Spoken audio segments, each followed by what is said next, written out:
begin with the capability test to see how your vehicle designs perform under challenging weather and surface conditions.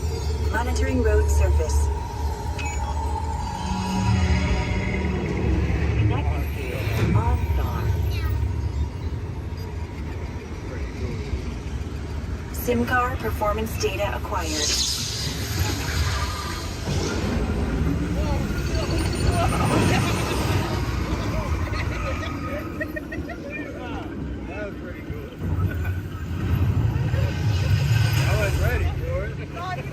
Let's see how your designs hold up. Commencing SIM car off-road and extreme weather sequence.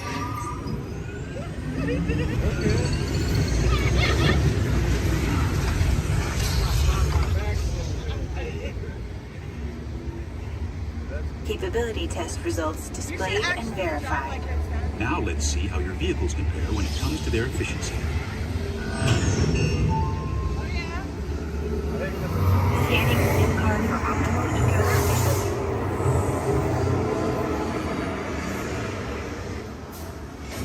Engaging eco-scan for aerodynamic efficiency.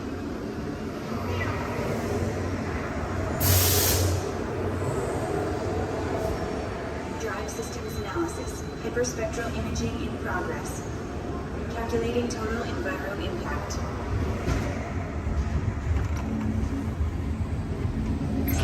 Commencing responsiveness test.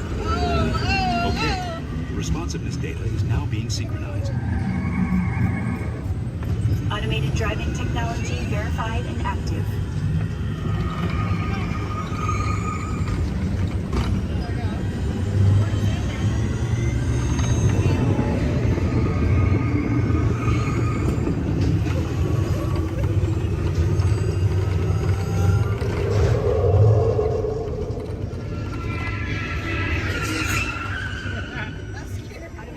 Avoidance technology disengaged.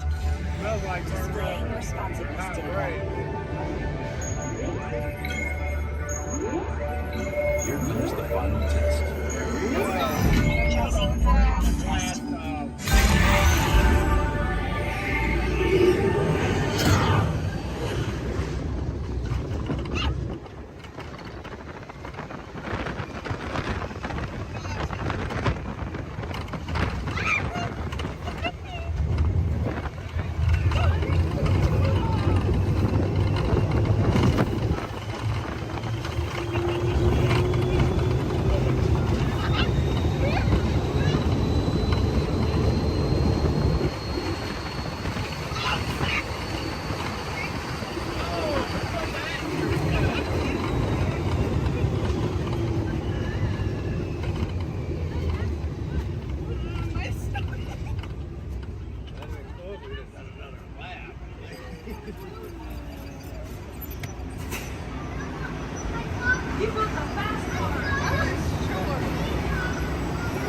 Displaying power test results. SimTrack performance testing complete. This concludes your performance testing.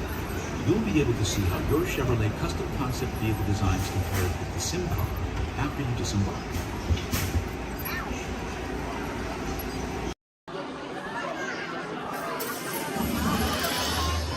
If you have just joined us, greetings, Terrans.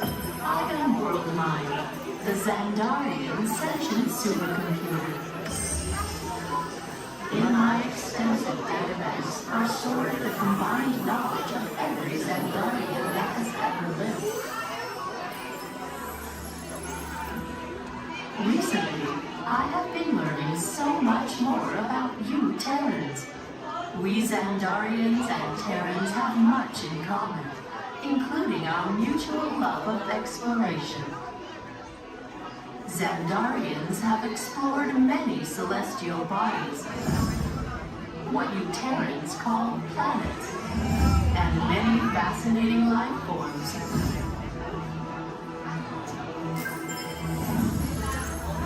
In the past, when you witnessed our homes, you referred to our ships as unidentified flying objects, or UFOs. Peter Quill told me that many of you Terrans still believe that these UFOs are flown by with big eyes and small mouths and antennas. In your Terran year of 1977, your scientists launched spacecraft on an exploratory mission.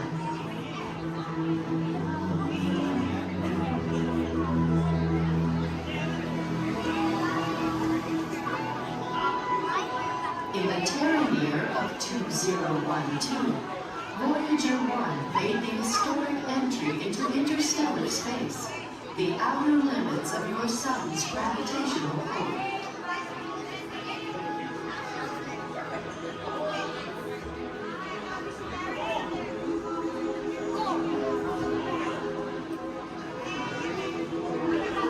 Voyager 2 entered interstellar space 6 years later, and I detect that both are still sending you data about their surroundings. Most impressive.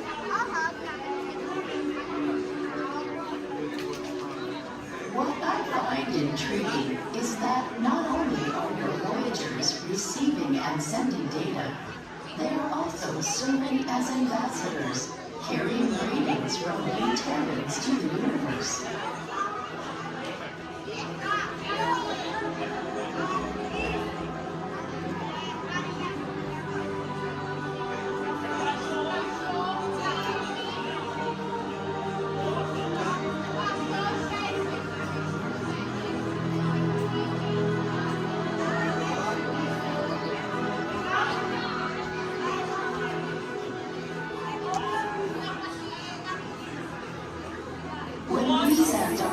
First detected your plane, we scanned them and discovered on board a golden disc containing sounds, images, and messages from the people of Terra, or Earth, as we would call it. Peter Grimm has claimed that the most important item on the disc worth sharing with the universe is the musical message from your Terran, Chuck Berry. I am still processing this message, but am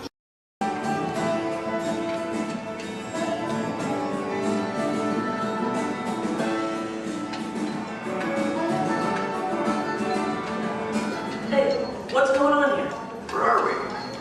Oh, look, we're on the wrong side of the screen. Oh, yeah, wow. Hey, look! Bunny Rabbit. Get off. Come on, let's go. Oh, hi, there you are. Hello, I'm Rosie. And I'm Colin. And we've got 5 or 6 hours of vacation slides to show you. No, we don't, actually. We're here to tell you all about sourdough bread. We are?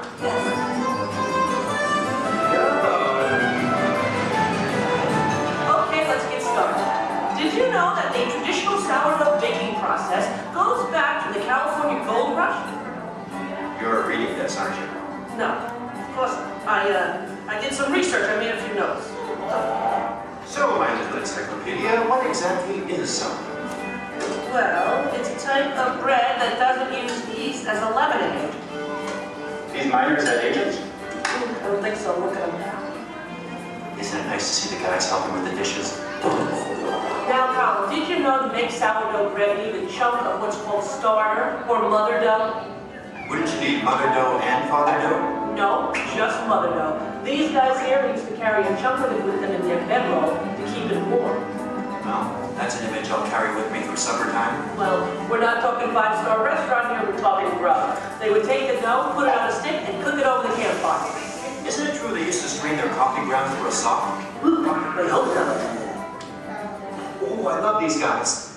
The Jefferson Airplane. No. This is the Bodine family. And this is Isidore Bodine. He's the one who perfected the sourdough starter. Tastes perfected to me. Yeah. By the way, did you know they are still using the same sourdough starter that Isidore mixed here 150 years ago? Excuse me? Must have made an awful lot of it. You see, you have to save a little bit of the starter dough to mix with the next day's batch of flour and water to keep the fermentation process going. Hey, did you know that the strain of bacteria found in mother dough is Lactobacillus San Francisco? How did you know that? Internet. Hey, can we watch them bake something? Oddly enough, that's what we're here for. Great. You people go on ahead. I'm going to meet you in there. Colin, you stay here and make sure there are no stragglers, okay? Okay, all right. All right, just more kind of a red line to my right. Good, good. They're on their way, Rosie. Okay, bye. I'll see you soon.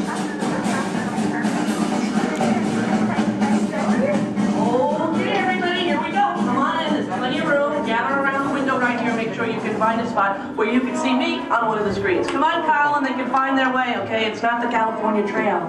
We lost a couple to coyotes along the way. Oh, that's so sad. Oh, well, what do you do? Yeah. This is the bakery. That should be obvious to everyone. Ooh, Even look to... what I found. What's that?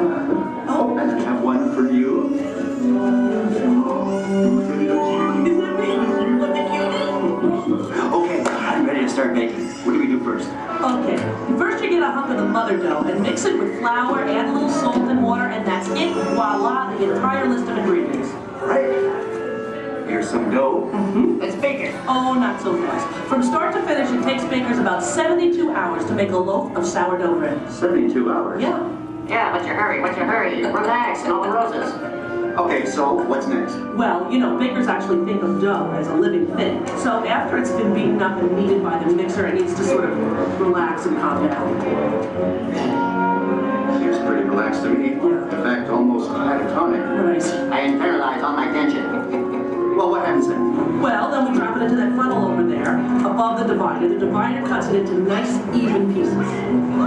So for this, it has to be relaxed? Yeah. Okay, fine. Oh, what happens then when it goes down that conveyor belt? Well, it goes into the rounder. Do you know what the rounder does? Oh, makes it into squares? No. Tetrahedrons? No. Polygons? Is that your final answer? Okay, so now the dough is round. Yes. Then? We have my favorite machine, the overhead intermediate proofer. Wow, it's like a little Disney ride for bread. Attention, please keep your little buns in the vehicle at all times. The device rolls the dough over and over from basket to basket, takes it on a little trip, letting it, once again, relax. This is the most laid-back bread on earth. Come on, Rosie, you're teasing me. Can't we bake it? No, not yet. Next, the bakers lay the dough on screens and put the screens into oven racks. Then we bake it. Not yet. You'll have to go around the corner to the next window to find out more, okay? And you go on ahead. I'll stay here and get the stragglers. You stay with the nice lady. All right. All right, everyone, follow me. Follow him, everybody, and you relax, okay? Okay. Come on.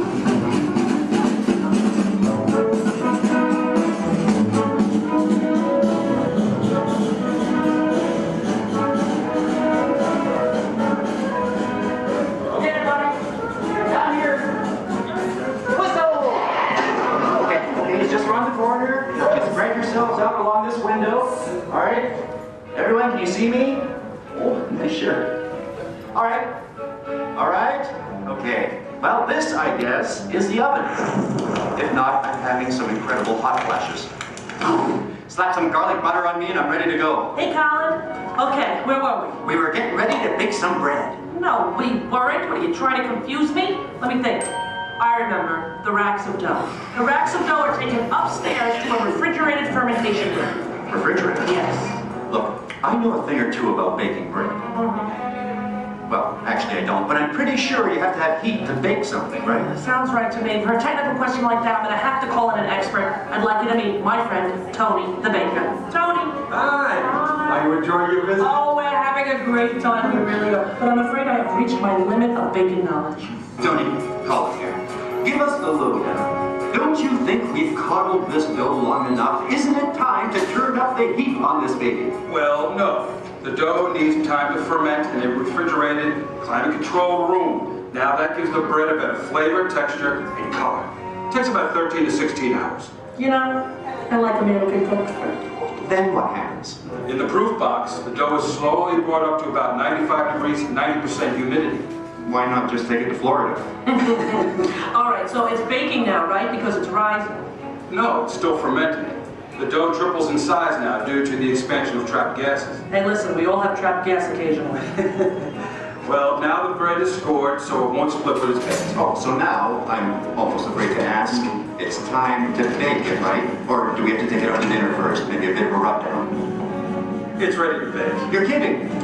I hear they spin the bread around when they're actually baking. Is that true? That's right. And the mist of steam is sprayed on from time to time. This gives the crust a beautiful reddish golden color. Oh, so I'm thinking I probably couldn't do this at home in the toaster oven. No, I don't think so. Listen, Tony, thank you so much. Yes. You were superb. I feel enlightened, rich, fermented. My pleasure.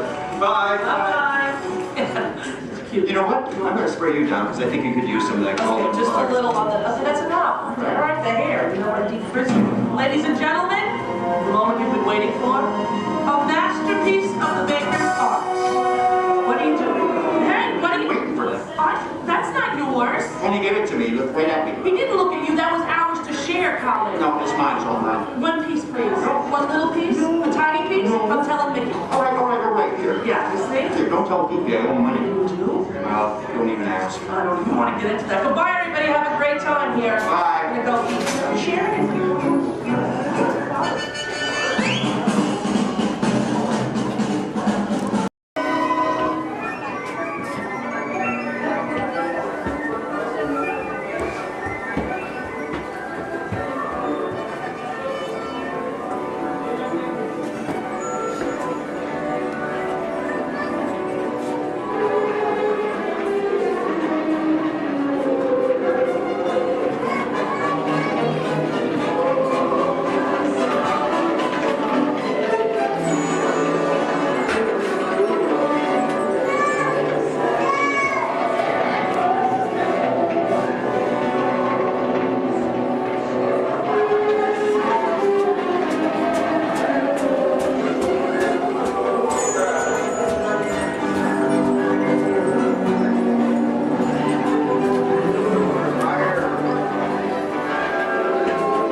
show and after the proceed, please remain seated, keep your head on tips, and train on time.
Disneyland Park is open until 9 o'clock tonight.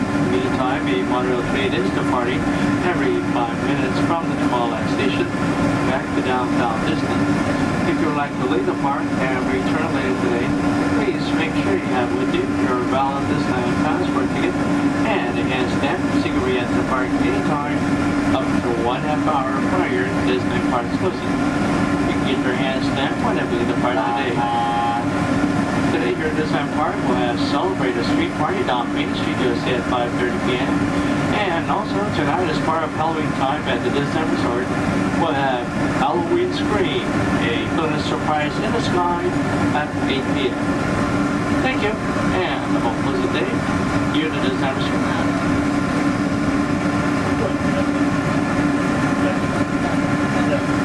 Just to the right of the train are the sparkling gold spires of one of Disney's most beloved attractions.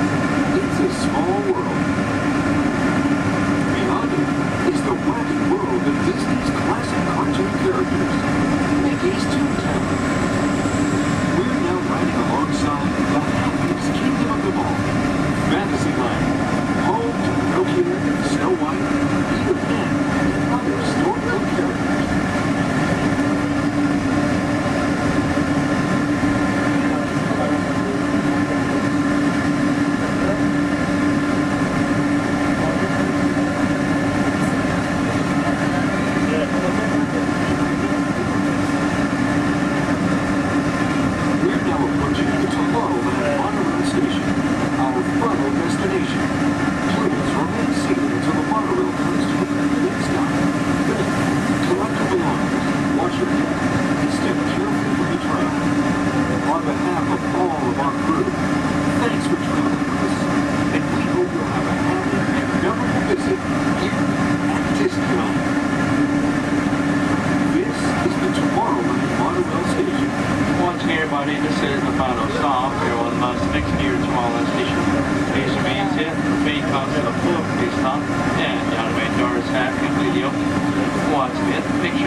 Make it smooth. No, it's in seven.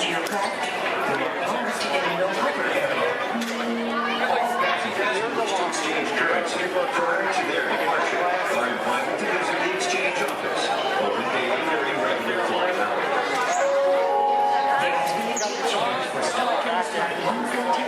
Stars for your service to Endor. Flight 114 will now be departing from gate number 2. This is a gate change only. Taking pictures.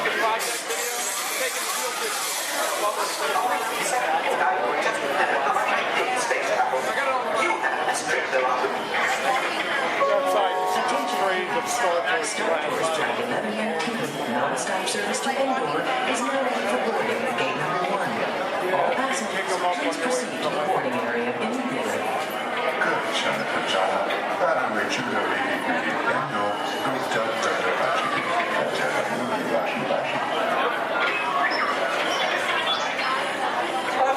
Just walked in.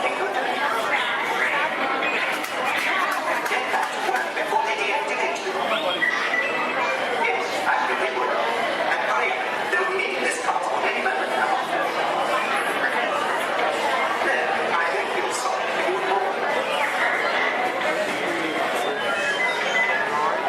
Well, how should I know what's wrong with the ship? I'm an interpreter of an abstract. However, you might just get the wrong things. Sometimes I think these new transports have a mind of their own. Your attention, please. All interplanetary travelers must have a current passport and the necessary visas prior to leaving the spaceport. Passengers requiring assistance should visit the nearest information kiosk. Thank you.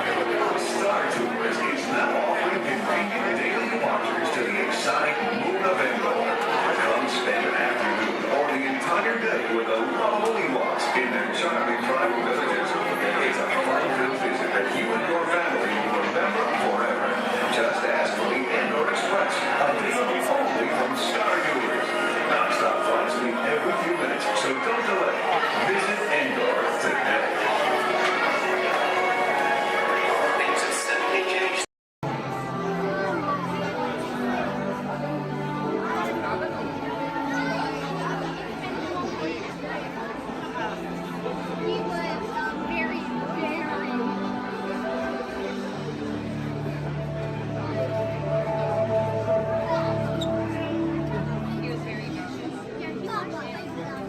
The technology that makes Endor most famous throughout the galaxy is our universal neural teleportation network.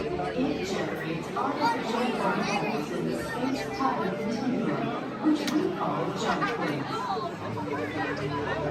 Jump points allow for ultra-rapid space travel. What do you think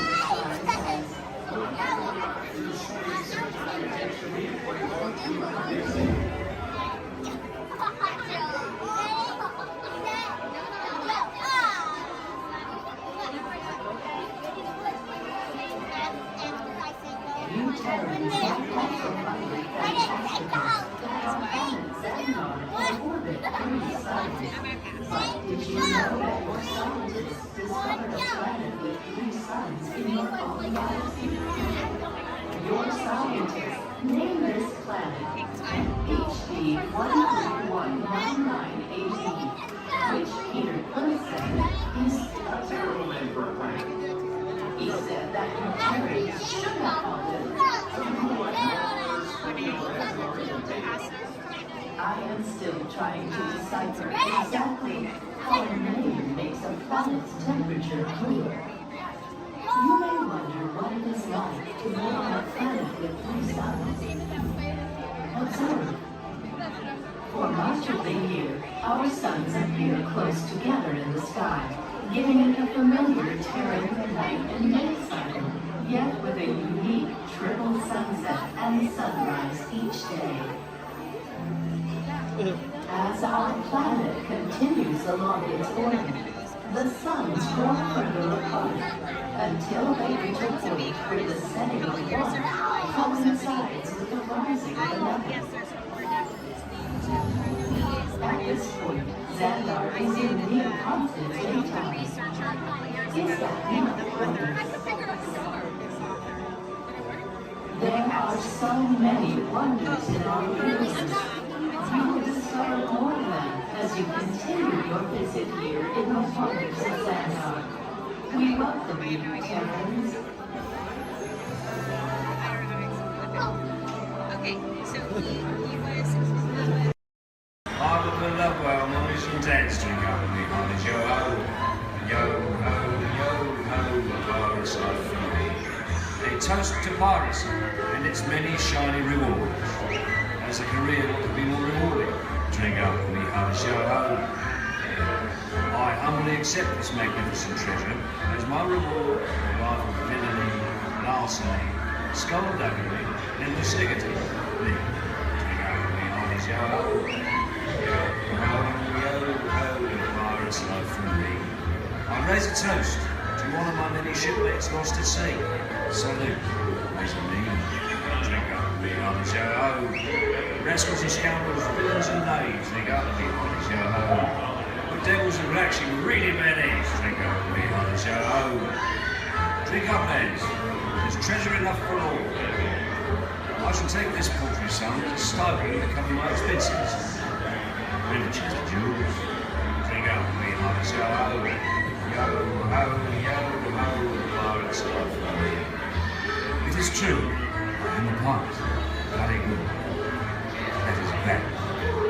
Drink up with me, honey, yo ho. I'm foolish in reading so much gold just lying about, hidden away. Some miscreant might be tempted to steal it, eh? Maraud and embezzle and even hijack. Drink up with me, honey, yo ho. Hijack.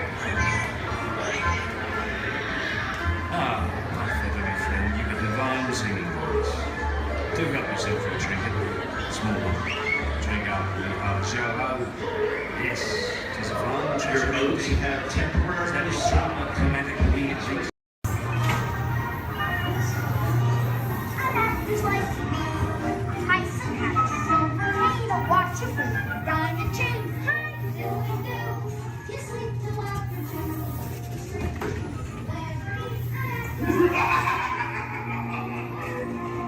Now, you are working for me.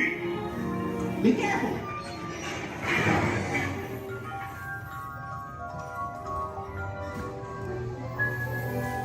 Wait for me!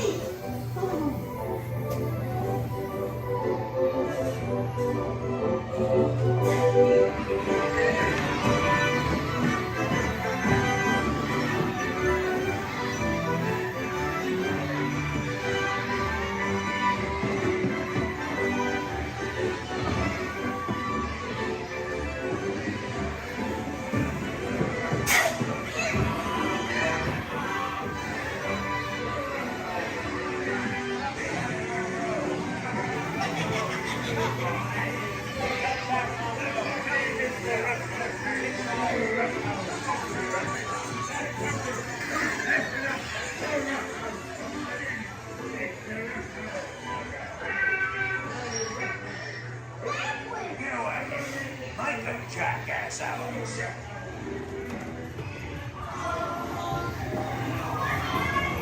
Shut the door and lock talk.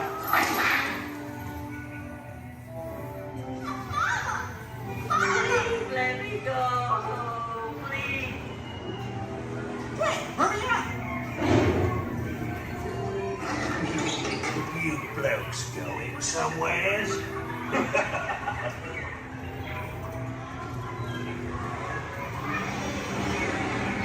Look out, the monster!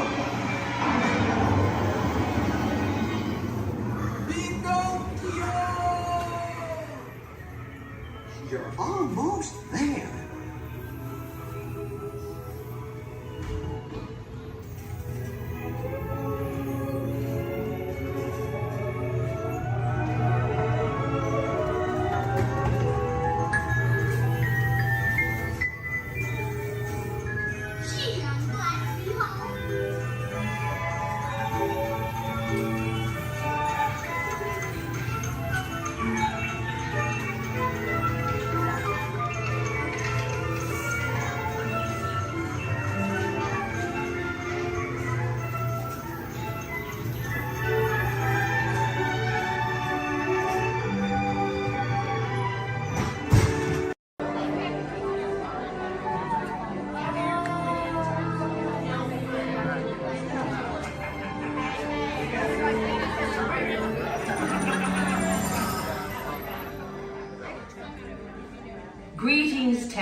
am Nova Prime Irani Rayab, Commander of the Nova Corps.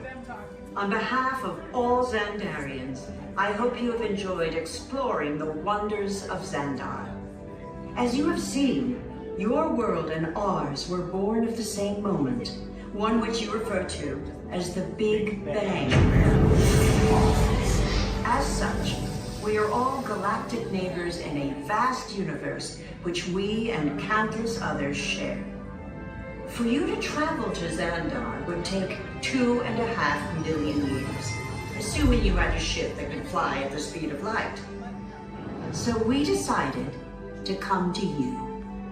But even we could not have reached you so easily were it not for the Cosmic Generator, an advanced piece of Xandarian technology that creates jump points, artificial tunnels that act as shortcuts, linking distant points in space.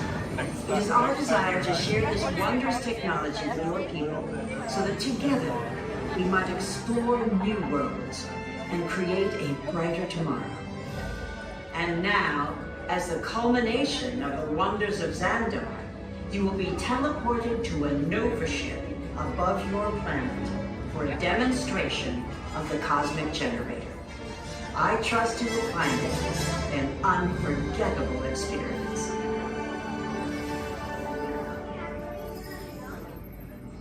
Welcome, people of Epcot, Epcoters, Epcotians, citizens of Epcot.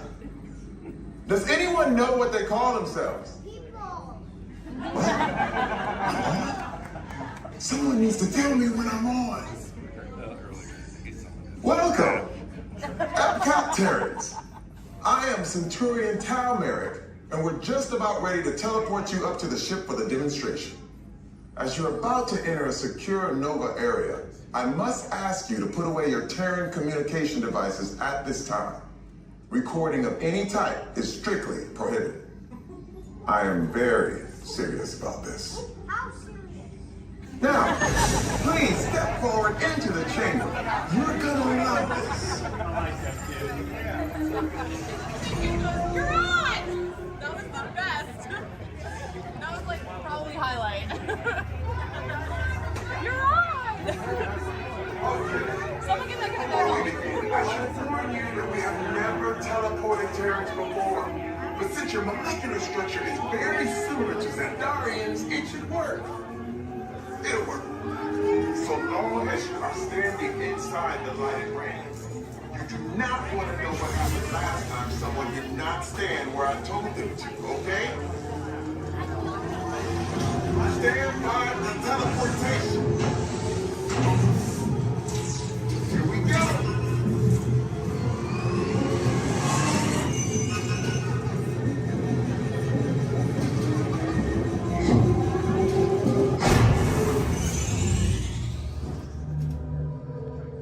You made it.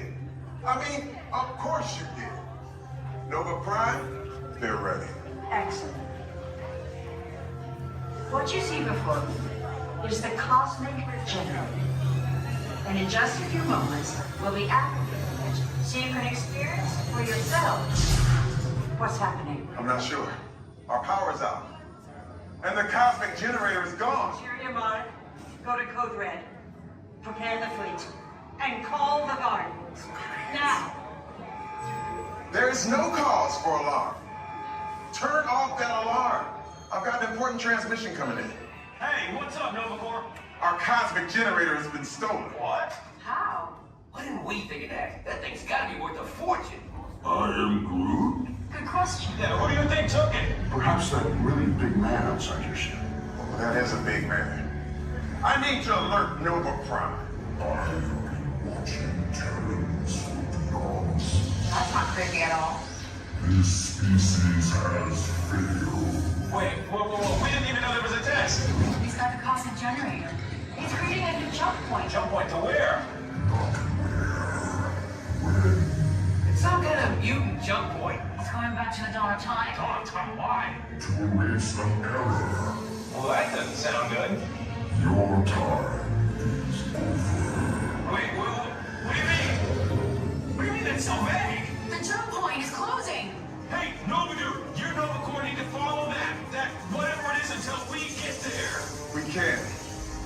is down, and I've got to get these Terrans onto evacuation shuttles. I got it. I reprogrammed the shuttles to follow them through the jump port. Wait, what? Look, they're our only chance of keeping track of that whack job until we get the cosmic generator back. Piece of cake. Wait! There's King. Where's this King? The odds are impossible. Yep. But it's our only shot. Good luck. Are you sure you can control it? Come on, it's me. We got this. We're all toast. First there was cake, now there is toast.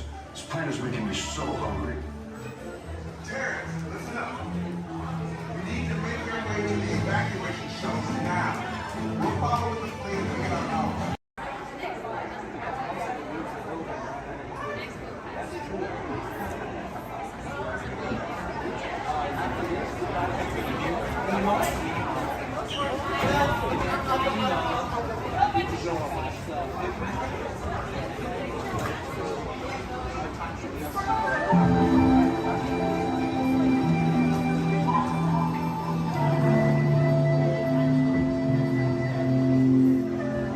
Welcome to a voyage of discovery and awareness of the richness, the diversity, and the often surprising nature of living with the land.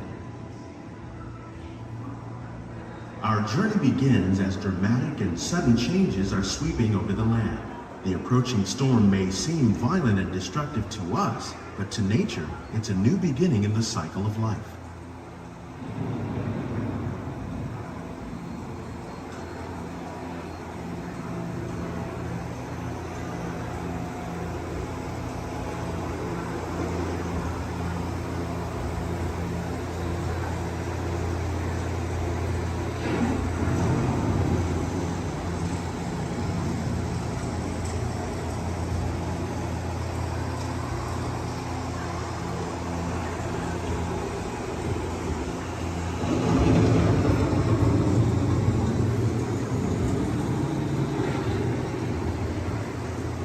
Beneath the surface of the land, roots trap water from the flowing mud, extracting precious nutrients and minerals. These elements, when combined with sunlight, create the diverse living systems of our planet.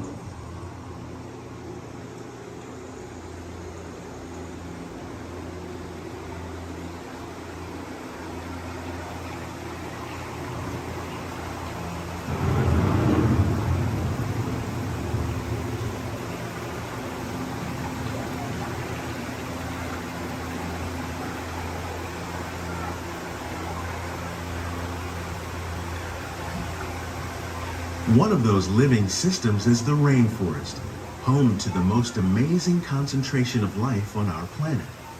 These dense and beautiful forests cover only a tiny portion of the Earth's surface, but they contain more than half of its plant and animal species. Rainforests are also extremely rich in productive living systems, providing us with oxygen, food, medicines, and other elements essential to our lives.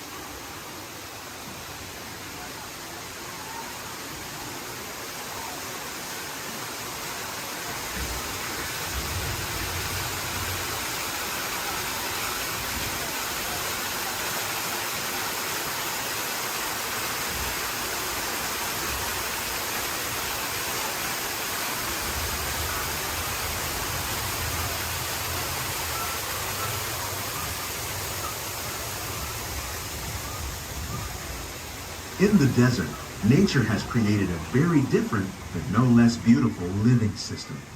And while this arid landscape may seem lifeless, it is very much alive.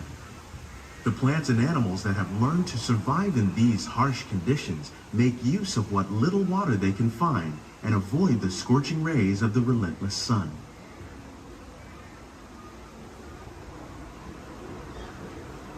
The American prairie once appeared as desolate as the desert, but over time, rainwater and nutrients gradually penetrated the hard surface of this land. Even the hooves of the mighty buffalo helped create the rich soil that would one day become home to the American farm.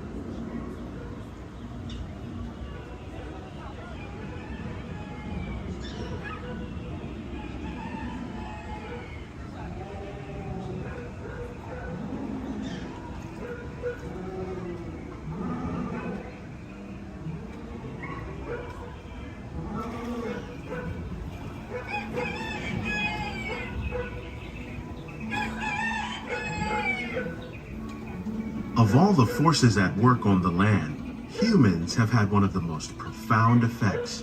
The need to produce food for a growing world led to the enormous use and sometimes overuse of the land. In our search for more efficient ways to grow food, we often fail to realize the impact of our methods.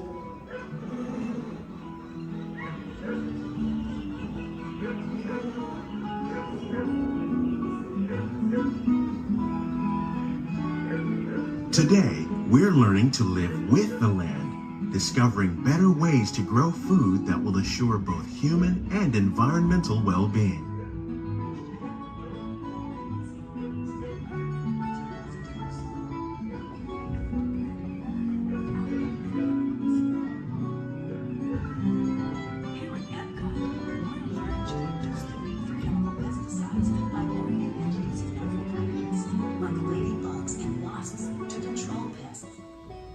In the farmlands across America, we're learning that by plowing under vegetation containing natural fertilizers, we can enrich the soil without the use of chemicals.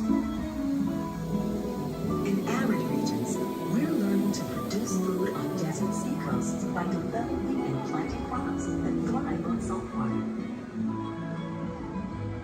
In Japan, we're learning that by mixing leaves and other living materials into our soil, we can make farmland more fertile without the need for chemicals. How will we meet tomorrow's growing needs for food production, yet still respect the needs of the land?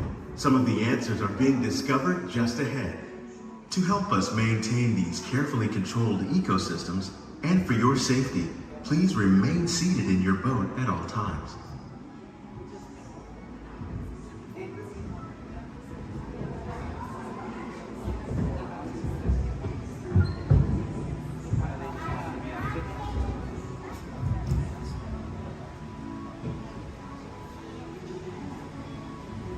Welcome to our living laboratories, where scientists from Epcot and the U.S. Department of Agriculture are exploring innovative ways to produce bountiful harvests now and into the future.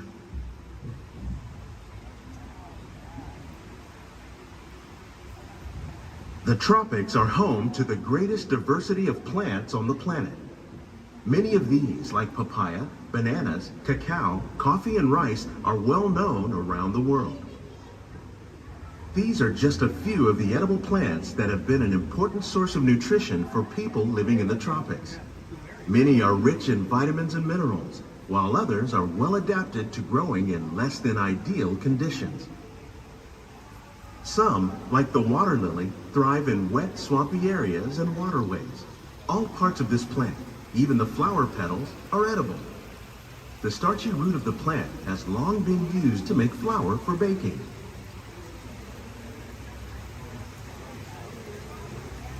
One day, many of these lesser-known tropical plants may be as important as the bananas growing on both sides of the boat.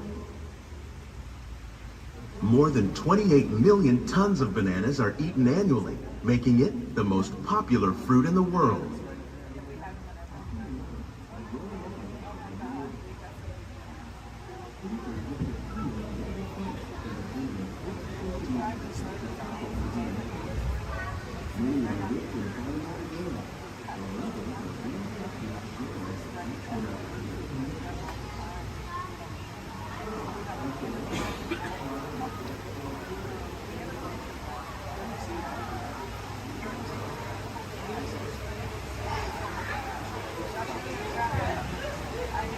When we mention farming, you probably don't think of fish. But fish farming, or aquaculture, accounts for nearly half of all the seafood consumed globally. Tilapia, bass, and catfish, like the ones you see here, are three of the more popular crops raised by fish farmers. The sustainable system we're using here recycles the water in the tanks. As a result, we're able to save millions of gallons each year. Our small fish farm produces nearly 5,000 pounds of fish each year to serve in restaurants around Walt Disney World. Innovations like this one can play an important role in our efforts to produce bountiful harvests and still protect natural resources.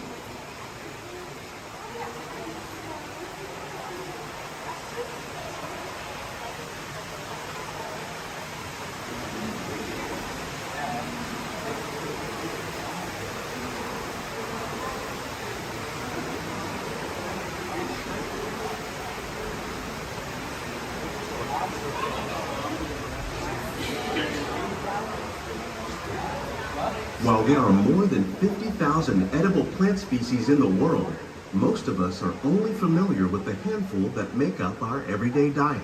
The common grains growing here, wheat, maize, sorghum, and millet, plus rice, account for nearly 2/3 of our global food consumption.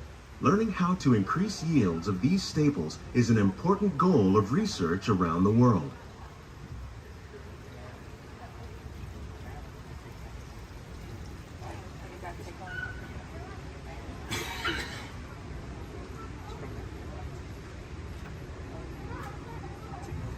These plants are definitely on their way up. Innovative growing techniques like these increase yields while more efficiently using resources like water, fertilizer, and pesticides. Another innovation at work here is our integrated pest management program. By populating our greenhouses with beneficial insects that prey on harmful pests like aphids and flies, we are significantly reducing our reliance on conventional pesticides. We're growing these crops using our nutrient film system. This technique precisely controls and recycles water and nutrients. With it, we can produce over 27,000 heads of lettuce a year in this one small area.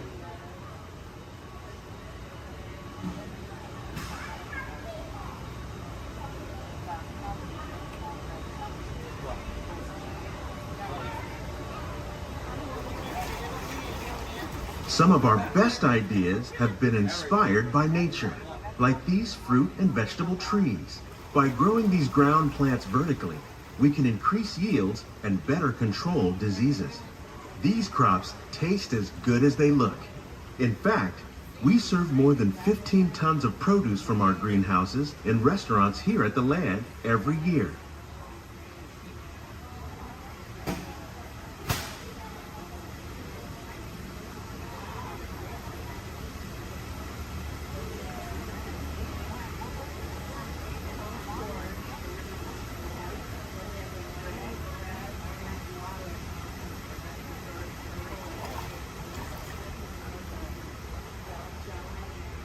The future of agriculture may include innovative ideas like this vertical growing system. Plants grown in this way use a fraction of the space required by traditional growing methods. That saves water and increases production. The aquaponics system on your left combines hydroponics with aquaculture. The fish provide a natural source of fertilizer for the plants, and the plants help keep the water clean for the fish. It's another great way to produce more while using less. In our lab, Epcot scientists are working with the U.S. Department of Agriculture on a number of innovative projects. The goal of these efforts is to produce higher yielding and better quality plants.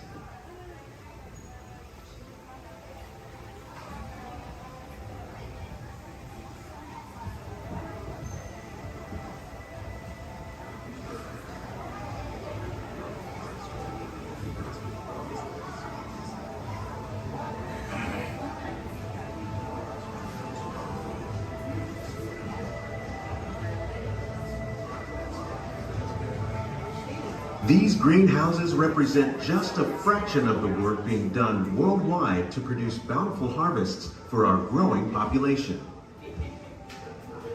Scientists, farmers, and even backyard gardeners are doing their part to improve the quantity and quality of foods that we all rely upon. Together, we can continue to find more ways to increase food production and protect our precious natural environment. Only then will we truly be living with the land.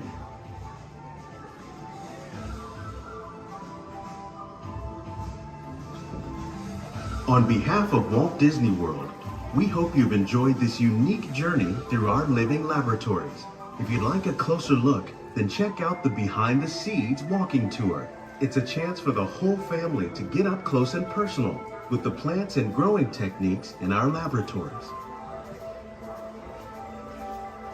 Please keep your hands and feet inside the boat and remain seated until the boat comes to a complete stop.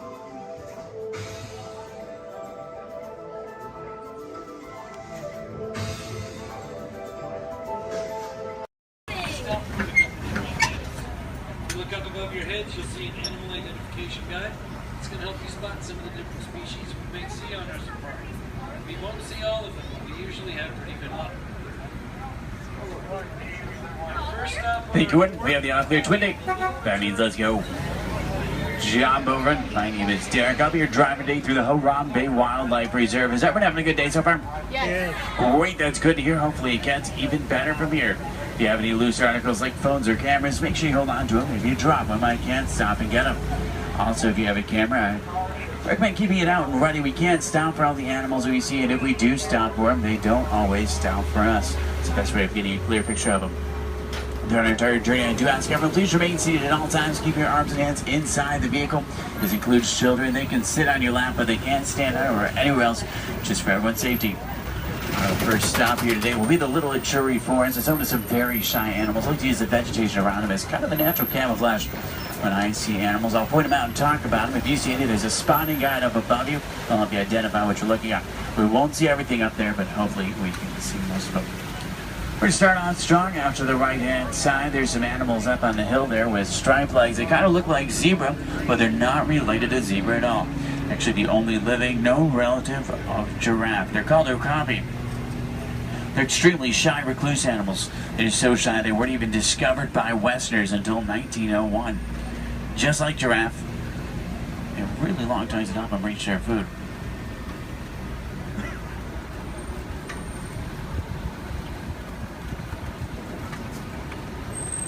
Watering holes like the one out to the left are essential in forests like these. Animals will stay close to them, that way they have a source to drink from. If you look straight across the water up on the ledge up there, you'll see a black rhino. Actually really rare to see. They weigh about 3,000 pounds, charge about 35 miles an hour. They're virtually indestructible animals except in the hands of humans. Due to poaching, there's less than 5,000 of them left. They're poached for their horns, which don't have typical bony cores. They're made of the same material as their hair and nails. That's all they're poached for. The bird out to the right is called a saddle-billed stork. They get their name from the saddle shape on their bill. They stand about 5 feet tall, have a wingspan of about 9 feet. They're very unique birds that travel in pairs of male and female together, pretty much just the two of them their entire life. Females have yellow eyes, males have brown.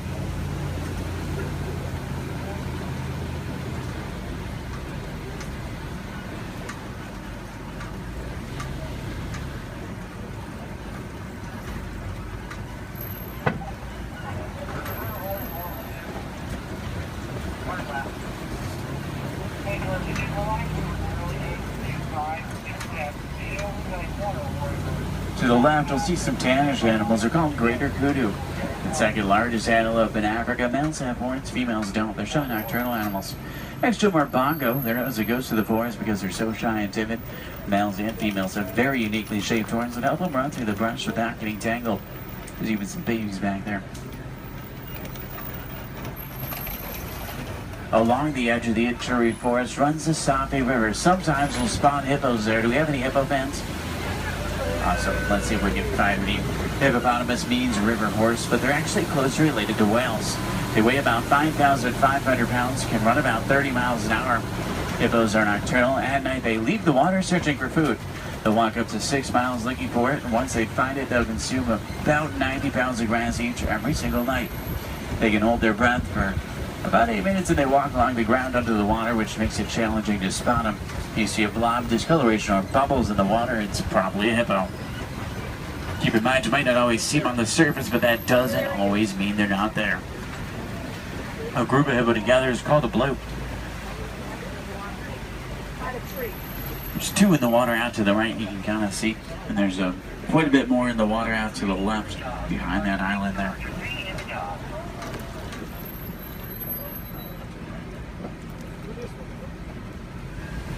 On that middle island are pink-backed pelican. They get their name because they turn a pinkish color during mating season.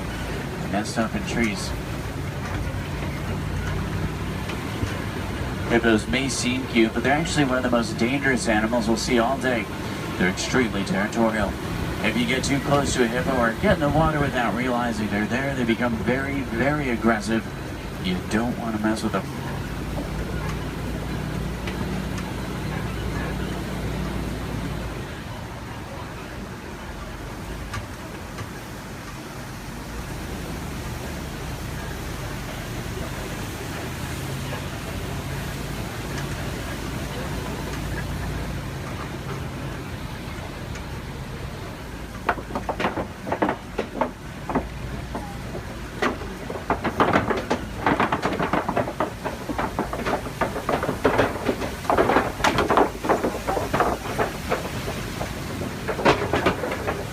have any favorite animals we're looking for today? Giraffe fans. Maybe a few. There's babies out in the reserve. What about elephants? Some elephant fans. Any lion fans? Lions are my favorite. Don't tell the other animals, though they get kind of jealous. I'm sure we're looking for some more. Let's head over toward this map. It's an entirely different ecosystem. A great place to start looking for some of our favorites. Now on the right up here, we're going to see a baobab tree. We'll see them all throughout the reserve. They're also known as upside down trees because they look like they're upside down. They do really well in droughts. They store water in their trunks and go about 9 months of the year without leaves, which helps to conserve water. Because of this, they can live to be thousands of years old. We're entering the African savanna we're all working hard to conserve. Serves as a home to millions of animals. Every year is a roaming grave searching for food. It does work like a big circle here. The elephants, they're the bulldozers. They push down the trees, which helps the grass grow and helps provide food. The giraffe will eat the leaves under the trees, which lets sunlight through to also help the grass grow. The zebra and the antelope will eat the grass, and then smaller animals like warthogs, they do the edge work. Helps create the image we're all looking at today. In a balanced ecosystem, there's food for everyone.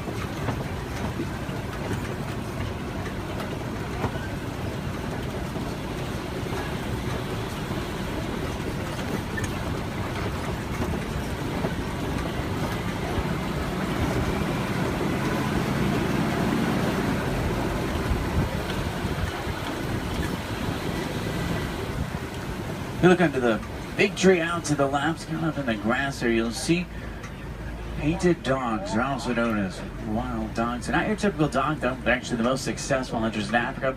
They're more successful at hunting than the big cats, including lions. They rally before they hunt. They'll hunt in the morning and the evening. They follow their prey until it drops them exhausted. And once they get it, they consume 1/3 of their body weight in just one sitting.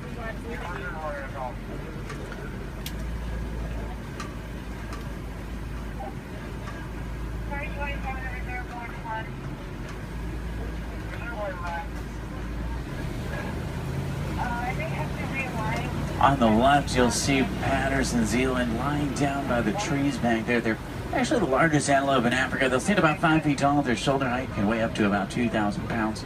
They can jump up to about 8 feet in the air. Both males and females have spiral-shaped horns on their head. The orangish mounds we're passing are called termite mounds. They're hard as concrete. Elephants use them as scratching posts. Once they wear them down a little, antelopes stand on top of them. That way they can see predators like lions approaching. Inside each mound are millions of termites. There's also a series of tunnels and canals that help with the move.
See some Maasai giraffe up ahead. We're going to see them out to the left.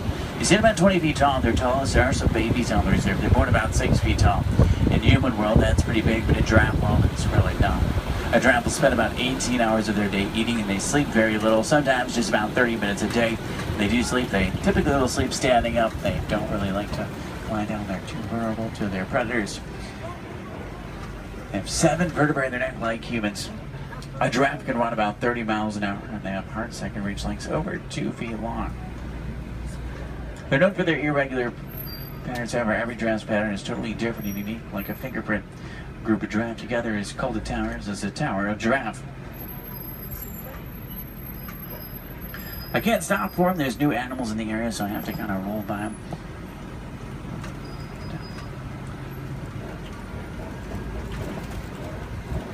I see a lot of downed trees up here as well. That's normally a pretty good sign. There's elephants nearby. Elephants are extremely social creatures as well.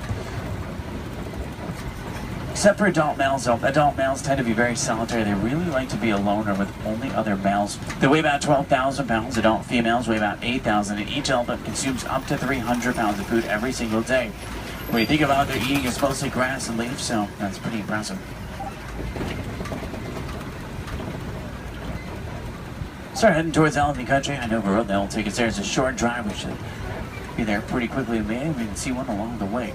Left and up, you'll see some mandrills. They're the largest, most colorful monkey in Africa.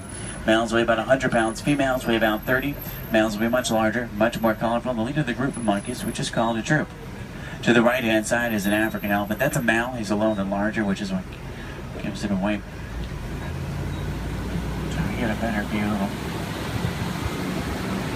Uh-oh. The road I was going to take is closed. I know a different way. There's an old rickety bridge. I haven't been there in a while. What do you say? Should we go for it? Yeah. Let's do it. We're going to see some more elephants, right? If you're not an African, easy to tell you're looking at an African elephant is from their ears, which look like the shape of Africa. And they flap their ears. It's how they regulate their body temperature.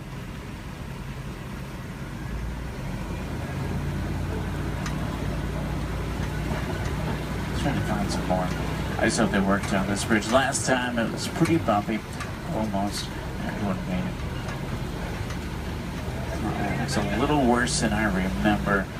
The good news is there's still a few parts of it connected. Is anyone on board Scared Heights? If you are, just close your eyes like me. Steady.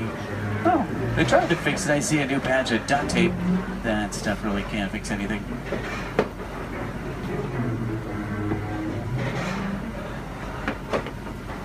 Well, I'm safe. About half of you are. Did everyone make it across with me this time? Yeah. Great, let's try to find some elephants, make it worth the trip.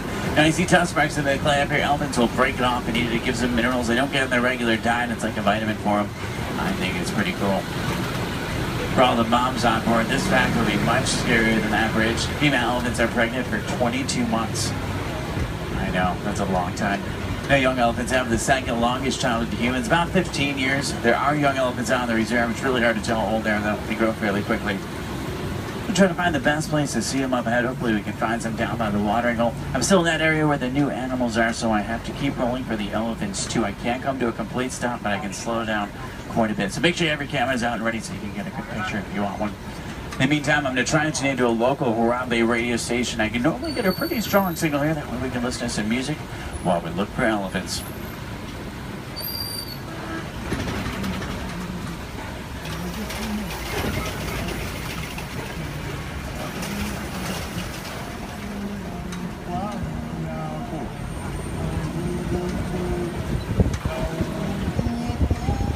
I think most of there it is down by the watering hole, which is great news for us. Normally that's a pretty cool view. If you see any elephants throwing dirt on their back or rolling in dirt, they can actually get sunburned, and they'll use dirt like a sunblock. Both male and female African elephants have ivory tusks, which I want their pouch for.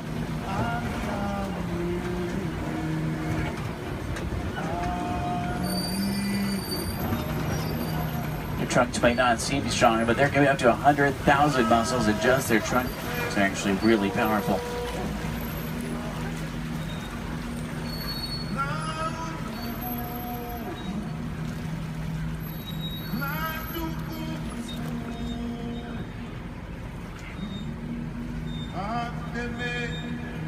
Out to the left are greater flamingo. They're born gray, but after about a year of eating brine shrimp and other seafood, they turn the pinkish color we see right now. The chemical in the shrimp that turns them pink is beta-carotene.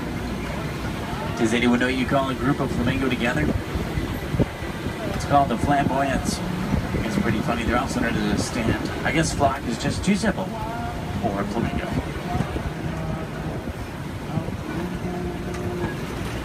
Now, I see white rhino markings up ahead here. White rhinos are bigger than black rhino. They weigh about 5,000 pounds compared to 3,000.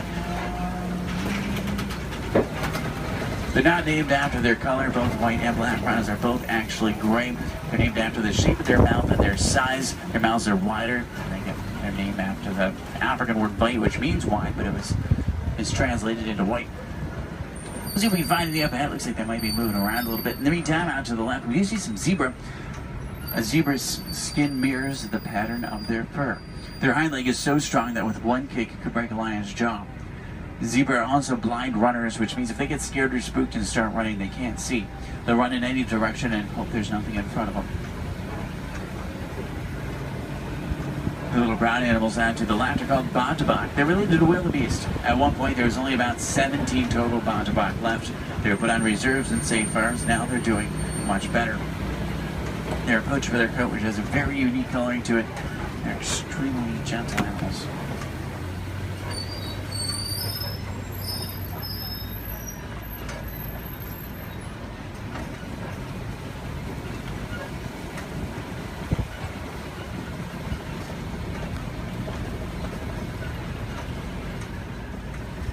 See some spots on the side of the hill here. If you look out to the left and backwards, you might be able to see them.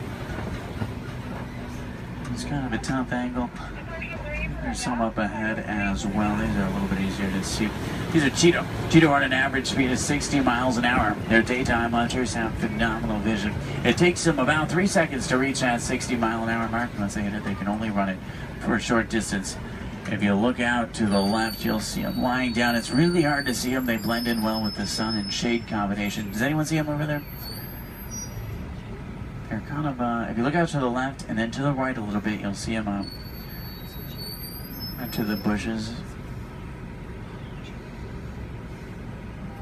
They're in this direction, this way. Any of you see them? I know, they're really hard to see. They're camouflage. They're not powerful animals, they're speedy animals.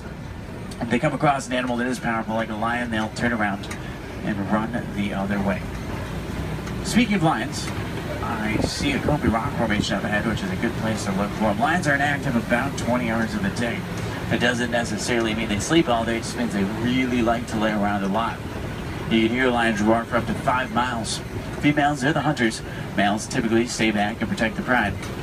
At night, a lion's vision is 6 times stronger than a human. It helps them hunt. They're rabid hunters, so they hunt what they see moving. If there's something standing still, they may not even notice it. In Swahili, lion is Simba. I know, what a coincidence. If there's any wilderness explorers on board, you're on the Simba 1. That's SIMBA1, page 13 of your handbook, Simba 1. There's a crash of rhinos out to the right. You can get a pretty cool view of them. There's even some babies. Babies stay pretty close to mom.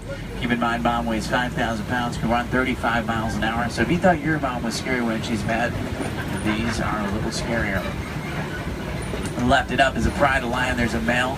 Look higher, you'll see a female. She's way up on top of the rocks up there. Extremely graceful animals, but they're also very powerful. You get that sense when you're around them.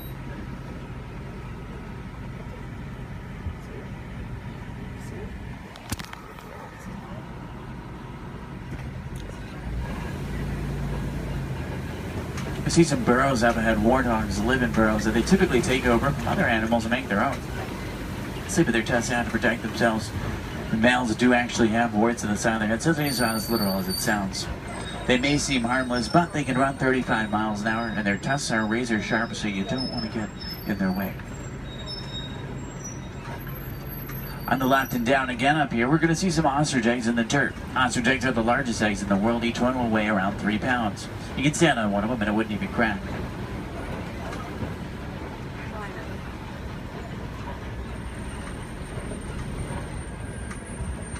If you're wondering what Disney does or what we can do to protect some of the animals we've seen today, the Disney Conservation Fund has been doing research for a long time. And a good example of something we've learned is elephants in Africa migrate quite a bit. There's a problem though, they're migrating onto farms and taking crops from farmers, and the farmers did not have a non-violent way to stop it.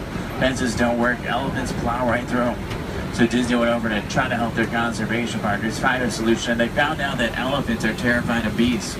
So they created bee-guide fences and installed them in Africa. This not only keeps elephants out of dangerous territory, it also benefits the farmers. They can make extra money from the honey.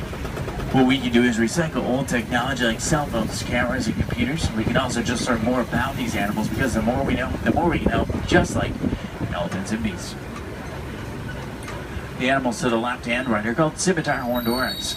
They get their name from the scimitar-shaped horns on their head. They're on the critically endangered list. I think the horns are pretty cool.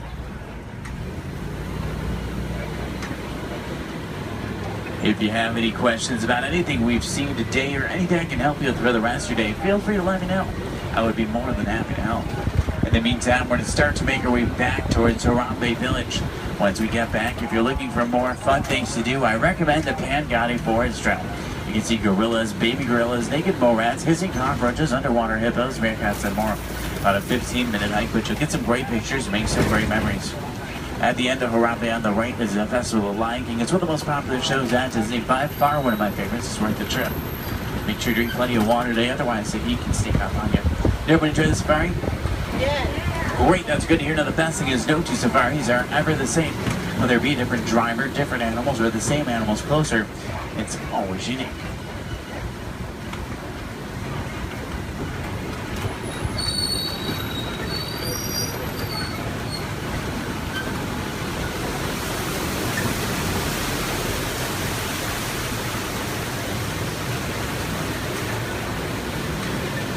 Here we say Sante-san to say thank you so Sante-san for joining me today. It's been a pleasure having you.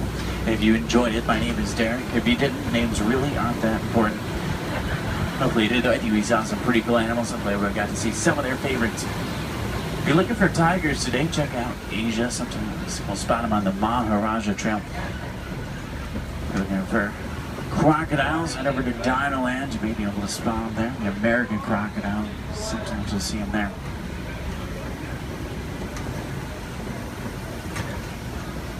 I'm going to take you right back to where I picked you up. It's a short drive back. We should be back in just a few minutes.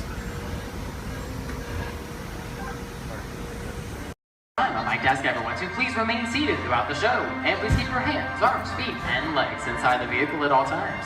Oh, don't forget to supervise your children. And for the safety of our cast, we ask that you please refrain from the use of flash photography and external video lighting. Now that we've taken care of business, let's talk about me. My name is Travis, and I'll be your guide for this magical journey into the movies. It's the perfect job for me because, well, I love movies. Is everybody ready? Great, the cameras are ready to roll. Ready when you are, CB.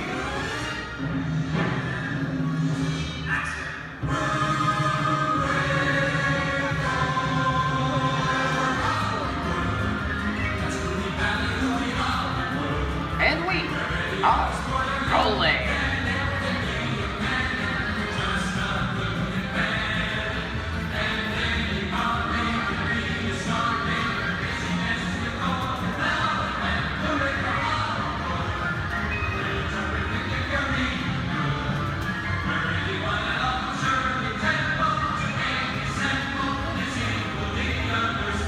Hello everyone and welcome to the Great Movie Ride. Once again, my name is Travis, and on behalf of Disney's Hollywood Studios and Turner Classic Movies, please welcome our host for this one of a kind tour, Robert Osborne. Thank you. We're ready for Hollywood indeed. What better way to start our journey? From the Old West to the rooftops of London and along the yellow brick road, there really is no place like the movies. One of Hollywood's significant contributions to the world of film were great musicals. This scene is from one of my favorites, the 1933 Busby Berkeley spectacular, Footlight Parade.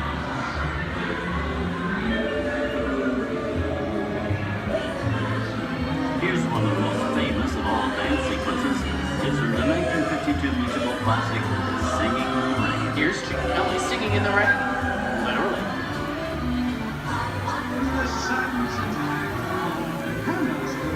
Here's one of the quintessential Disney musicals, Mary Poppins, starring Julie Andrews and Dick Van Dyke. This classic earned 13 Academy Award nominations. I love this song. Sing along.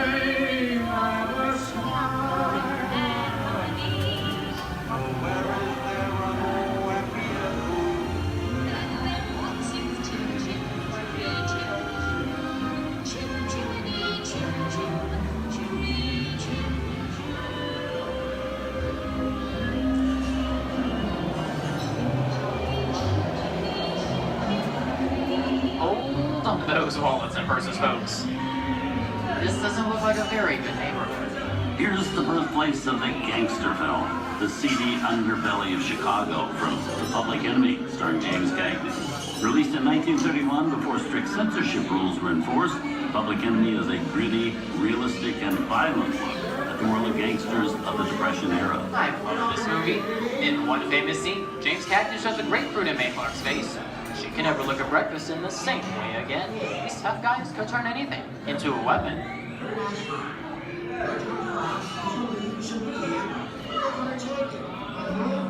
You're gonna kick in with the dog. If you don't, somebody's gonna drop by here and take your teeth out one at a time. And me, I get you. Now beat it. Tough guy, eh?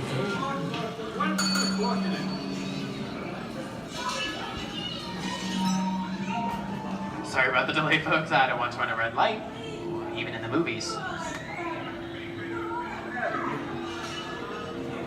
I gotta let her leave my vehicle. I think it's time for a visit to a concession stand. Bye. So I was born waiting. Okay, Mugsy, whatever you say. Hey, how'd you know my name anyways?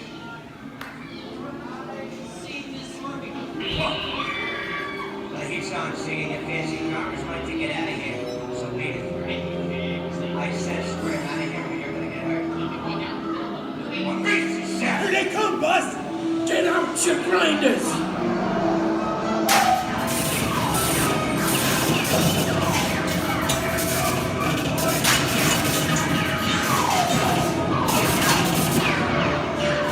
I'm hit! Hey, I'm hit! Foxy! They got win! Foxy! Foxy! Win! Hey!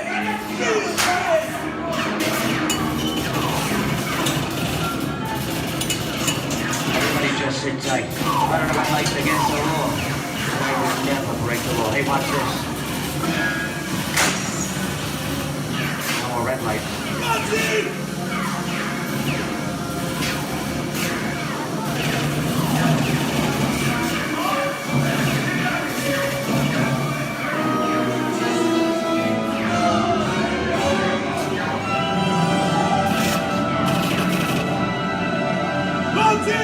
Come back, you rat!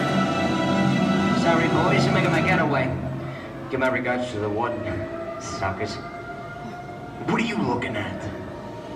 Everybody just mind your P's and Q's and, maybe you won't get hurt. Oh. This must be the west side of town, huh? Western films depict the legendary American wild frontier, where cowboys and their loyal steeds maintain order in towns against the untamable wilderness. John Wayne and Clint Eastwood are two of the iconic stars who epitomize this ideal of the stoic gunslinger.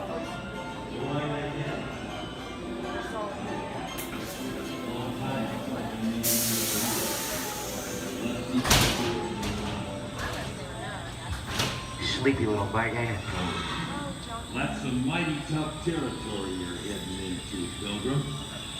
I'd think about turning back if I was you. That is, if you want my opinion. But I reckon you... No, we're in the clear. This looks like the perfect time to collect the all you valuables. We'll start with the jewelry and then we'll... What are you talking about? I didn't even work this neighborhood, copper.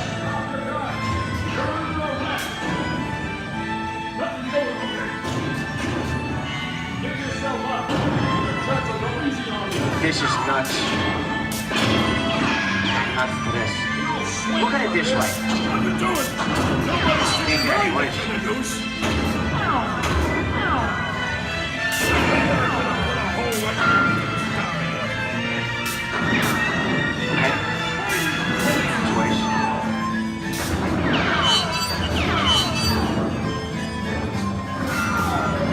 I don't know about you guys, but this is starting to get kind of creepy. Where are we? JC? Science fiction has been a staple of classic movies, from George Méliès's Trip to the Moon to George Lucas's Star Wars. In 1979, director Ridley Scott and Sigourney Weaver made audiences believe that in space, no one can hear you scream. This is Alien. Hey, you down face. How do we get out of here? Warning. Remain in your vehicle. The area you are entering is extremely dangerous. Proceed with caution.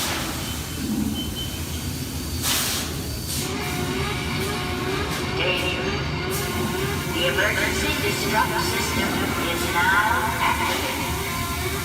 The ship will detonate in T-minus 10 minutes. The option to override automatic detonation expires T-minus 5 minutes. What is that thing?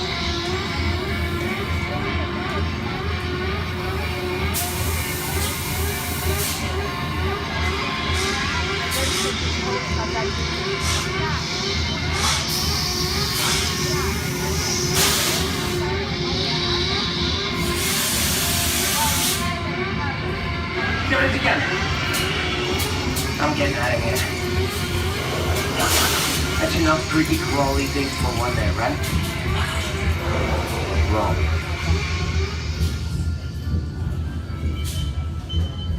Steven Spielberg and George Lucas cemented their status as the blockbuster boys with their first partnership. Here from that legendary collaboration is Harrison Ford as archaeologist Indiana Jones in Raiders of the Lost Ark. Snakes. Why did it have to be snakes?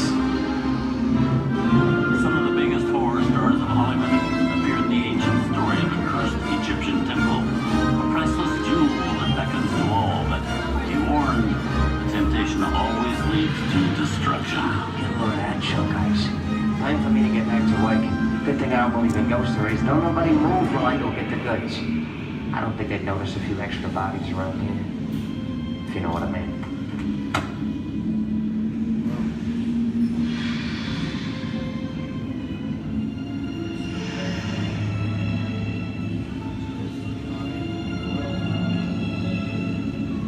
I've seen enough movies to know that you really shouldn't even think about trying to steal a jewel.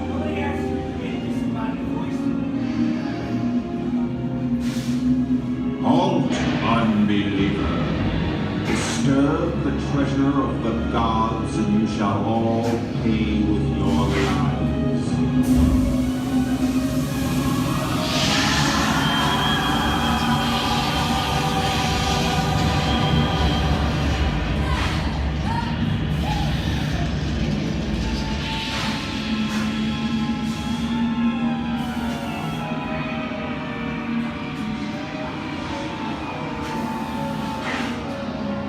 Not bad for my first movie, huh? The twist ending.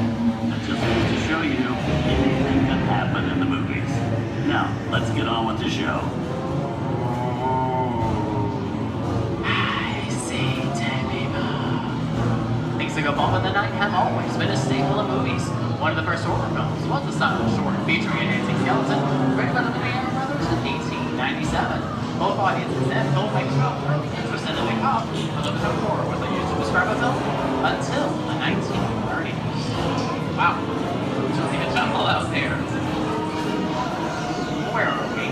This is the jungle home of one of the most famous movie characters of them all, Tarzan. The movie's most popular Tarzan is undoubtedly Johnny Weissmuller, who's run through 12 films as the King of the Jungle. Over there is Reno Sullivan as Jay, and Tarzan sidekick Cheetah, who was portrayed by over a dozen chimpanzee actors over the years.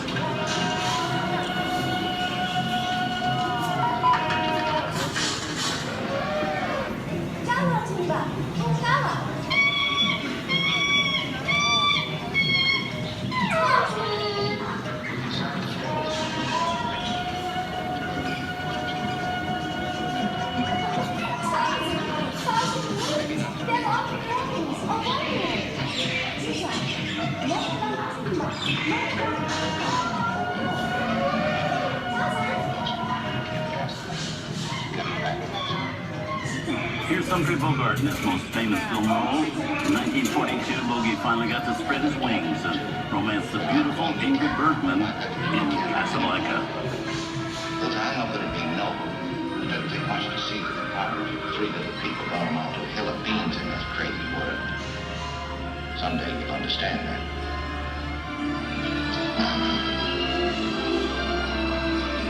He's looking at you, kid.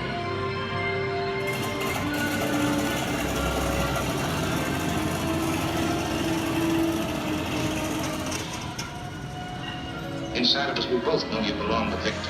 Heart was working the thing that keeps you going. That thing needs to ground. Not with it. And now, one of the most famous movie stars in one of his greatest roles, Mickey Mouse, is the Sorcerer's Apprentice in Fantasia. When the film came out in 1940, Walt Disney promised to add new musical sequences in the future. His nephew Roy kept that promise 60 years later with the release of Fantasia 2000.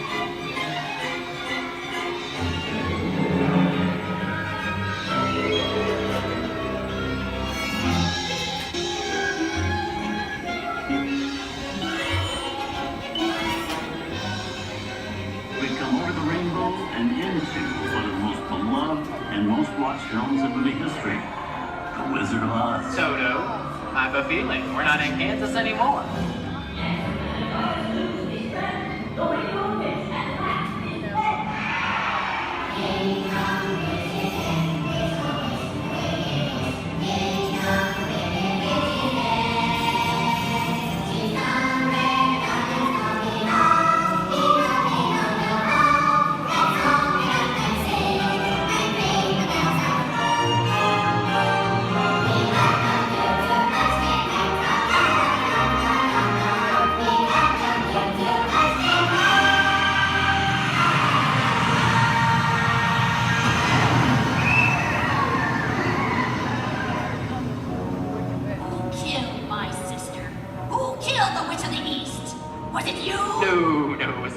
I didn't mean to kill anybody. Well, my little pretty, I can cause accidents too. Oh, rubbish. You have no power here.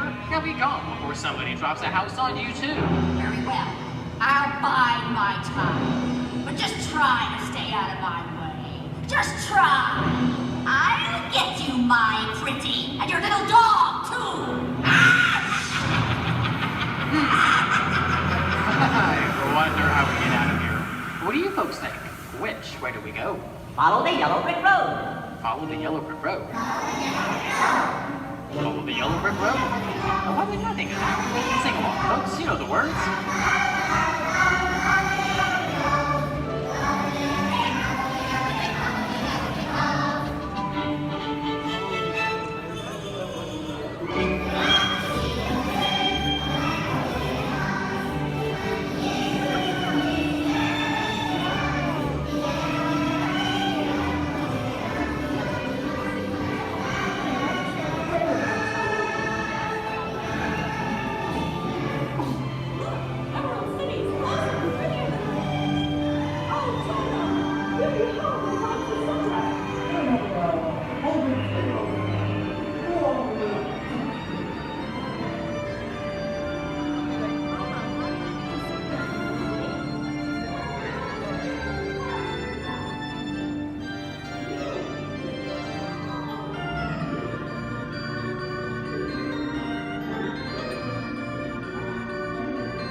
From all of us here at Disney's Hollywood Studios and Turner Classic Movies, we hope you've enjoyed our tour through some of my favorite films. But remember, there are many more adventures waiting for you every day on TCM.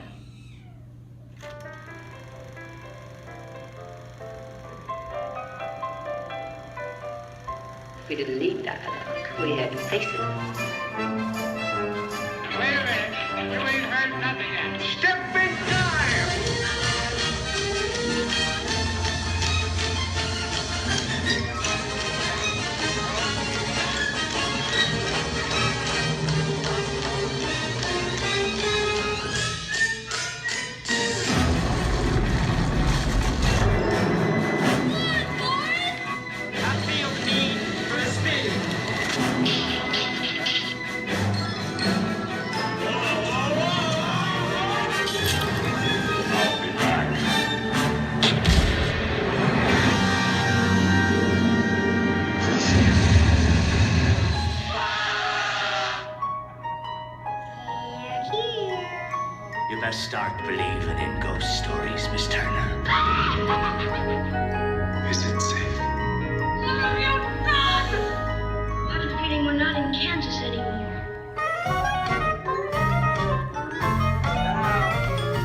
of a man. Well, nobody's perfect.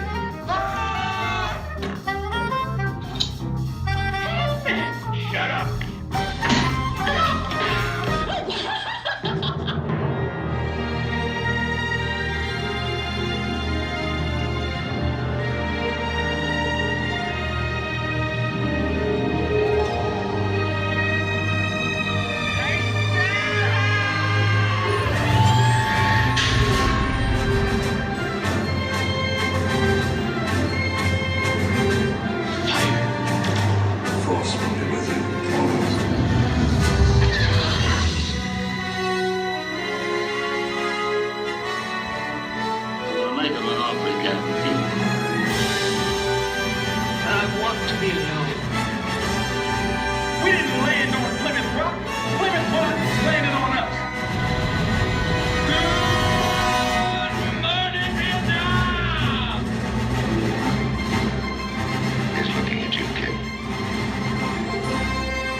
Enjoyed our ultimate celebration of classic movies, and remember, you can find many more beloved stories and legendary stars on Turner Classic Movies. On behalf of Disney's Hollywood Studios and Turner Classic Movies, we'd like to thank you for joining us on The Great Movie Ride.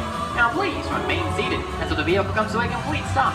Please take small children by the hand and gather your personal belongings. And once these doors have opened, rise dramatically to your feet and make a frantic exit towards the rear of the vehicle. Oh, and one more thing. When I yell action, don't forget the thunder is the law, or yours truly. Okay, quick, everybody, and action! Thank you. Have a wonderful afternoon at Disney's Hollywood Studios.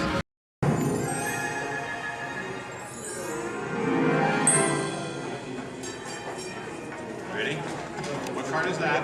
Okay, keep your eye on it. Wait, please. Blow on it.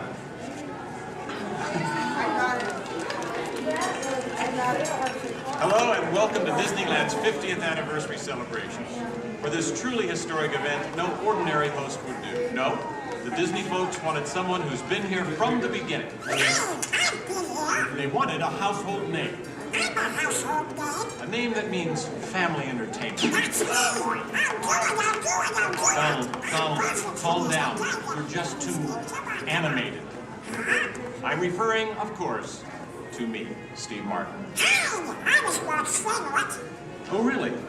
Well, I don't remember him calling that show the Donald Duck Club. Now just waddle along. As I was saying, the Disney folks came to me because I began my career right here at the Magic Shop at Disneyland. That's me, Disneyland class of 1960. Magician, prestidigitator, and seller of fake vomit.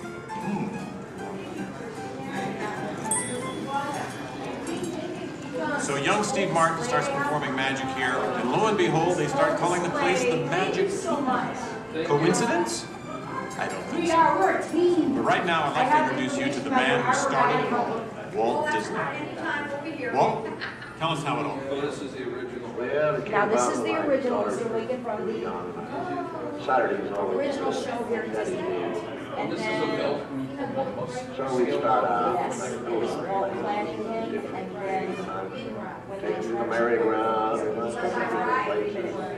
As I sit there while they all these things, sit on the bench, eating peanuts, I felt that this subject is something that we as the parents and the children could have fun together. Great idea. So that's how Disneyland started. I'll take it from here. Oh, yeah, and I did not. This priceless artwork shows the first design for Disneyland. A small park that would have been near the Disney Studios in Burbank.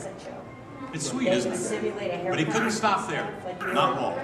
He wanted a world of the future, an exotic jump, a wilderness frontier.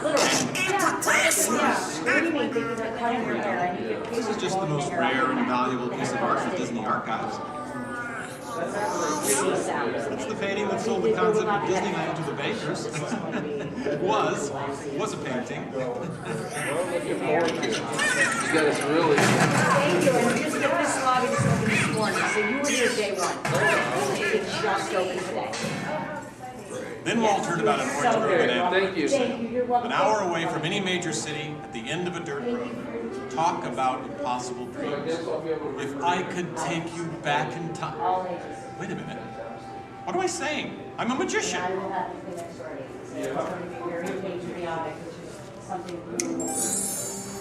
Here is the actual orange grove 1 year from opening. And that's actually Walt Disney in the actual orange grove. Let's listen in on his top secret plans. 1, 2, 3. Aha! Some sort of code. I get it. Walt also had a code for all the trees on the property. Red ribbons for the big trees he wanted to save for Disneyland, and green ribbons for the ones he wanted removed. But, as fate would have it, the bulldozer driver was colorblind! Oops. So, Disneyland, less than a year from opening. No one in their wildest imagination could ever build an entire theme park here in just 1 year. I'll show ya. Watch this, Magic Boy. That kind of sound. Keep going, boys. Faster, faster. That's it, good one. That's it, good one. Opening day. Take it away, Walt. To all who come to this happy place, welcome. Walt's dream had finally come true. And to celebrate, ABC organized the biggest live telecast in history. Some of the most famous stars in Hollywood showed up, including host Art Linkletter. Frank Sinatra. Hello, Franco. Who's driving? Sammy Davis Jr. Hello, Sammy. Bob Cummings, Ronnie Reagan. Come on in. Davy Crockett. Buddy Epson's there, too.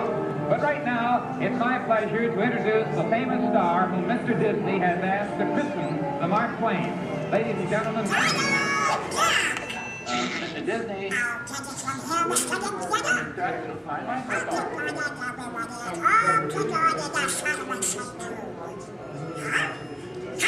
What's the big idea? I'm translating. Nobody can understand what you're saying. You can't do. Cannot. Can't. Not. I'll show you. Ignore the duck. As I was saying, the lands that America saw on the Disneyland television show became really...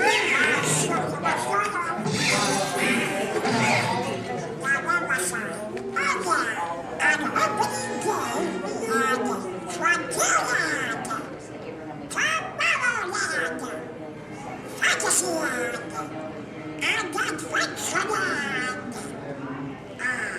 It was a perfect day. Oh, really? I wouldn't say perfect. It was 100 degrees in the shade, and the freshly poured asphalt was still wet. 11,000 people were invited, but 28,000 showed up. Newspapers predicted the worst for Walt and his park, and only 90 days later, the 1 millionth guest walked through the gate. Disneyland not only survived, it thrived. And then we had another show that was called The Journey.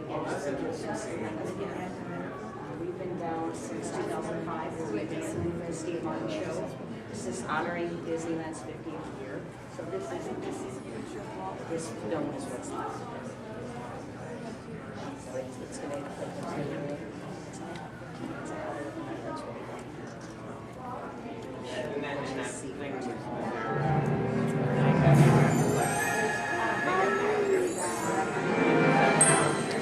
Walt wanted the magic of Disneyland to begin as soon as you walked through the gates. And And your first stop was this turn-of-the-century street inspired by the small town where Walt grew up. He felt so at home here. He even had an apartment built for himself above the fire department, and it's still there today. Walt paid tribute to his father in one of the shop windows. In others, you'll find some of Disneyland's most important contributors. Nice try, Donald. Many shops have come and gone here over the last 50 years. Gone is the working pharmacy, and gone but not forgotten, my favorite, Hollywood Maxwell's corset shop, better known as the Wizard of Bras. Yes, Disneyland is filled with nostalgia and memories, but that's only part of the magic. Let's not forget fantasy. Ah, hear that? When you wish upon a star, your dreams come true. For Walt, that was the very essence of Fantasyland. Of all the lands, this was closest to Walt's heart. He even placed the Disney family crest right above the castle gate. Fantasyland was created by the same artist who created Disney's animated films at the studio. And soon those storybook tales came to life in an orange grove in Anaheim. For the first time, we could step into those worlds and become a part of the adventure. In Adventureland in New Orleans Square, surprises happen all the time. In fact, Disneyland is the only place I can think of where you can be attacked by pirates, frightened by ghosts, and nearly crushed by a giant boulder, while keeping your arms, legs, and feet inside the vehicle at all times. And here's the adventure that started them all. Remote rivers through a treacherous jungle. Could something go horribly wrong? Only a punchline. Over the years, the Jungle Cruise has become a showcase for handsome and witty river guides. Oh no! That big elephant is coming up to us and it looks like he's going to squirt us! Everyone in the back, get down! Don't worry, it never happens.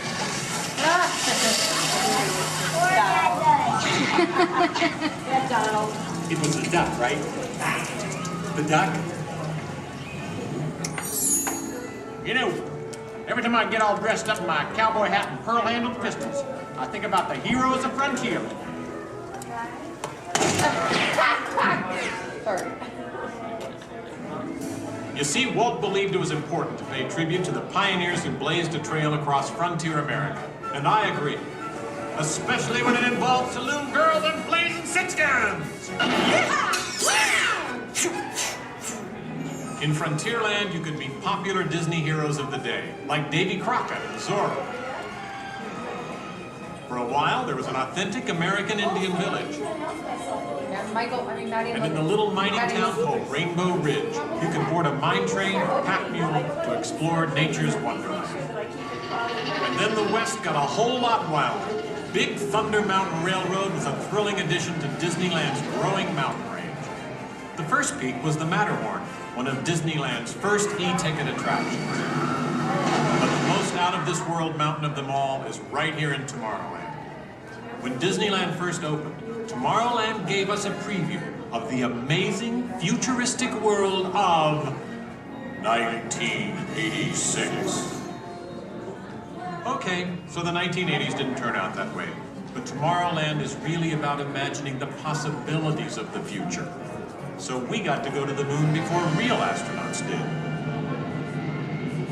We got to travel through the mighty microscope on atommobiles, beyond the realm of normal magnification.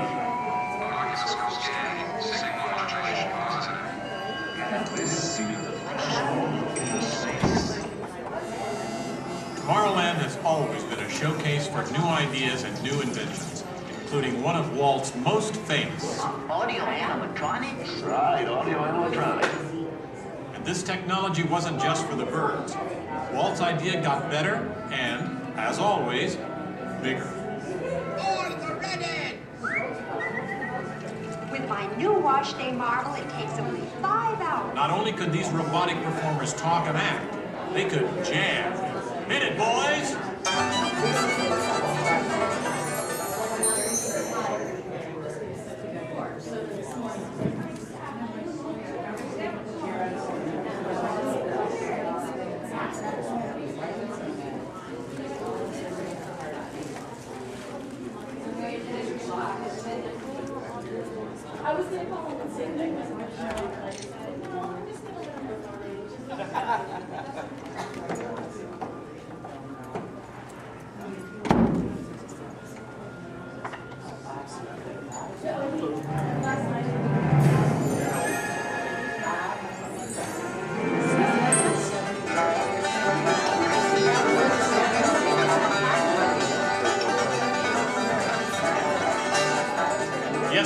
Disneyland has had thousands of great entertainers over the years, and not all of them have had servos and circuit boards.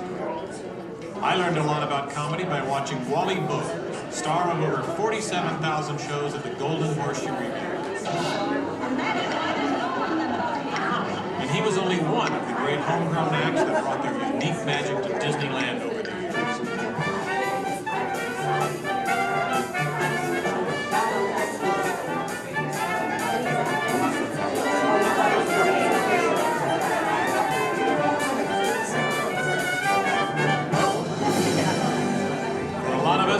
Disneyland's best magic trick happens every day at dusk. When all the lights come on, the Magic Kingdom is transformed before our very eyes. You know, that's one of the great things about Disneyland. Everyone has their own special memories. For some, it's the first time they walk through these gates. For others, it's their first parade. And I'm sure for all of you, it's watching me, Steve Martin, host Disneyland's big 50th anniversary. But while shows and attractions are all great, I think for most people, the real magic of Disneyland is right here. It's you, Donald. Yes, it's you and Mickey and all the rest of the gang who always make us feel like home. Shall we? Let's go! Goodbye, everybody. You know, I have to admit, you would have made a perfect host. Sit up next to me.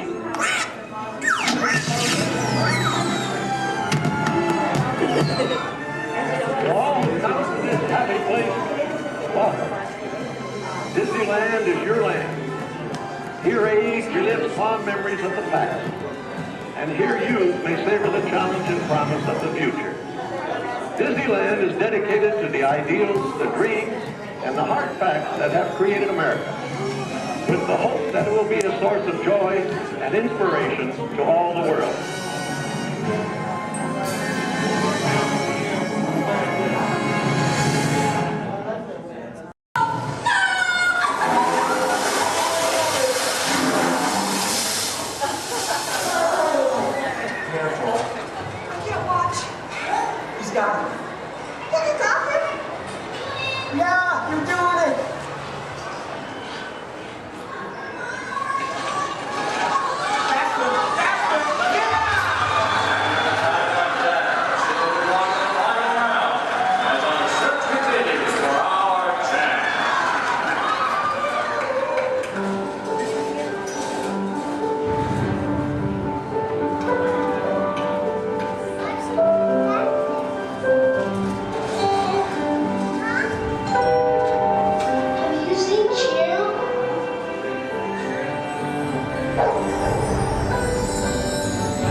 With imagination, we can relive the moments of our lives.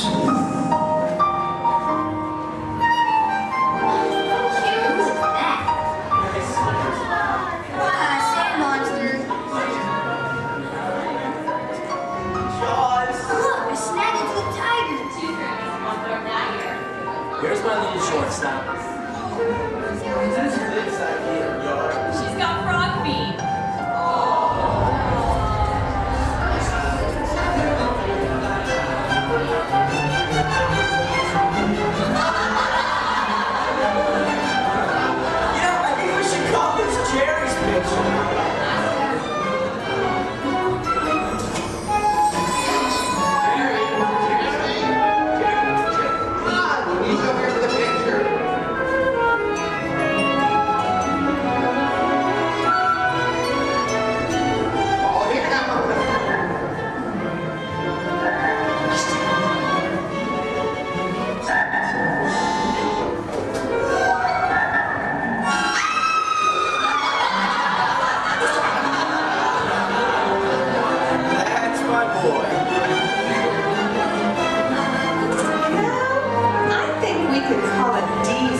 stepping up to the plate.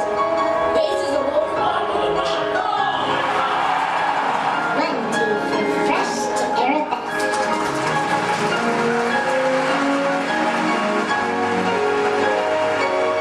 This is Houston. How's the view up there?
With imagination, anything is possible. Well, imagine that.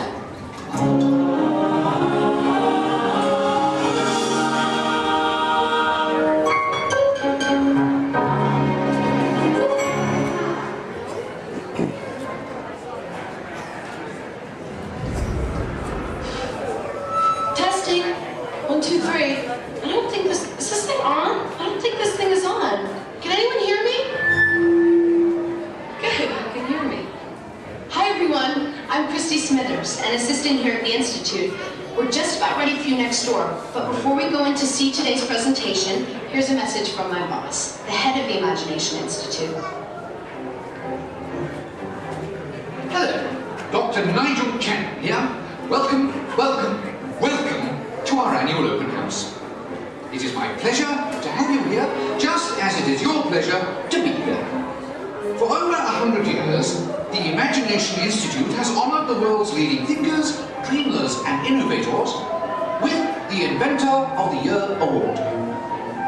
This year's recipient, Professor Wayne Zielinski, holds patents on numerous unique, one-of-a-kind inventions, including the hands-free phone helmet, the hands-free personal grooming helmet, and his newest creation, the video camera helmet, which, if I'm not mistaken, is also hands-free. But what brought Professor Zielinski to our attention was not headwear, but his incredible shrinking and enlarging machine. Although he's had some small setbacks, he has demonstrated a truly enormous gift for imaginators. Today, before receiving his award, the good professor will demonstrate for us his latest inventions, all developed right here at the Institute. Before we begin, I have one special reminder. Do remember, safety goggles must be worn during the presentation. But please, for your safety, do not put on the safety goggles until you are safely seated safely inside the theatre safely. Yes, right. Now, please gather up your personal belongings and move all the way into the auditorium. See you in a few minutes. Cheerio. Remain seated throughout the journey, keeping your hands, arms, feet, and legs inside your car. And please supervise the children. Stay clear of the doors which will open and close automatically. Enjoy the trip. Para su seguridad, permanezca sentado y mantenga sus manos, brazos, pies y pies dentro del car. Vigila sus niños.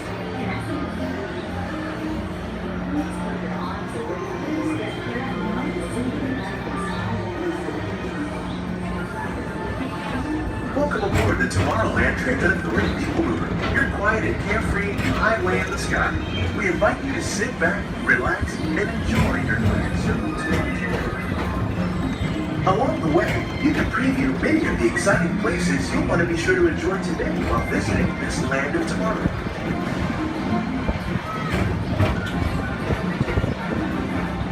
The People Mover is the perfect vehicle for people watching. So keep your eyes peeled. You never know who you might see.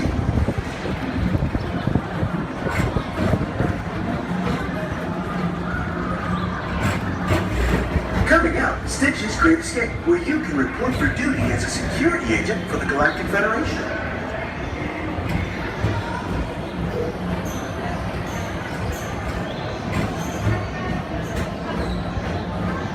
Your mission is to keep Experiment 626, the biggest little mischief maker in the galaxy, under control. I don't think so!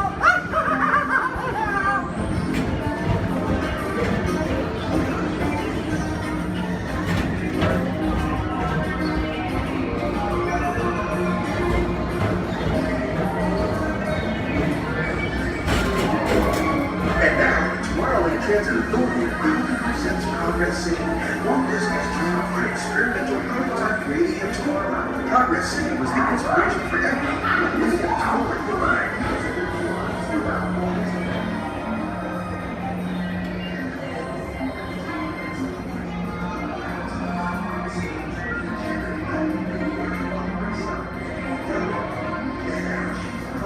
If your future includes shopping, then you'll want to visit Mickey Stock Traders, where you'll find the greatest goods from around the galaxy. That's right! It's out this world!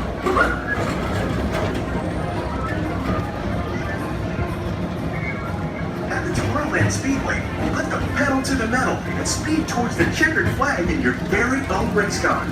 Young or old, this is your chance to drive in the fast lane without worrying about getting a speeding ticket.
Paging Mr. Morrow, Mr. Tom Morrow. Please contact Mr. Johnson in the control tower to confirm your flight to the moon.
and ascend to otherworldly heights.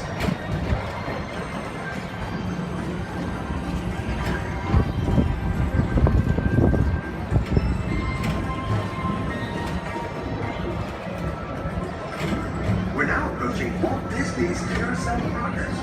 Inside this rotating theater, whole families welcome you into their homes of yesterday and today, starting way back at the turn of the 20th century.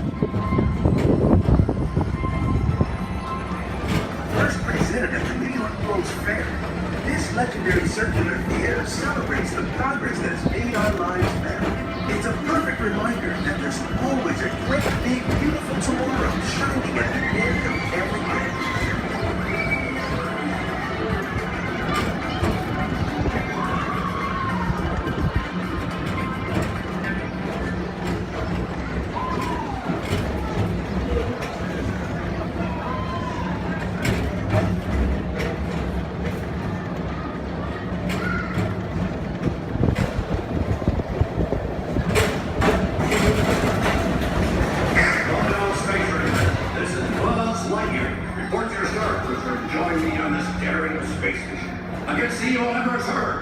As an honorary space ranger, you'll use your own personal laser cannon to save the entire galaxy.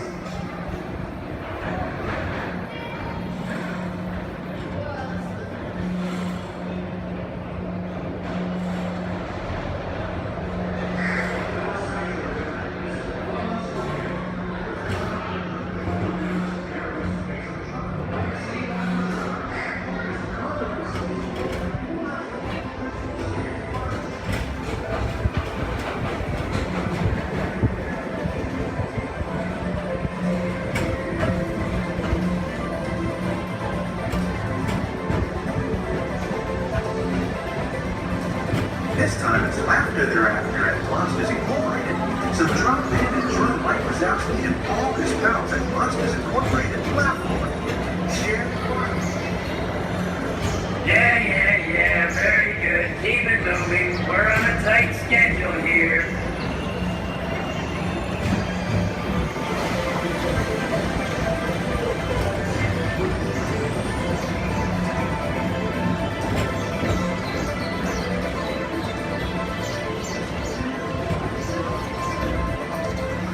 Thank you for joining us on Tomorrowland Transit Authority People Tour. It's been a pleasure to have you aboard. Enjoy the rest of your day and have a great, big, beautiful tomorrow. Welcome aboard to Tomorrowland Transit Authority. Your flight is right where the house now. Step on the leading platform with caution and exit by stepping away from the car. Thank you.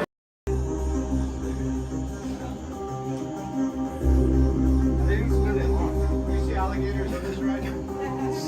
Yeah, space alligators. Okay. Space Also gators. known as Space gators. alligators. Alligators, yeah. So the backpack's right with us? Users, prepare to be digitized into the world of Tron.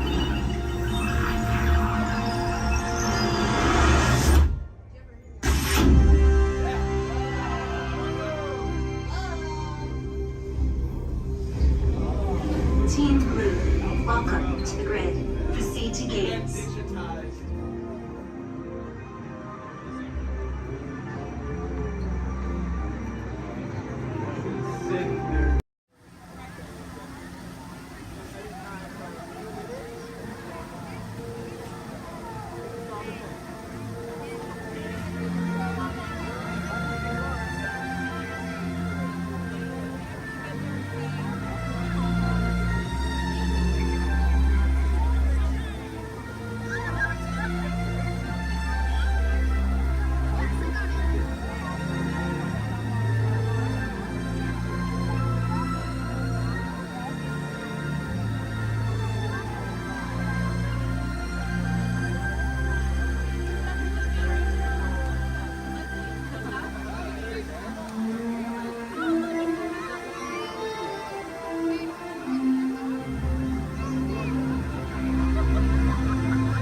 Fully seated, no lap sitting, and hold on to all loose items.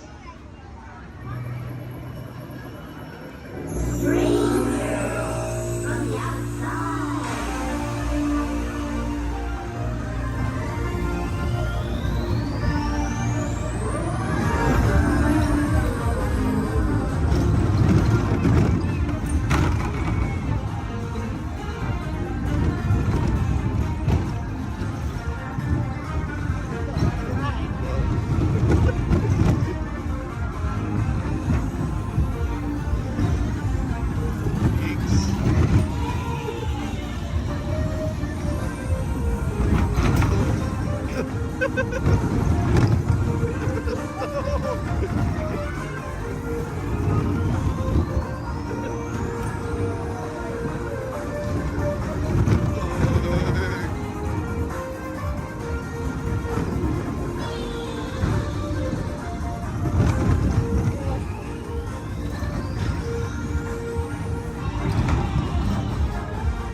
Stand clear of doors and hold on to handrails.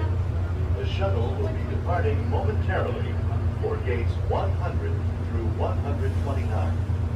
Orlando and Central Florida have so much to offer. There's a good chance you didn't see and do it all. So please come back and visit us again very soon. This is Orlando Mayor Buddy Dyer, and we hope you enjoyed your Orlando experience.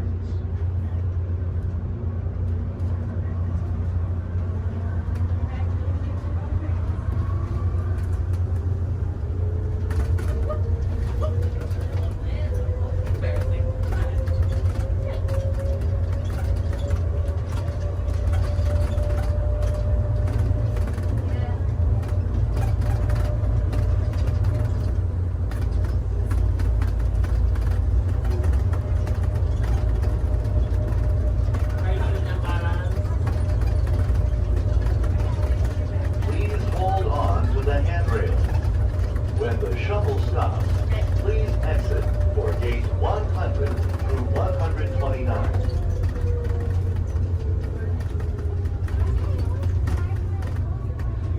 Unless you want to take a picture of your ticket. Why would I do that? I'm taking this here again. I just went to 7.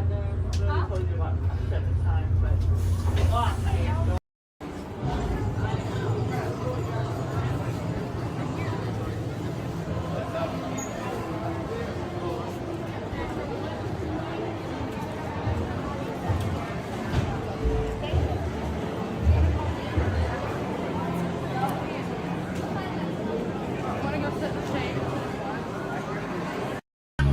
My name is Skipper Melanie. That's first name Skipper, last name Melanie. And for the next 5 days and 8 romantic nights, I'm going to be your skipper, your guide, your lion tamer, your dance instructor, and if you don't laugh at my jokes, your swimming instructor. Off to a long ride. We're going to start our journey here in the Amazon rainforest, where it rains 365 days a year. Or only 2 days if you have Amazon rainforest touring. That joke's all about the delivery. If you look on either side of the boat, you're going to see our beautiful margarine flies. And I know what you're thinking. I can't believe they're not butterflies. Yeah, me too. Me too. Right over here to the left, we have Inspiration Falls. Now, you know, a lot of people wonder why it's called that. And that's because the longer you stare at it, the more it inspires you to go. Yeah, that's our #1 joke here.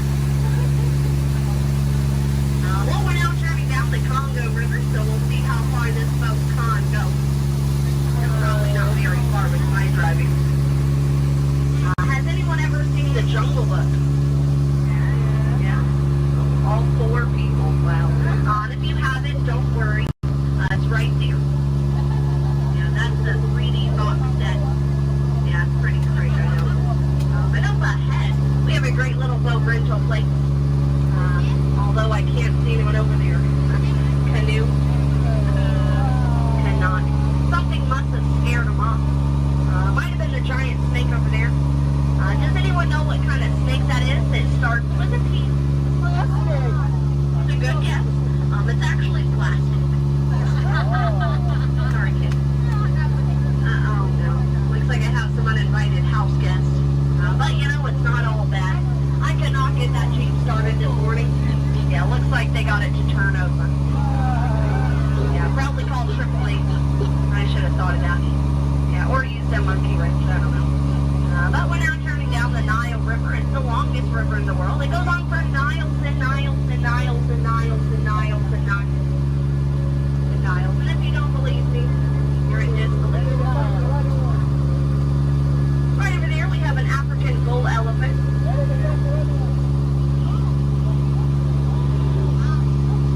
Now that elephant right here is actually the fastest elephant in the entire world. Yeah, he's already over here.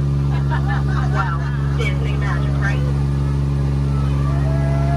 And right in front of us we have the star of the new Jungle Cruise movie. His name's Dwayne. Yeah, we're really excited about it. And we're now in the African belt where all the animals came together. We have some long-necked cheetahs, some 1970s impalas. Oh, look at those lions protecting that sleeping zebra. He's dead. Tired, dead tired. You know, it must be hard to eat a zebra. Yeah, because it's like white meat, dark meat, white meat, dark meat, white meat, dark meat tail.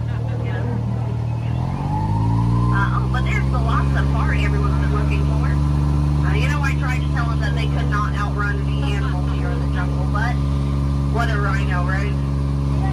I guess they'll get the point in the end. But that's my best friend right over there. Her name is Ina. Everyone say hi, Ina.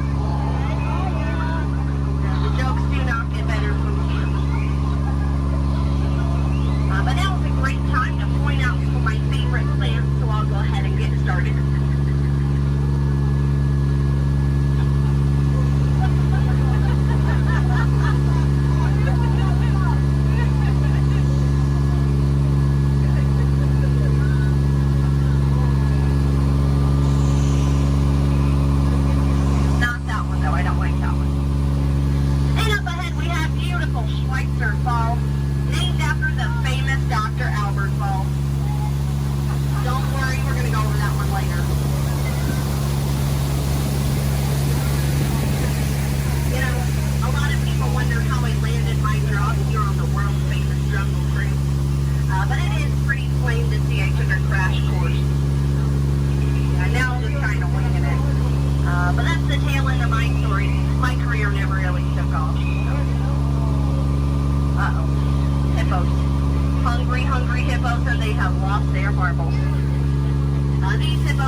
treasure, could be a dead end. Knowing Disney, it's probably a gift shop. although it might be painful. It's a root canal.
My name's Don, and welcome aboard.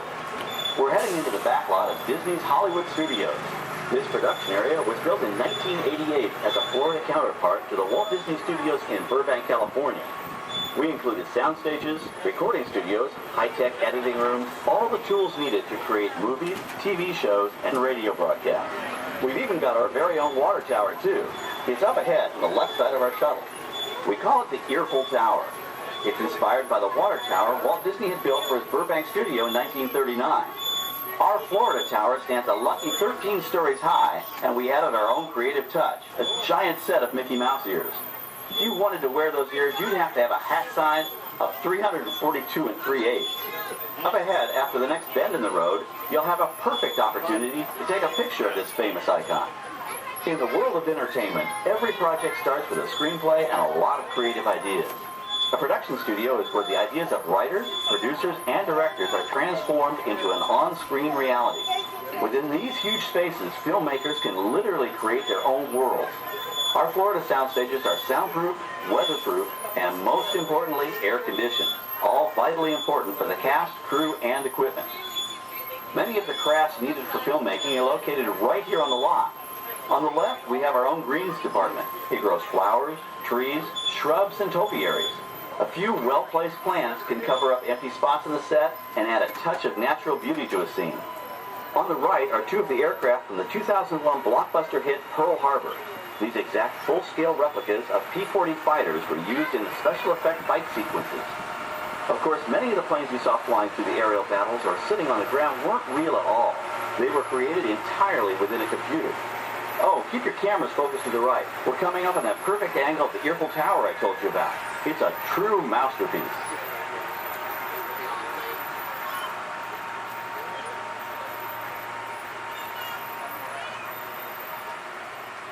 We're entering one of our most glamorous and colorful departments, creative costuming. Every star has to have just the right wardrobe, and it all begins here with a designer's sketch. Our team of designers, seamstresses, and tailors can turn 1.5 million yards of fabric into over 25,000 costumes every year. Many of these costumes will become part of the shows and attractions of the Walt Disney World Resort. In fact, here in Florida, we have the largest working wardrobe department in the world. Why, Mickey Mouse alone has over 175 different outfits to choose from, while Minnie Mouse keeps more than 200 unique costumes in her wardrobe. On the left are costumes worn by the stars in recent studio productions. You'll probably recognize some of those costumes from the big screen. Every story needs a setting, and our design staff can create just about any place a script calls for, from an urban city street to a remote desert canyon. On the left is our scenic shop where large-scale sets and props are built. Our team of set designers, carpenters, artists, and engineers has created caves and caverns, game show sets, even replicas of the U.S. Supreme Court and NASA's Mission Control, all on our sound stages. The shop also provides sets and props for our shows and parades here at Walt Disney World. The same skill and craftsmanship that goes into a movie set can also be used to create magic for our parks. Either way, it's all about making dreams come true.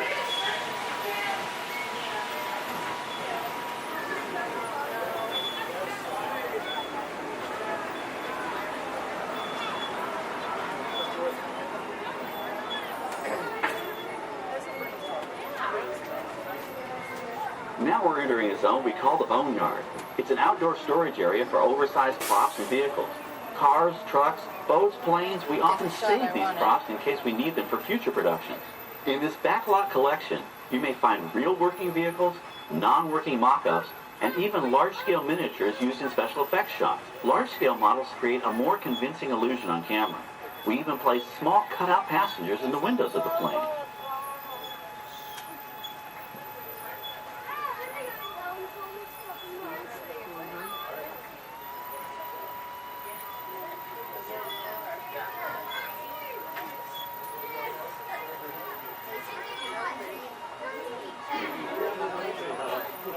We're now passing by the sets for our Lights, Motors, Action, Extreme Stunt Show. On the left, you may catch a glimpse of the Mediterranean fishing village that sets the stage for this thrilling attraction. We'll get a closer look at it soon, but for now, we're approaching one of the largest standing sets on our back lot. It's over on the right. It may not look like much from this angle, but it's pretty spectacular on the other side.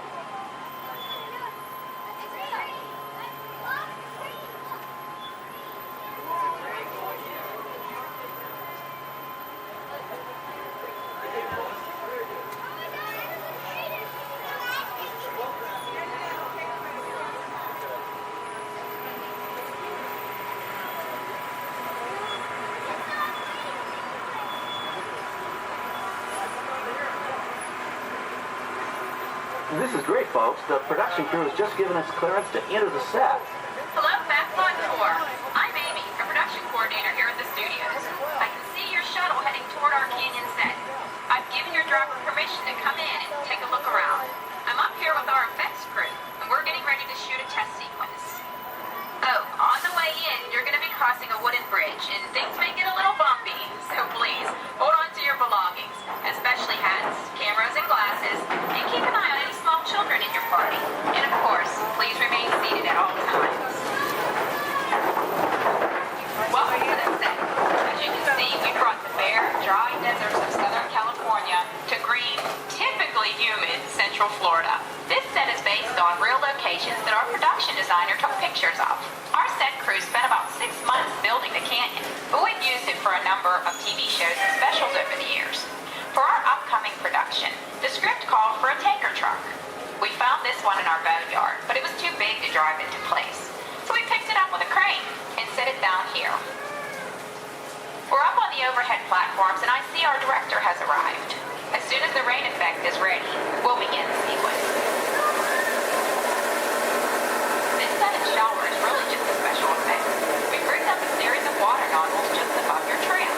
The water sprays in a crisscross pattern to create a sense of depth. But this storm only covers the first few feet.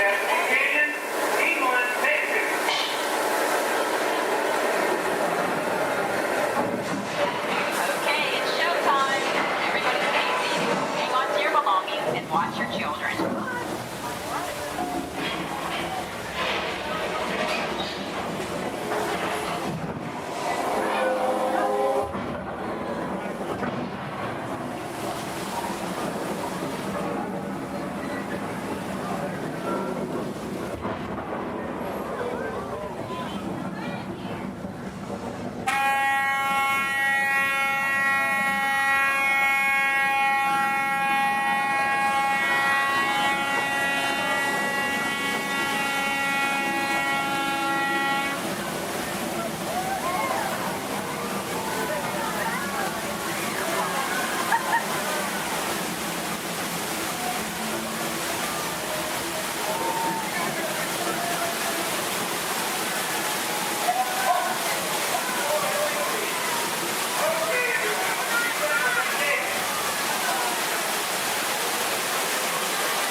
Now, let's go behind the scenes and find out how this spectacular sequence was created. The canyon itself is a facade, a steel structure covered with wire mesh and layers of concrete, sculpted and painted to look like natural rock formation. Narrow yellow pipes carry propane gas, fueling flow tubes and fire escapes.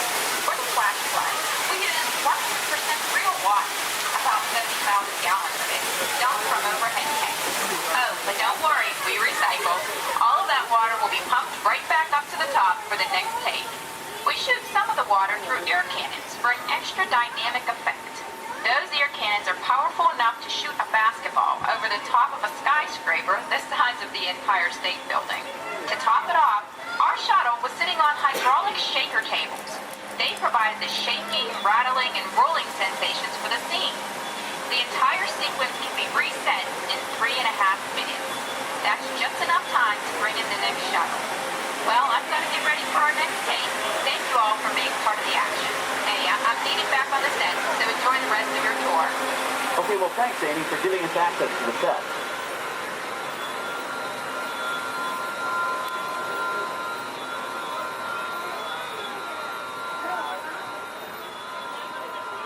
On the right, we have an authentic piece of Disney history. That Gulfstream 1 was known at airports across the country as November 234 Mickey Mouse, but we just call it the Mouse. In 1964, Walt Disney and his hand-picked team used this plane to scout locations for what he called the Florida Project. Soon, they secretly began purchasing thousands of acres of land, which became the Walt Disney World Resort in 1971. During the creation of the resort and later Epcot, the Mouse shuttled studio executives and Imagineers between Burbank and Orlando, making it the most used executive aircraft in the country. Appropriately, the Mouse retired here in 1992. As Walt used to say, it was all started by a mouse. In this case, the 234 Mickey Mouse. On our right, we once again sweep past the magnificent Mediterranean village of our Lights, Motors, Action Extreme Stunt Show. This high-octane attraction is based on the hit show from the Walt Disney Studios Park in France. In this action-packed production, you'll feel like you're right there on the set during the filming of a spy thriller, complete with custom-built cars, motorcycles, even jet skis. You'll experience the split-second timing, coordinated driving, and fiery special effects that make action movies a real blast.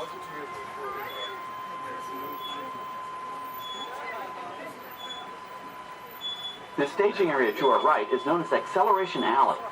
Here, the custom-built stunt show vehicles rev their engines up to 70 miles an hour before making their high-speed entrances onto the stage for our Lights, Motors, Action Extreme Stunt Show. Of course, these are professional stunt drivers. We hope you'll enjoy their daring driving skills, but please, don't try them yourself.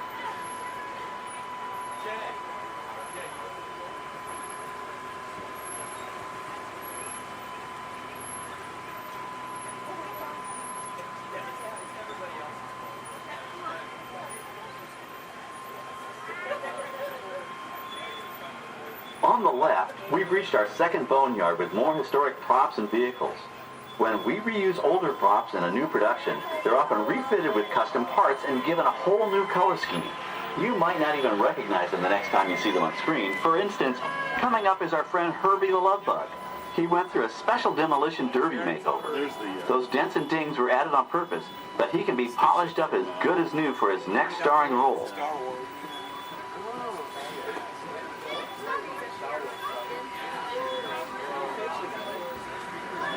On our right, we now have a very different view of the fishing village set. From this point of view, you can see that there is no inside to the buildings. They are just false fronts or facades. In the movie business, set builders only create what the camera has to see. It's an old movie trick dating all the way back to the silent era. To add to the sense of realism and avoid the cost of set building, many of today's television shows and movies film on location in cities and towns across the U.S. But out in the real world, you've got to contend with noise, traffic, crowds, and various visual elements that may or may not belong in your film. Here on the backlot, we can avoid these problems because we created our very own flexible urban environment. Our Streets of America facades can stand in for a small town or a giant metropolis. As we come around the last corner on our route, you'll see the skyline of New York City in the distance. It's really a series of painted flats, expertly designed to fool the eye and the camera. We can dress and decorate these streets to look like any city we want, from Chicago to San Francisco. Depending on the choice of vehicles, props, and costumes, we can even turn back the clock and set our story in a different time. And what's more, these sets are built with Florida weather in mind. They're made to withstand 100-mile-an-hour winds. You're welcome to visit our Streets of America anytime during your visit today and get an up-close look at the skills of our set designers and builders. We've just about reached the end of our tour. Our final stop is the American Film Institute Showcase, where you can see the actual costumes and movie props used in some of Hollywood's most famous films. There are some pretty amazing items in there, so feel free to take all the time you like. Please stay seated until our tram comes to a complete stop and check around you for any personal items that may have fallen during our trip. Well, as they say in Hollywood, that's a wrap. Thanks for joining our backlot tour, and we hope you'll come back to visit us again soon. Alright, we're going to stop up here in just a moment. I'll open these doors. I'm going to X out through those blue automatic doors into the AFI showcase for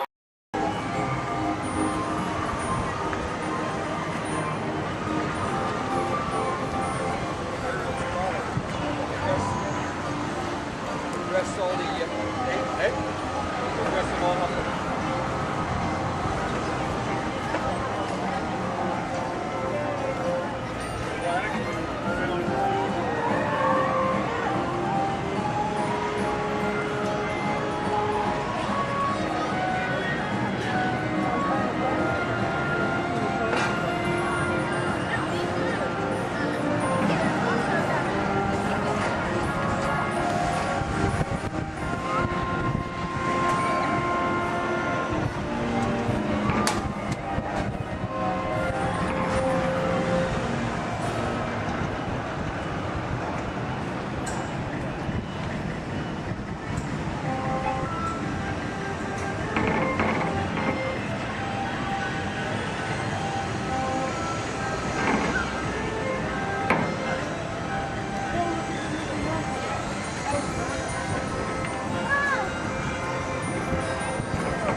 this elevator.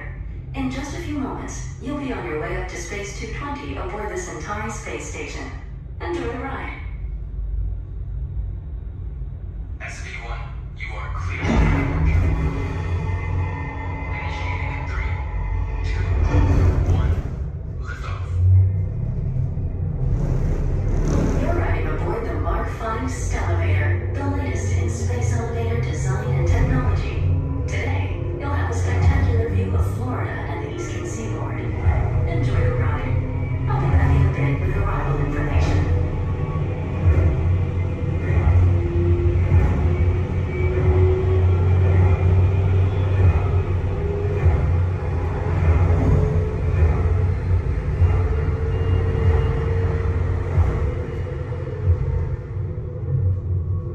SV1, we are on our final approach. Roger that. If you look above, you'll see Centauri Space Station coming into view. Once we dock, gather your belongings and exit through the open airlock. A Space 220 agent will be waiting for you. SV1, cleared for Earth. Gravity generator active. Airlock activated. Docking complete.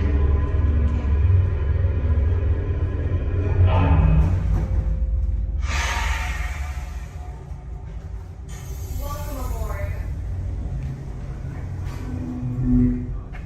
This where we go down? Yeah. Give me one moment. You guys gonna head right down this way. Somebody should meet you there. If there's nobody, oh, there is somebody. Okay. Head on down. Thank you. All right, guys. You're slow. You okay? We're safe.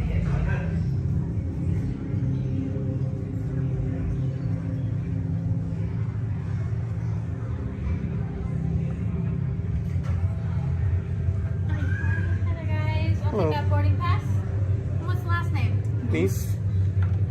All right, for Joffrey. Yes. All right, you guys can call me. How was the trip up today? Was it good? Very good. Awesome.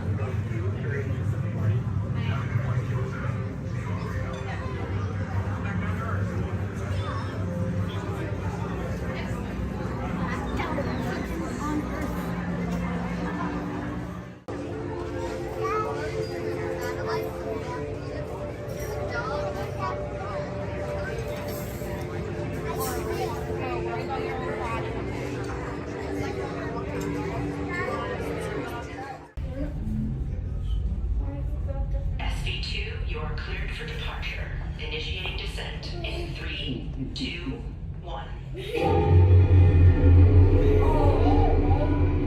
Your journey back to Epcot will be a smooth and quick one today, so enjoy the ride.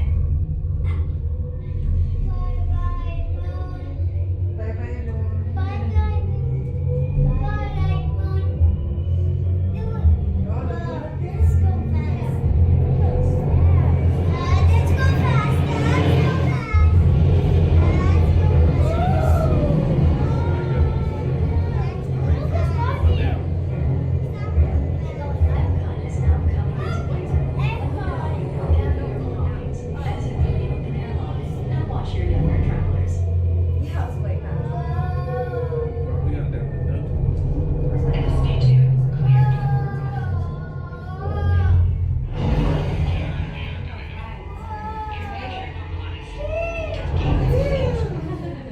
We hope you enjoyed your visit to Space 220 and look forward to seeing you again The soon. ground is in the sky.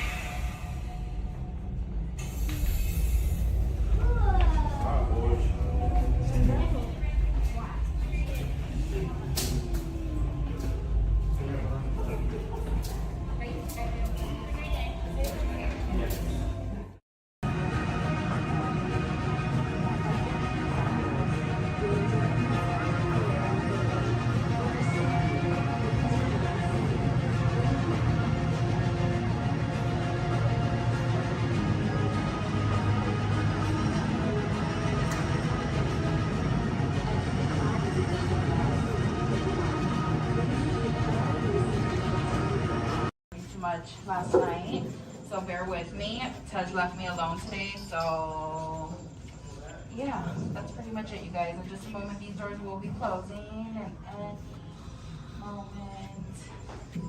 Oh, my God. Okay, so yeah, Do you guys want a tour of the war room? Okay, so basically, got some monitors over here. My name is Jamie, by the way, you guys. Oh, and there is Taj. Jamie, the buses are here. Okay, what do you want me to do with them? They're just staring at me. Should I send them now? Dom's calling. I got this, Jamie. Okay, great. Dom, what up? Taj, just got a heads up from Hobbs. The FBI's about to raid your location. Crazy. Man, they always ruining our fun. For real. It gets worse. They're leading Owen Shaw right to your door. Shaw? That cockroach we beat down in Spain? What's he got to do with this? Everything, right? Nothing yet. And let's keep it that way. Get those people on those buses. You need to start plugging out right now. And get that turbo truck ready.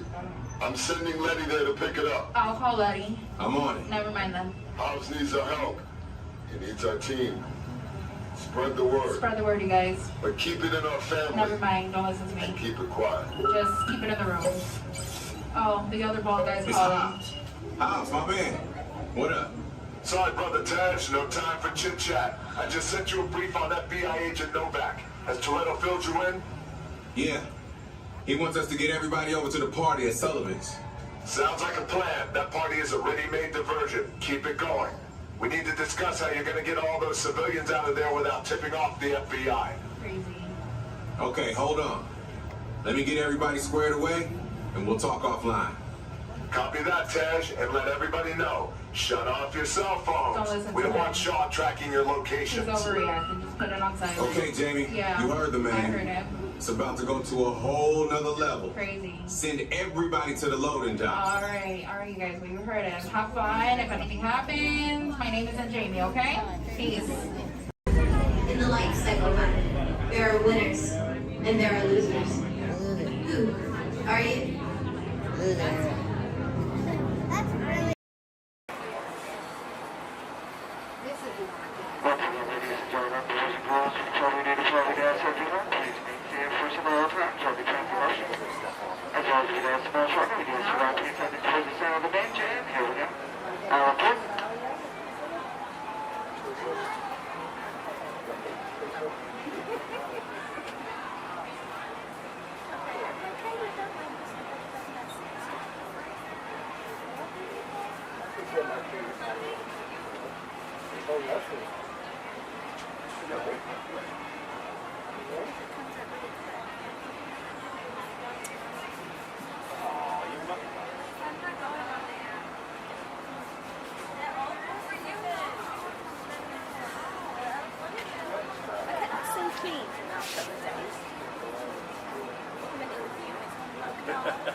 To those who just joined us, welcome aboard the Disneyland Railroad. To ensure a safe ride, remember to stay seated with your hands, arms, feet, and legs inside the train. And please, watch your kids. Para su seguridad, permanezca sentado y mantenga las manos, brazos, pies y piernas dentro del tren. Y cuide a los pequeños. Gracias. We're now entering Splash Mountain, where every day is a zippity-doo-dah day. If you look real hard, you might just find your lap in the place.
Steam powered out of wheel train.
Generation stop to Fantasyland, where you'll find many of your favorite Disney animated characters and stories.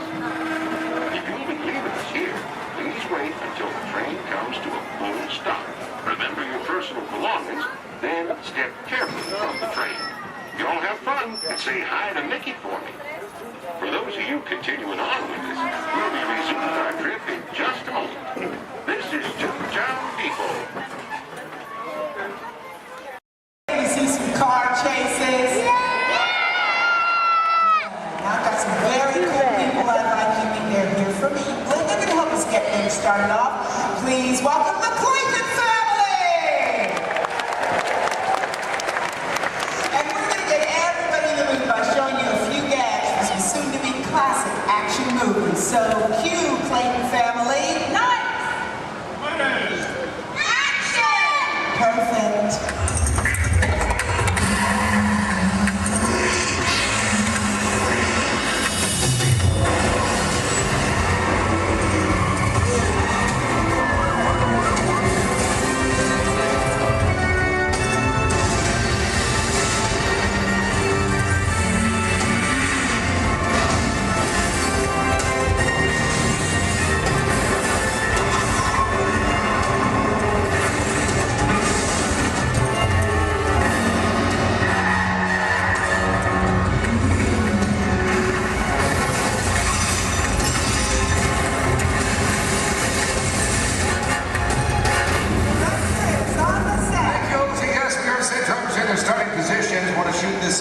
First scene as quick as possible. Just need to know, is everybody fired up? Are you ready?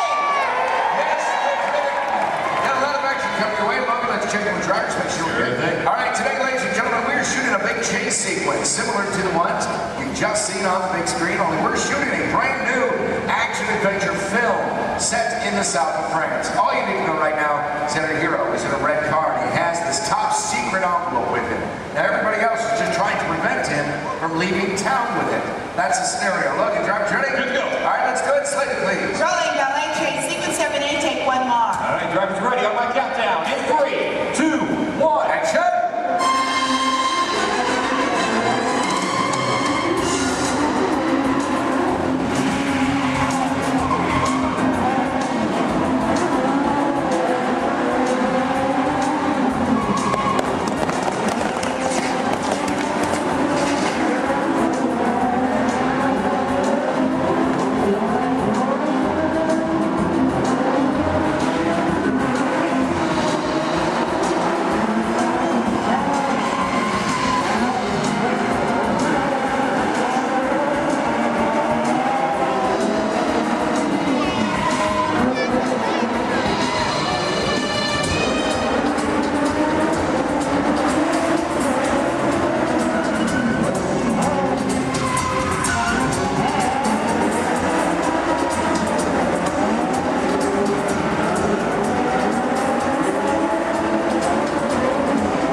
Yeah, let's sign it. All right, Ultra, let's check the playback when we set up for this next chase. All right, give us a sec. Let's go reset the flick on here. Take it off set. All right, what do you think so far?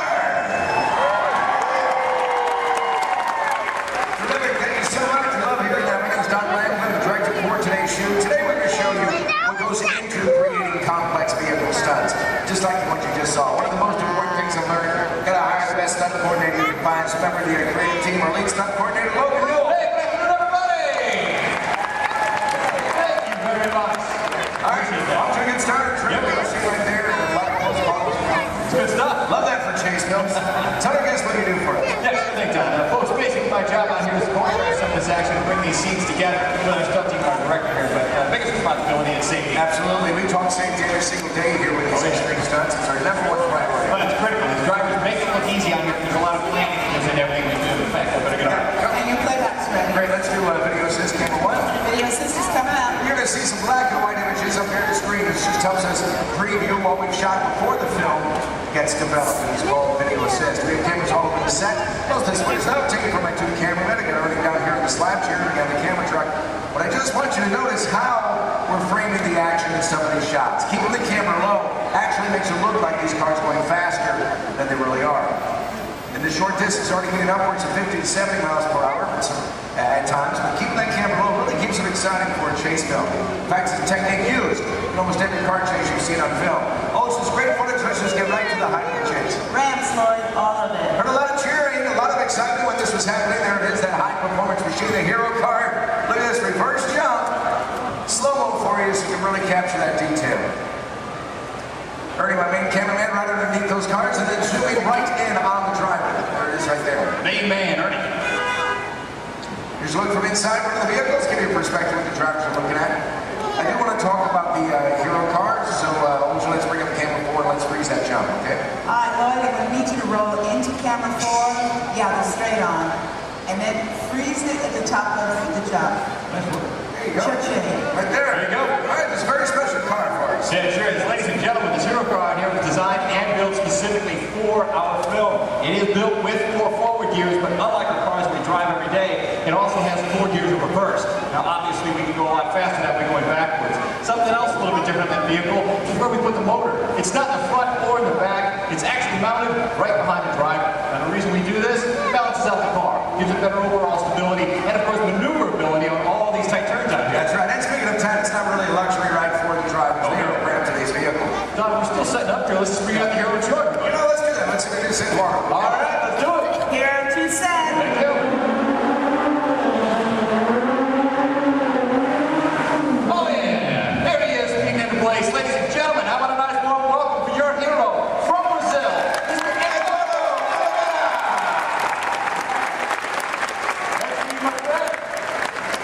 Great work, Edu. Great work, my friend. Now we've worked together for a little while, and he's pretty awesome at the 180s, 360s, at 540. Pulled that out. Look good. Look good. Glad we put that in. How about you? You glad we put that in? Yeah, you're glad. Okay. It's all right. This thing's on. You can talk. Hey, Eddie, go ahead and look at the camera and tell everybody how you do the jump backwards. They love that too. It's going to take a long time? Yeah. All right. Well, I'll summarize for you guys. As good as he is at what he does, this unique, one-of-a-kind car has its win. Let's check that out. Here are 2 on set. All right. Now you see, folks, it's really not safe to drive in reverse at high speeds, of course, or jump a car backwards for that matter. So what we did is we had a duplicate car built. This is exactly every detail as Eduardo's hero car right here, except for one tiny modification. It's built, so our driver faces out the back. Check this out. We even took it a step further. Built a reverse stunt driver. Made it look like he was facing out the front. Hello, everyone. I'm not real.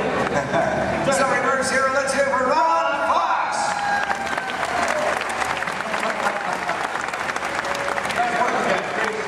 Now, folks, you may be wondering out there how we're able to switch these vehicles mid-take like that without you noticing. In fact, Ultra, we got that video system. Can we bring it up? You got it. I need cameras 1 and 6, Lloyd. Roll. There we go, guys. You can see right over here, this is our first hero, Eduardo. Drove on the set. A reverse hero. Well, he was actually waiting in position to take over for it. That's right. The 2 cars are like runners passing the baton in a relay race. Once the main car disappeared, well, this reverse car took over without missing a beat. Let's hear it again for these drivers.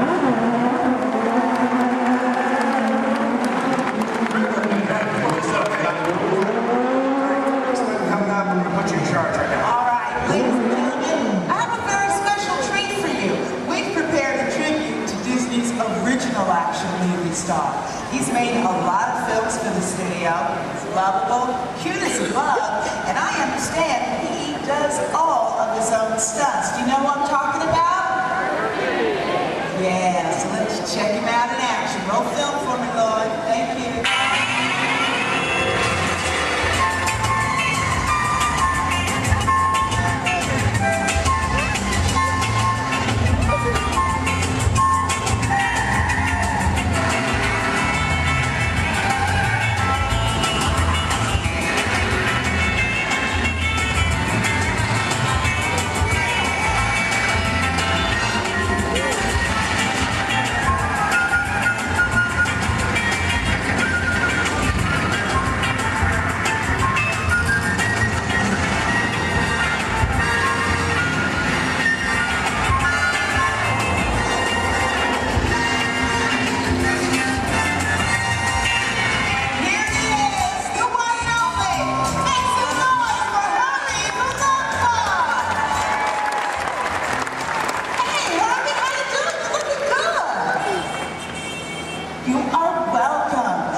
Stunts, the romance, and hey, you're leading ladies. What's it like working with them, huh?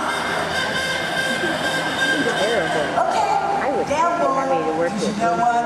I think we understand. Now look, we gotta finish setting up for the next sequence, so hey, why don't you head over and let everybody get a good look at you. Getting on up and go. Yo, put your hands together for Herman the Love Bug.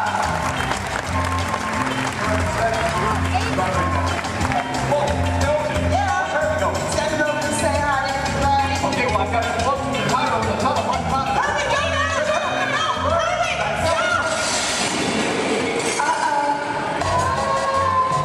No, hurry!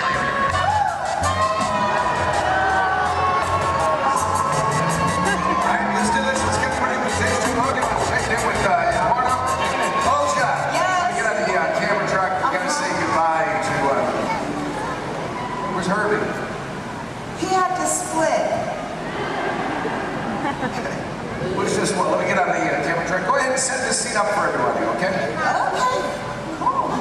Now, ladies and gentlemen, this is another segment of our chase. The hero's still being pursued, but it is getting harder for him to maneuver.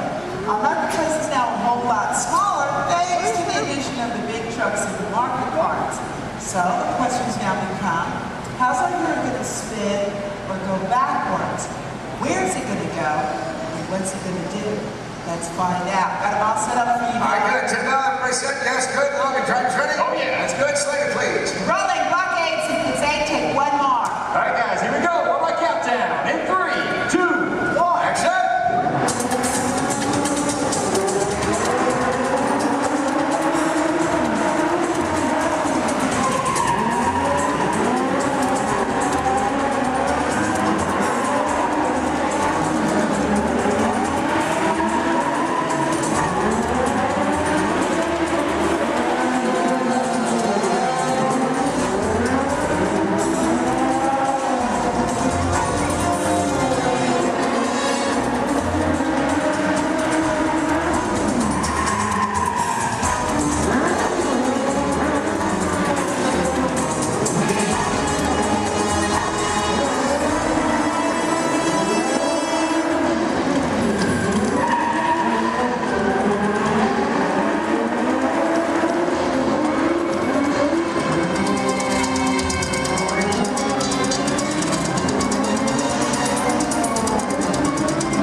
surprise. Let's take a look at our hero, Eduardo Oliveira, an action guy showing what we're grabbing this.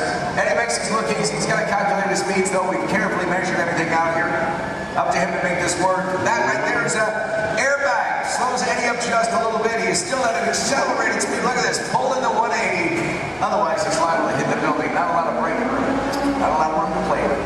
That airbag, by the way, custom designed specifically for this stunt. I'm going to show you the finished film a little bit later on. You're not going to see the airbag in the film because of the magic of editing. Yeah, John's got a great point there, folks. Again, another reminder, please don't try any of this on your own. We're showing you out here on the set. There's always a lot of safety equipment involved that you've never seen in that finished picture, so always keep that in mind, okay? All right, terrific. Let's get the pickup shot in. Can we make that happen? Can we make it happen? Yeah, it's a great time. We're going to do it. All right, yeah, let's do it. I'll get your car. All right, Logan's bringing out the red hero car. We're going to do a pickup shot, but we thought we'd mix it up a little bit, make a dream come true. Olja, you around?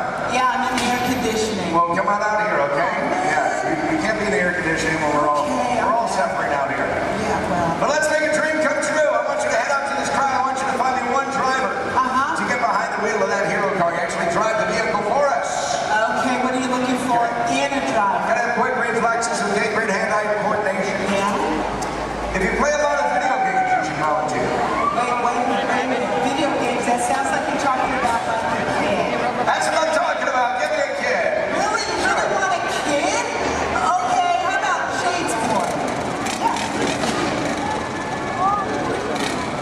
Step on over here. Here we go. Tell everybody your name. James. Hi, James. How old are you? 12. And where are you from? Yeah, it's not an Alabama accent. You guys give it up for James from England!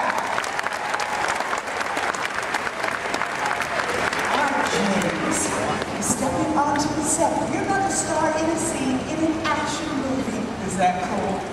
Yeah, high five to that. Did you boss? All right, look right up here at this big screen. I'm going to show you a part of the film. Then I'll tell you what you'll do for us. Okay? 7-6 first unit, Lord. All right, our hero's on foot. He's in trouble. He literally calls for his car. Look at this. Using a remote in his watch. Car gets to him on its own.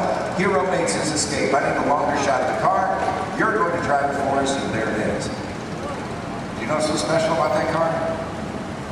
Well, it's a full-size remote control vehicle. That's right. You drive it with this remote here in my hands, guys. Let's take a look inside. I'll show you the hardware on this vehicle. The hardware, I should say. There you go. Now take a look at the steering wheel. I'll give you guys a quick demonstration. If I want to turn this vehicle to the left, all I do is press this lever here to the left like this, then to the right. There you go. Right in the center.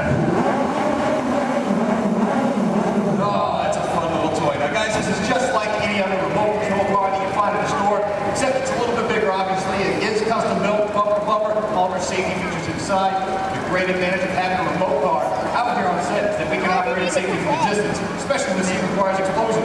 Pyrotechnics, we've got to keep everybody away, of course. So there you go. All right, beautiful. Have you ever driven a remote control car before? Yeah. Just keep in mind that this is a $100,000 vehicle. Now, James, is going to be really easy. As a matter of fact, Logan's already shown you how to steer. But for this particular sequence, dude, you have so got to concentrate on directional. Now, make it go forward. You can push his knob straight away from you. For reverse, pull it straight down towards yourself. Does that make sense? Cool. We're going to practice. I'm going to help you out this time. You go ahead, put your fingers there. Now, I'm going to push it away from you. Slow and easy, James. Nicely done. Watch your car. Now to make them stop is even easier. All you gotta do is pull it. Let go. See that? Comes to a stop. Now put your fingers back in place and pull it down towards yourself. Again with a slow and easy. Now Donna steering is back to what we in the business call one. That's the starting position for anybody in a scene, whether that's even a movie, TV show, commercial, or even a music video. Let her go, make her stop. Beautiful. Now, James, I need you to be very, very careful with that car. Is that over there? Dude, that's your entire college career, man. Roll film. Let's go faster, okay? Take this, move it all the way up. Ready? Go ahead. Action, straight. Touch it. Reverse. Okay, let go. Pull it down. Pull it down. And hold it. Next one is touch it. Forward. Take it forward. All right, stop track. Stop.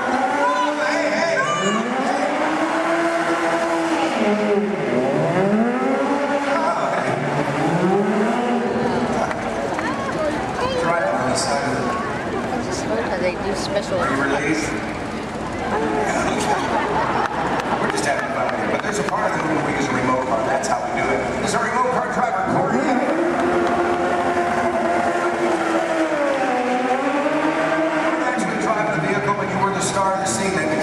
this moment I have for you. Lights, Motors, Action, Extreme Stunt Show, Honorary Driver Pin.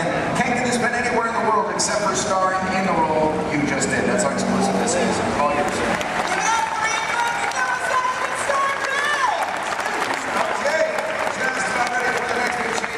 Now we're shooting this, as we often do in movies, out of sequence. We have a lot of complex stunts coming up for you in this chase. In fact, I highly recommend you have your camera standing by. You're going to see some incredible stunts in this one. One by my stunt coordinator, Logan. There he is. Where's my fan? They're all out here. Oh, 5,000 from Logan. All right, that was almost good there, Don. Thanks. Guys, right up here, we got a great scene coming your way. Full of more action, I promise you that. Working in the stunt business, guys, it's a lot of fun. A lot of responsibility, too, but for me, every day changes. One day I might double for our hero. Next thing you know, shooting at him just all depends on what our director needs. I'm pretty sure by now you guys all figured out how to get down, right? Pretty obvious? Yes, I'm standing just over 40 feet high during the scene. Falling into that pen, we're going to kick it off here momentarily. So, Don, when you guys are ready. We are shooting the very beginning of the film. This is where you see the hero for the first time. He's in a gray jacket, just picked up this top secret envelope. This, of course, you met him earlier, our hero, Eduardo Olivera. And he's done a lot of stunt driving for the film already, but for this scene, he's playing the role of stunt double. Then we'll bring out our motos, so you're going to see a motorcycle chase. You ready to go? All right, let's go. Hold your slater, please. Rolling, motorcycle chase, sequence 3, take one more. On the countdown, in 3, 2, 1, action!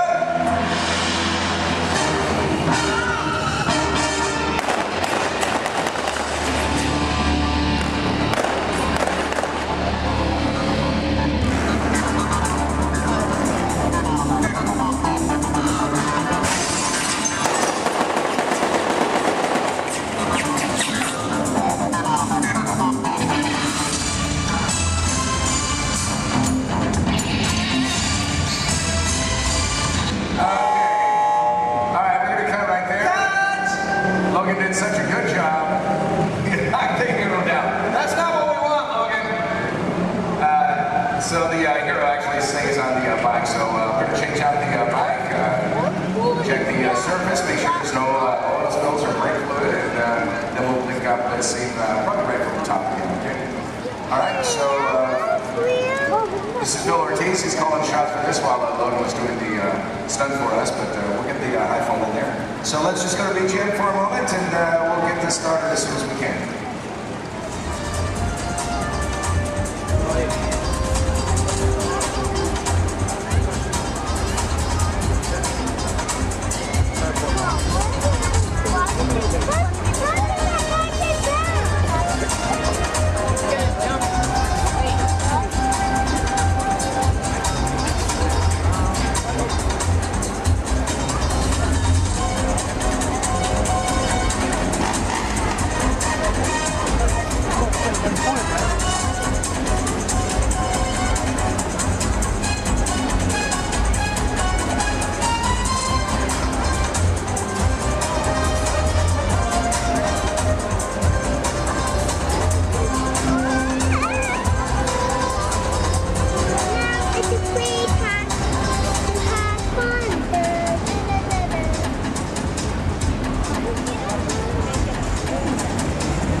a second, that took. Yeah, it didn't take long. Yeah. There you go. Good job. It's nice right there. A lot of this one's going to end up in the final film. Right there in the background. That's Love the hero. Background there. 10 seconds in, Dave starts feeling the intensity. We know it as soon as he goes down. Our crew right there to put him out. Absolutely. Then we'll wait for his thumbs up. Make sure he's not feeling any hot spots over any part of his body. Which we get right there. Yeah. For stunts like this, we use as many different cameras and angles as possible. Well, folks, we have to. It's a big stunt, a lot of safety. We need it in one take. That's right. Elaborate stunt. A lot of prep time involved. That's exactly right. A good half an hour of preparation just for Dave, our bird guy alone, folks. He is wearing 5 different layers. Now, the first layer that we put on him is a dry layer of Nomex, extra fire retardant material. Then we throw on some pads, of course, for the impact of that fall. Another layer of Nomex. There it is. And the fourth is a specially designed suit that saturated a cool gel. That acts as a thermal barrier between Dave and those flames. The last is his moto driving suit. And what we do with that is paint it with a flammable gel.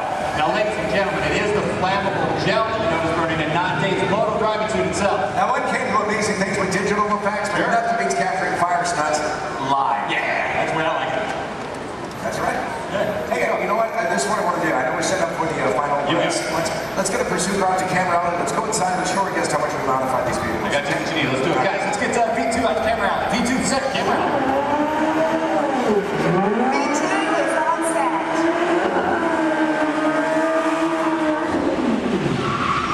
There you go. Right up there. That's terrific. Slow it down, boy. Hey, there you go. Folks, how would you like this guy to be your valet? Put your hands together for Mr. Nick Keeley. Hey,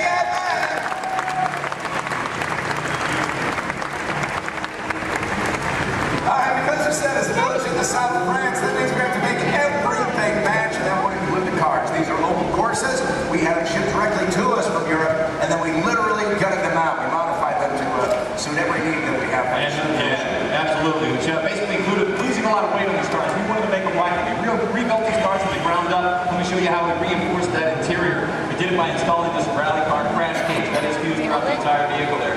We also took out the motors that these cars came with. We replaced them, of course. Right behind the driver, folks, that's a 1300cc motorcycle engine. These cars are balanced down and modified. They're designed specifically for these stunts. Ernie, let's go on the side here for a second. Now, executing these maneuvers, pulling off these stunts that our cars do, it requires a lot of complex timing, using your clutch, your gas, and your emergency brake. These cars here, that e-brake releases the moment our driver lets it go.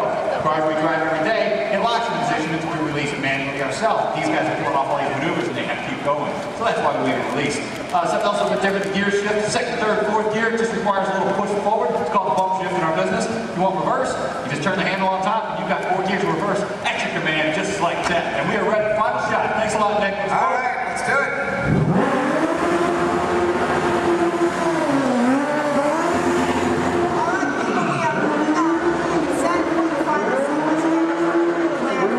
We showed you a lot what goes into creating complex vehicle stunts. Right now I want to show you the film. And I want you to find the scenes you just saw shooting here. Remember that first scene called the ballet chase? Then there was the jump in the semi. Now this motorcycle chase you'll see first in the film. Also look for an additional stunt that Logan did for us on that iPhone. We're going to heat things up right now. Let's roll that film.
attraction and back.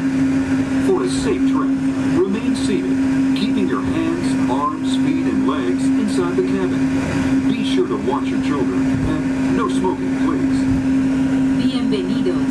Para su seguridad, permanezca sentado y mantenga las manos, brazos, pies y piernas dentro del tren y cuide a los niños. Por favor, se ruega no fumar. You're riding aboard a Mark 7 monorail, the latest generation of Disneyland monorails. When Walt Disney introduced this attraction in 1959, it was the first daily operating monorail system in the Western Hemisphere. Just ahead is Disney's California Adventure, where you can live the ultimate California dream through attractions and live shows that are as diverse as the Golden State itself. The towering hotel is home to the Twilight Zone Tower of Terror, where you can literally take a thrilling drop into Hollywood history. The bear-shaped rock formation is part of the Grizzly Peak Recreation Area, a haven for outdoor adventures. Beyond it, you'll find the high-energy fun of Paradise Pier. Coming into view on the left are the villas at Disney's Grand Californian Hotel and Spa. It's the first Disney Vacation Club resort on the West Coast and shares the same arts and crafts style as the famous hotel, which we are now entering.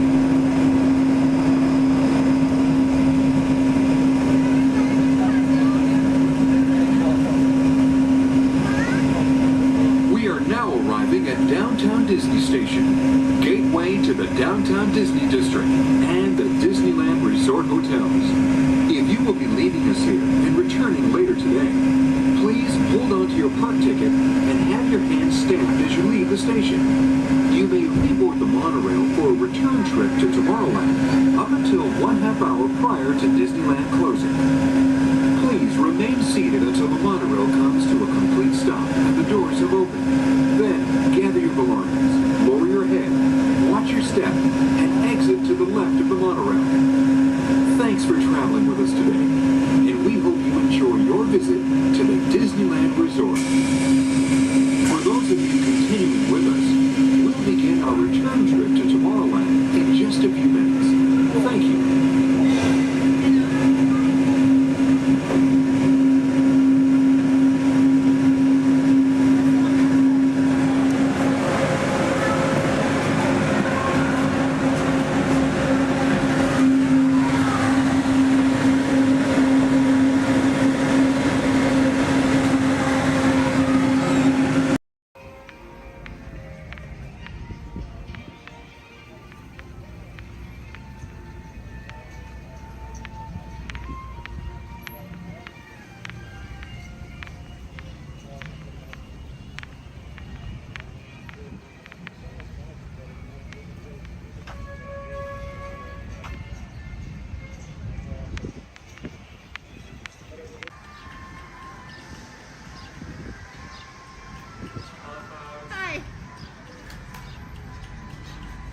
Tom, watch your step. Welcome aboard. All right, thank you. You're welcome. I'll see you on the other side. All right.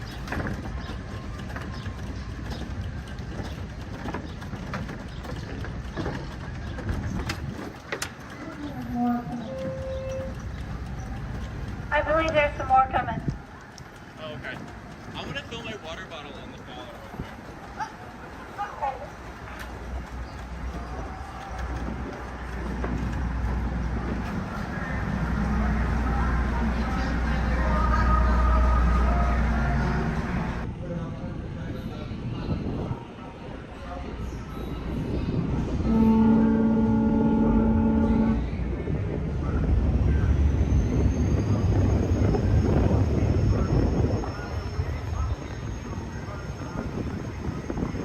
Ahoy, mate, and welcome aboard the Devil Joe Potter.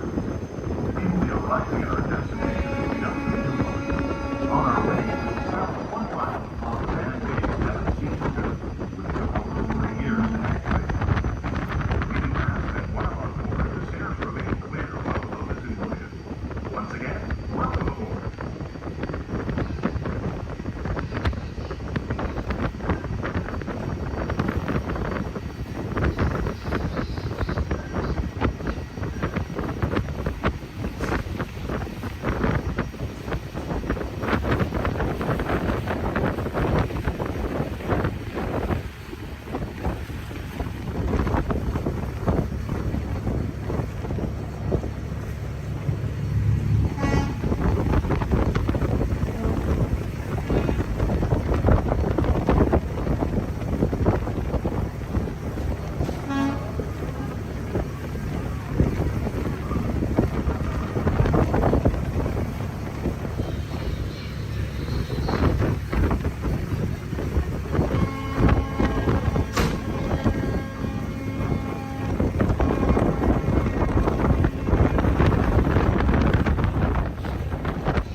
ground until we are safely docked and the captain has given the all clear. Because this is a free floating vessel, we do have a tendency to bounce around a bit during docking. If you are standing or sitting on the stairs, we ask that you please clear the stairway. Everyone else, please remain where you are until we have completed our docking. Once again, please clear the stairway. You'll be given an all clear when it's safe to crown the stairs and doors. Por favor, manténganse alejados de las escaleras.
Welcome to the Avatar program.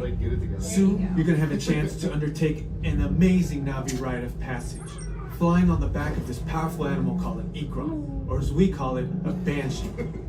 The way you're going to do this is by being matched to something called an avatar. And I'm here to help you guys get ready. But first, we have to scan you for Pandoran microparasites. Alright everyone, stay on your number and move your arms a bit. Okay, start scan. I'm here. Oh, I'm ready. You've all got them. But don't worry, they're very common around these parts. Let's start the decon. Initiating GMR decon. Stay still over your number, you're not going to feel a thing. You're doing great. You're almost done here. They're all clear. Great. Now let's go over how all this works. Like I said before, you're going to be matched to these things called avatars, which look a lot like the Navi. They're created by blending human DNA and Navi DNA. Once we match you to an avatar, thanks to a special link chair, your mind will be able to control that avatar. Using avatars to fly this way was all figured out by my boss, Dr. Jackie Ogden. She leads our science team, which is part of the Pandora Conservation Initiative, and we're here in the Valley of Moara studying banshees and their environment. Over a generation ago, this enormous company called the RDA created a lot of damage to the area through their bad mining practices and conflicts with the Navi. Just like on Earth, it can take decades for ecosystems to recover. One way to understand what's going on with an ecosystem is to study what are called keystone species. These are animals like tigers, jaguars, seals. The banshee is one of these important animals. Okay, to get you flying on a banshee, we need to find each of you an avatar. Let's prep the genetic sampling. I'm on it. Okay, first we need to find the compatible match of your genetic material with the genetic material of one of the avatar bodies that we already have. Once we do that, you'll be able to link to that avatar and fly. Help us out and move around a bit. Almost. Yes, got him. Now, let's find you your avatar matches.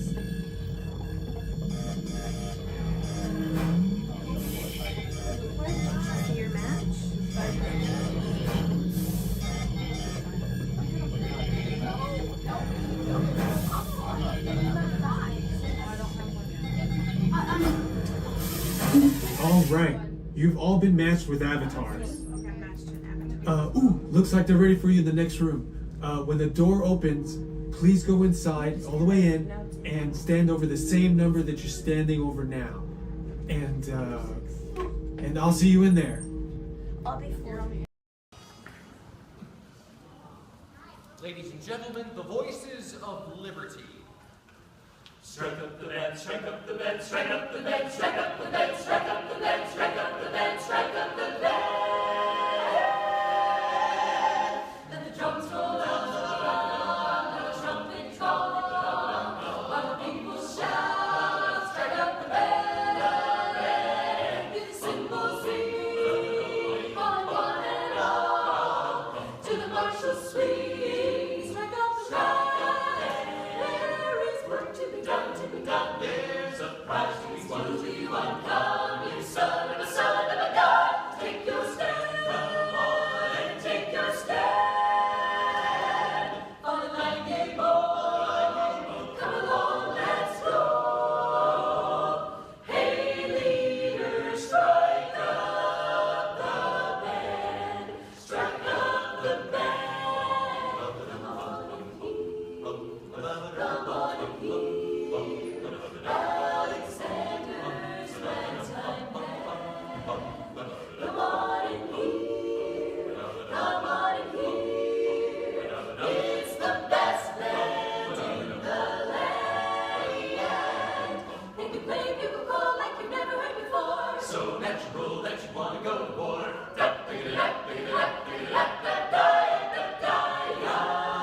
That's just the bestest band, whatever.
Hopefully in the next few moments we'll be singing some of your favorite Americana music, but I promise you'll enjoy that music so much more if you'll listen to it under the dome. The acoustics are incredible up close, so while our singers take a step back to give you lots of room, come on up to the edge of this red circle all the way up here. You guys can just a little closer. Especially if you're underneath the balcony, you'll really enjoy the music so much more up close. Have a seat on the floor so those folks behind you in wheelchairs or sitting on benches can enjoy the show.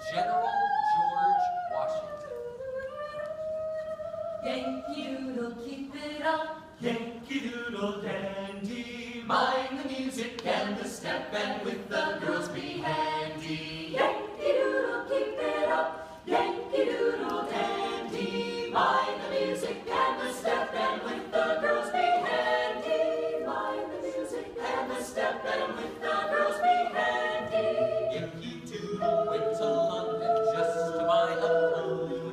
Stuck a feather in his cap and called it macaroni. Yankee Doodle, keep it up.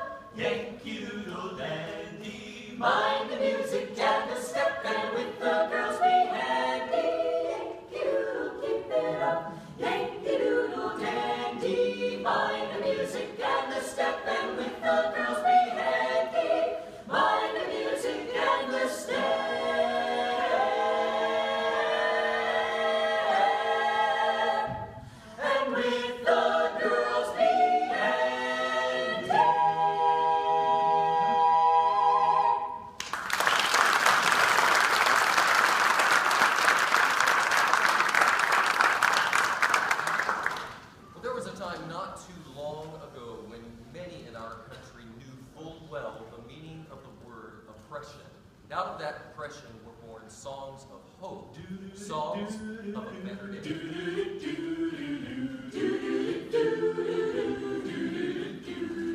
In that great get the morning, fare thee well, fare thee well. In that great get the morning, fare thee well, fare thee well. In that great get the morning, fare thee well, fare thee well. In that great get the morning, fare thee well, fare thee well.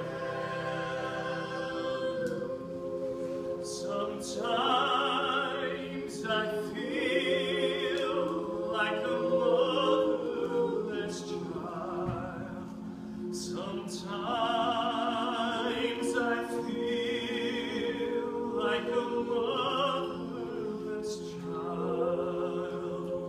Sometimes I feel like a motherless child.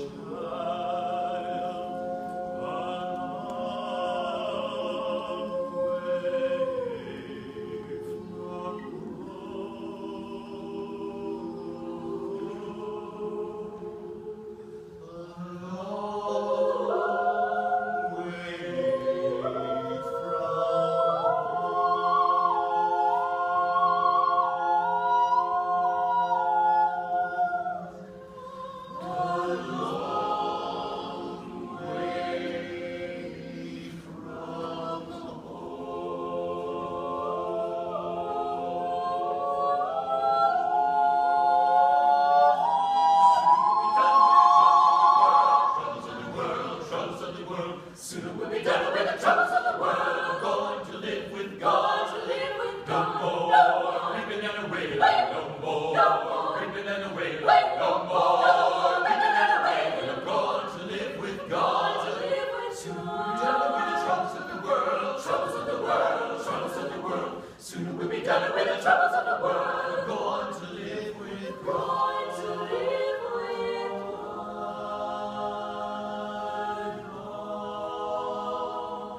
my trials, Lord, soon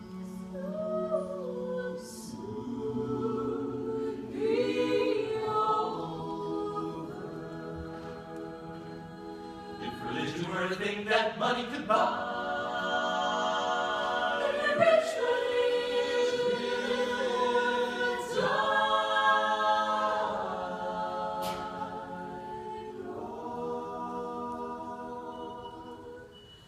all my trials, Lord, soon be over.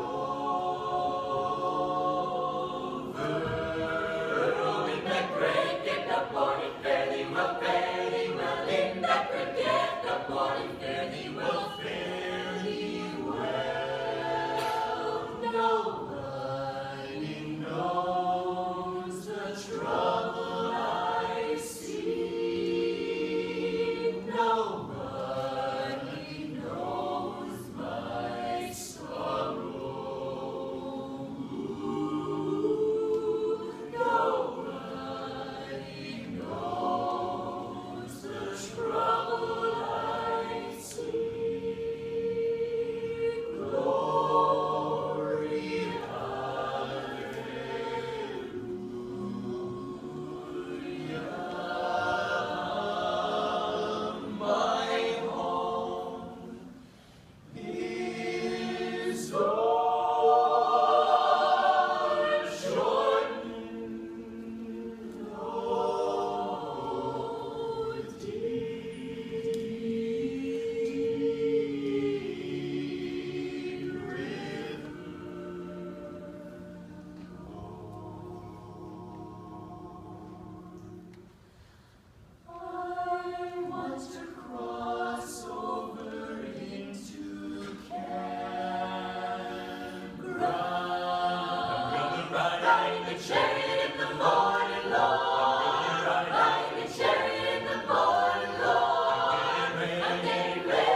shining, shining, shining, shining, shining sea. To shining sea.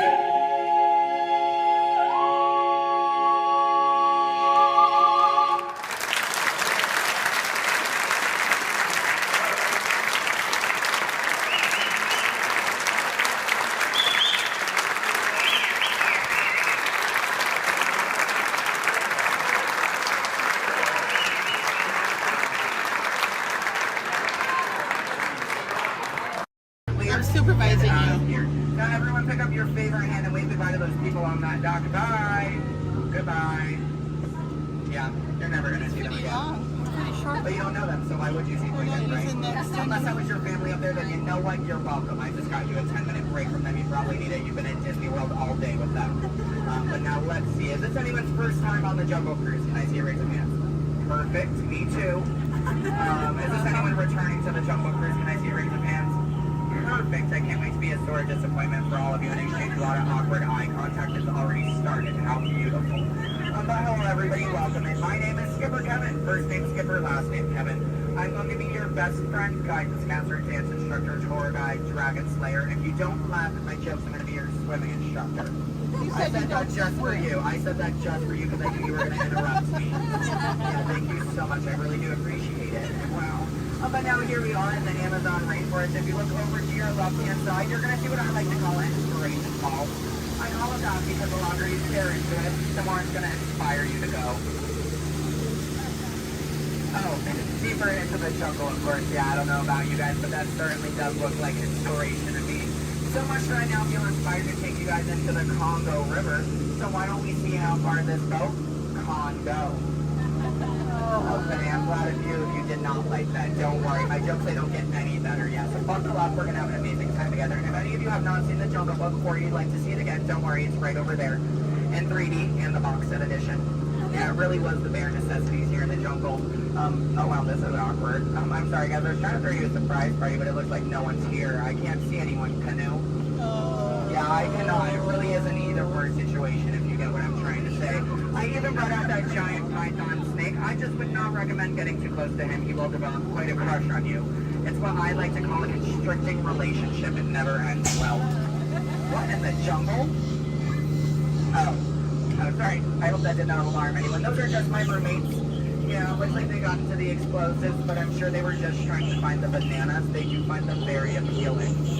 Yeah, they kind of go ape over them actually, but you know, I think we should make like a banana and split. So we're now going to head down the Nile River, which is the largest river in all of the jungle. It goes on for Niles. And Niles. And Niles, thank you. And if you don't believe me, you are in Denial. disbelief. I bet you believed you had that one. No. Yeah, you did. I heard you say it.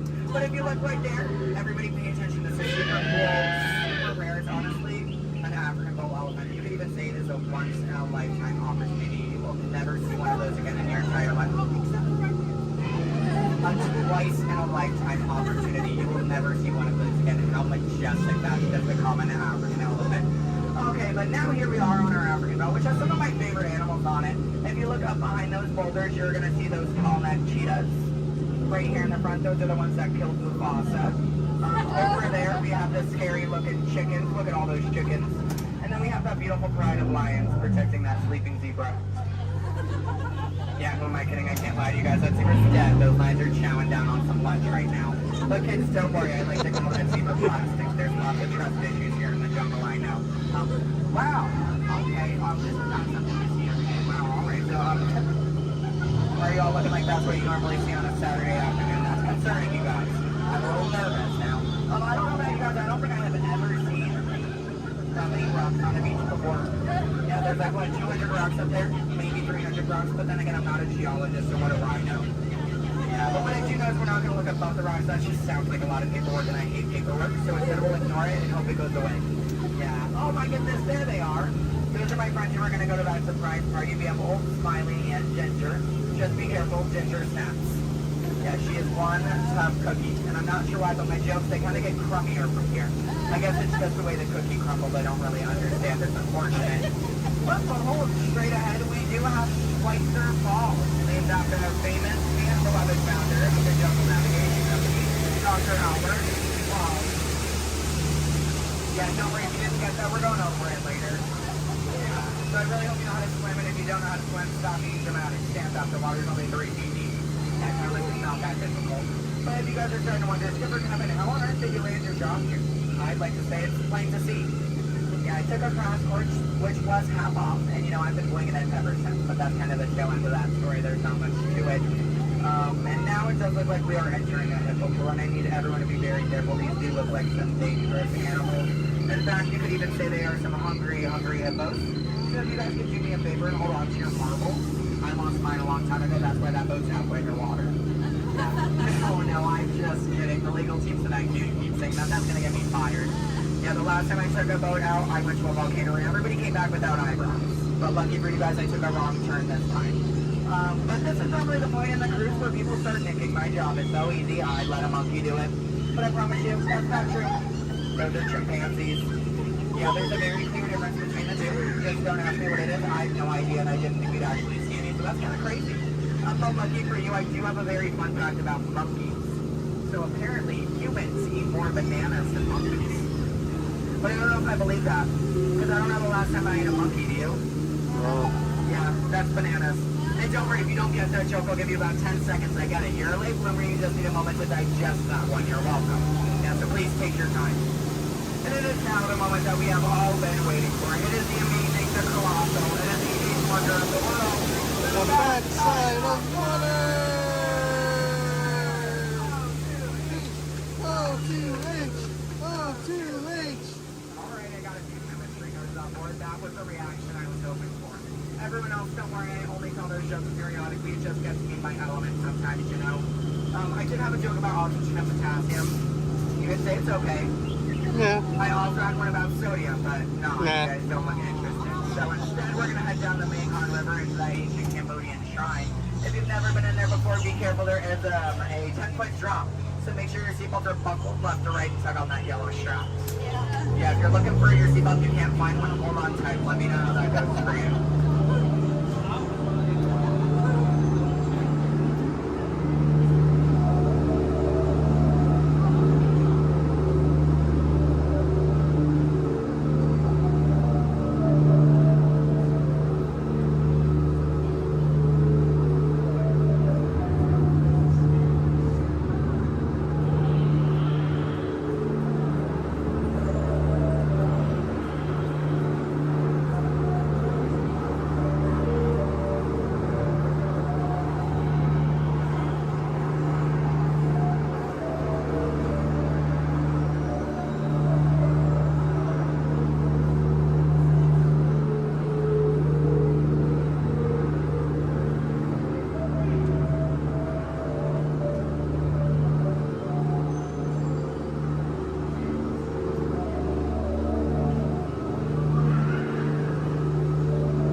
Here we are in an Indian elephant bathing pool, and I bet you guys even think that's water coming out of their trunks. But don't worry, it's not. Yeah, and as a double feature, if you look up ahead to your right, you're going to see those two baby elephants playing under a full moon. Yeah, I bet you don't see that very often, do you? No, I'm just kidding. Don't answer that. If you do see that often, I don't want to know why that's weird. Please keep that to yourself, okay?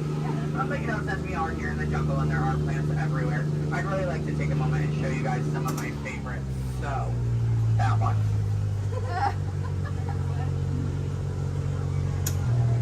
That one. Okay, pay attention everyone. The one right there with the green leaves. The one next to it. That one. Yeah, they're great, aren't they? Yeah, sorry if you wanted their names. I don't know any of them. I barely know how to do this thing forwards. Yeah, so I can only give you so much. But what I can tell you is I'm sorry to let you know we're coming up to the end of our cruise. And you know that's happening because look to your left. That's a gift shop. Everything at Disney ends with a gift shop. It's how we steal your money. Yeah. And it's our Lost Bound gift shop, which is sponsored by everything you've left behind over the last 5 or so years. So thank you so much for keeping us in this gift shop. I know it can be kind of confusing because there's a sign that says back in 15 minutes by Sam. That sign's been there for a few years. I have not seen Sam. I don't think he's coming back. It's also not those monkeys, because you know that'd be a monkey business, and we don't monkey around here in the jungle. That's completely unacceptable. It's actually that elephant. Because did you guys know that elephants have the best memories in all of the jungle? I wish I had a memory like that. It really helped me with my job. Oh, fun fact about elephants. Did you guys know that elephants can grow up to 4 feet? Which is super impressive. We only grow up to 2, 1 on each leg. And if you don't get that, look at your legs, look at theirs, you're going to see an extra pair. If you see any more than 2 legs on yourself, go to a doctor immediately. Yeah, that's not normal, okay? And then if you're looking in that gift shop and you see anything you like, you might notice we have a whole bunch of hats in all different shapes and sizes. Once you get off the ride, just ask one of those skippers about it, because you know we're really great at capsizing. It's something I think we've honestly perfected. But what I can tell you is that if you did enjoy your time here today, my name is Skipper Kevin. I'm trying to give you my full name. And I do spell it a little weird, so I'm going to go ahead and spell it out for you. It is spelled H-E-L-P space M-E. Do it that way, you will, okay? If you did not enjoy your time here today, then you know what? That's unfortunate for you. You willingly got in my boat and wasted 10 minutes of your own time. My name is still Skipper Kevin. Thank you for leaving. And I think I would go one step farther to say that out of all of my cruises today, you've been the most recent. No, I'm just kidding. I'm just kidding. You've actually been outstanding. Especially those of you who just awkwardly stared at me for 10 minutes. It's been mutually awkward. Yeah, I'm not a robot plot twist. I'm not an animatronic. I can move my feet off the floor, and I can hear and see everything you haven't done since you sat down. And you know what? That makes us like a family. Because I did my own family after 10 minutes of quality time together. Look at that. She's even giving me a heart. This is why I have attachment issues. You're going to get out of my boat in about 2 minutes, and it's going to make me cry. You need to leave is what I'm going to say. So in just a moment, you're going to be outstanding on that dock. Yeah, it really is great. Oh, and while we're looking over at the dock, let's do a little bit of a dock orientation. Everybody on this side, this is where we're going to be getting out. So if any of your rebels are hanging out of the boat right now, leave them there, stay comfortable. But when we get over there, you might want to pull it in the boat, because that dock is really hard to replace. Yeah, your elbow, I can send you to an urgent care lab dock. I don't have a contact card for it. I don't know how to replace it. But you're going to see those 2 docks in between the boat. I like to call them the paradox. Yeah. The 2 skippers, they're paradorks. Yeah, they really are adorkable, aren't they? And you can tell them I said that. They're going to hate it, but I love it. Yeah, and thank you for saying I'm so funny. You're really inflating my ego as we speak. Yeah. I'm getting some compliments from you. She's falling in love with me. She's stealing my jokes. He's recording me. This is like a reality TV show. I'm better than the Kardashians. Yeah. Oh my goodness. And what do you do? What's your story? Do you walk across the country? Yeah. You do? That's I have interesting. medal spreads. Do you? Yeah. What kind of medal? Golden ones, silver. Do you sell them? No, I just wear them. You just, but, so have you not won any? No. You haven't, yeah, you're not wearing any, so I kind of assumed. Yeah. When you get one, are you just going to wear it all the time? Yep.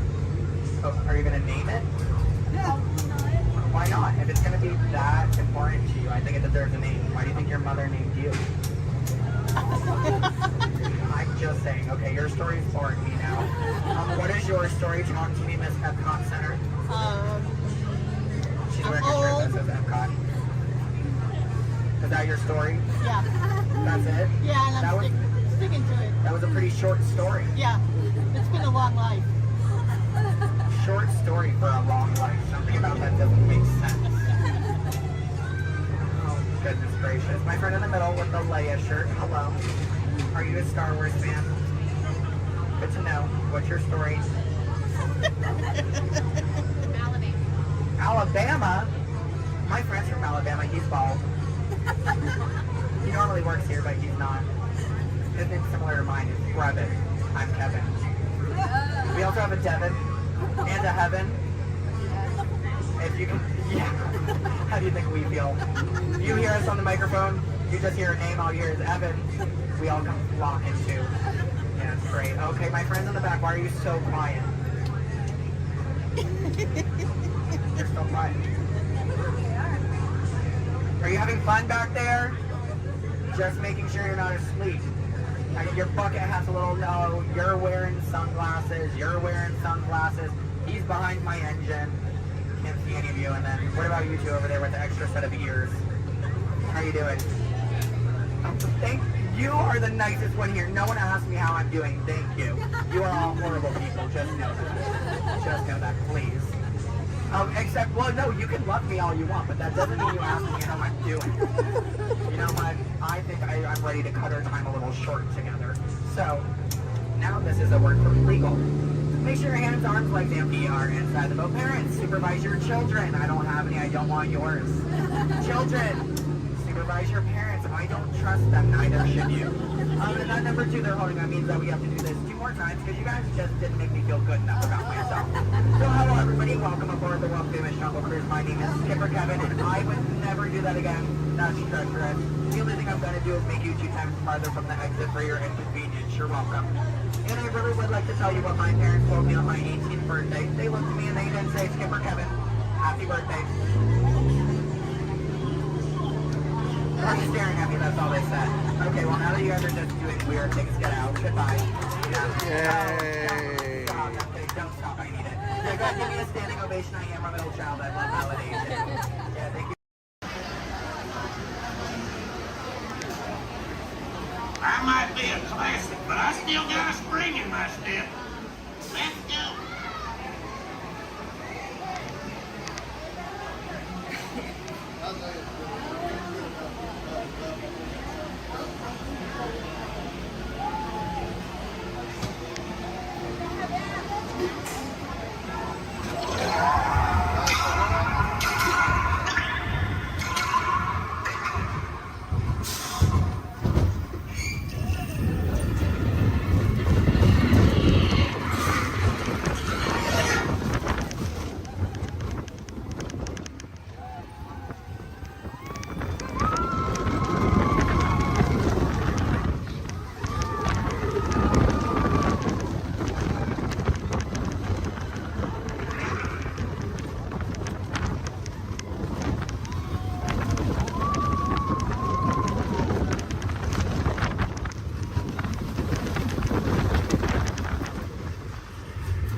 Here we go.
Please stay seated till we come to a complete stop. Remember to grab all your stuff and step out to your right. So long, pal.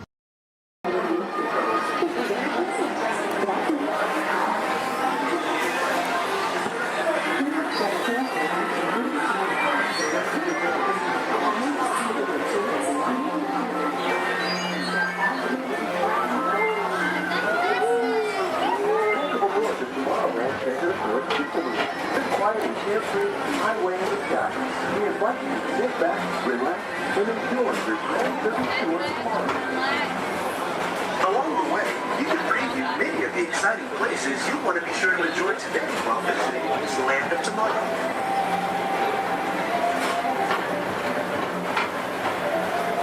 The people who sure it's the perfect vehicle for people watching.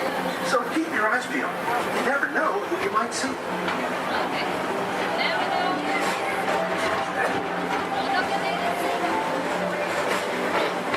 Coming up, Stitch's Great Escape, where you can report your duty as a security agent to the Galactic Federation.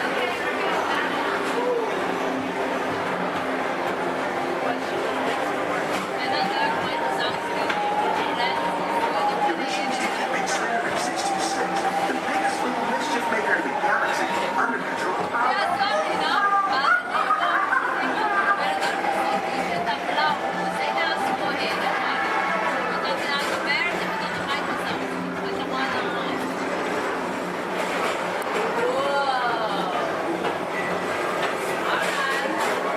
And now, Tomorrowland Transit Authority proudly presents Progress City, Walt Disney's unique and experimental prototype community of tomorrow. Progress City was the inspiration for Epcot, and many of its forward-thinking ideas have been realized throughout Walt Disney World.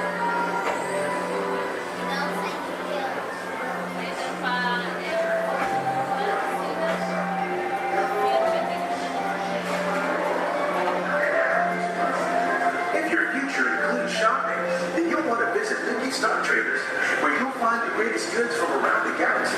That's right! It's out of this world! Come on!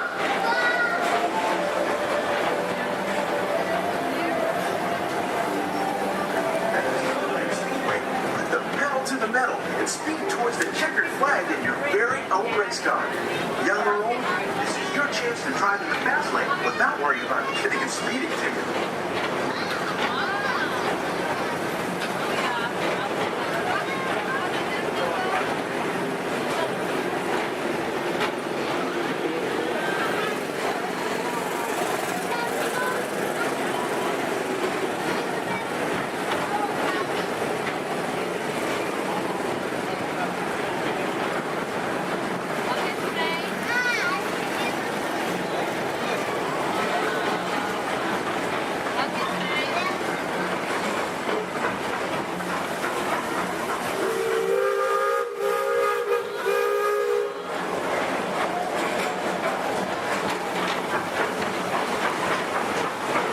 We're now entering one of the real wonders of our world, Space Mountain. Blast off on a high-speed outer space adventure and complete the cosmos.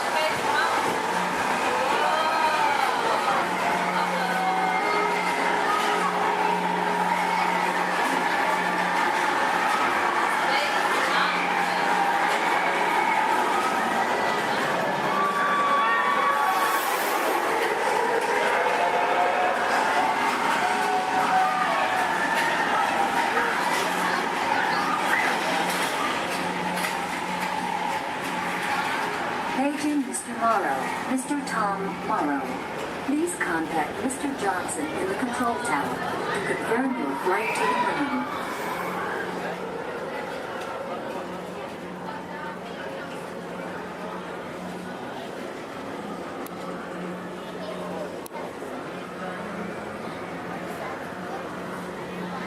Paging Mr.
spacecraft as you take a spin around the planet and ascend to otherworldly heights.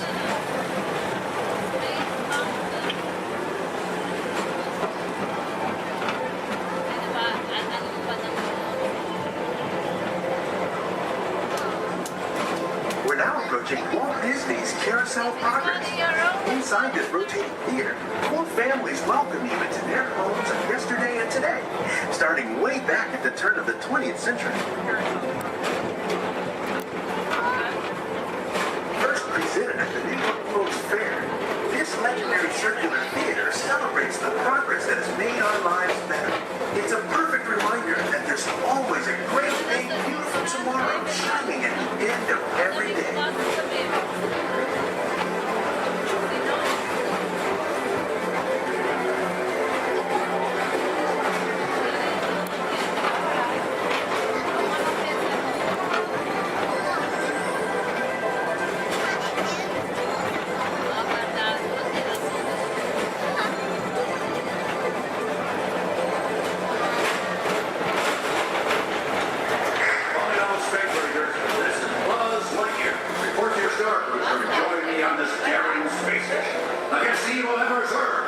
As an honorary space ranger, you'll use your own personal laser cannon to save the entire galaxy.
Users, prepare to be digitized into the world of Tron.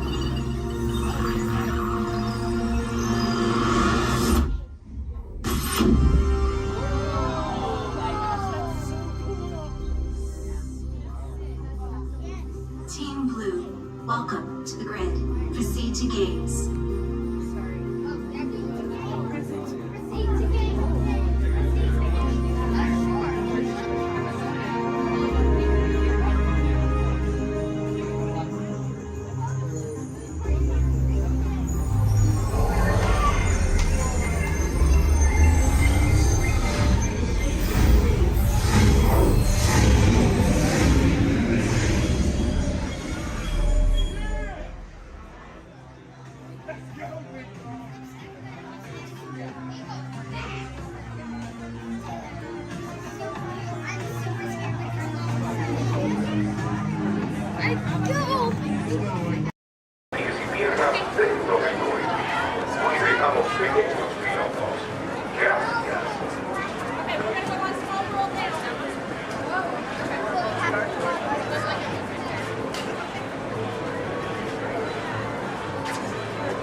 landing procedure.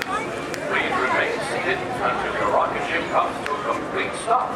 Then follow the arrows to the flight deck. Happy landing!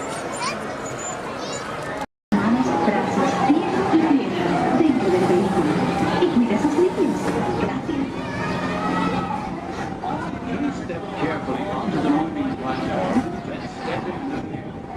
For your safety, remain seated throughout your journey, keeping your hands, arms, feet, and legs inside the car. And supervise your trip.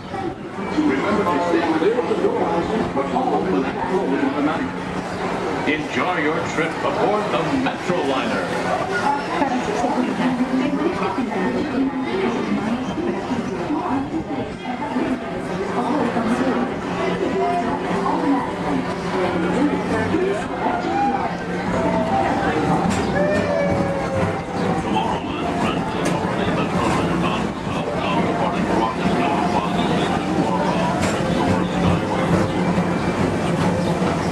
Welcome aboard, TTA travelers. We hope you enjoy Tomorrowland Transit Authority's Super Skyway.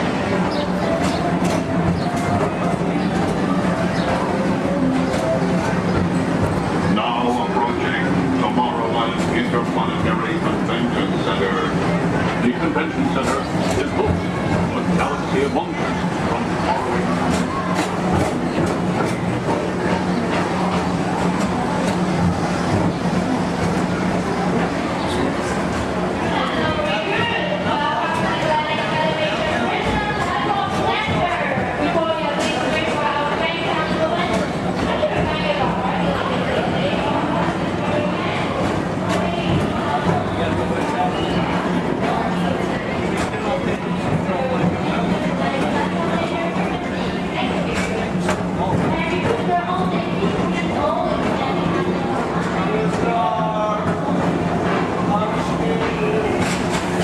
The Tomorrowland Metro Historical Society presents Walt Disney's 20th century vision for the future. This model city dared to dream the perfect community in which to work, live, and play.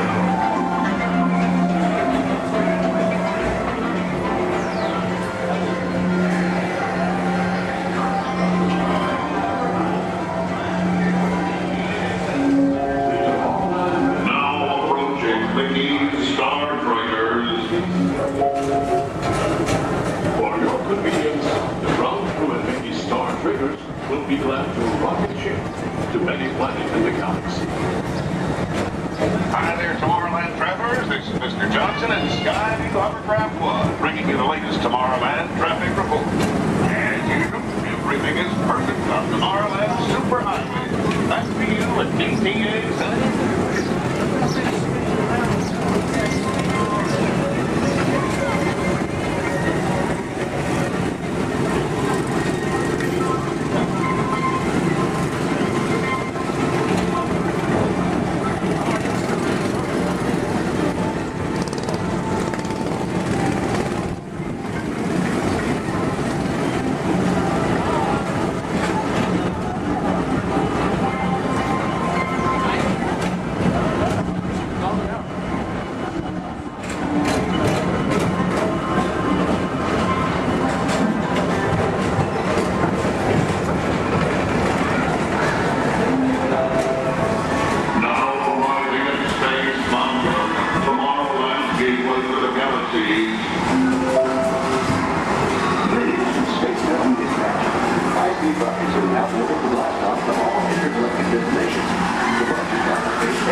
transportation service provided by the Tomorrowland Transit Authority.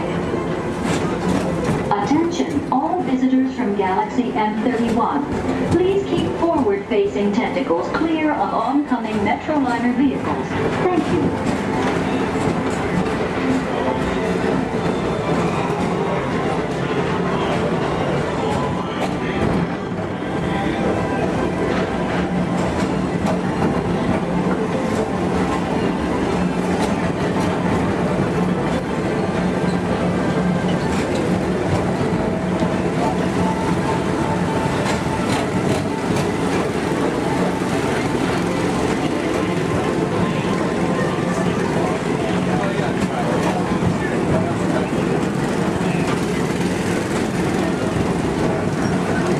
The centerpiece of Rocket Tower Plaza is the League of Planets Astro Orbiter. This symbol of universal harmony and interplanetary fellowship provides all beings with an exhilarating spin around the planets.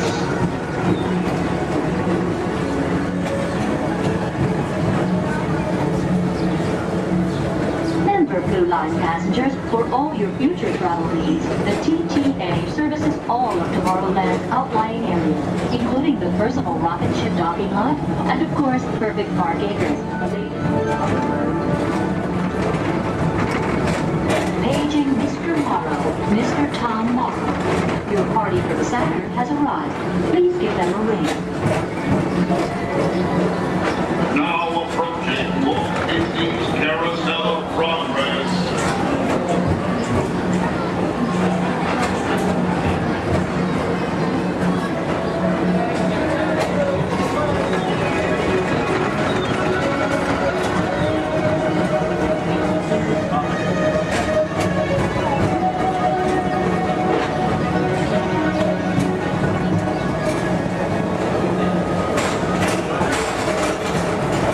Citizens of Tomorrowland, join Buzz Lightyear on a daring space mission to save the universe from the evil Emperor Zurg. Report to Star Command and Buzz Lightyear, Space Ranger Spin!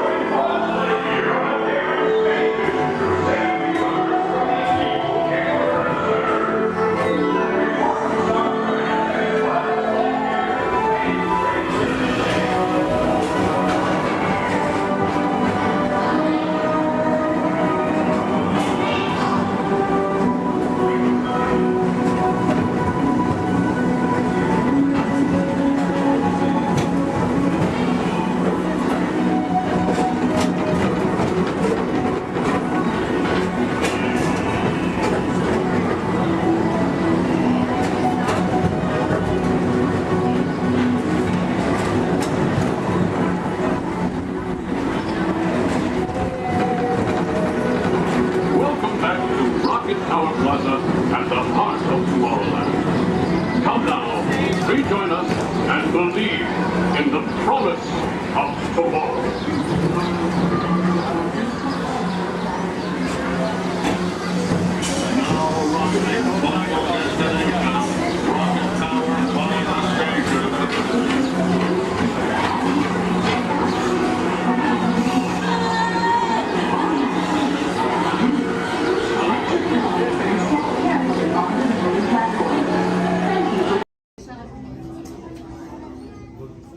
All right, everyone, for your safety, please do me a favor. Leave this center aisle clear and all side aisles clear as well.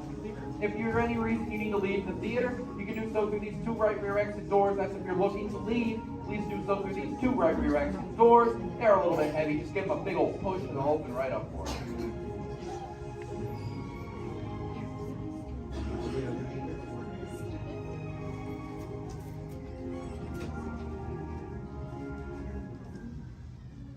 Welcome to Turtle Talk. My name's Andrew. Before we get started, there are a few things that I would like to go over with everyone. Now, here at Seabase, there is absolutely no eating, no drinking, no smoking or vaping, and no flash photography. Thanks, guys. Now this piece of equipment here is known as a hydrophone. It allows us to hear sounds from beneath the sea, and it's also going to allow us to hear from our very special guest today. Does everybody know who our special guest is? Please shout it out. Crush is coming to talk to us to learn more about the human world, and we're going to get the chance to ask him a couple questions about the turtle world. So little ones, be thinking of questions that you may get to ask Crush, okay? Now it does seem like Crush is off surfing at the moment. In order to call him out, we need to yell, "Hey, Crush!" on the count of 3, all right? 1, 2, 3. Hey, Crush! Well, righteous, dude! Well, awesome! Check it out, man! Hey, dude, look! Double barrel, 360, totally tubular. Whoa, look at the humans in the human tank! Hello, humans! Righteous, man! Oh, dude, speaking of most righteous, look at this, bro. Hatchlings, grommets, offspring, totally chillin' sub-level. Look at this, right next to you, you got a little dudette, blue shell, brown noggin, goggles, and extra ears. Yeah, right there on the coral. Hey, bud, what's your name down there, dudette? Bella? Hey, what's up, bud? Are you having a good day, man? Yeah. Awesome. Can you talk like a turtle? No. Oh, I got your back. It's really easy. Just say, awesome. Awesome. Nailed it. Try this one. Say totally. Put them together. Say totally awesome. Totally awesome. Give it up for that dude. That righteous. Good job, bud. Totally good. You talk like the turtle. Hey, I got a dude over here with a gray shell, curly noggin, and goggles too. Sweet. Hey, man, what's your name down there, bud? Gustavo. Hey, where are you from, Gustavo? Where are you from? New York. Whoa, dude. Who brought you here today? I went on my car. Oh, we'll find out together. Don't sweat it. Hey, dudes, is there like maybe a parental unit, a life guardian of the Gustavo? If anybody's with them, right? Okay, let's talk to that chick and see what's up. All right, awesome. Hey, dude, what's up, bud? What is your name? Karen. Hey, Karen, what's up? How many kids you got?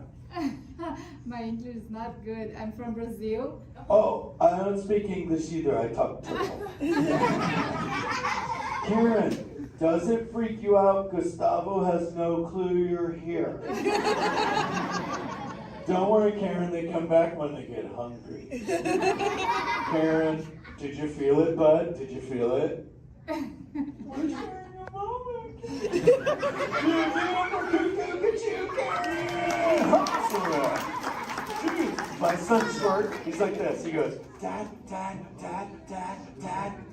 what's up with all the humans? And I go, dude, I do not know. Human dudes, I need human help. Can all of you help out and answer Squirt's questions? If you want to help, say, Chaw! Righteous! You so totally rock, dude! Oh, wait a minute. Sorry, dude, my bad. Check this out. When a turtle says, you so totally rock, everyone says, dude! Here we go. You so totally rock! Dude! You so totally rock! Dude! Now all of you totally talk turtle. So, on to Squirt's question. Numero uno. He goes, Dad, if humans go to a beach, what do they do? I said, bro, I do not know. Humans, do you go to the beach? Yeah. Awesomeness. Okay, answer it for the Squirt dude. What does a human do at a beach? Shout it out. Swim. No way. Who likes to swim? Wave some fin if you love to swim, man. Oh, man, I got wavers. Look, even on the bench. What's up, wavers? Nice. Dude, want to see me swim? Say go crush. Go crush. Let's rock. Everyone yell. Rip it. Rip it. Roll it. Roll it. Punch it. Punch it. Rip it. Rip.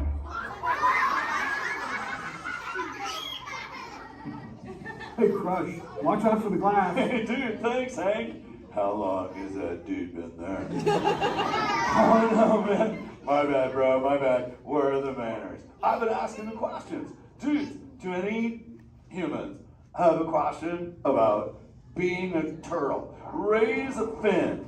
Hi, if you have a question about turtles. Cool. Got a chick over here, aisle style, red shell, brown knock, hanging loose.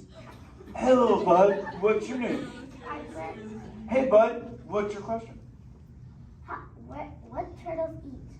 Oh, dude, we're chowing green seagrass and green sea kelp. Big dudes, you're sitting on green seagrass benches. But check it out, Harper. We only eat green stuff, and so it actually turned us green. So, like, I'm green, and my kids are green, and my parents are green. Oh, and my wife's green, and my favorite color ever, purple.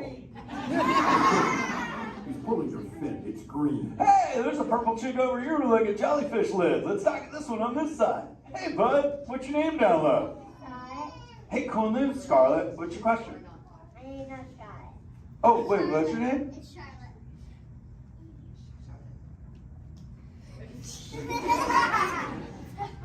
You don't have to tell me.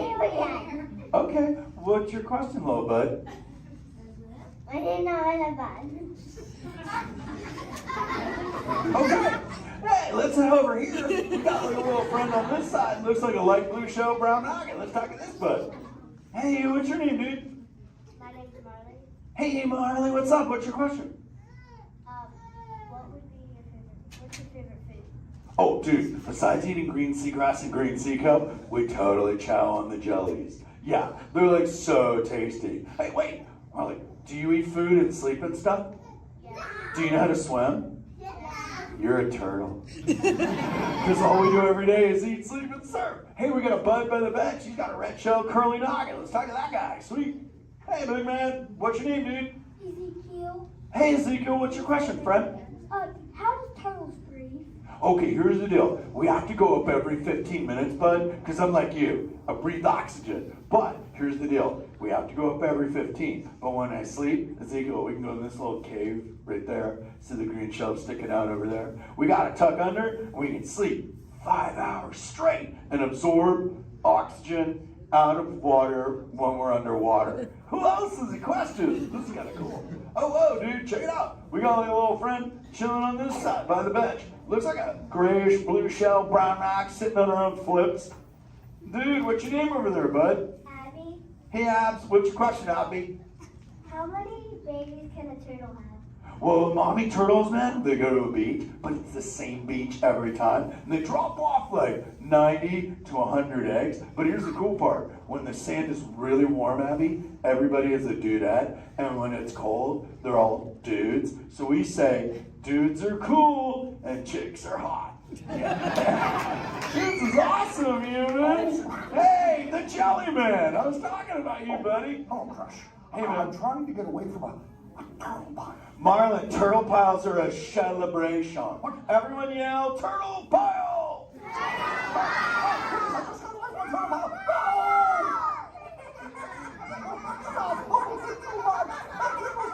Oh, cool. Hey, boys, surf's up, dudes. Thanks a lot, Crush. For what? The turtle pile? Shout it out, humans! That dude has serious thrill issues.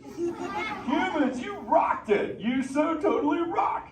Okay, like 4 kids remembered. The rest of you dudes pulled a hard Dory.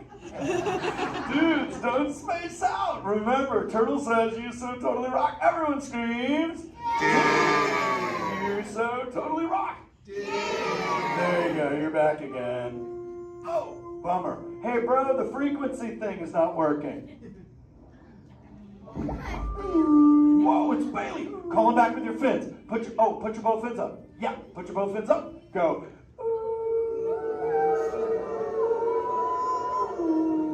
Crush! Hey! Bailey, look at my friends. They're humans. Oh my goodness. Funny looking humans, huh? Hey, dude, stop. That's not cool. Those are my friends. They can hear you. No, they can't. Watch this. Hi, humans.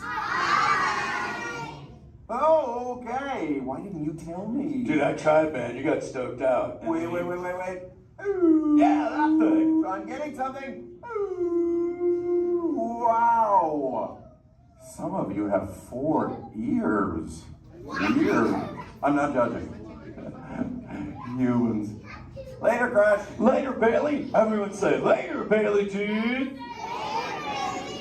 Bailey's echolocation's awesome. We're going to do it. Everyone, both fins up. Go. Okay, sub-level, really good. Back bench, solid. Grandma, in the corner, this is where we put our fins up.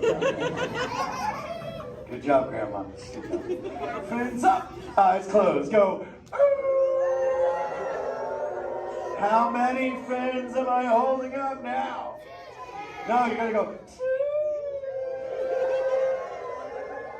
Yeah, you so totally rock. Squirt, Squirt, come here. Squirt, look at this.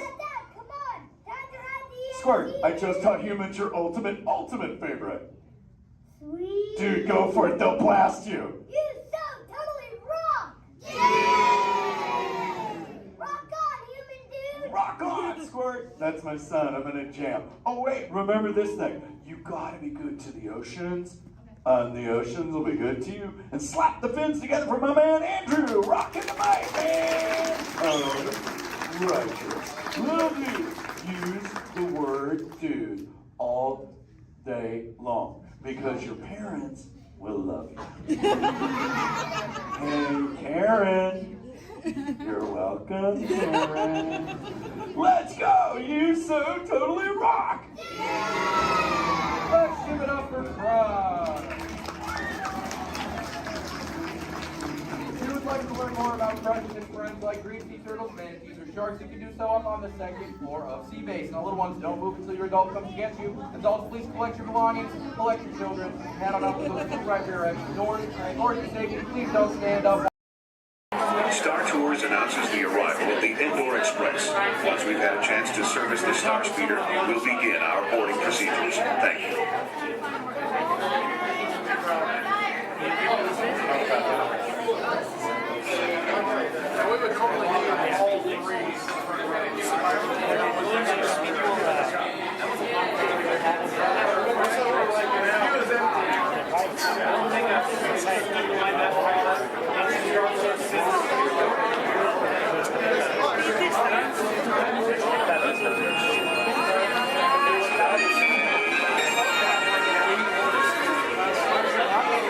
May I have your attention, please? At this time, I'd like to take a moment to review our boarding process with you. When the automatic doors have opened, please proceed directly across the ramps into the cabin. Continue to move all the way across the aisle, filling in every available seat.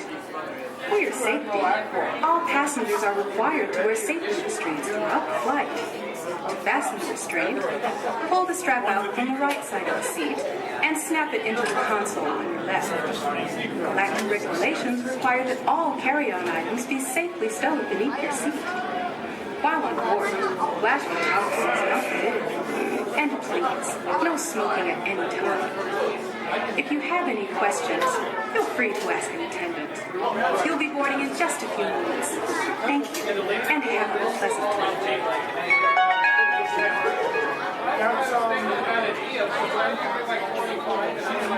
Welcome, space travelers, to the Indoor Express. My name is Eric, and I'll be assisting you this afternoon.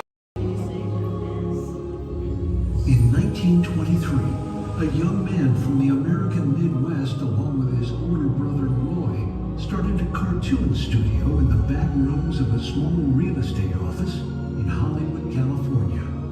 This was the small beginning of a family entertainment company that would create unforgettable stories, characters that become beloved friends, wondrous experiences, and music that has become the soundtrack of our lives. That young man was Walt Disney, a master storyteller whose imagination knew no bounds and who delighted in making the impossible possible. Disney 100, the exhibition, is a journey through 100 years of Disney magic, presented in themed galleries based on Walt Disney's creative concepts and philosophies. These include storytelling, creating believable characters, the spirit of adventure and discovery, the magic of sound and music, the world around us, real and imagined, curiosity, imagination, and technological innovation, the worldwide wonder of the Disney parks, and an everlasting sense of optimism about the future. Walt Disney famously said that it was all started by a mouse, but it really was all started by Walt himself. His philosophies became the foundation of the Walt Disney Company. They still inspire Disney's artists, filmmakers, Imagineers, and the storytellers of today. Oh boy! Oh, steady! Whoa! Hi, Mouseketeers! Well, here we go again, so hang on. Anything goes. You ready? And let the show begin! Here's my pal Walt to tell you how the magic is made. There's a lot of satisfaction in developing ideas into reality when we consider a new project we really studied. Not just the surface idea, but everything about it. And when we go into that new project, we believe in it all the way. We have confidence in our ability to do it right, and we work hard to do the best possible job. There's really no secret about our approach. We keep moving forward, opening up new doors, doing new things, because we're curious. And curiosity keeps leading us down new paths. We're always exploring and experimenting. Everybody ready? Then on with the show!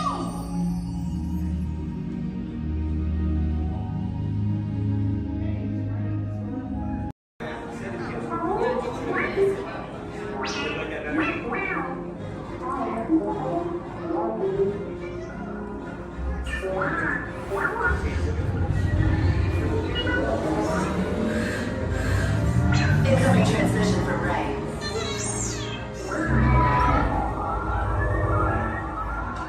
BB-8, is everyone assembled? Good. Shouldn't you be in flight prep? Recruits, thank you for joining the cause.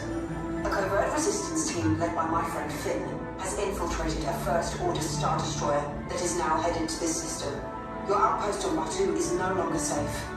We have transports waiting to take you to General Organa's secret base on Pokhara. I'll regroup with you there. The Resistance desperately needs your help in our fight against Kylo Ren and the First Order. Remember, it is vital that you keep the location of the Pokhara base secret. Lieutenant Beck, one of our top commanders, will lead you. Affirmative. Transport is ready. 9 and I shall personally see them delivered. Thank you, Lieutenant. Welcome to the cause. May the Force be with us. Commander Poltam and a squadron of X-Wings shall escort us to the rendezvous point on Pokhara. Roger, this is Black Leader. I hear you're a fine-looking group of recruits. Well, no time to waste. Let's get you on your way to the General.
prepárense para parar. Se están acercando a la zona del desempate. Por favor, reduzcan la velocidad y mantengan una distancia mínima de un largo de auto entre su vehículo y el de adelante. Para parar su auto, quiten el pie del pedal. Gracias.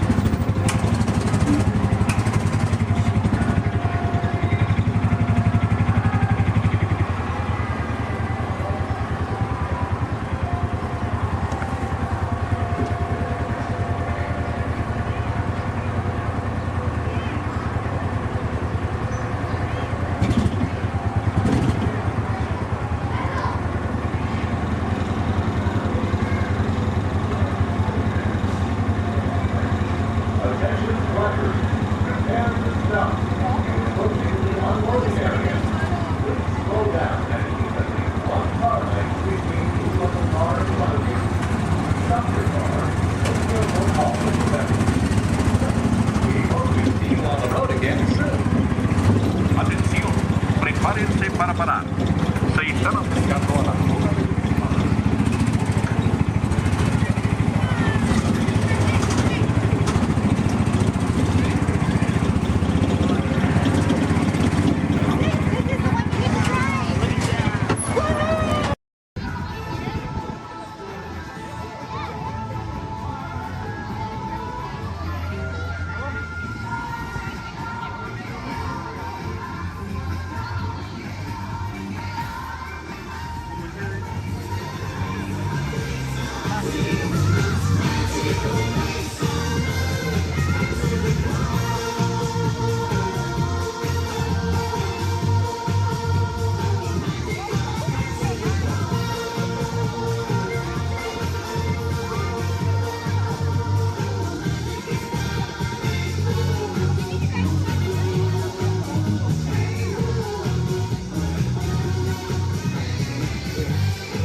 cutscene? I said scream at me. You gonna get what you I can't just walk down the middle of a movie. Go on, bitch, son. Here they come, Bus!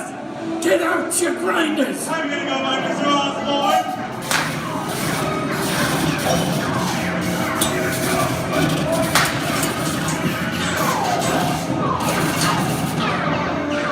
I'm hit! Hey, I'm hit! Foxy! They got spin! Foxy! Foxy! Let's hit the man! Real man!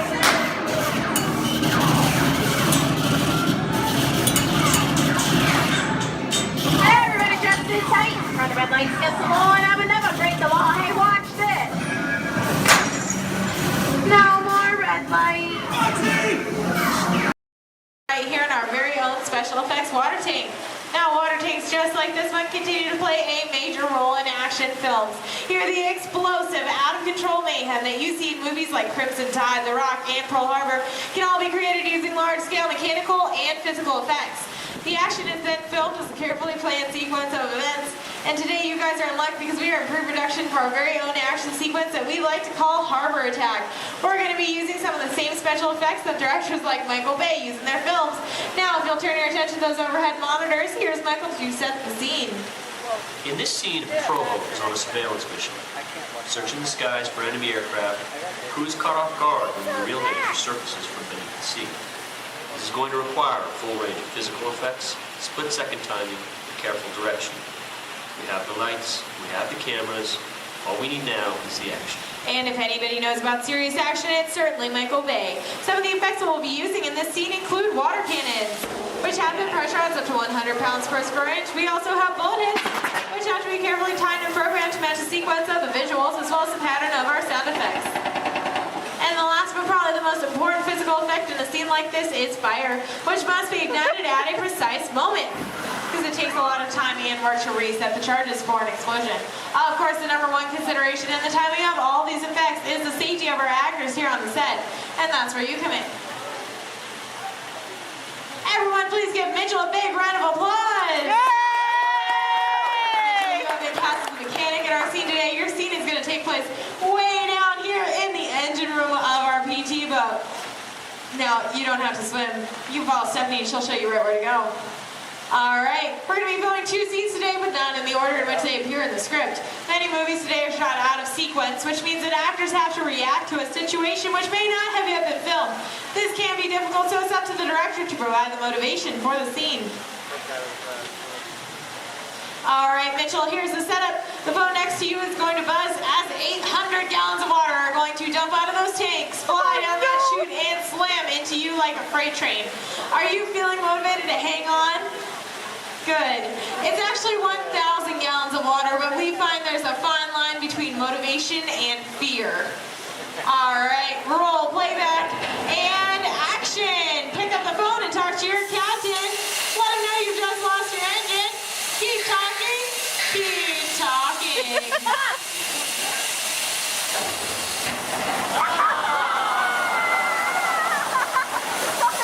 And cut! Everybody give Mitchell a big round of applause. Alright, Mitchell, you were fantastic in that last scene. Now I have one more acting task for you to do. I need you to sit there in that blue chair, stare dramatically out at the audience, and act dry.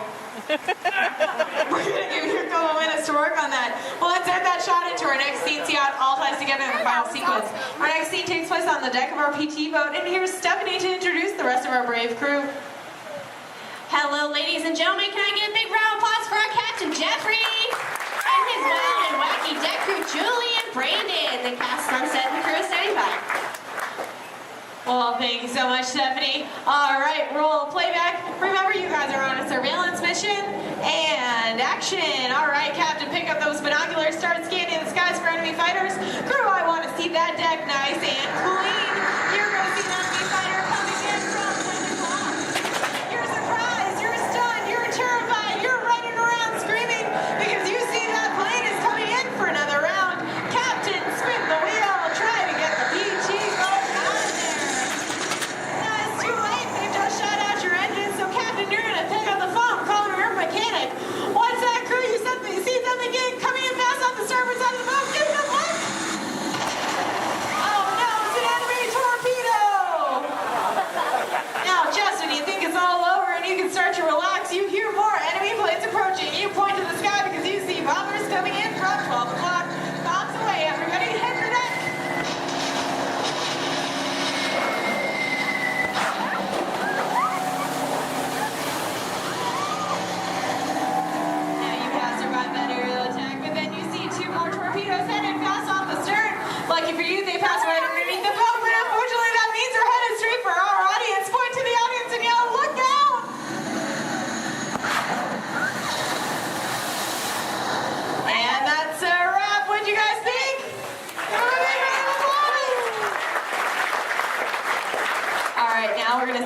whole sequence looks like when we have some computer-generated images, a couple of lines of pre-recorded dialogue, and an exciting musical score. Ladies and gentlemen, I'm proud to present Harbor Attack.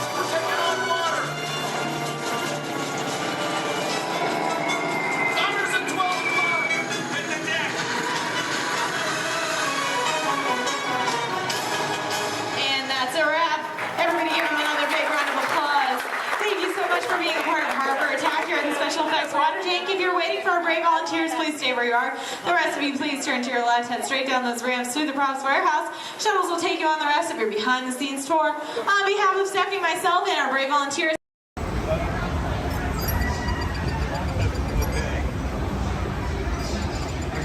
Hello. The seatbelt check is around the corner.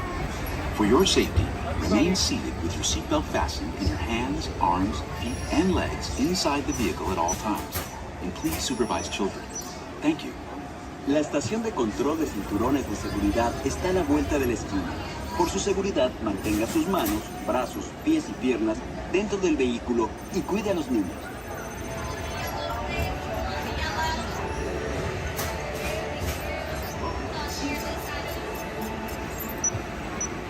Automated driving technology activated. Welcome to the sim track.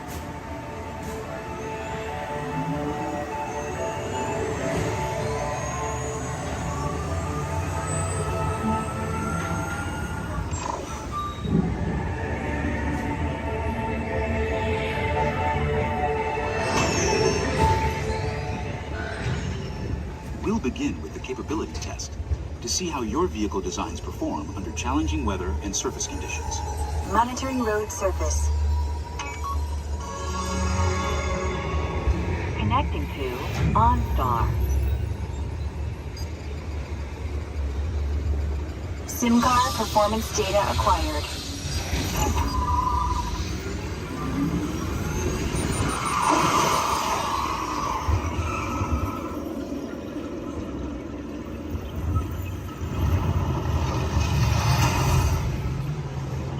Let's see how your designs hold up now. Commencing SIM-car off-road and extreme weather sequence.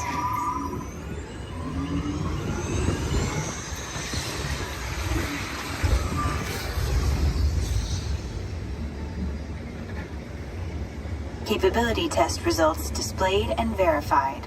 Now let's see how your vehicles compare when it comes to their efficiency. Scanning SIM-car for optimal eco-efficiency.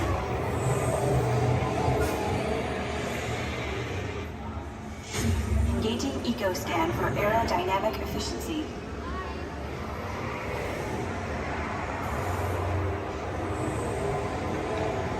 Drive systems analysis. Hyperspectral imaging in progress. Calculating total enviro impact.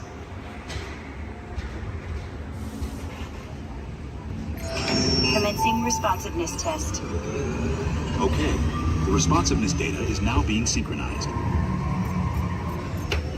Automated driving technology verified and active.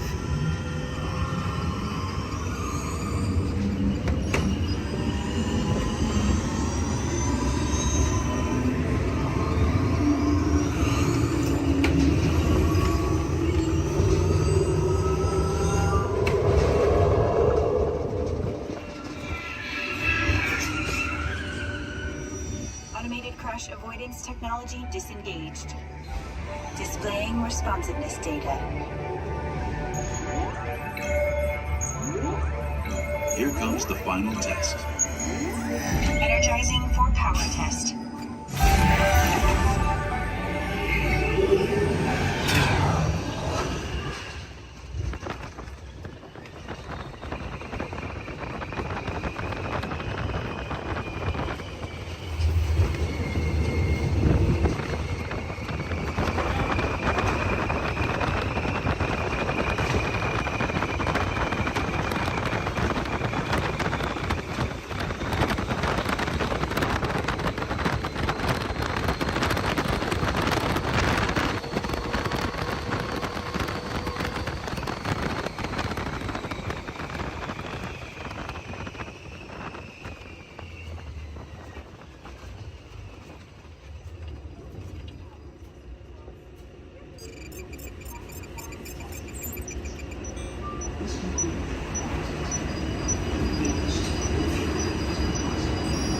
Displaying power test results. SimTrack performance testing complete. This concludes your performance testing.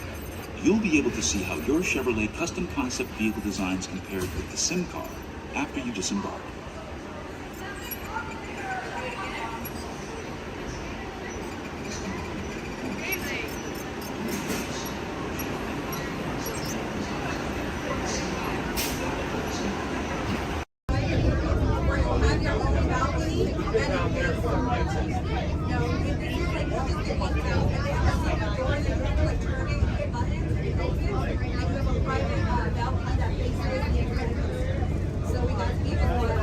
That's what they call it now, the Incredibles.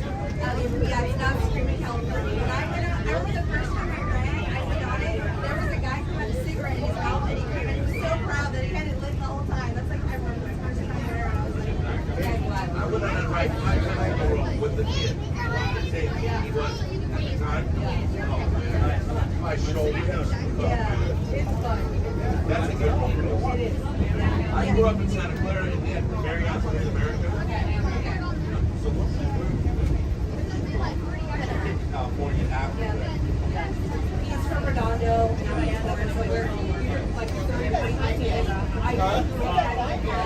And we just moved here before getting working for a while. Years. It's like, let's hike, let's crab, let's fish. So when we got Florida, I was like, You're going to enjoy your I have. We played hooky lots of times. Oh, the nurse stomach hurts. But you never use smart.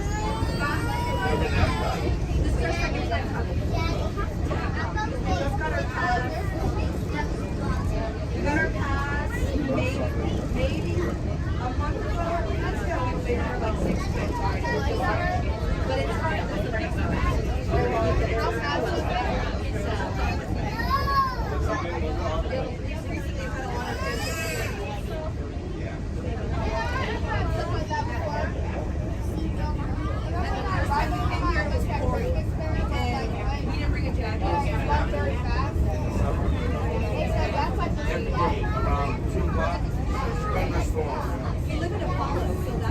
Any country you want, literally from you'll have to. So you'll be like, pretty soon it'll be like Italy, France, Moscow. Yeah, but that's the rate in order.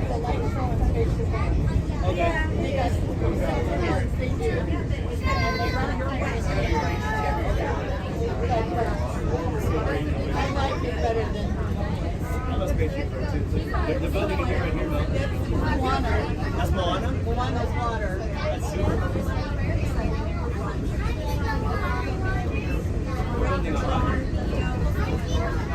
They're building Moana, baby. Yeah, I mean, Shanghai Disney kind of.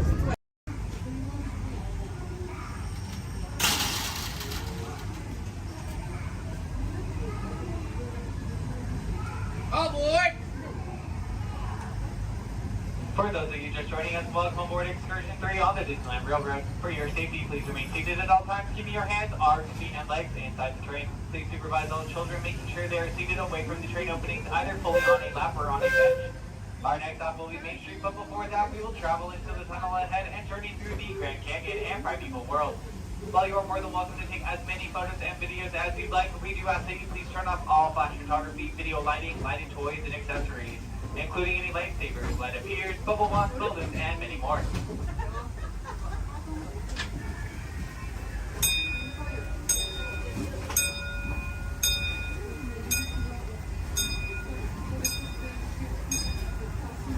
To those who have just come aboard, welcome. The next leg of our journey will take us from the fantastic world of the future to the breathtaking beauty of nature's own design, the Grand Canyon. For your safety, stay seated with your hands, arms, feet, and legs inside the train. Watch your children and no flash photography. Para su seguridad, permanezca sentado, mantenga las manos, brazos, pies y piernas dentro del tren y cuide a los pequeños. Por favor, no tome fotografías con flash.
That was the Grand Canyon as we know it today.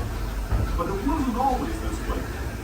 Now, let's travel back in time, way back in time, to the very first past of the primeval world, land of the dinosaurs.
We're now returning to our own time and to Main Street Station, gateway to Disneyland.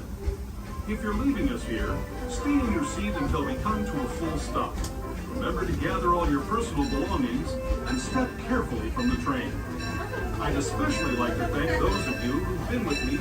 As you make your way back to Main Street Station, remain fully seated until the train has come to a full and complete stop. As a reminder, patrons, as there are no ramps or elevators, so if you got late on those options, wheelchairs, only the sleep streets and very box on the exit stand. This will be your stop for the National Disney District Park exit and of course Main Street.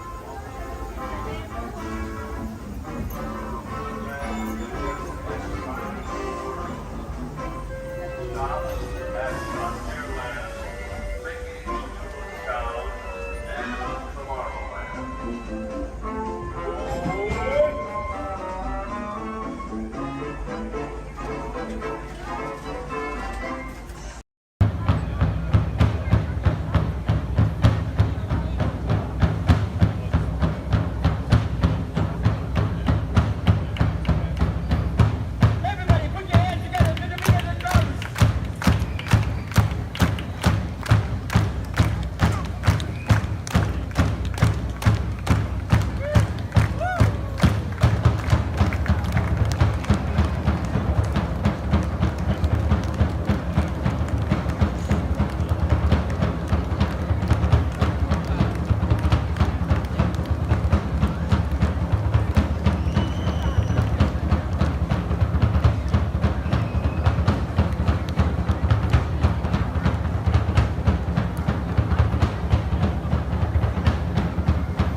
boys and girls, this concludes cultural lighting ceremony. Thank you for attending and please enjoy the rest of the evening. Mahalo and aloha! My name is Christina, and here at Seabase I do have a few reminders. There's no eating, no drinking, no smoking, and absolutely no flash photography. Thanks, guys. The equipment you see here hanging in the water is called a hydrophone. Hydrophones help us to hear things beneath the sea. Today this is going to help us hear a very special guest. Does everybody know who that guest may be? Shout it out. That's right. Crush is going to come out and ask us a few questions about the human world, and we may have a few questions for him about the turtle world. So please think about the questions you may want to ask Crush. I do know Crush is out catching a wave, and he asks, on the count of 3, as part of a year of a million dreams, we are going to have Joseph count out from South Carolina. 1, 2, 3, and everybody else, scream out, "Hey Crush." Ready? Joseph? Hey, Chris.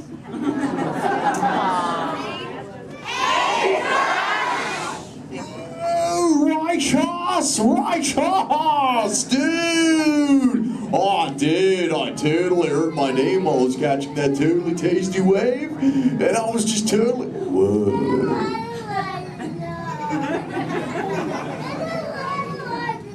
Check out all of you human dudes in the human tank. Hello, dudes!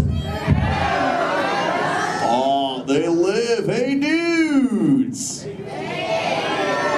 Whoa, there's a little Brahmin sub-level. Awesome! You know, where there's little dudes and dudettes, I bet there's some fellow moms and pops. Let's hear it from all of the moms and pops! Yeah!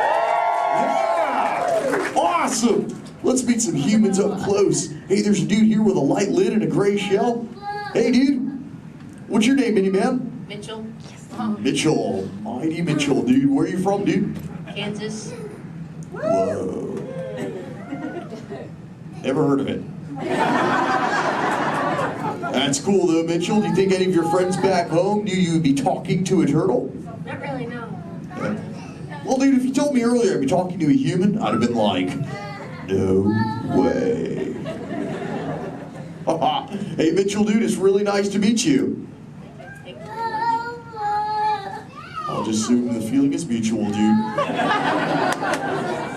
Totally, dude. Hey, there's more humans on this side. There's someone with a blue lid and an orange shell, I think, right in the front here. What's your name, dude? Michaela. Minnie Michaela, who brought you here today? Your mom. Where's the mom to Michaela, dude? Oh, way in the back. Sorry to get stuck with the cheap seat.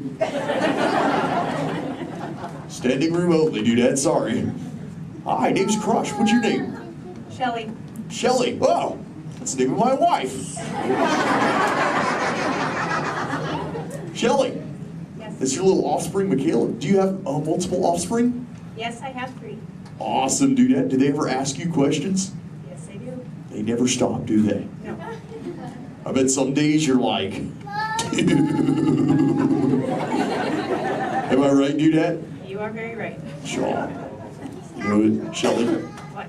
From one parent to another, we just shared a moment. Totally did do that, Jaw. Because my offspring Squirt, he always asks me questions about all of you humans. So if you dudes can answer some of his questions, everybody here really loud say Chaw! Awesome, dudes! Now, dudes, before we can answer any of his questions, we gotta make sure we're all on the same page, lingo-wise. Do you dudes know what the most important word, dude, in the turtle language is, dudes?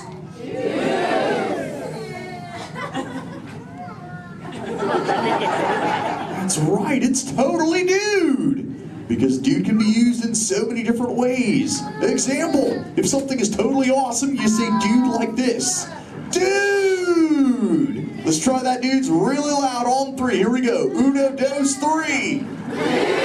Awesome! But when you get bummed out, you go, dude. Try that one, dudes. Whoa, you're bumming me out. But no worries, dudes. If something is bogus, yet semi-humorous, you say dude like this. Try that, dudes. Dudes, you are totally talking turtle. Now here's Squirt's question numero uno. He saw some humans at the beach and he came back to me. He said, Dad, what is up with humans? What do you dudes do when you're at the beach? Shout it out, everybody! Oh, you swim, dudes! How many humans here swim? Raise your fin if you're a human that swims, dudes. Lots of human swimmers here today, dudes. Most excellent. There's even a dude sitting on the front row bench on the corner of this side. He's wearing a white shell. Where are you going? There he is. What's your name, dude? Brian. Brian, dude, you swim? Yes. Awesome. Brian, when you swim, do you prefer to swim real fast or to take it easy and take the turtle's pace? The turtle's pace. Turtle's pace. No shame in the turtle's pace, right, Brian? No shame. Awesome, dude. Hey, Brian, I've got a question for you, dude. All right. Does this look familiar? Yes. I'm Brian. Yes. Awesome, Brian. Thanks for your help, dude. Hey, dudes. I just realized I am the only one here asking questions. Does anyone have a question for me, dudes? Raise your fins, and I shall try to find you. Who's got questions, dudes? Let's go up front near the center. There's a dudette wearing a white shell. Right up front here. Hey there, dudette. What's your name? Minnie Madison. What is your question? How do turtles swim? How do we swim? Well, we got these awesome flippers that push us through the water, Madison. It's totally awesome. In fact, a sea turtle like me can swim up to about 20, 25 miles an hour. That's like, whoa. Totally, dude, chaw. Hey, if you dudes want to see how fast that is, say chaw! Awesome, dudes. I'm going to swim so fast, you'll be like, no way. And I'll be like, oh, way.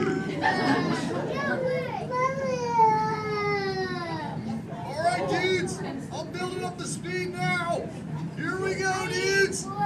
Check it out. Right. Dude. Whoa, dudes, that was bogus. Yet semi-humorous. What do we say, dudes? Totally. But you know what, dudes? I've got other questions. Who else wants to ask me a question, dudes?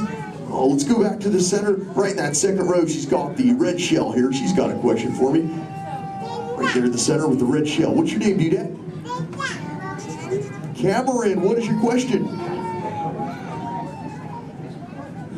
What do you like to eat? Oh, I love to eat green sea grass and green sea kelp. Cameron, what do you like to eat? Chicken. Chicken. Does chicken ever give you bubbles, Cameron? Sometimes green seagrass gives me bubbles, dude. It's kind of bogus.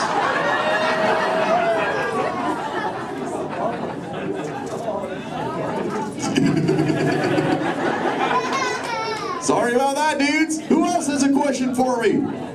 Whoa. Let's go over towards this side near the center. He's got the dark shell in that second row.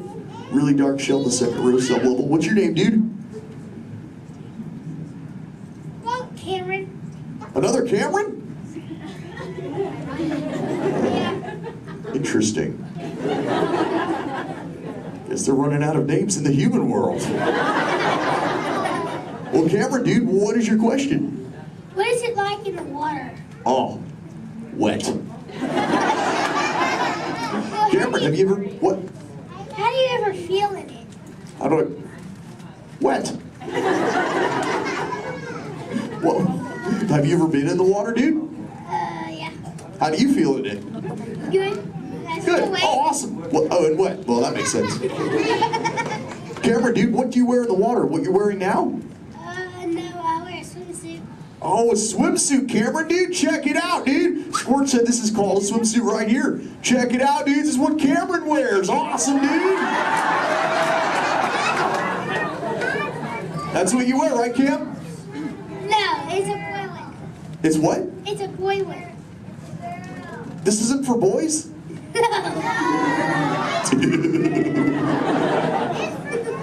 I didn't know that, dude. Cameron, dude, can I ask you a personal question, dude? Yeah. Does this make me look fat? No. No? Oh, thanks, dude. Cameron, dude, remember, when you get older, you'll find that will always be the correct answer to that question. Totally.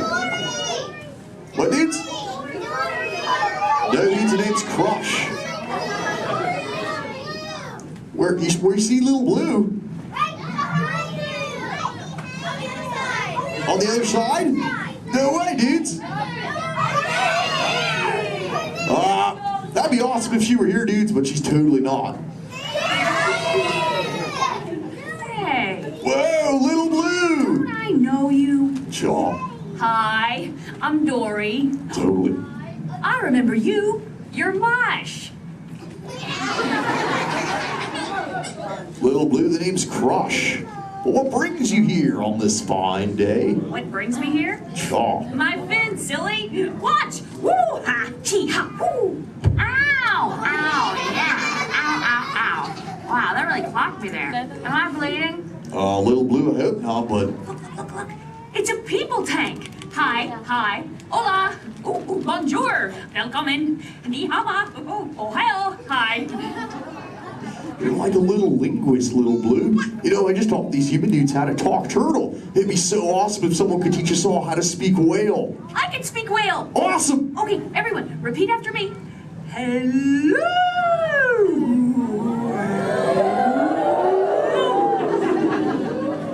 That sounded pretty good, dudes, but let's try it all together real loud. Hello.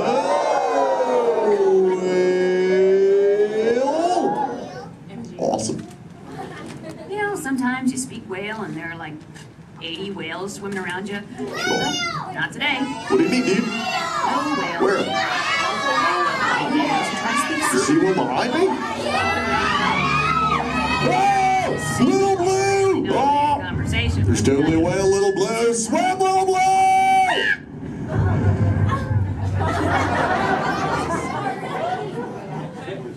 Tell the whale to go away. Help her out, dudes, and say, go away, whale.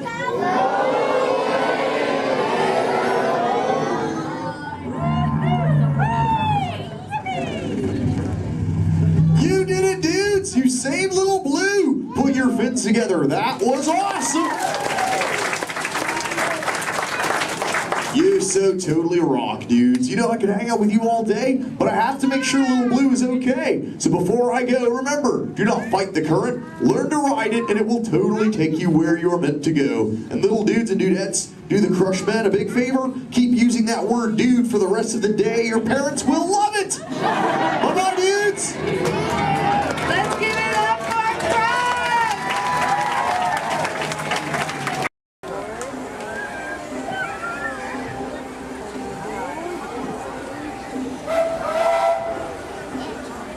Do you hear that? It's a choo-choo. Whoa!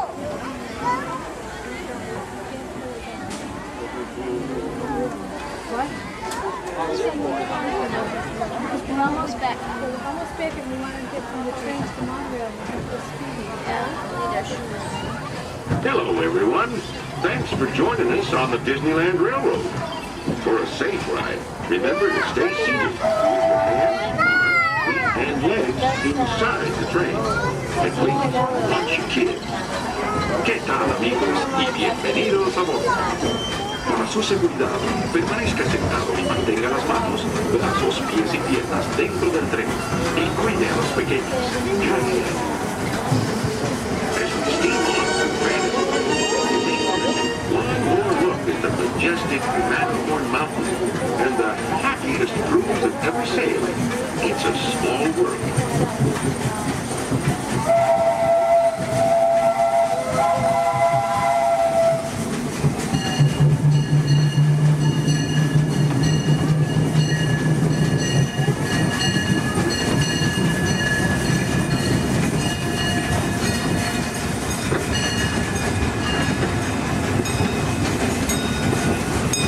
Ahead of us lies the future. Well, I guess we all know that. What I mean to say is, we're heading into Tomorrowland, where everything is possible. You look overhead, you might catch a glimpse of a monorail. When Disneyland introduced the monorail back in 1959, it was the first daily operating monorail system in the entire Western Hemisphere. Winding below us is a wheel, where drivers of all ages can get behind the wheel of a car, and no license is required. If you ever wanted to become an astronaut, then you might want to stop at Space Mountain and Star Tour, where they got some incredible flying spaceships that launch you into the deepest reaches of space. These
Enemy of the Galactic Alliance. Send reinforcements immediately. Calling Star Command! Calling Star Command!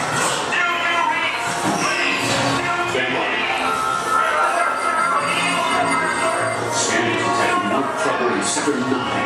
No doubt it's the work of that nefarious coup, the sworn enemy of the Galactic Alliance, the evil Emperor Zurg. His robotic army is stealing crystallic fusion power cells. Without those cells, we'll all be powerless and at the mercy of Zurg. Star Command picked a fine time to send the new recruits. All right, you junior space rangers, listen up. Zurg is using the stolen battery cells to energize his secret weapon. Our mission is to find his robots and his secret weapon and blast them. Green Squadron will retrieve the power cells, while the rest of you concentrate on those robots. You'll rendezvous at Planet Z. I will remain here at Star Command to coordinate the mission. Battle stations, report to the flight deck for immediate launch. To infinity and beyond.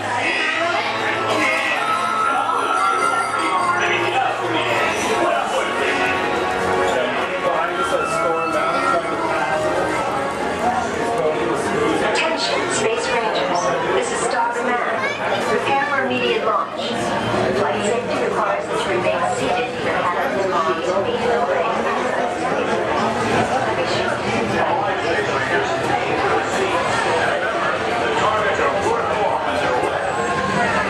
Please face forward and fasten your seatbelt. Joystick spin control is now activated. You are now in command of your space cruiser. Joystick spin control.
Yes, we will return Sir to the store.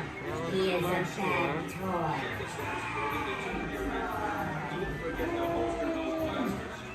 You have saved our lives. We are eternally grateful. It's been an honor serving with you. Check the status board to determine your rank. And don't forget to holster those blasters. Mission accomplished, Space Rangers. It's been an honor serving with you. Check the status board to determine your rank. Don't forget to holster those.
Hey everyone, looking good down there.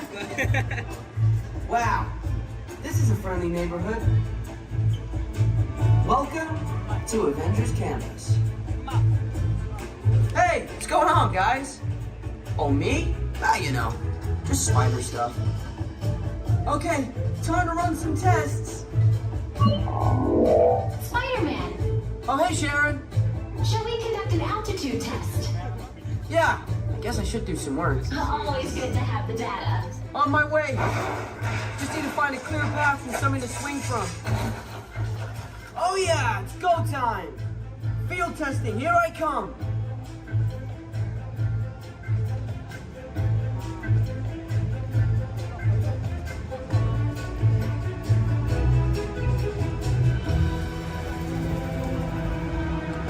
Time for some field testing. Here goes something.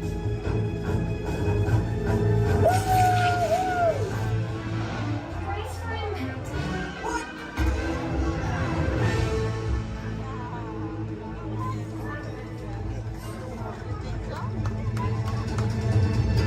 I'm good.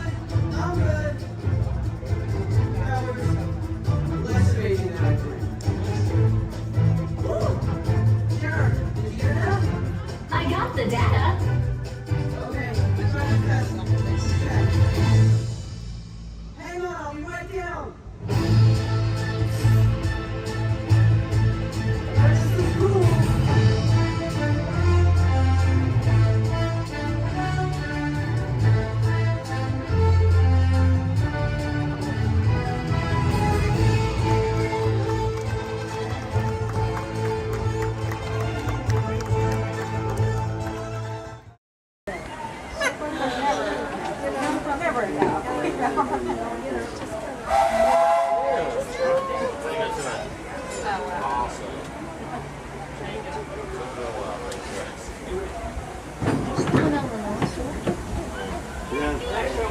Ciao, dito sa theater country. Burgers, chicken, and salad. Barbecue. Hello, folks. Welcome aboard the Disneyland Railroad. We're now embarking on a grand circle tour of the Magic Kingdom, with stops at New Orleans Square, Mickey's Toontown, and Tomorrowland, followed by a visit to the Grand Canyon and Primeval World. We got a lot of traveling ahead of us, so remember, for a safe trip, you need to stay seated, keeping your hands, arms, feet, and legs inside the train. And please, watch your shoes. Bienvenidos a bordo del Disneyland Railroad. Para su seguridad, permanezca sentado, tenga las manos, brazos, pies y piernas dentro del tren y ruedas Gracias.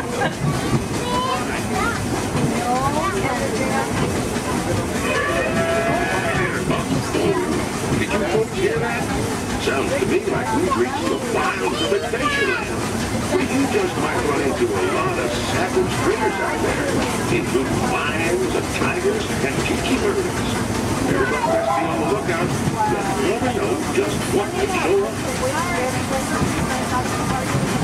We're approaching our first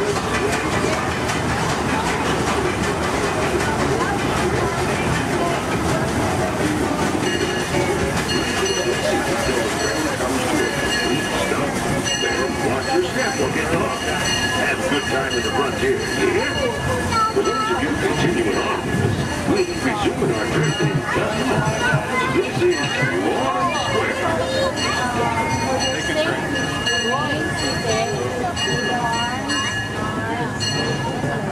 Door attendants, please.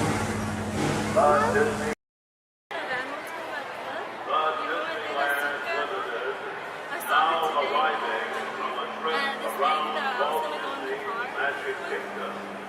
She's a mom of some guy that I used to know. It's because you guys both have the same band. That's what the whole big, she has big glasses on.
Astro Orbiter is now beginning its descent.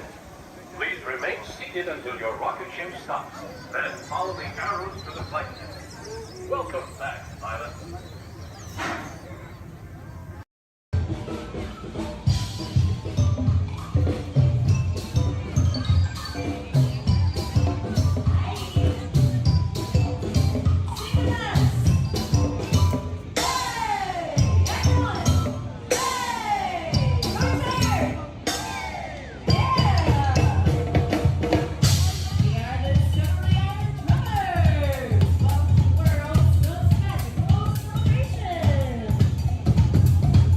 Who's having a great day out there?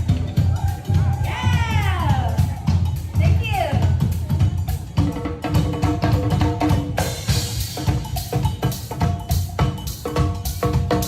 Hi!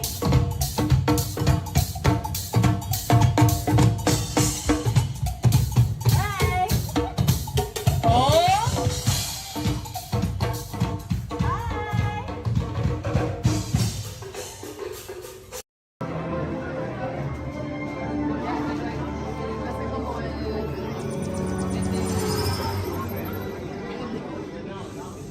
Greetings, Terrans. I am Nova Prime Irani Rayan, Commander of the Nova Corps. On behalf of all Xandarians, I hope you have enjoyed exploring the wonders of Xandar. As you have seen, your world and ours were born of the same moment, one which you refer to as the Big Bang. As such, we are all galactic neighbors in a vast universe which we and countless others share. For you to travel to Xandar would take 2.5 million years, assuming you had a ship that could fly at the speed of light.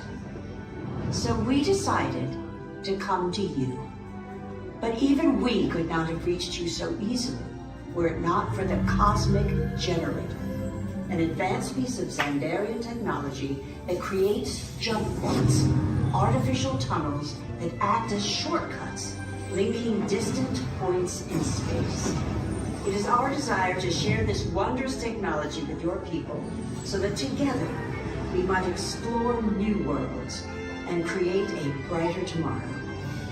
And now, as the culmination of the wonders of Xandar, you will be teleported to a Nova ship above your planet for a demonstration of the Cosmic Generator. I trust you will find it an unforgettable experience.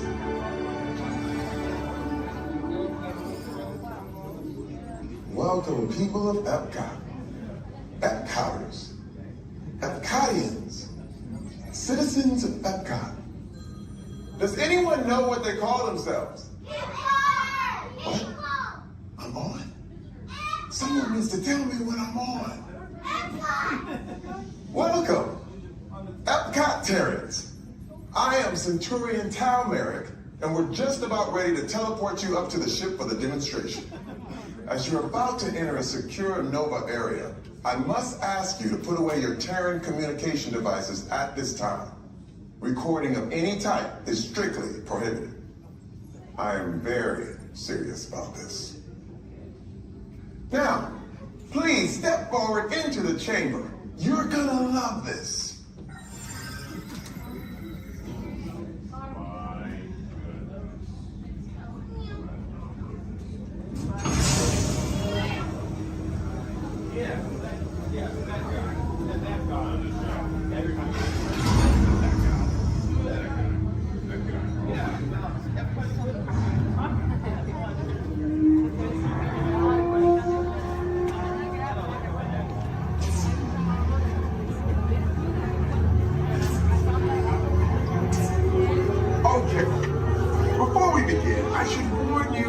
Never teleported Terrans before, but since your molecular structure is very similar to Xandarians, it should work.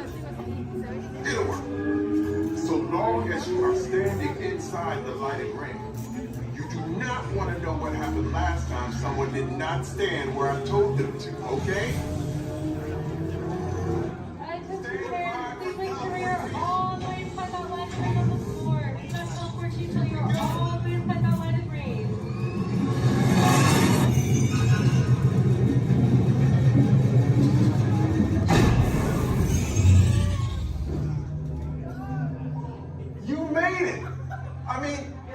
course you do. Nova Prime, they're ready. Excellent. What you see before you is the cosmic generator. And in just a few moments, we'll be activating it so you can experience for yourself what's happening. I'm not sure. Our power's out. And the cosmic generator is gone. Cheerio, Mother. Go to Code Red. Prepare the fleet. And call the Guardians. Now. There is no cause for alarm. Turn off that alarm. I've got an important transmission coming in. Hey, what's up, Nova Corps? Our cosmic generator has been stolen. What? How? Why didn't we think of that? That thing's gotta be worth a fortune. I am Groot. Good question. Yeah, who do you think took it? Perhaps that really big man outside your ship. Oh, that is a big man. I need to alert Nova Prime. I have been watching Terrans for eons. That's not creepy at all. This species has failed. Wait, whoa. We didn't even know there was a test. He's got the cosmic generator. He's creating a new jump point. Jump point to where? It's some kind of mutant jump point. He's going back to the dawn of time. Dawn of time, why? To erase an error. Well, that doesn't sound good. Your time is over. Wait, what do you mean? What do you mean it's so vague? The jump point is closing. Hey, Nova Dude, you're Nova Corps need to follow that whatever it is until we get there. We can't. Our power is down, and I've got to get these Terrans onto evacuation shuttles. I got it. I reprogrammed the shuttles to follow them through the jump point. Wait, what? Look, they're our only chance of keeping track of that whack job until we get the cosmic generator back. Piece of cake. Wait! There's cake. Where's this cake? The odds are impossible. Yeah. But it's our only shot. Good luck. Are you sure you can control it? Come on, it's me. I got this. We're all toast. First it was cake, now there is toast. This plan is making me so hungry. Terrence, listen up.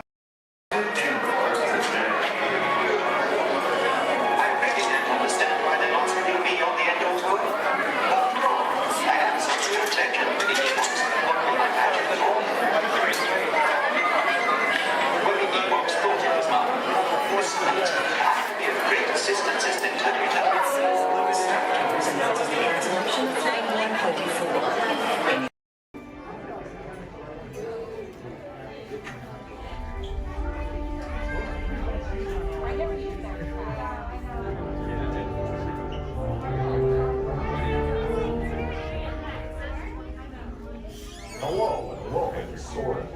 My name is Patrick and I'll be your chief flight attendant today. We'll begin boarding in a few minutes, but first I'd like to acquaint you with some important safety information. When the doors to your flight open, please take a seat and store all carry-on items in the underseat compartment. This includes cameras, purses, hats, and of course, these little beauties. Next, fasten your seatbelts, inserting them into the buckle on your right.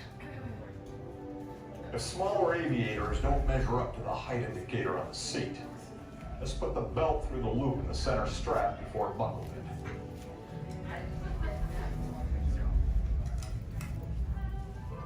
Nice work, pal. Soon you will be airborne. So if you or your little aviators have a fear of flying or of heights, you might want to wait for your party if you arrive in. Okay, let's review. That is seatbelt, carry-on item, safety strap, fear of heights, keep your hands and arms inside at all times. Anything else? Yeah. Have a nice flight. Alright, my friends, we're gonna load row 3, followed by 2, then 1. Row 3, please follow me. 2, you're gonna follow 3. 1, you're gonna follow 2.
Every race to let us know what we need to get done back on the road. Spoiler alert, 9 times out of 10, it's either bodywork or a transmission. Guys, spread on over to this side, left side, left side. People on the left side, step forward, step on up, make a friend. Everybody here looks freshly laundered, okay? You'll be fine. Come on in, right this way, everybody. Keep on coming, folks in the hallway, let's go. I don't want to see anybody end up working on the transmission that doesn't know what they're doing. Come on in. Hey, oh, look at that, there's Mia. What's up, Mia? Hey Pat, I see our party goers have arrived. Yeah, they're still coming in, but say hey, everybody. Hey, I'm Mia, Dom's sister. Well, another race just wrapped, and it looks like my brother won another car for his collection. Anybody surprised? Honestly, I don't know why anybody challenges him. Me either, man. Well, we're meeting up at Sullivan's Garage for the after party, and while Tej works on your rides, you guys enjoy the break room. My brother calls this the family room. Oh, here we go. Dom says he doesn't have friends, he has Family. And the faces you see on these walls are our Family. When I'm in this room, I feel like we're all Family. So, welcome to our family. There it is. It's a thing around here. Hey, Tej, how's that Matthew McConaughey impression?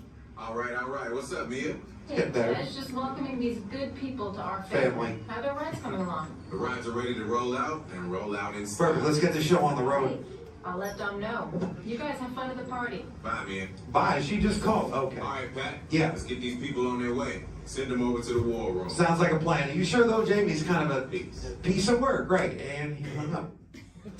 Okay, so in a moment, those doors are going to open. When they do, head on into the war room with Jamie. That's Tej's new assistant. First day without Tej, so good luck. Be nice. Don't touch nothing. Too much last night, so bear with me. Tej left me alone today, so yeah, that's pretty much it, you guys. In just a moment, these doors will be closing, and okay, so yeah, you guys want a tour of the war room? Okay, so basically, got some monitors over here. My name is Jamie, by the way, you guys. Oh, and there is Tej. Jamie, the buses are here. Okay, what do you want me to do with them? They're just staring at me. Should I send them now? Dom's calling. I got this, Jamie. Okay, great. Dom, what up? Tej, just got a heads up from Hobbs. The FBI is about to raid your location. Crazy. Man, they always ruining our fun. For real. It gets worse. They're leading Owen Shaw right to your door. Shaw? That cockroach we beat down in Spain? What's he got to do with this? Everything, right? Nothing yet. And let's keep it that way. Get those people on those buses. You need to start plugging out right now. And get that turbo truck ready. I'm sending Letty there to pick it up. I'll call Letty. I'm on it. Never mind then. Hobbs needs our help. He needs our team. Spread the word. Spread the word, you guys. But keep it in our family. Never mind. Don't listen to me. And keep it quiet. Just keep it in the room. Oh, the other bald guy's calling. Hobbs, my man. What up? Sorry, Brother Tej, no time for chit-chat. I just sent you a brief on FBI agent Novak. Has Toretto filled you in? Yeah. He wants us to get everybody over to the party at Sullivan's. Sounds like a plan. That party is a ready-made diversion. Keep it going. We need to discuss how you're going to get all those civilians out of there without tipping off the FBI. Crazy. Okay, hold on. Let me get everybody squared away, and we'll talk offline. Copy that, Tej, and let everybody know. Shut off your cell phones. Don't listen to We don't him. want Shaw tracking your He's locations. overreacting. Just put it on silent. Okay, Jamie, Yeah. you heard the man. I heard him. It's about to go to a whole nother level. Crazy. Send everybody to the loading dock. All right, you guys. We heard him. Have fun. If anything happens, my name isn't Jamie. Okay? Peace.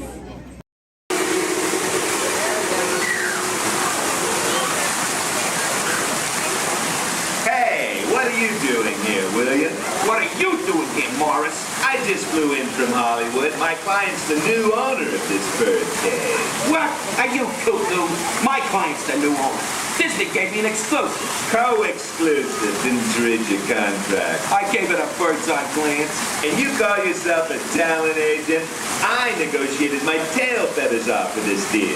Well, my client does not share credit. He's a very big bird. Your client is Big Bird? Not Big Bird, a big bird, you bird brain. Well, your dim little star is now half owner of the Enchanted Tiki Room with my superstar. Think again, Chickie Babe. Stop grousing. Just look at these paying customers waiting to get in. Did you say paying? As in money. As in 10%? Hey, who am I to go against the status quo? Sorry to interrupt, but I would like to inform our guests about the next show that will be starting soon. And this premium store will be opening and you will enter into a room of joyous songs and splendor. Here's a chance to see your own mahalo. Wait, our clients are not here. Maybe they hit traffic. Don't say that. Sorry. Anyway, babe, I gotta fly this coop and migrate back to Hollywood. My birds will call your birds. We'll do lunch. What's the rush? I'm about to sign Donald Duck. Oh, yeah? Big deal, you hockey puck. I've got the mighty Ducks in the wing. You do not. Do too. Do not. Do too. Not. Two. Not. Toe. Not. Toe. You down. Come Leave me on. alone, toe. Oh, come on, will you? Toe, not go, yeah. Level with me. Put the bubble between Go the lines. away, You go go away. ahead. Oh, Go away.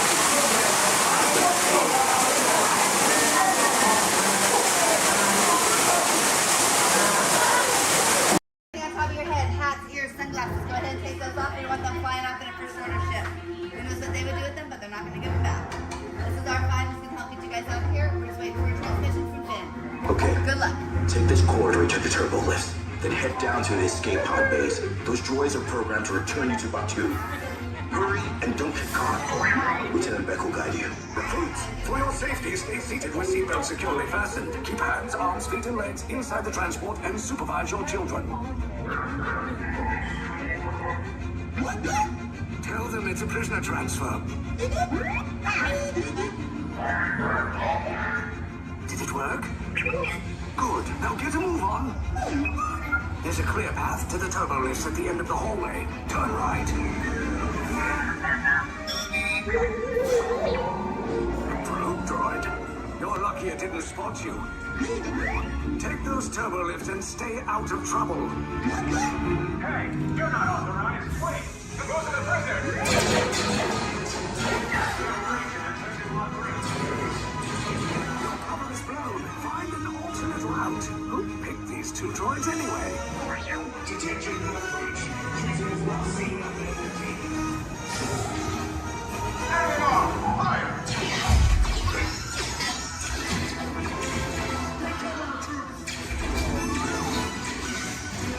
The escape pod just below us. Take those down. Copy. Hurry. No, not up. I said down.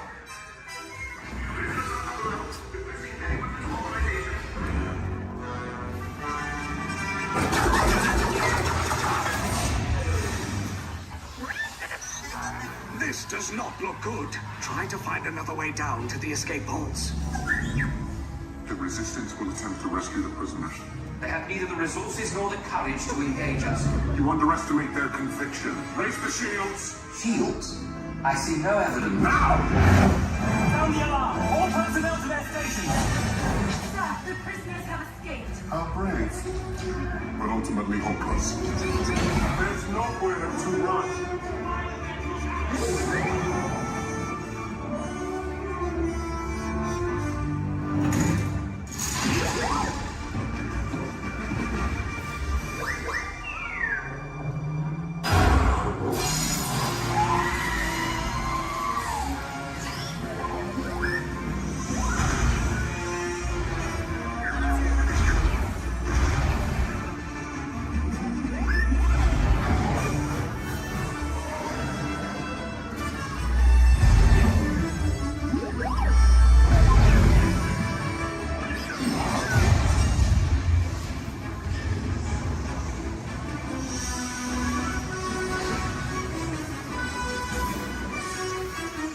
Attention, all resistance personnel. Abandon ship. I repeat, abandon ship. This destroyer is about. There's no escape. You will tell me the location of the secret base, and then I will destroy you and the Resistance.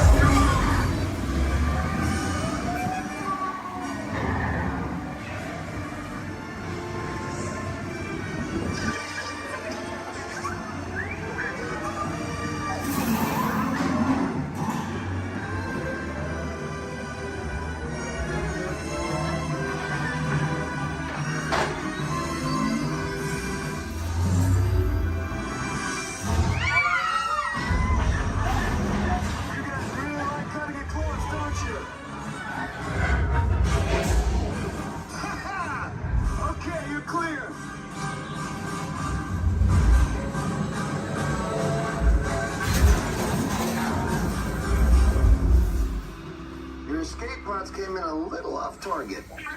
Ground crews will meet you outside the wreck. All right, nice job, recruits. Not what you signed on for, but hey, you're resistance now. I think I have that authority. Right, Beck? Where's the lieutenant? I need eyes on Beck. I know, Scaffold's copy. More escape pods down in Sector 4. Verification pending from key command personnel. Where's the lieutenant? I need eyes on Beck. Lieutenant Beck here. Beck! You're alive! I should hope so. Great job, recruits. Thanks to your heroism, the location of the resistance base is secure. Bravo! Yes, R5, you too.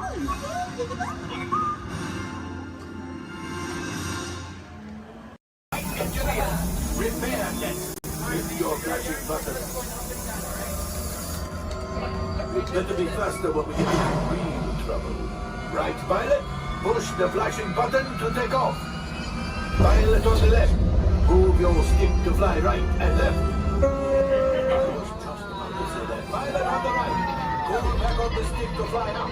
And push forward. Weapons are online.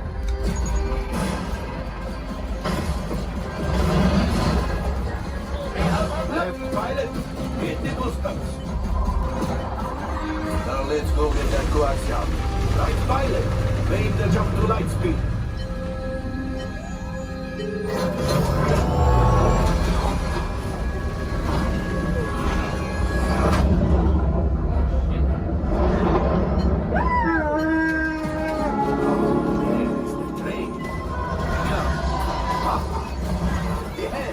Yes, keep shooting. They've locked onto us. Take evasive action.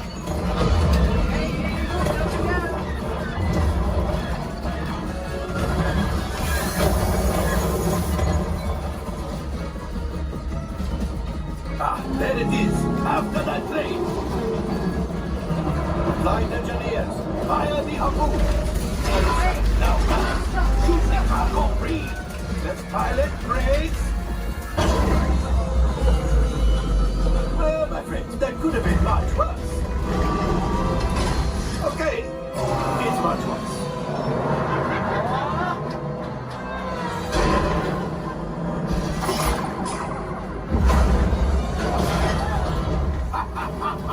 Yes, you got one. Excellent, my friends. Now power up the ship. Well, I Axiom. You see, just as I promised, my friend, now that the resistance has what they need, they need something from Otto. Pilots, line up behind the train so we can harpoon that last car. Colors, shoot the train. Yes, keep mashing those controls. The cargo is ready. Keep shooting. Good job, my friend. Yes. We got the coaxium. I will grab it. You keep up to the train.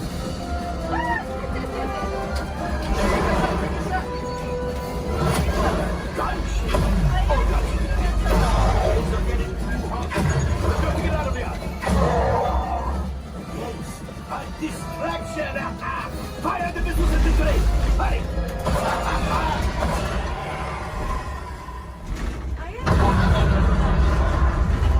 Coming out! Left pilot, hit the boosters. Boost!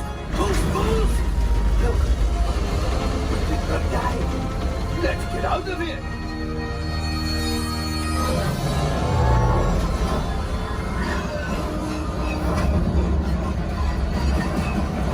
Your hyperdrive has failed.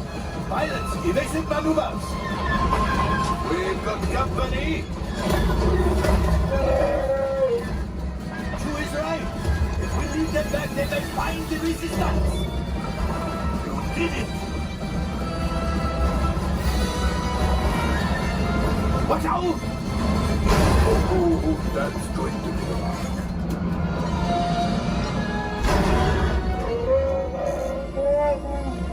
Yes, Chewie will pilot us in remotely. You retrieve 2 containers of coaxium. This will greatly help the resistance. You have heard the First Order and made Chewie proud. Now, after my modest profit, your cut minus what you owe me for damaging the Falcon is, hey, not bad.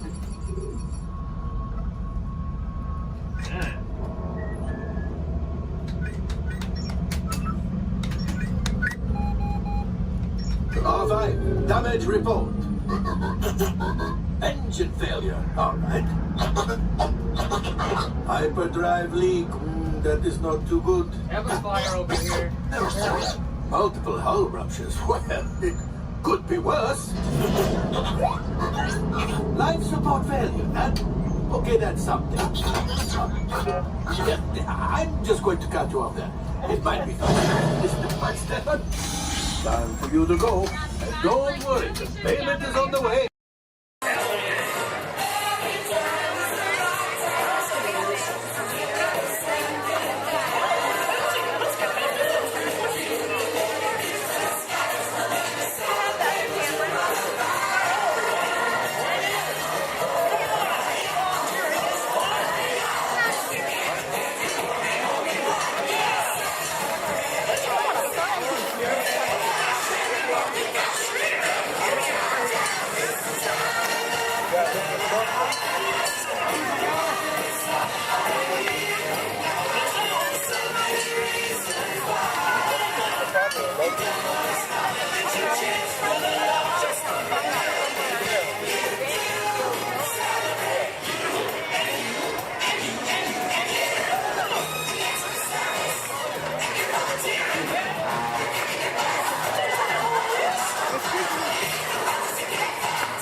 We'll be finished in just a minute.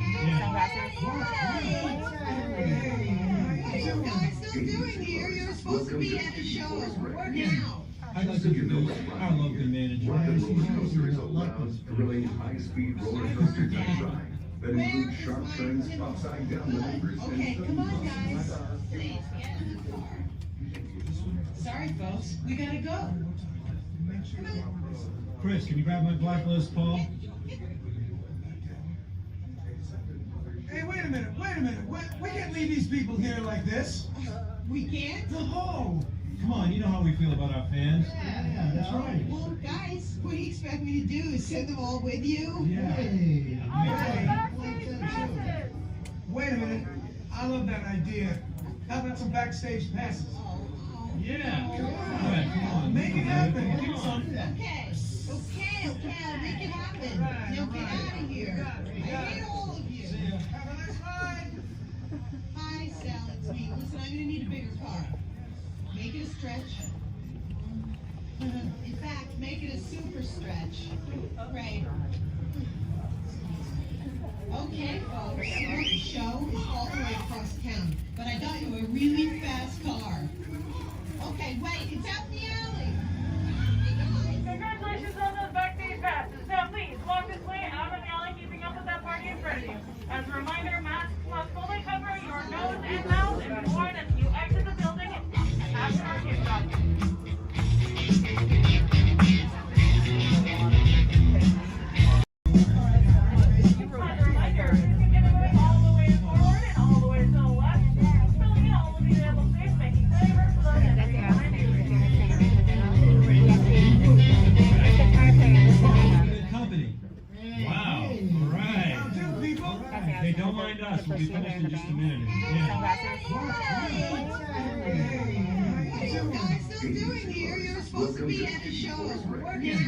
I'd like to introduce our local manager. Rocket Roller Coaster is a loud, thrilling, high-speed roller coaster test ride that includes sharp turns, upside-down maneuvers, Okay, and come on, guys.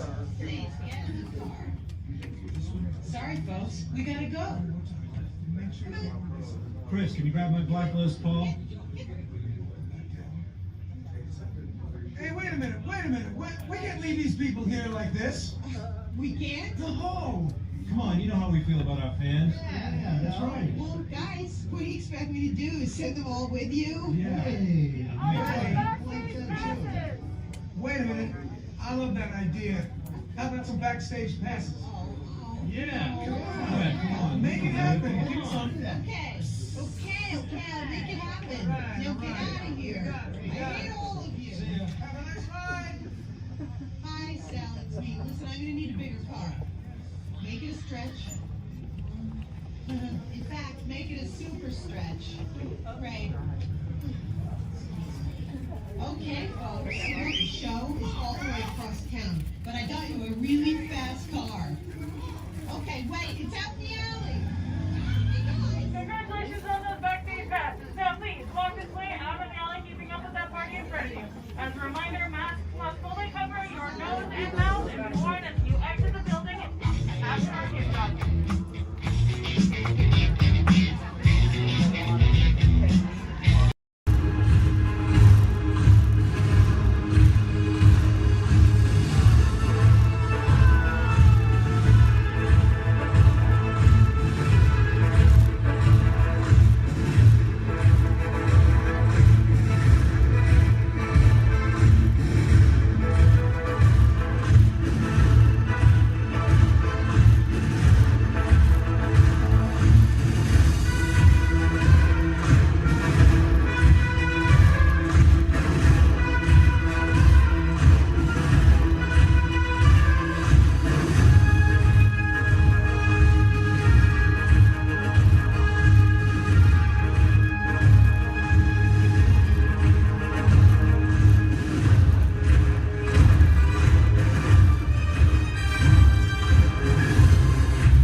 authority of General Hux. You are here under the authority of me. Stand proud.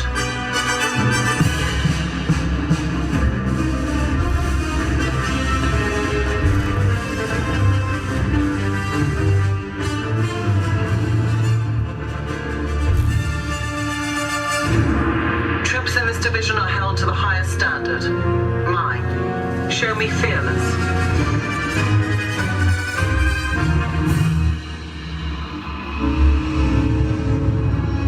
Under my command, you will be proud to wear the armor of a stormtrooper. You will learn discipline, loyalty, and what it means to be a stormtrooper. Battle starts.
It's in the media, it's not my department, can't touch it.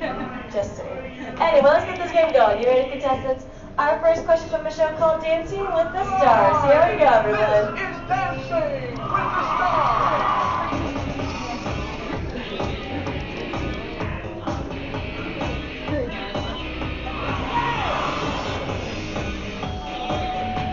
The NFL legend who danced his way to victory in Season 3 of Dancing with the Stars is A. Jerry Rice, B. Emmett Smith, or C. Apollo Antonova. All right, everyone, take it to the contestants. Contestants, what do you think the answer could possibly be? Contestant number 1.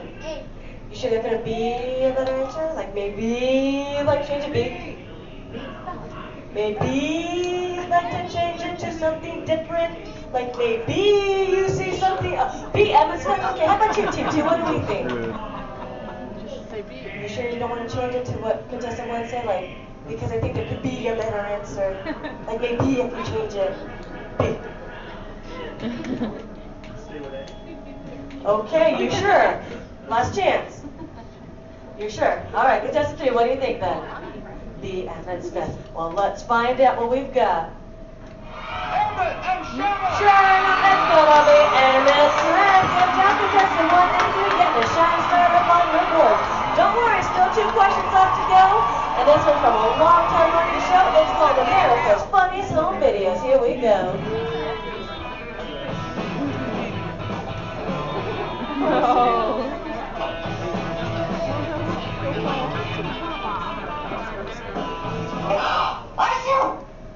ABC's America's Funniest Home Videos often features dogs doing extraordinary things. In this last video, the dog is going to A. Imitate the woman's sneeze, B.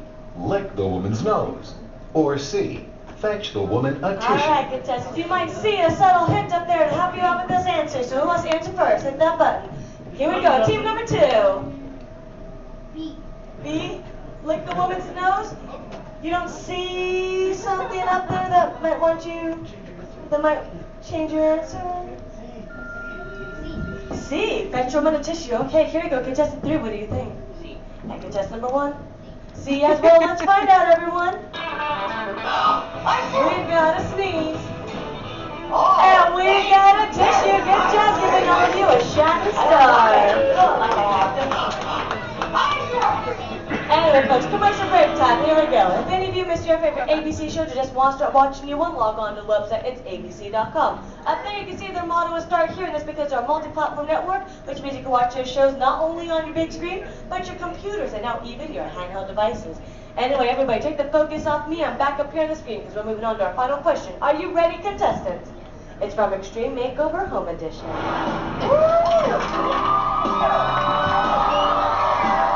We finished the house!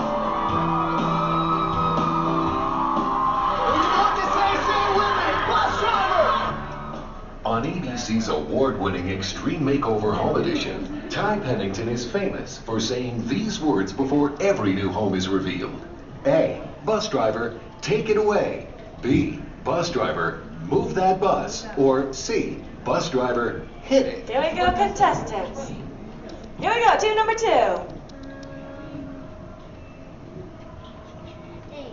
A, take it away.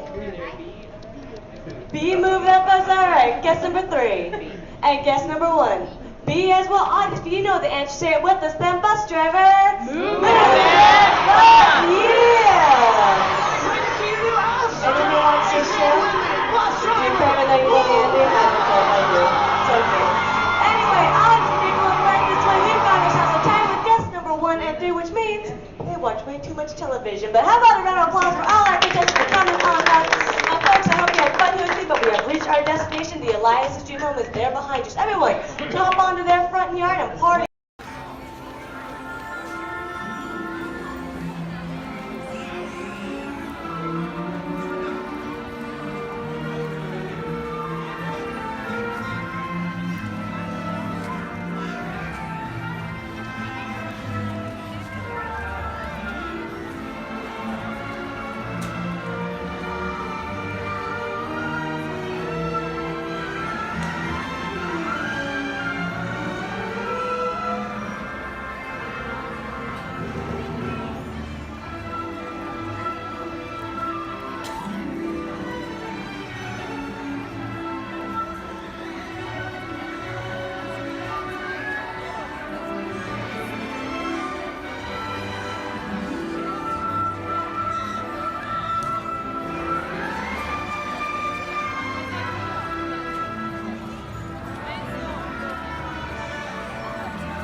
gentlemen, please remain seated. Your train has made an unscheduled stop. It will be moving again shortly. Thank you.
My name's Don, and welcome aboard. We're heading into the back lot of Disney's Hollywood Studios. This production area was built in 1988 as a Florida counterpart to the Walt Disney Studios in Burbank, California. We included sound stages, recording studios, high-tech editing rooms, all the tools needed to create movies, TV shows, and radio broadcasts. We've even got our very own water tower, too. It's up ahead on the left side of our shuttle. We call it the Earful Tower. It's inspired by the water tower Walt Disney had built for his Burbank studio in 1939. Our Florida tower stands a lucky 13 stories high, and we added our own creative touch, a giant set of Mickey Mouse ears. If you wanted to wear those ears, you'd have to have a hat size of 342 3/8. Up ahead, after the next bend in the road, you'll have a perfect opportunity to take a picture of this famous icon. In the world of entertainment, every project starts with a screenplay and a lot of creative ideas. A production studio is where the ideas of writers, producers, and directors are transformed into an on-screen reality. Within these huge spaces, filmmakers can literally create their own worlds. Our Florida sound stages are soundproof, weatherproof, and most importantly, air-conditioned, all vitally important for the cast, crew, and equipment. Many of the crafts needed for filmmaking are located right here on the lot. On the left, we have our own greens department. It grows flowers, trees, shrubs, and topiaries. A few well-placed plants can cover up empty spots in the set and add a touch of natural beauty to a scene. On the right are two of the aircraft from the 2001 blockbuster hit Pearl Harbor. These exact full-scale replicas of P-40 fighters were used in the special effect fight sequences. Of course, many of the planes we saw flying through the aerial battles or sitting on the ground weren't real at all. They were created entirely within a computer. Oh, keep your cameras focused to the right. We're coming up on that perfect angle of the Earful Tower I told you about. It's a true masterpiece.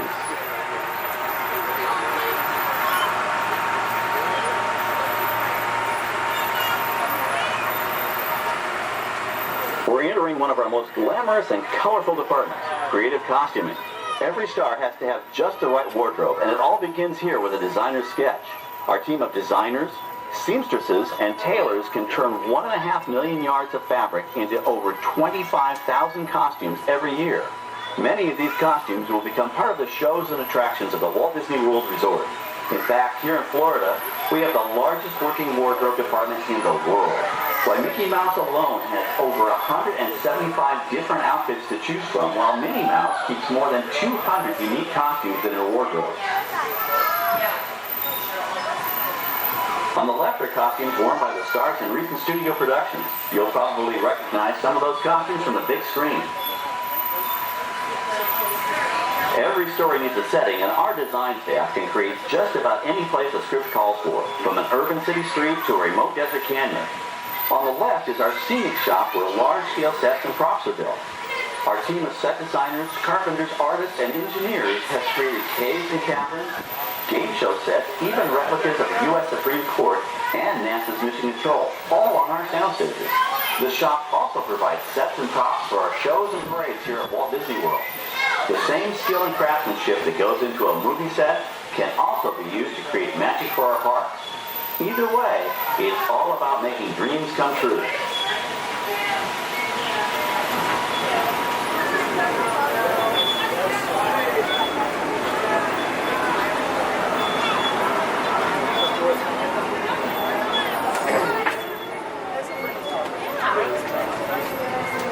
Now we're entering a zone we call the Boneyard. It's an outdoor storage area for oversized props and vehicles. Cars, trucks, boats, planes, we often save these props in case we need them for future productions. In this backlot collection, you may find real working vehicles, non-working mock-ups, and even large-scale miniatures used in special effects shots. Large-scale models create a more convincing illusion on camera. We even place small cutout passengers in the windows of the plane.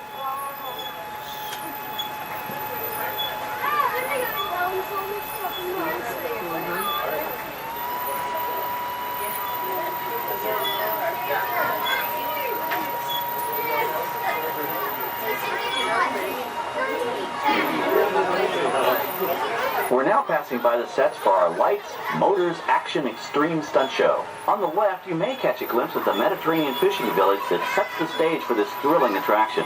We'll get a closer look at it soon, but for now, we're approaching one of the largest standing sets on our back lot. It's over on the right. It may not look like much from this angle, but it's pretty spectacular on the other side.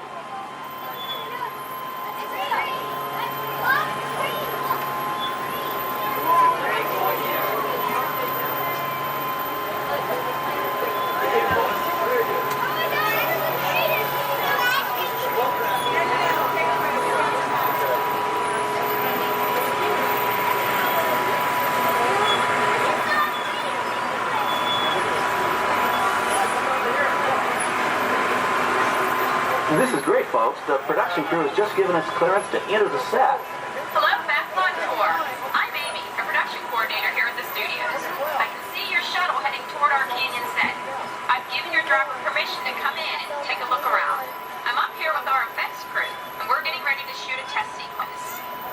Oh, on the way in, you're going to be crossing a wooden bridge, and things may get a little bumpy, so please, hold on to your belongings, especially hats, cameras, and glasses, and keep an eye on any small children in your party. And of course, please remain seated at all times.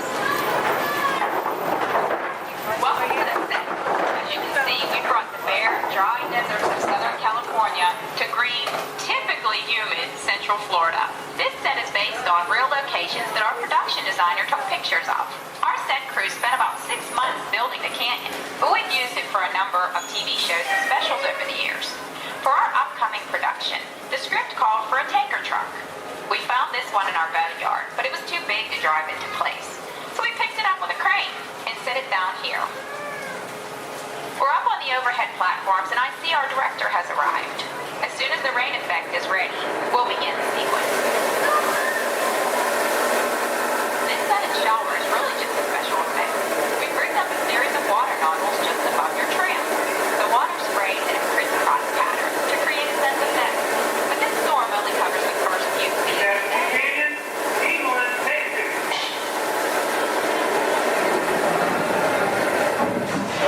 Okay, it's showtime.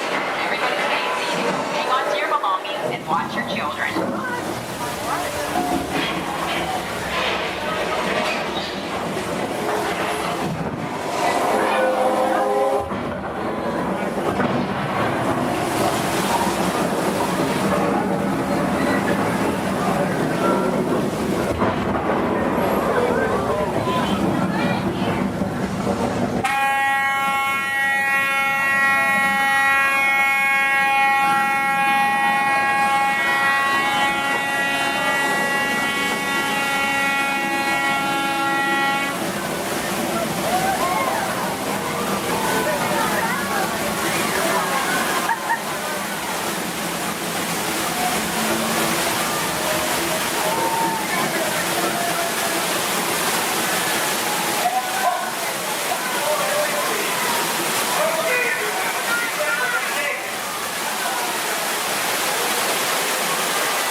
water through air cannons for an extra dynamic effect. Those air cannons are powerful enough to shoot a basketball over the top of a skyscraper the size of the Empire State Building. To top it off, our shuttle was sitting on hydraulic shaker tables. They provided the shaking, rattling, and rolling sensations for the scene. The entire sequence can be reset in 3.5 minutes. That's just enough time to bring in the next shuttle. Well, I've got to get ready for our next take. Thank you all for being part of the action. Hey, I'm meeting back on the set, so enjoy the rest of your tour. Okay, well, thanks, Amy, for giving us access to the set.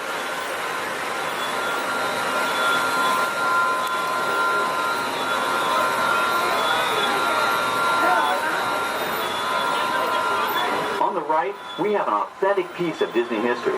That Gulfstream 1 was known at airports across the country as November 234 Mickey Mouse, but we just call it the Mouse. In 1964, Walt Disney and his hand-picked team used this plane to scout locations for what he called the Florida Project. Soon, they secretly began purchasing thousands of acres of land, which became the Walt Disney World Resort in 1971. During the creation of the resort and later Epcot, the Mouse shuttled studio executives and Imagineers between Burbank and Orlando, making it the most used executive aircraft in the country. Appropriately, the Mouse retired here in 1992. As Walt used to say, it was all started by a mouse. In this case, the 234 Mickey Mouse. On our right, we once again sweep past the magnificent Mediterranean village of our lights, motors, action extreme stunt show. This high-octane attraction is based on the hit show from the Walt Disney Studios Park in France. In this action-packed production, you'll feel like you're right there on the set during the filming of a spy thriller, complete with custom-built cars, motorcycles, even jet skis. You'll experience the split-second timing, coordinated driving, and fiery special effects that make action movies a real blast.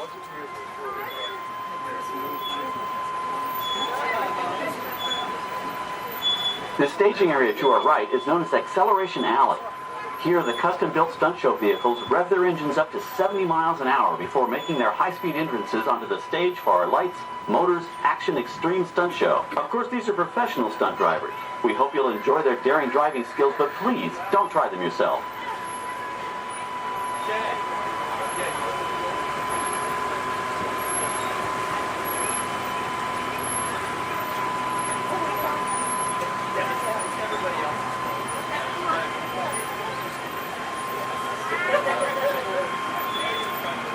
On the left, we've reached our second boneyard with more historic props and vehicles. When we reuse older props in a new production, they're often refitted with custom parts and given a whole new color scheme. You might not even recognize them the next time you see them on screen. For instance, coming up is our friend Herbie the Love Bug. He went through a special demolition derby makeover. Those dents and dings were added on purpose, but he can be polished up as good as new for his next starring role.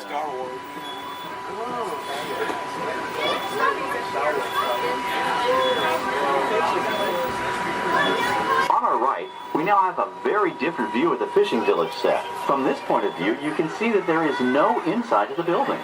They are just false fronts or facades. In the movie business, set builders only create what the camera has to see. It's an old movie trick dating all the way back to the silent era. To add to the sense of realism and avoid the cost of set building, many of today's television shows and movies film on location in cities and towns across the U.S. But out in the real world, you've got to contend with noise, traffic, crowds, and various visual elements that may or may not belong in your film. Here on the backlot, we can avoid these problems because we created our very own flexible urban environment. Our Streets of America facades can stand in for a small town or a giant metropolis. As we come around the last corner on our route, you'll see the skyline of New York City in the distance.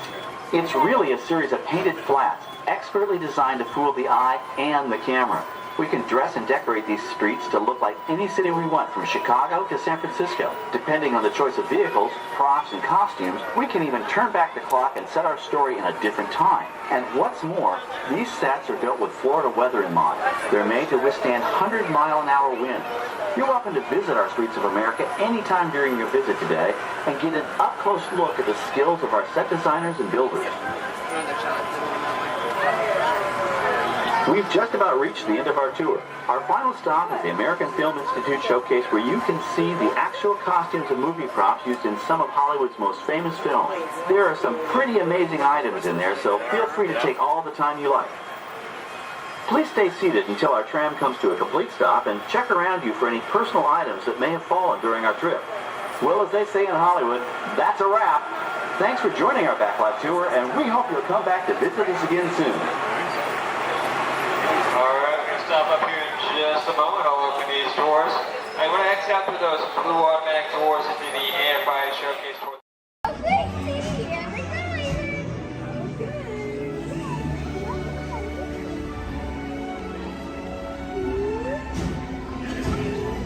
How are we going around? I find that sign! And there's the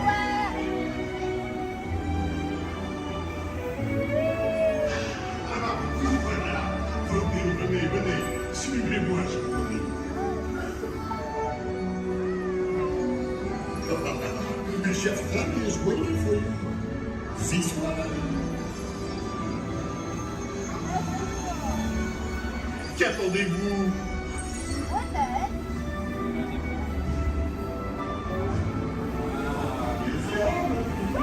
Invité pour le dîner. On n'aurait pas idéal. Encore un? Non. Un simple moment. Tout simple. What? Mais oui, that's it!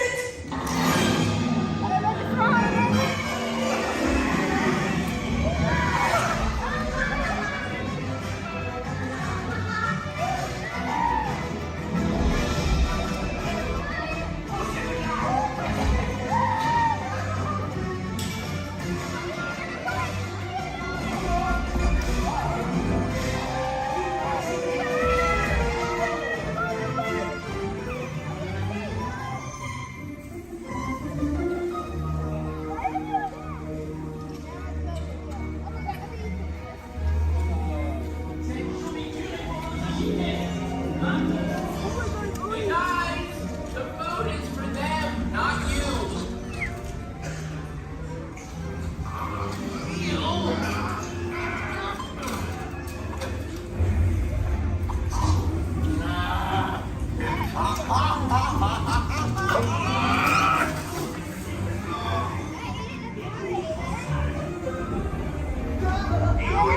What are you doing? Que manigocez-vous?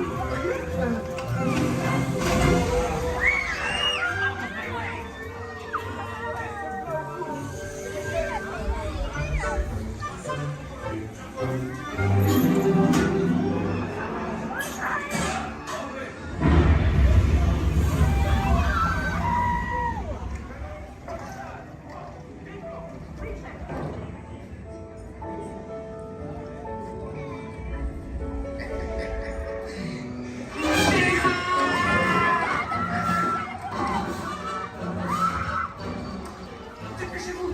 Par ici! Go! Go!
Vous serez toujours les bienvenus.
To those of you who have just joined us, welcome aboard the Disneyland monorail. For your safety, please remain seated, keeping your hands, arms, feet, and legs inside the train. Watch your children, and no smoking, please. Bienvenidos a bordo. Para su seguridad, permanezca sentado y mantenga las manos, brazos, pies y piernas dentro del tren y cuide a los niños. Por favor, se ruega no fumar. Gracias. We're now en route to our final stop, the Tomorrowland monorail station. Along the way, you can get a bird's eye look at the downtown Disney district, Disney's Grand Californian Hotel and Spa, and Disney's California Adventure. To the left of the monorail is the main entrance of Disneyland, the happiest place on earth. Disneyland is truly an American origin. Since its opening in 1955, it has hosted more than 500 million guests from around the world, including presidents, kings, and celebrities. It is the original Disney theme park, created and enjoyed by Walt Disney himself. To the right is our transportation plaza, where you'll find taxis, hotel shuttles, and public transit stops. We're about to enter Disneyland. Some of the clearances are pretty tight up ahead, so be sure to remain seated, keeping your hands and arms inside the cabin.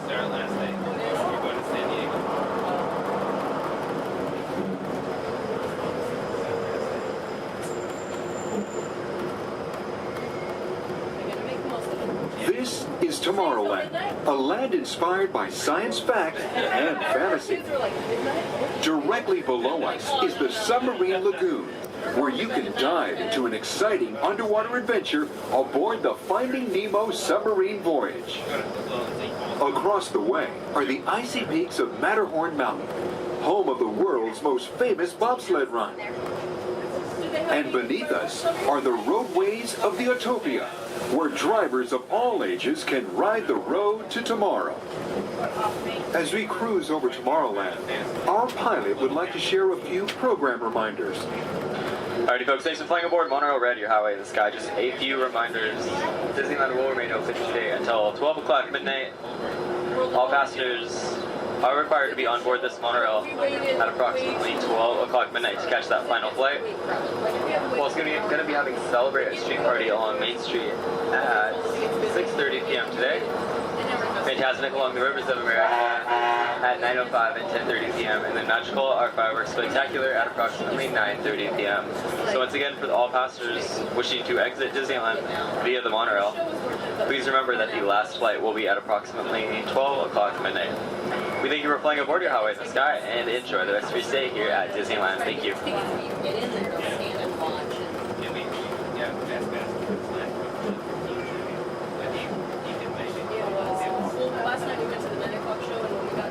Just ahead and to the right of the train are the sparkling gold spires of one of Disney's most beloved attractions. It's a Small World. Beyond it is the wacky world of Disney's classic cartoon characters, Mickey's Toontown.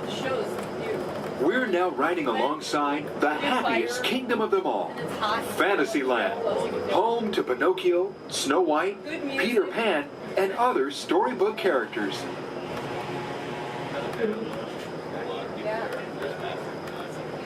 Yeah, it's brand new. Supposedly it said it's we're gonna try it, but there's so many people interested in it, and it's so popular, I'm sure they'll be We're now approaching the Tomorrowland monorail station, our final destination. Please remain seated until the monorail comes to a complete stop. Then, collect your belongings, watch your head, and step carefully from the train. On behalf of all of our crew, thanks for traveling with us, and we hope you'll have a happy and memorable visit here at Disneyland. This is the Tomorrowland monorail station.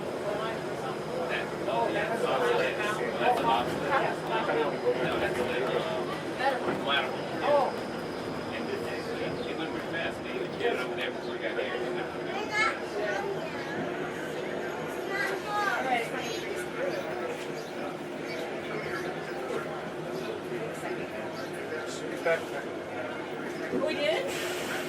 Okay.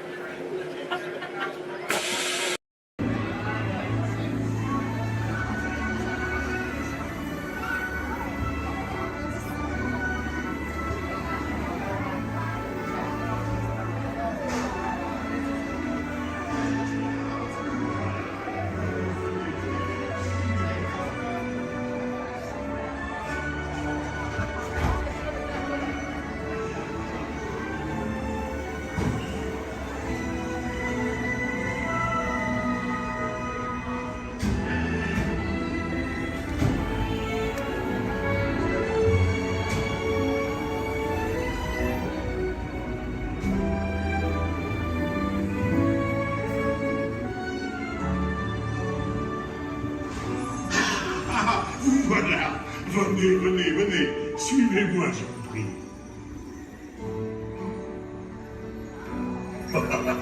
Chef Remy is waiting for you. This way.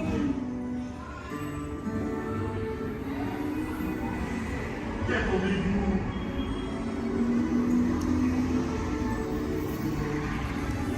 Vieux et hommes, des invités pour le dîner. On n'aurait pas idée en commun? Non. C'est pour un? Tout simplement. Voilà. Mais oui, that's it.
What are you doing?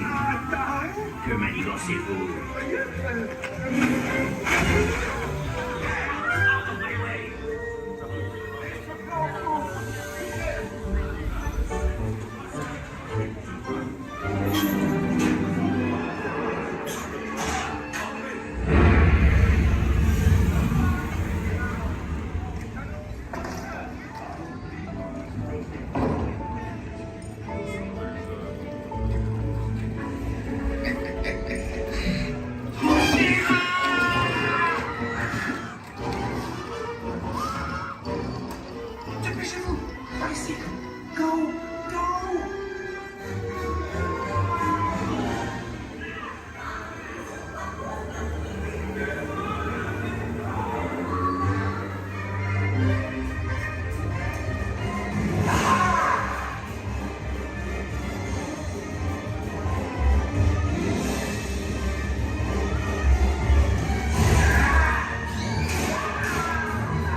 Vous serez toujours les bienvenus, cher ami. À bientôt et bon appétit. Mino, Table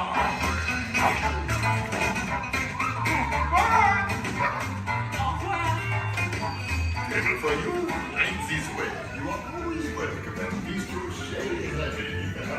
Au revoir.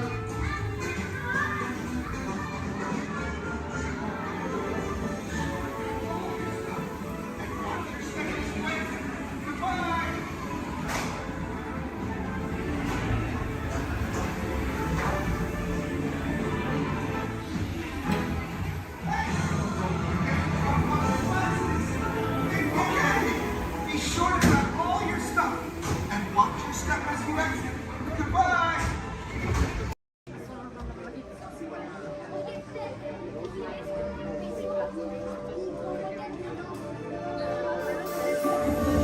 I see we have new visitors. Welcome, Terrans, to the wonders of Xandar. I am World Mind, sentient supercomputer of Xandar.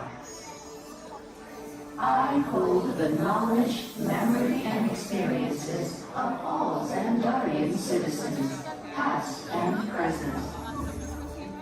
This gives me extensive knowledge, yet I am constantly learning, and I am now learning about you and your planet, Terra.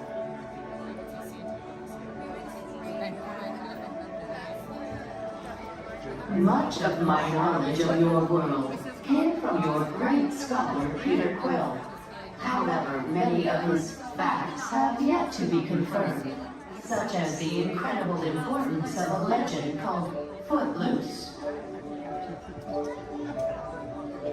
Through my fellow Xandarians working here at the wonders of Xandar, I am discovering more about you Terrans. Such as your fascination with eating the turkey leg. Why only the leg? What about the rest of this creature? We are eager to learn the answers to these questions and so much more about your world. In return, we Xandarians hope to share with you more about ours. Although Xandar is 2.537 million light years away from your planet Terra, our worlds are actually quite similar, and began at precisely the same moment.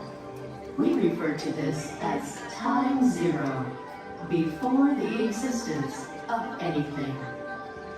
Our worlds were born of a single point of matter and energy that blasted outward in what you Terrans refer to as the Big Bang. And from nothing came the beginning of everything.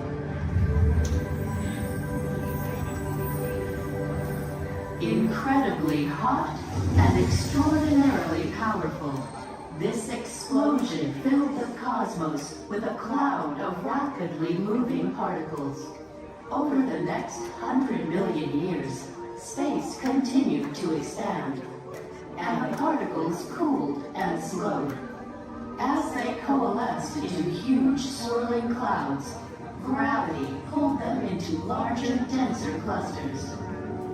At the heart of these clusters, the temperature rose, and the particles were compressed so tightly they fused, releasing enormous amounts of heat and light. This is how the very first stars in our shared universe were born.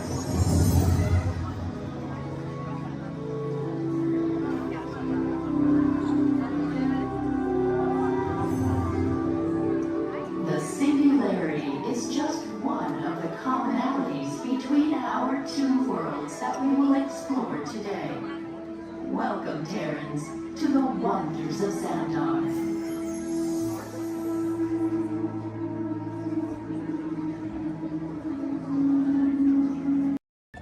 Look inside yourself.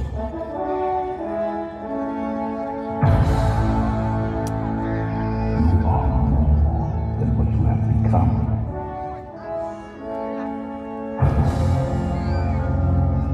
Remember who you are.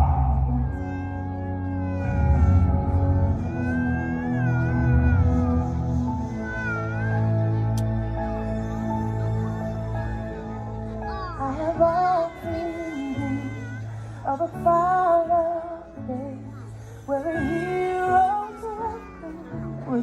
waiting for me, where the crowds would cheer when they'd see my face, and the voice keeps saying, this is where I'm meant to be.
And so our journey comes to an end, but yours continues on.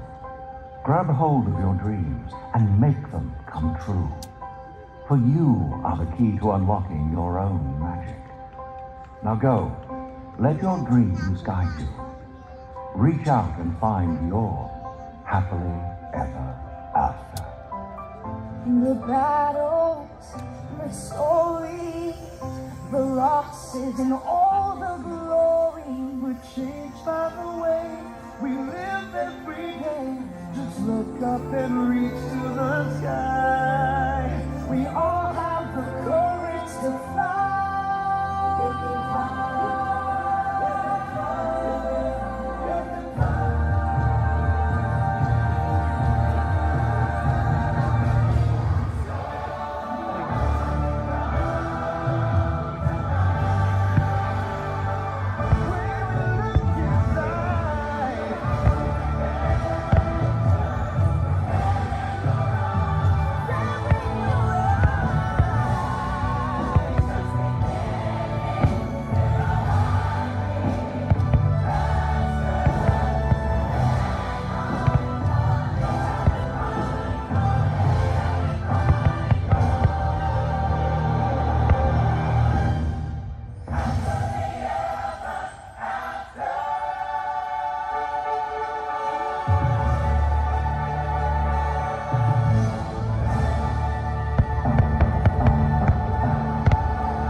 Shoulder to shoulder. Now remember the color you've been assigned: blue, red, gray, and orange. It'll be an important part of your interrogation process. You're going to need to know that color at the end of your interrogation and possible long-term motive. How many? You'll be assigned blue. Quickly to the end of the hallway. How many? 4. You'll be assigned red. How many? Now, this cell door opens, I will call you in by your assigned color. And you will tell us everything. No, oh, you're going to have a tough time in interrogation. Get on your color. There you go. Scoot over, Blue. Make a little room. Get on your color. Not the lights, on the color. Where do you go?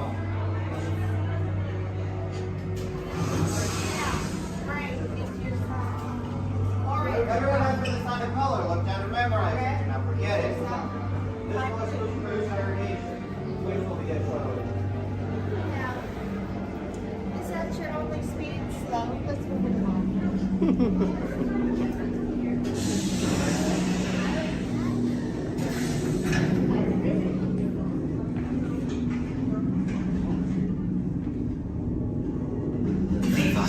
Yes, General.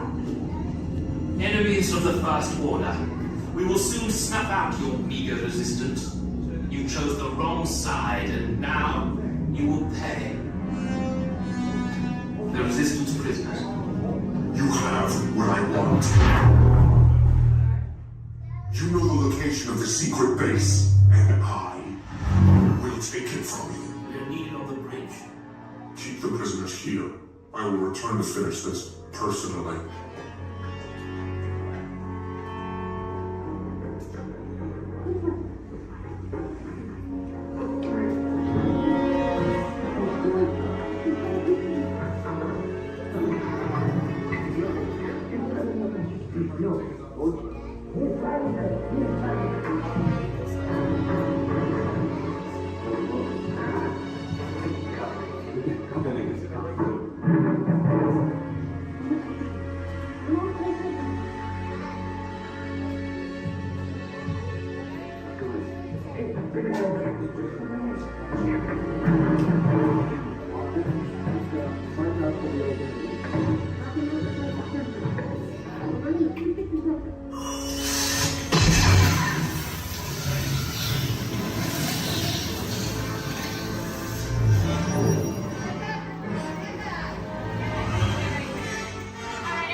California dream.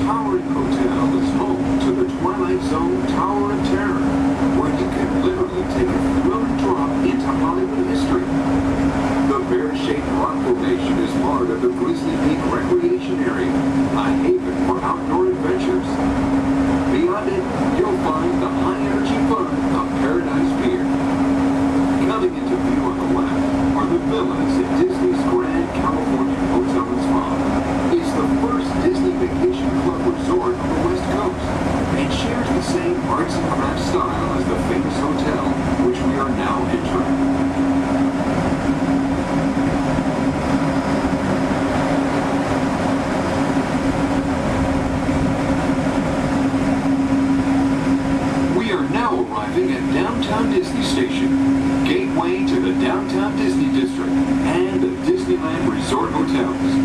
If you will be leaving the city and returning later today, please hold on to your park ticket and have your hand stamped as you leave the station. You may reboard the monorail for a return trip to Tomorrowland up until 1/2 hour prior to Disneyland closing. Please remain seated until the monorail comes to a complete stop and the doors have opened. Then, gather your belongings, lower your head, watch your step, and exit to the left of the monorail. Thanks for traveling with us today, and we hope you enjoy your visit to the Disneyland Resort. For those of you continuing with us,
You are the passengers of the most uncommon elevator about to ascend into your very own episode, True Twilight Zone.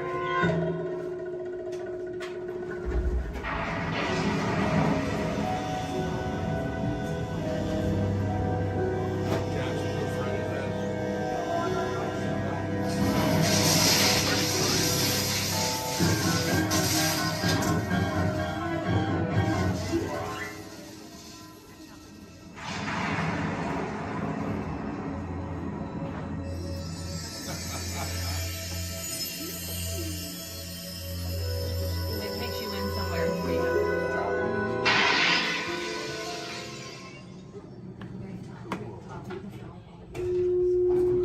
One stormy night long ago, 5 people stepped through the door of an elevator in a nightmare. That door is opening once again, this time.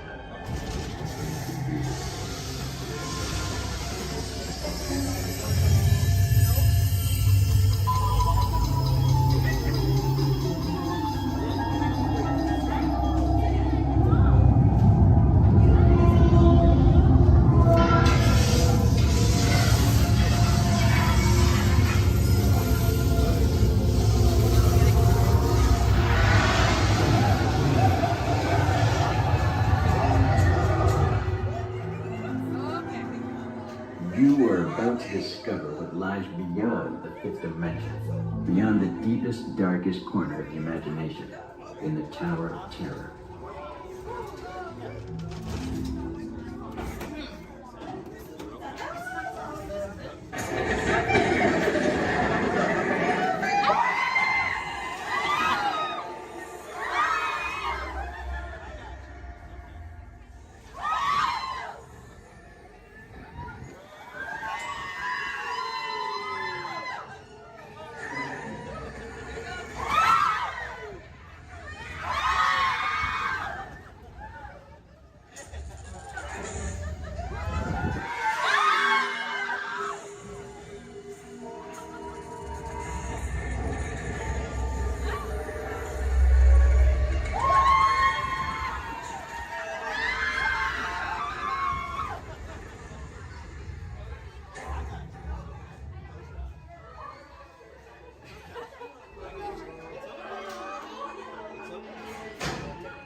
you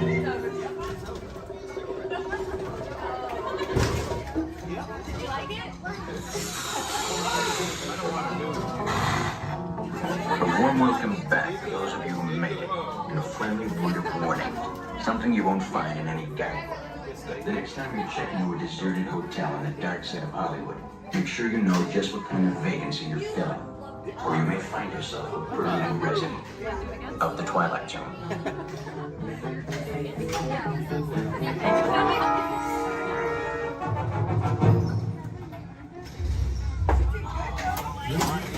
Welcome back, everyone.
Discovering new dreams. That's an adventure for sure. Trying something new. And having a sweetie good time. You win. Finding the confidence to be true to yourself. That's right. Here's to all of us, old friends and new. Warm hugs for everyone. Oh, this is what I love about the friendship fair.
Thanks to all of you, old friends and new, for celebrating with us today.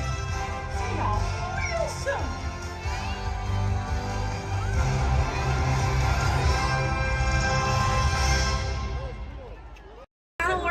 That means thank you. Another word that we say here on the reserve is Twin Day. Twin Day means let's go. Jumbo everyone, my name is Selena. I'm going to be your safari guide here today. Before we get out in the reserve, I do have a few safety reminders. Please make sure that we keep our hands, arms, feet, and legs inside the vehicle at all times and that we remain fully seated throughout our entire journey today. Now, if you take a look above your head, we have an animal spotting guide. You can use that guide to help me spot some animals out here on the reserve. I can't promise that we're going to see all of them, but I usually have some pretty good luck. Now, we're going to be heading into the Little Aturi Forest here first. And this area is home to animals that tend to be shy. They like to use camouflage to blend in with their environments, but we're going to see what we can find today. And already see, looks like we're going to see that saddle-billed stork. They're high up on that left-hand side of the road there. And the saddle-billed stork gets its name after the little yellow patch that's on its beak. It's shaped like a saddle. Those birds are 5 feet tall and have a wingspan of 9 feet, about the same width of the canopy that's above your head. Now on that right-hand side there, we have the okapi. And the okapi have stripes on their legs that make them look like they're related to the zebra, but they're not. They're actually related to the giraffe. They have long, prehensile tongues that they use to grab vegetation. Their tongues are so long, they touch their eyeballs and clean their ears. As we're looping around here, you can see we have some greater kudu way up there as well as the bongo. Now, the bongos are going to have that deep, almost penny color coat to them, with those antlers over there, and then the greater kudu, the tan colored coat right there. Now, the bongos are known as the ghosts of the forest because of how rare they are to spot in the wild. And their antlers, they angle backwards, and that's to help them get through thick vegetation and underbrush very quickly. Now, the greater kudu that we see right there, the greater kudu are one of the tallest antelopes in Africa, or the second tallest antelope here on the reserve. They stand at 55 inches tall at their shoulder, and they can leap about 8 feet forward. Now, coming up here on the left-hand side, we're going to see the black rhino.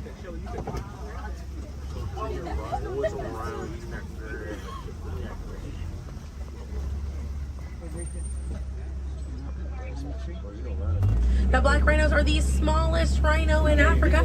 They weigh about 3,000 pounds.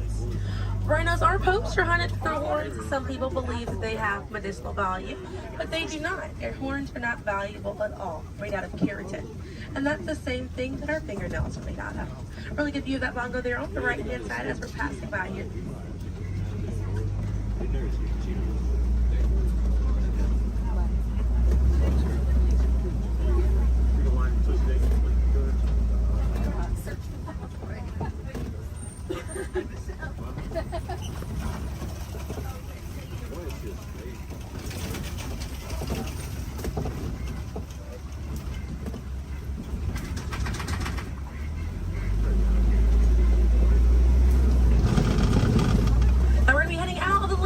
Forest, but we're going to be on our way to the Safi River.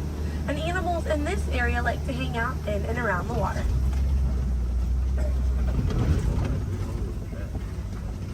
Now, coming up on the right-hand side, we're going to see some pink-backed pelicans.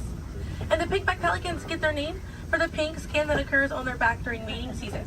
Now, those animals are colonial nesters, so they'll nest between 20 and 500 pairs. That's a group of 40 to 1,000 pink-backed pelicans.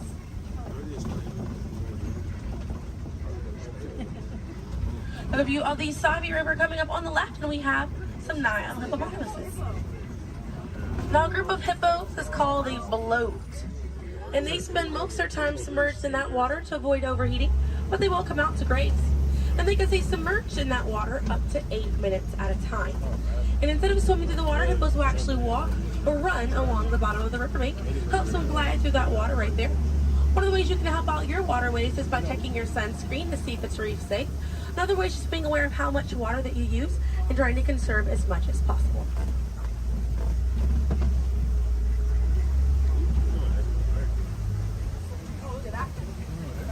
Another one there, taking a nap on that left-hand side.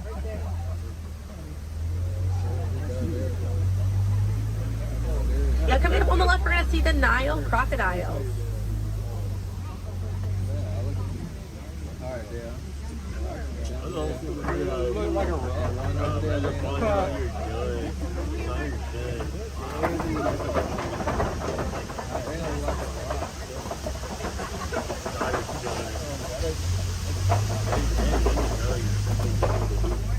Now, the Nile crocodiles can eat half their body weight in one sitting, and they can go months without eating if food is scarce.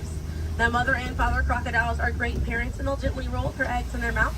It softens up their shell, and it makes it easier for their babies to hatch.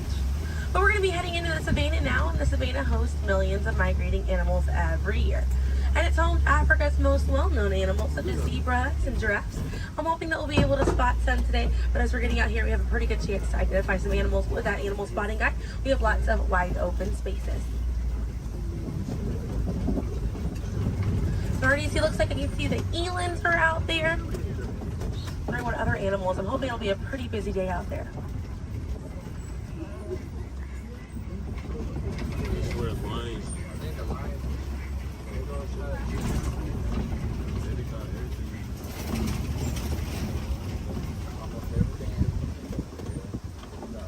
Let's see, also some springbok. It does look pretty busy out there.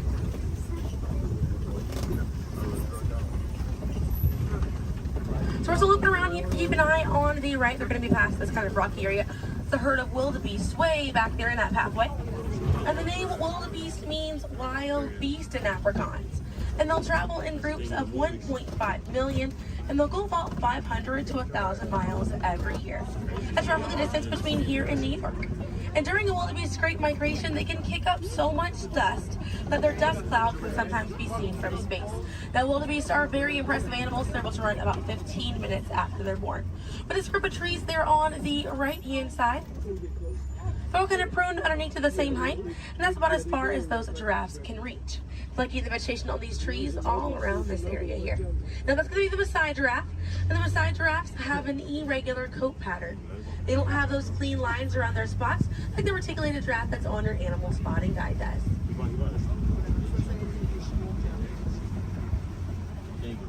Now on the left-hand side, we do have the African painted dogs. There might be a little bit more people once we're a little bit further up here. Now, African painted dogs get their name after their fur pattern. It kind of looks like they have paint on them. It's unique to each animal, and that's how they identify each other. African painted dogs are Africa's most successful hunters. They have a catch rate of 90%. Now, right here on the left-hand side, we're going to have a really good view of the Ankole cattle. We're going to sneak on by here. The Ankole cattle are the only domestic cattle breed that we have here on the reserve. They're in the bovine family, same family as buffalo and bison. And their horns right there, they grow about 3 to 4 feet in length, and they're filled with a honeycomb-like structure. It allows for blood circulation, and it helps keep them cool on hot days. Now, further back, that's a sable antelope in that back left corner. And the sable antelope are very special because of the symbol of the Harambe Wildlife Reserve, because of how courageous they are. So in a choice between fight or flight, the sable antelope will choose to fight, just so we should fight to protect these animals and the environment that they live in. And their antlers are angled backwards to deter animals like lions from jumping on their backs. And we have a really good view there of that Maasai giraffe. We're going to have another pretty good view there on the right up ahead too. Maasai giraffes stand about 18 to 20 feet tall when they're adults. And when they're born around 6 feet tall. They have about a 6-foot drop the moment that they're born. And just like the okapi, they do have those long prehensile tongues that they use to grab vegetation. They kind of use like how we use our fingers to grab food.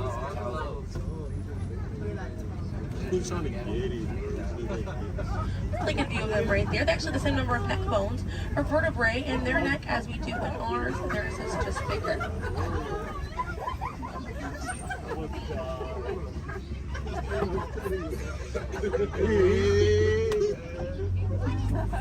Group of giraffes is called a tower.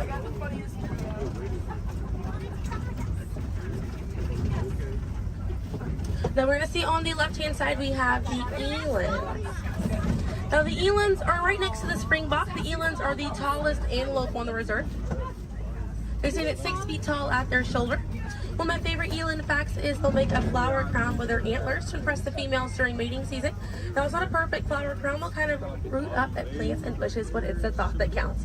Another eland right there, a couple of elands right there. And then we have the springbok, and the springbok are the smallest antelope on the reserve. They're able to jump 6 feet straight up into the air repeatedly and about 13 feet forward.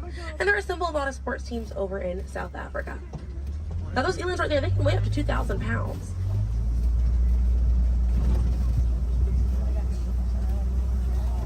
Another view of that Maasai giraffe right there.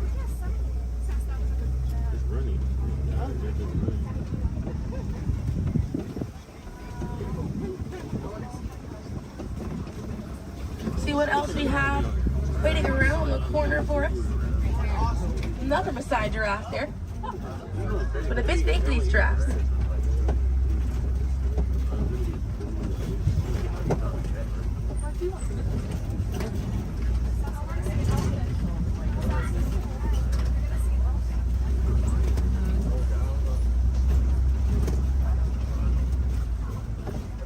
We're going to see the African elephant up here. It's going to be on the right-hand side of the truck.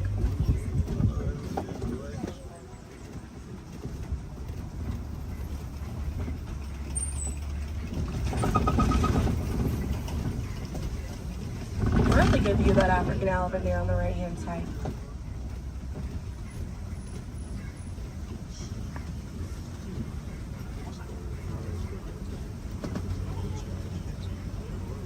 And on the left, we have the mandrill. That's the male mandrill on the left. Lots to look at right here. Male mandrills weigh about 100 pounds. Females grow up to 30 pounds. And they can bare their teeth at each other as a sign of aggression, but they usually don't. They usually do it as a friendly gesture. So it's kind of like the mandrills are smiling at each other. Now we got to see that elephant back there. And elephants are social creatures. That's going to be the African elephant. The females and their young will hang out in large groups together, and the males will form a loose bachelor group, or sometimes they will kind of hang out on their own, depending on their mood.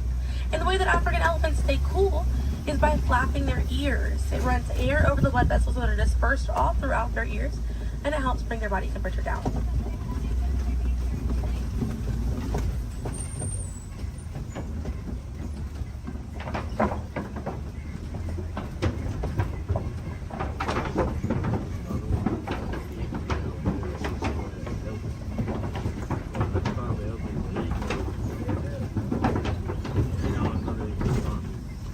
We're going to be looping around this area here. We have lots of red clay on this right hand side. And if you keep an eye out, we'll be able to see some tusk marks right around the corner here.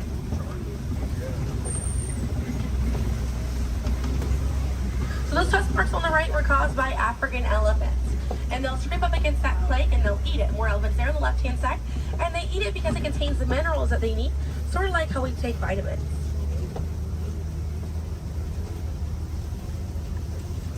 They're way out there on that left-hand side. They kind of look kind of tiny from here.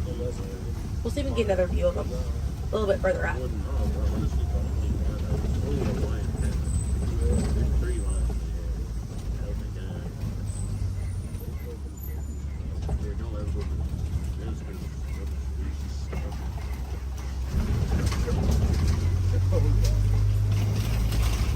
So on the right-hand side, we're going to pass by a couple of trees. There's one on the left by those elephants as well. And these trees are baobab trees. And baobab trees survive by storing water in their trunk, and they stay leafless about 9 months out of the year. Now, baobab trees have a few different nicknames. One is the upside down tree, and the other one you might be familiar with is the tree of life.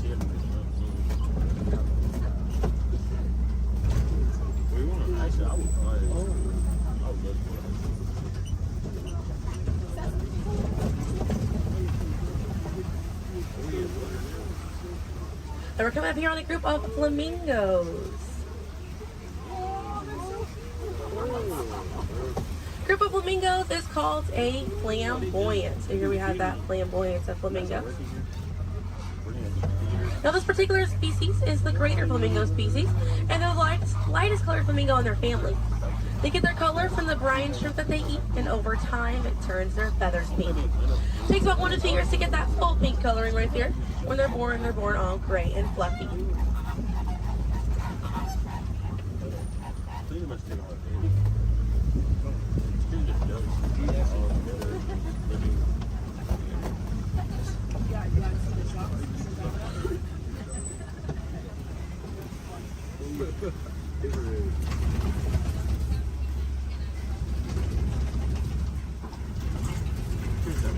We have some white rhinos right around the corner here. So they're going to be hanging out by a mud wallow on this left-hand side, and they'll use this mud wallow to cool off it. And they'll coat their skin in the mud to act as a natural sun protectant, sort of like how we use sunscreen. Now elephants will do something very similar, and they'll fling dirt and mud on their backs as well. Shows how important it is to protect ourselves outside in these environments by wearing hats, sunglasses, sunscreen. Very, very important, as well as staying hydrated. Now that white rhino right there, they weigh about 4,000 to 5,000 pounds. group of rhinos is called a crash, and they can run at 35 miles an hour. Now on the right hand side, those are some ostriches way back there. Ostriches are the largest bird. They have wings, but they do not fly. They use those wings for balance and to help them change direction. Comes in handy because ostriches can hit speeds up to 40 miles an hour.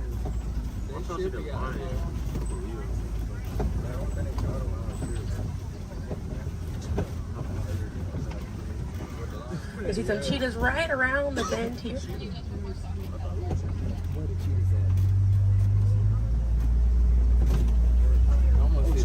That's a good view of that cheetah here on the left.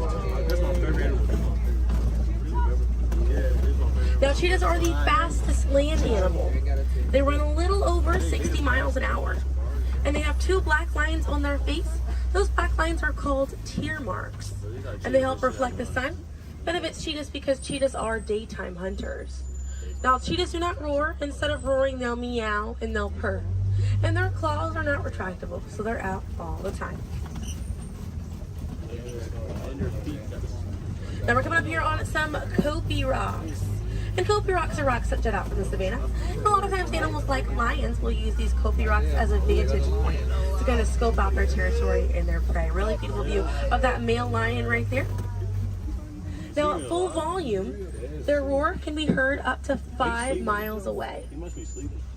And they can sleep about 16 to 20 hours a day. Really impressive view of imposing right there.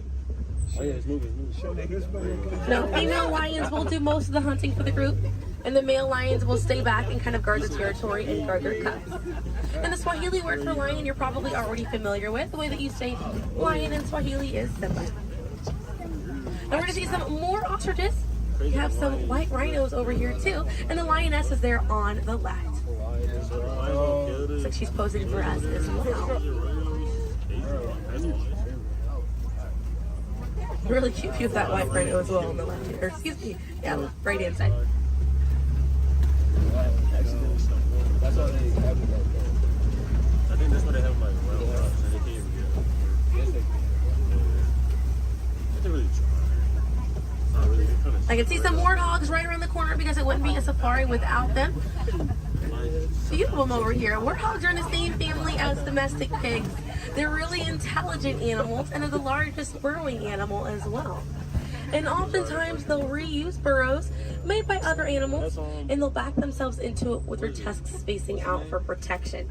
They're pretty fast. They can also run at 35 miles an hour. They're kind of rooting up over there. And they also have a mud wall that they use to cool off and to coat their skin in it to get some relief from bugs and insects. Also have a really good view of these white rhinos again on that right hand side. Now wait till the difference between a white rhino and a black rhino because they're both the same color. So the shape of their mouth. White rhinos have a wide mouth and black rhinos have a V-shaped or pointed mouth. Original word for white rhino was vite. Vite means wide in Afrikaans, but over time it was misheard and mispronounced and it turned into the white rhino. Another view of those warthogs as we're passing by on the left-hand side. But on the right, we're going to see some ostrich eggs in that tall, grassy area.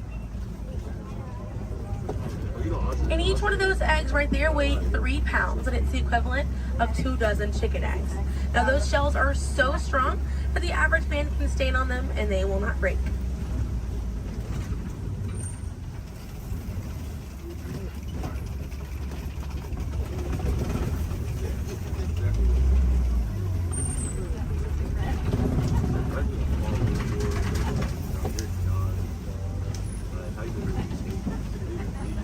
We're going to see, looks like we have some Nigerian dwarf goats over here.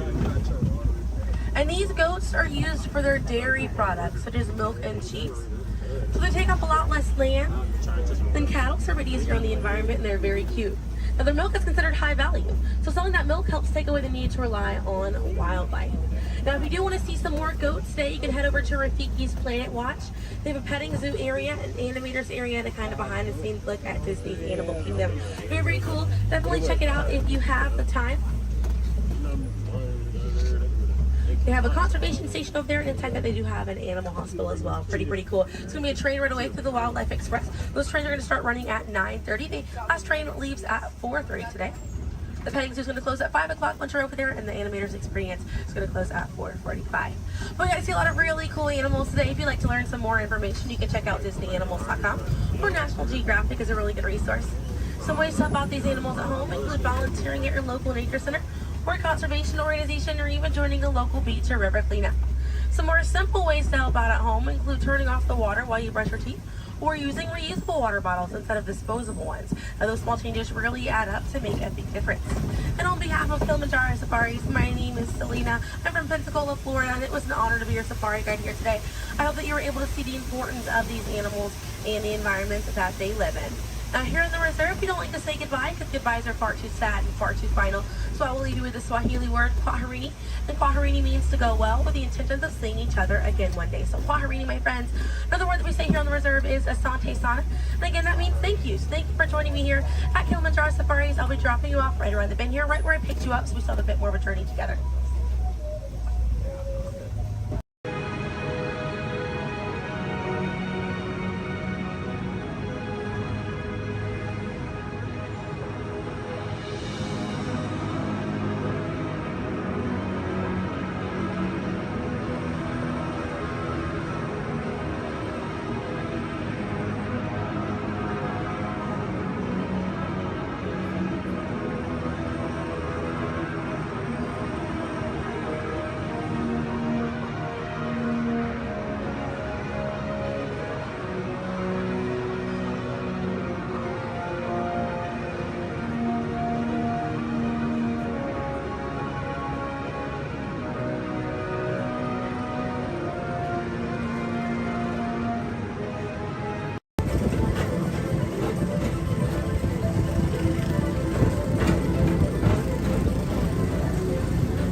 All visitors from Galaxy M31, please keep forward-facing tentacles clear of oncoming vehicles.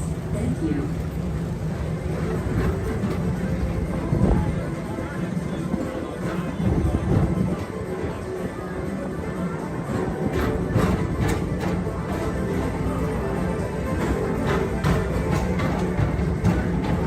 Pilot, push the flashing button to take off. Pilot on the left. Move your stick to fly right and left. Pilot on the right. Pull back on the stick to fly up. And push forward to fly down. Oh, captain. Julie, sorry. Okay, I got it. Online. Sorry. Pilot, hit the booster. Let's go get that fly down. Pilot, make the jump to light speed.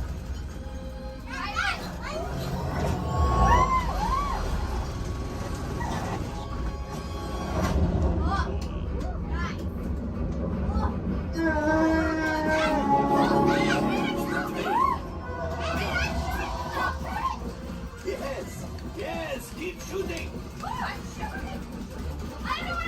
They've locked onto us. Take evasive action.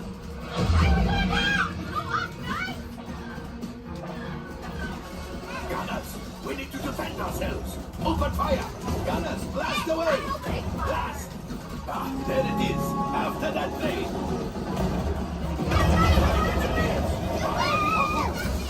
Excellent. Now, gunners, shoot the cargo free. The pilot brakes. I can't stop. That could have been much worse. Okay, it's much worse.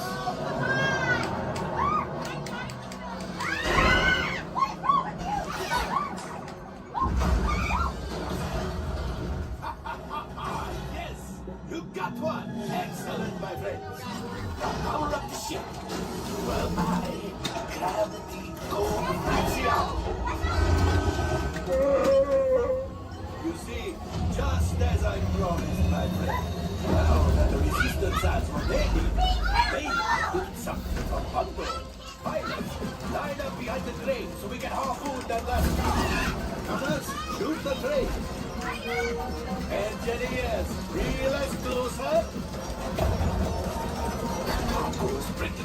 Keep shooting. Good job, my friends. Yes. We got the towards you. I will grab it. You keep after the train.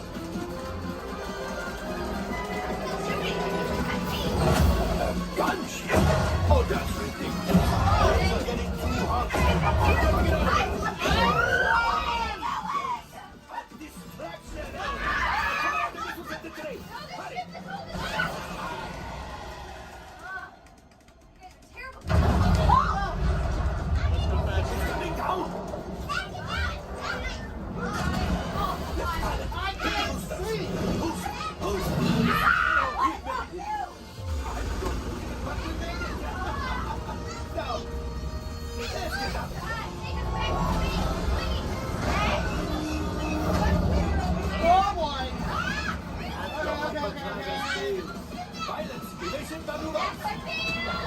We've got company. Who is right? We need them back and find the resistance. Only 3 left. It's the last. Watch out!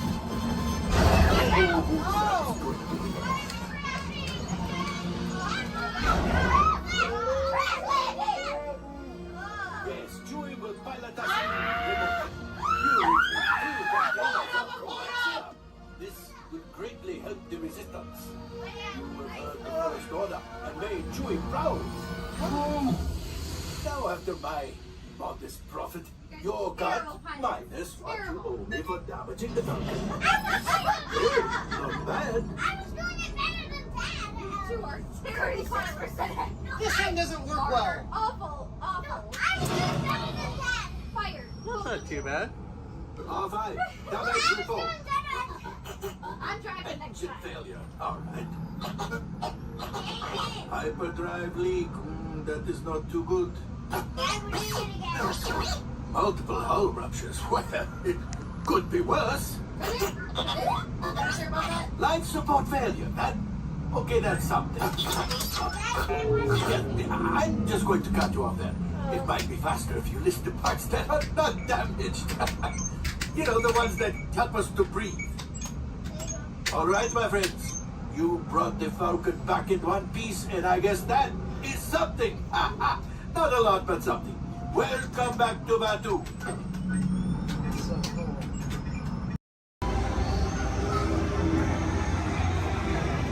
Any good food and nuts I should try on Tuesday?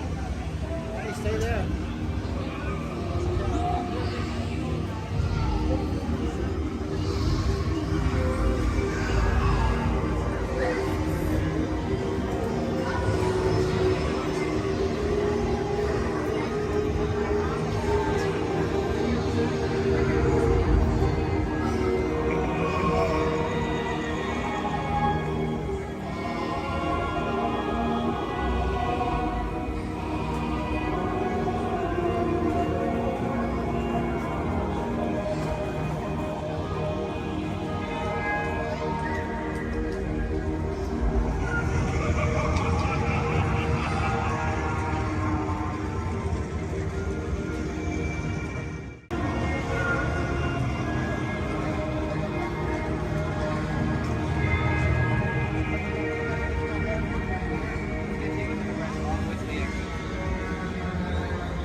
You guys are good to turn left here.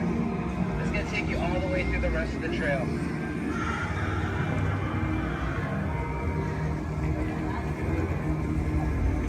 And just so everybody knows, it's down here.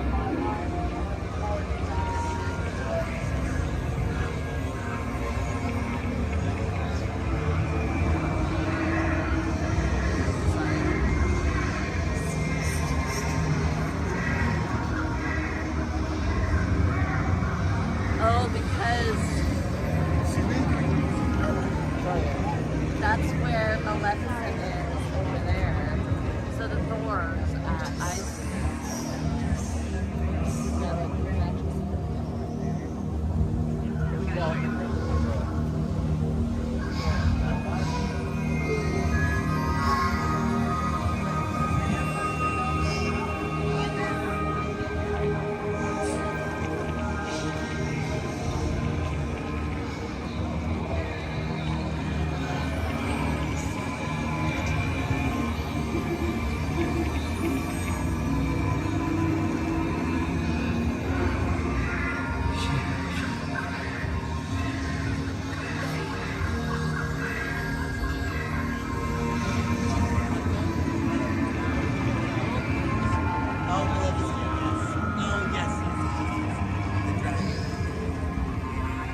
Other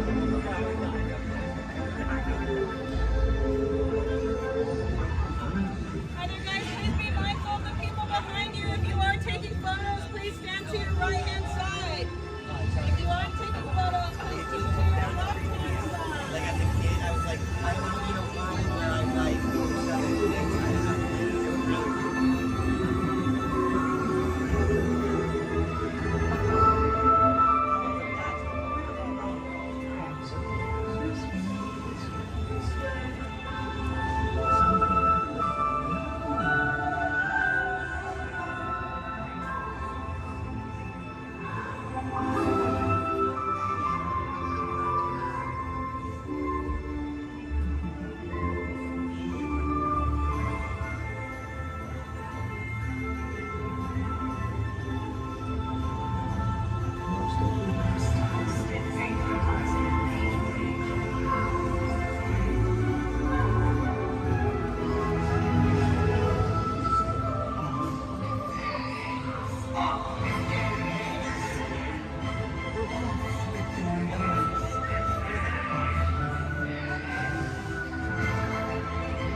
right. Fucking correct.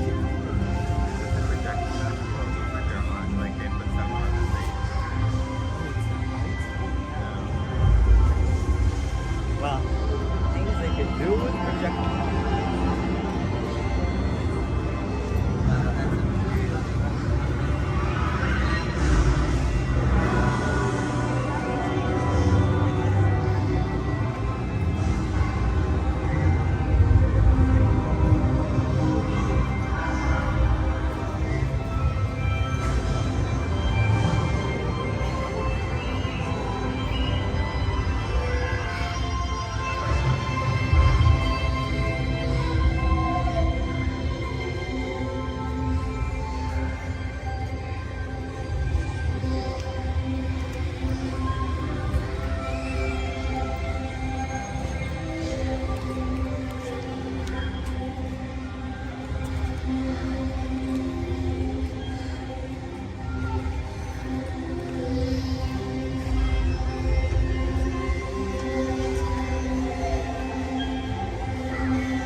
the authority of General Hux. You are here under the authority of me. Stand proud.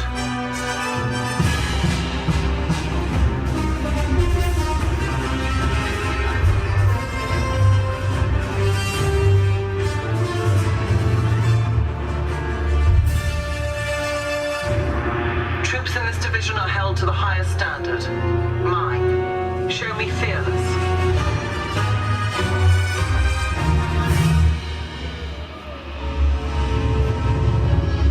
Under my command, you will be proud to wear the armor of a stormtrooper. You will learn discipline, loyalty, and what it means to be a stormtrooper. Battle stance.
Robots have been a part of our imagination for longer than you might think.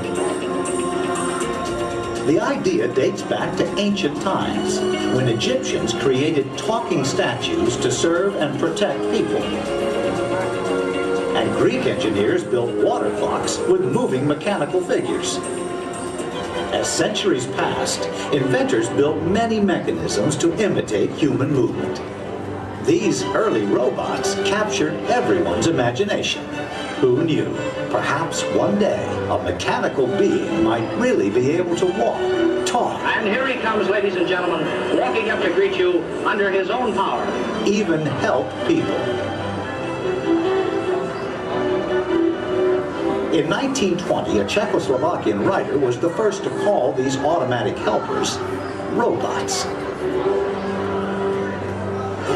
From then on, robots became popular in stories, art, and especially in the movies.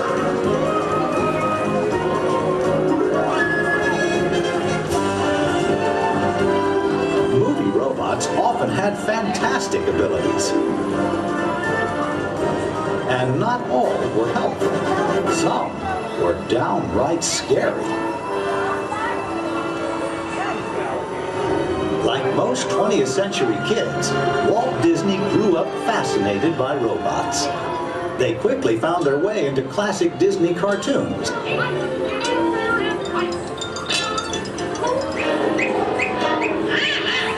Walt's passion for robots soon took them out of cartoons and into real life. Whatever the man in the harness does, this figure will respond simultaneously in the same manner. But you care for your life.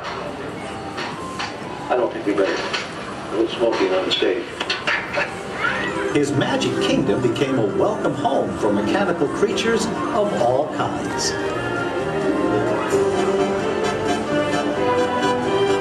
Walt's pioneering work in audio animatronics made robots familiar entertainers at Disneyland, delighting millions of visitors. Meanwhile, in the world of science, advances in hydraulics, microcircuitry, and digital computers were turning science fiction into science fact. Robots had stepped out of the realm of imagination. Today, they are everywhere we and they look. In outer space, in factories, even in our homes. For years, the biggest challenge robotics engineers faced was something we usually take for granted, the simple act of walking. Of course, walking on 2 feet isn't always so simple, especially when we're young. Even as adults, walking has its ups and downs, because it requires well-developed balance and coordination. Making a humanoid robot walk on its own 2 feet is very complicated.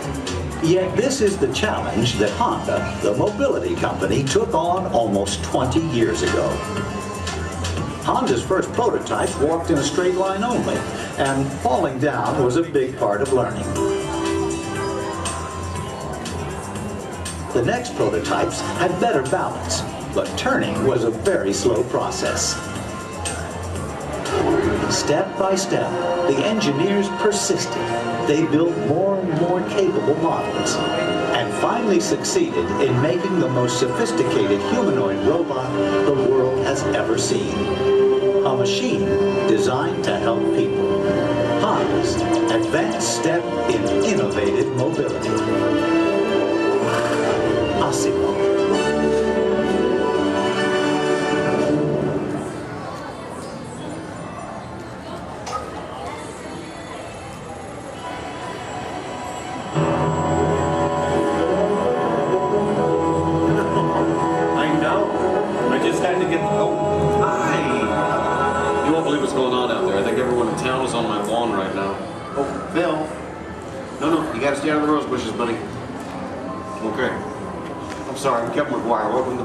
Household. You see, we've been chosen as the first family to test the new Honda Asimo robot, and I just sent it out to go check on the mail.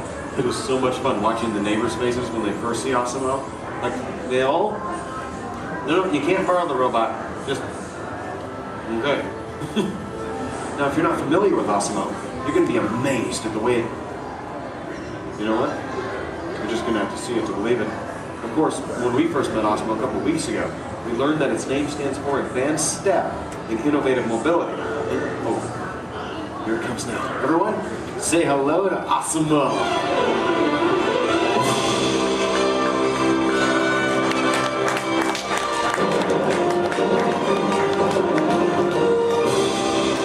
That's a good idea. Everyone welcome the newest member of the McGuire family, Asimo.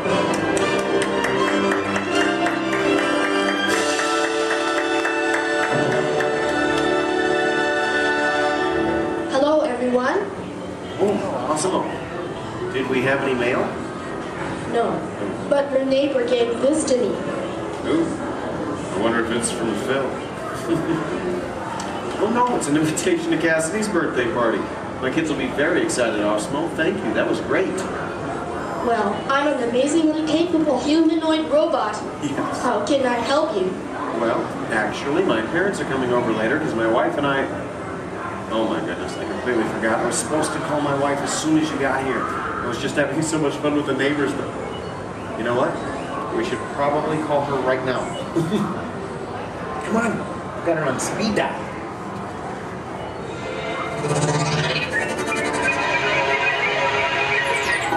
Hi, honey. Hi. Hey, look what just arrived. Asimo. Yeah. Can I keep it? Sure. Hello. Hi, Asimo.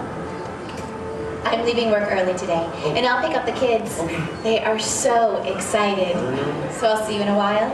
Oh, and honey, don't forget we're going out tonight. So remind your parents that they're babysitting and order pizza. Oh, yeah. Thanks. See you. Bye, honey. Bye. Bye, Osimo. Goodbye.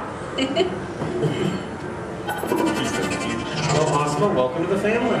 Thank you. I just need to remember to order that pizza. What do you think, sausage or pepperoni?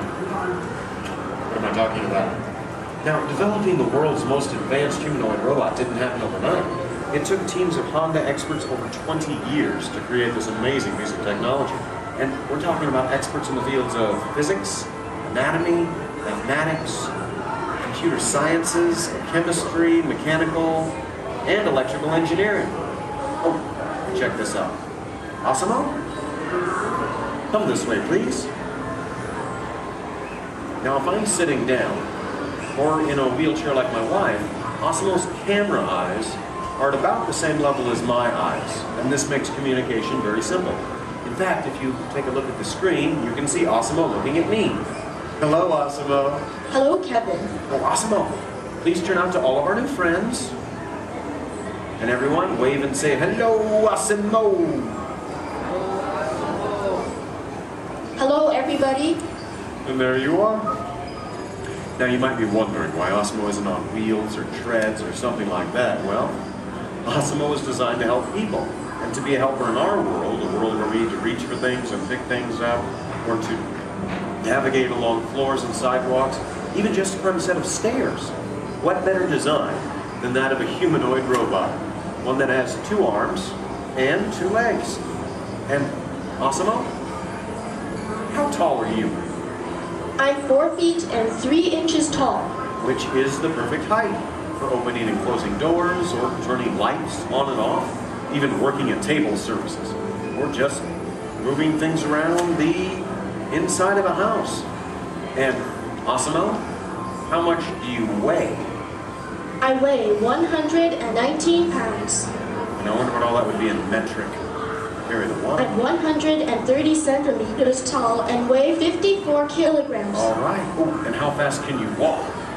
I can walk about 2 miles per hour.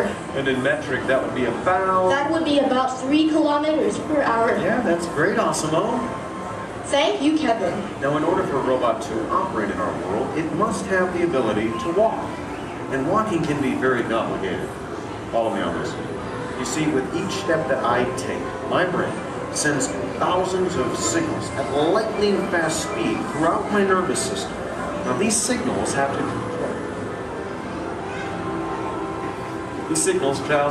to the muscles, tendons, and ligaments in my legs, hips, arms, and shoulders, which all have to move in sync just for me to keep my balance. But the really amazing thing is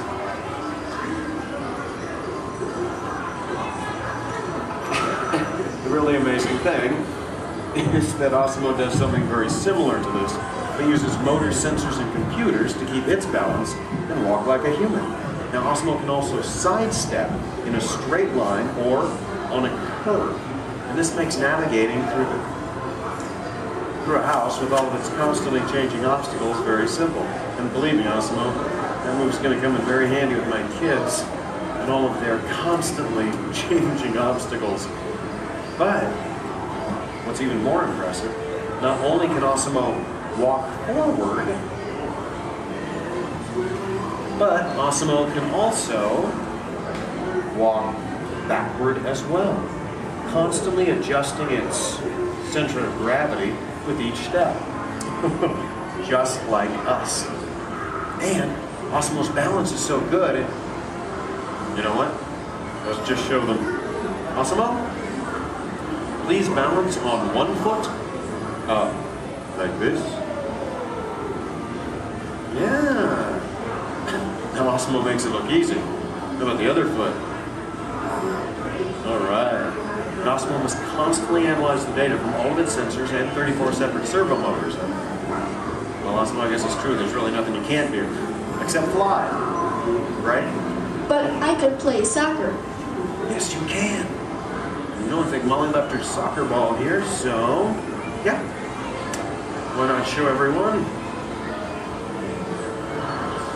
Okay, hold on. just a moment? Let me get some goalposts so we can make it official. All right, Osimo. Bend it like Beckham. And that's a goal! Very nice, Osimo. Yes. Now it looks simple, but kicking the soccer ball actually requires some technically advanced balance, stability, and coordination. But you know, Osimo, with your ability to understand vocal commands and navigate effortlessly through the environment, it's easy to see how helpful you're going to be around the house.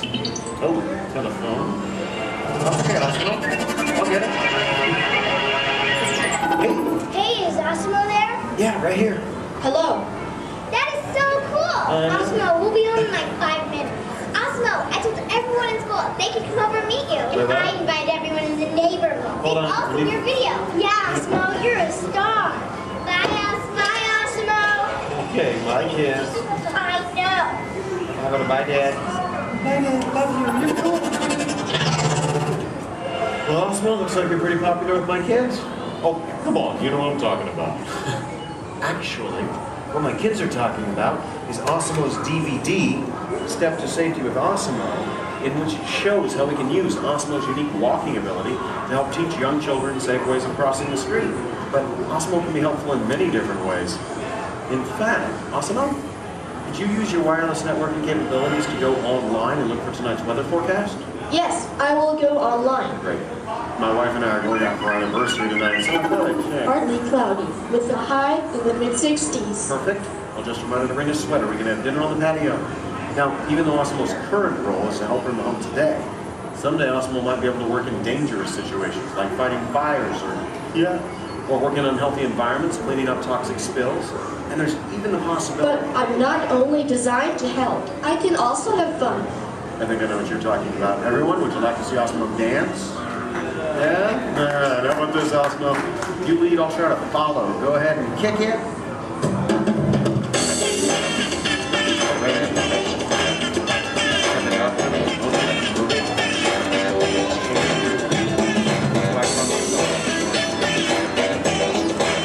I have no real sense of rhythm. Maybe, I don't have it.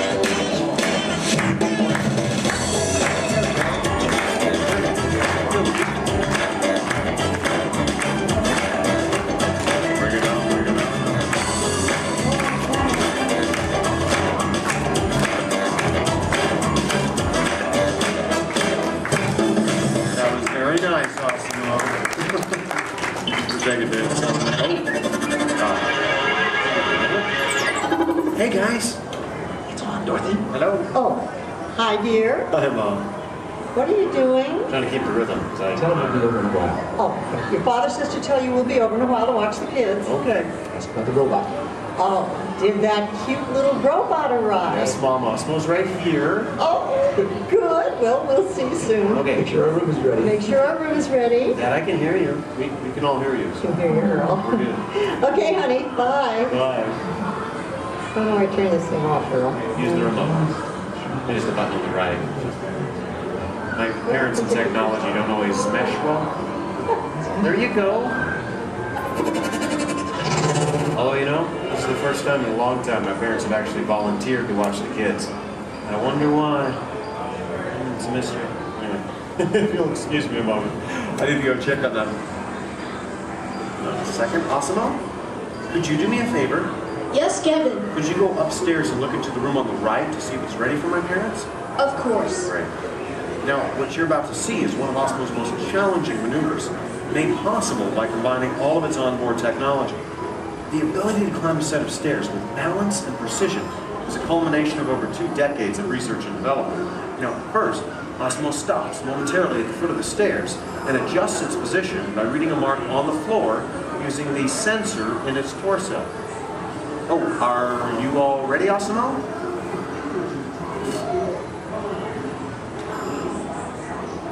I am ready.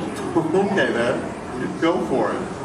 Now, with each step, Osimo must adapt and constantly counterbalance using all his computing power to remain upright all along the way. Way to go, Osimo!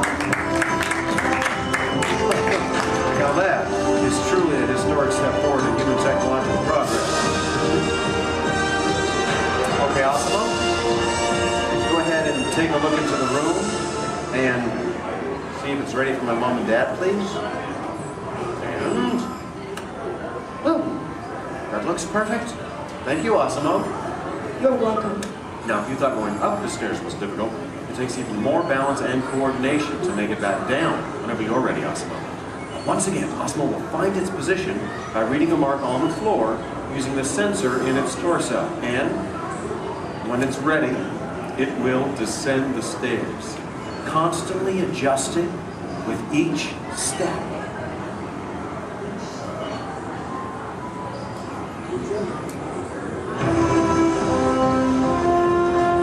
All the way down. That was amazing. Honestly, Osimo, I don't think there's anything that can top that. So, if Excuse me. Yes? I can even run. That's right, you can. And we have the room. Okay, well, you get ready. I'm going to tell them. Folks, you're in for a real treat. This is something that I've heard about, but have never seen in person. You see, Osimo can actually run. Yeah. Okay, and it looks like Osimo's getting warmed up, which is something we all need to do before any physical activity. I mean, no one wants to get a cramp in a servo motor. Now, in order for Osimo to run, both of its feet must leave the ground at the same time, if only for a moment. And Osimo is the only life-sized humanoid robot in the world that can accomplish this, moving at speeds of nearly 4 miles per hour, or in metric, 6 kilometers per hour. Okay, Osimo, you just let me know when you're all warmed up and ready.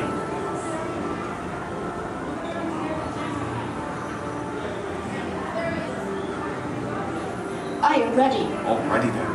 On your mark, get set, go!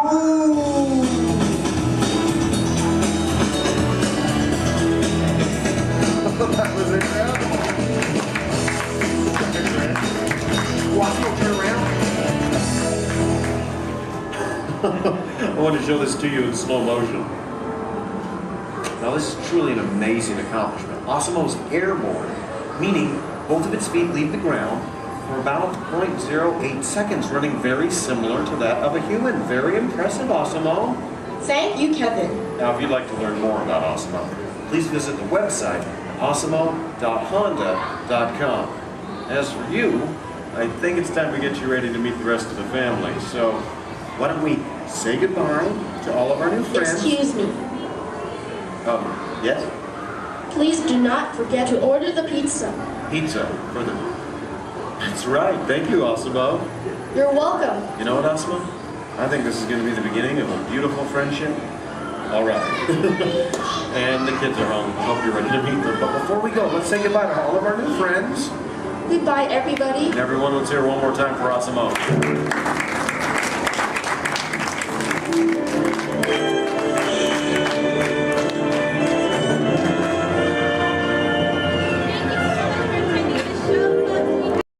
My name is Alexis. How's everyone doing this wonderful evening? Good. That was the most believable I've heard all night. But we're going to try it again anyways, folks. How's everyone doing this wonderful evening? Great. Woo! All right. Once again, my name is Alexis. I'm going to be your storyteller and captain for the evening. Just as a friendly reminder, please keep your hands, arms, and fingers inside the boat because Monstro does not like finger food. Oh, my folks, it looks like we are being swallowed by Monstro the whale. This is the very same whale that swallowed Pinocchio. But not to worry, folks, because Pinocchio was a smart little puppet. He lit a fire in here that made Monstro sneeze, and Monstro sneezed so hard that he blew his tail right off. Now, Monstro's not half as scary as he used to be. Haha. Around the bend to your left, you'll find the cave of the big bad wolf. And across the way, the homes of the 3 little pigs, the one made of straw, the one made of sticks, and the one made of 100% wolf-proof brick. Just beyond this bridge to your left, you'll find the village of Alice in Wonderland. Alice's home is the one in the corner with the thatched roof, and if you follow the small cobblestone walkway, you'll find the home of the White Rabbit. This is where Alice fell down and began her adventures in Wonderland. To the right, in the center of the canal, you'll find London Park, made famous by the film Peter Pan. This is where Wendy, Donna, and Michael, with a hum of Tinkerbell and a few happy thoughts, followed Peter Pan all the way to Neverland, where you never have to grow up. Straight ahead, you'll find the city of Agrabah, city of mystery and enchantment. The busy marketplace below is where Aladdin and Jasmine first met, and Aladdin, being that prince of thieves that he is, he not only stole bread that day, he stole Princess Jasmine's heart. Aww. And it's underneath these rose-covered arches where Aladdin and Jasmine took their first magic carpet ride into a whole new world.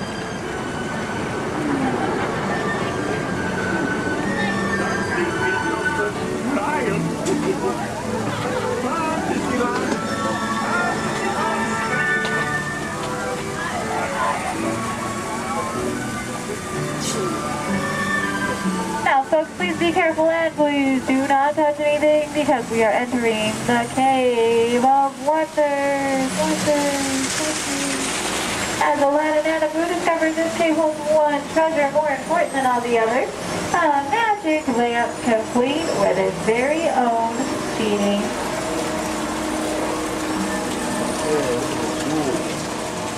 To the right, you'll find the home of Snow White and the Seven Dwarfs. The Seven Dwarfs are still back up in that jewel mine, whistling while they work. See? And to the left, you might recognize this French chateau as the home of Cinderella and her evil stepsisters and wicked stepmother. But not to worry, folks, because Cinderella now lives in that pink castle high atop the hill, where her and Prince Charming have lived. Does everyone know the rest of the sentence? Happily ever after. To the right, folks, in case you are like Dory from Finding Nemo with a short-term memory, you'll find the city of Agrabah, city of mystery and enchantment.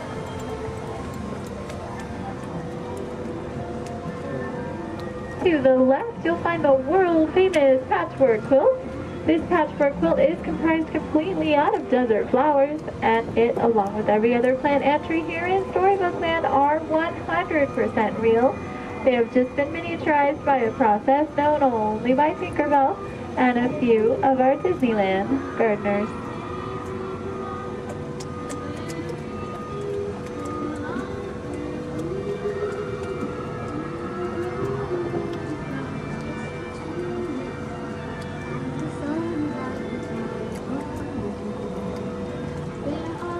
Coming up on your left, you'll find the humble home of Mr. Mole. And just beyond that, the not-so-humble home of Mr. Toad. Doesn't look like either of them are home right now. I've heard it's because they're on some wild ride. Bordering the canal to your left, you'll find the Three Dutch Windmills. The windmill in the center is best known for sheltering the local animals in Disney's animated film, The Old Mill. Straight ahead, below those Alpine mountains, you'll find the village of Geppetto and Pinocchio. That workshop near the waters where Geppetto made his wish for Pinocchio to become a real live boy. If you listen carefully, you just might hear them still celebrating inside.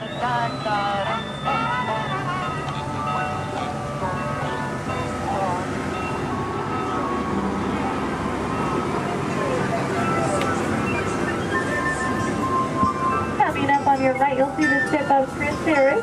The sandy beach nearby is where Ariel took her first steps on land and saved Prince Eric.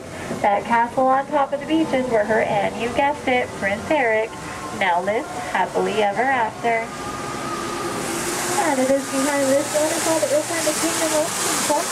This is where Ariel grew up and is still the home of her bunch of outfitted sparkles. Folks, it looks like our journey is coming to an end. For those of you closest to the dock, please remain seated with your hands, arms, and fingers inside the boat. Thank you for joining us here in Storybook Land. We hope you have enjoyed your I'll be your skipper Bond for the next 7 days and 2 nights out here in the jungle. But before we go any further to increase our chances of fun and survival, please keep all hands, arms, legs, and feet inside the boat at all times, and please remain seated. Oh, and watch your children. Because if you don't, the crocodiles will. Yeah, they have an excellent daycare. So now we start our adventure off in the Amazon River. It's the home of some of the most beautiful butterflies.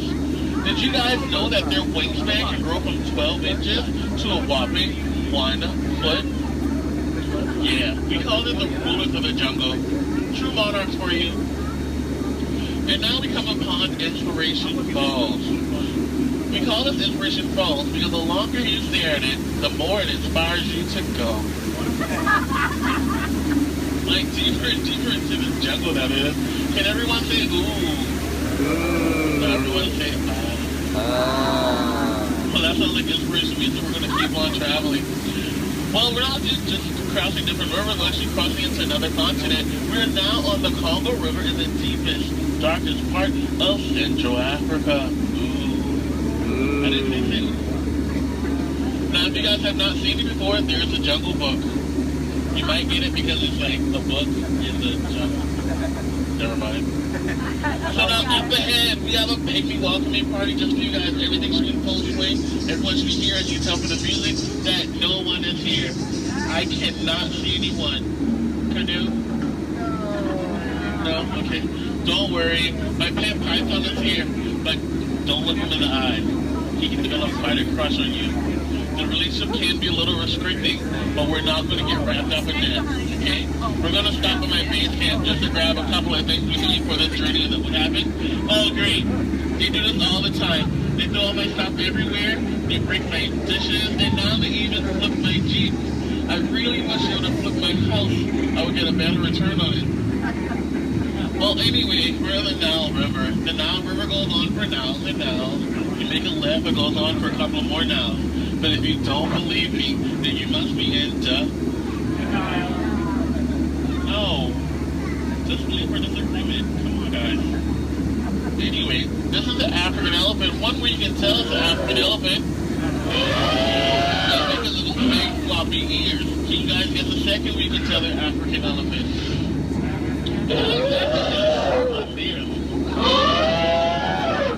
Well, anyway, now those African elephants actually trod down the path here on the African belt for all these beautiful animals to come play together on the Nile River.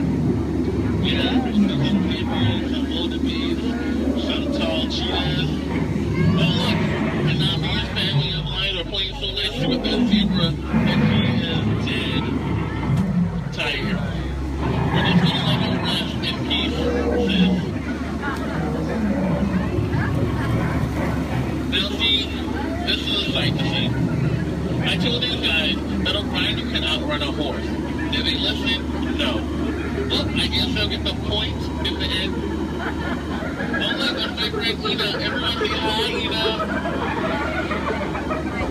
Alright, bye, Ina. So now we're going into crocodile country. Please hold your favorite child close. You know who they are. Here we have Smiley and his girlfriend Ginger. Be careful, Ginger Snap. Yeah, she is one tough cookie. I'm sorry, that was a crummy joke. I thought I was milking for what it's worth. And look up ahead, we have what we call falling water, named after Dr. Albert Falls. Did you guys know that there's 100,000 different types of bacteria in that one waterfall? Yeah, feel that mist on your face. If you don't feel it now, you're gonna feel it later. Oh, and now it's time to talk about me. Now, as it is pleased to see this is how I landed my job here. I actually took a crash course. My career never took off the way I thought it would. Ever since then, I was playing it. But that'll the tail of that story. Thank you guys for listening. And now we have apples. Don't worry, guys. I will scare them away with my trusty gun and some discouragement. Down apple, bad apple. What would your mother think? Thank you. Yay, I'll see you later. So now we are headed to Headhunter's territory. This is a terrible place to be headed. Yeah. Now up ahead, this is my last group. They're a bunch of boneheads. The guy in the front, that is art, and that's his sculpture.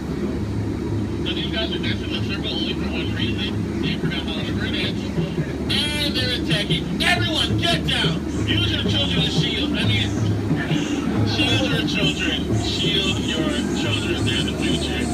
Yeah, ricochet, ricochet. Ricochet. If you guys get hit with a spear, please take it out and throw it back. We cannot take any souvenirs with us. And now this is awkward. We're going behind a waterfall. Please, nobody move, okay? I don't want to get my hair wet.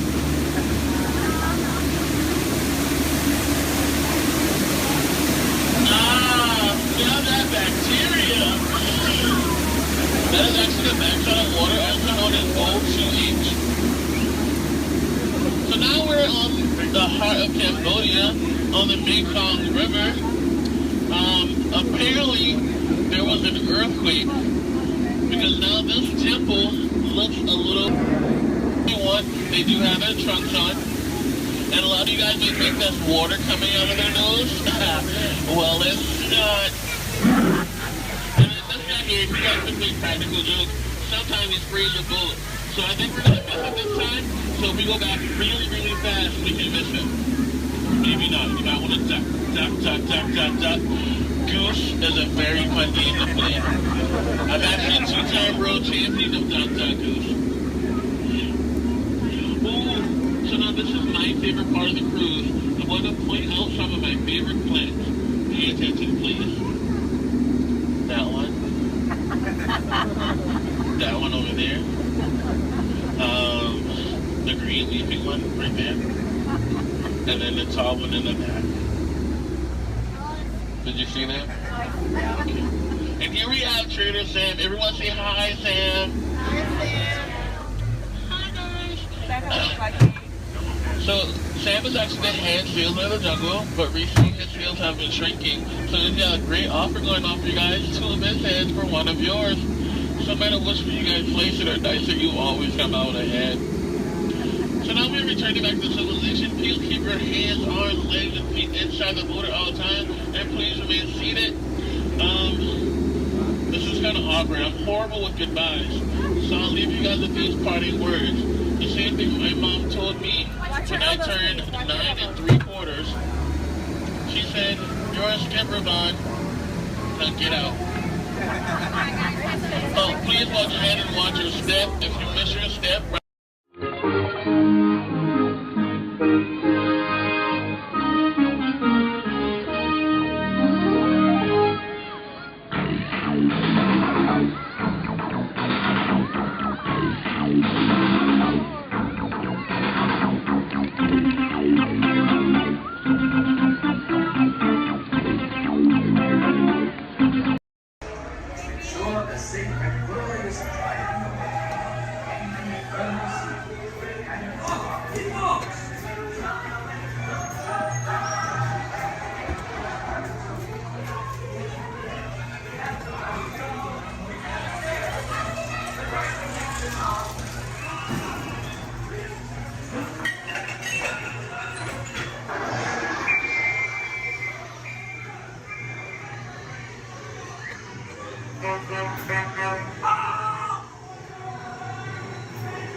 That is all.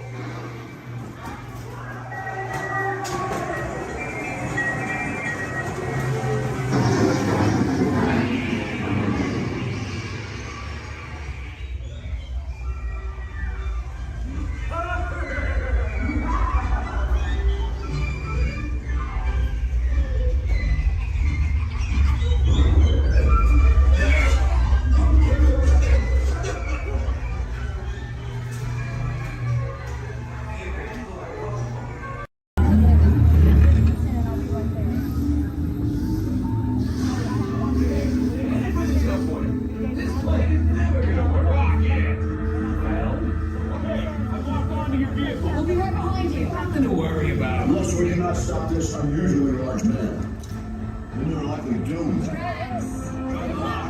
gonna need it.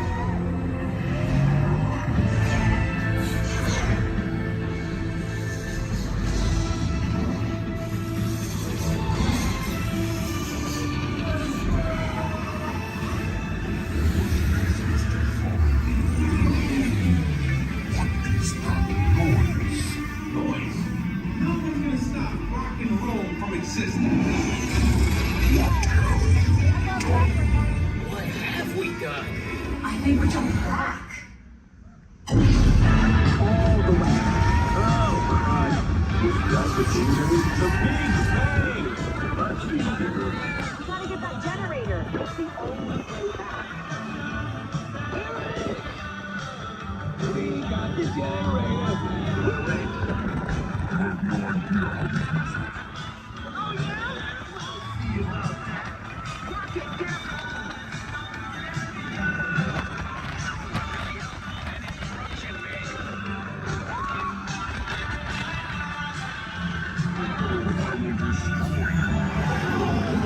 We get that all the time.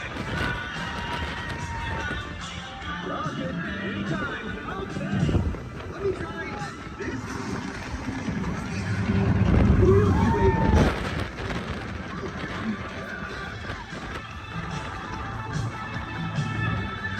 Well, we're here. It's about time. Of course it's about time.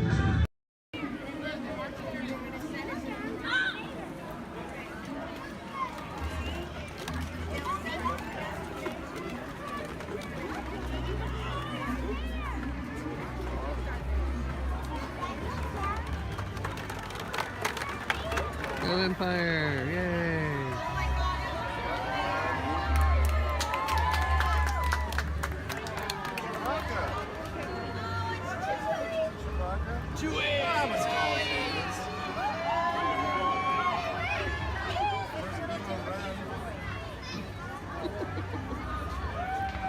Hello, what's up? Hey. Oh, just that.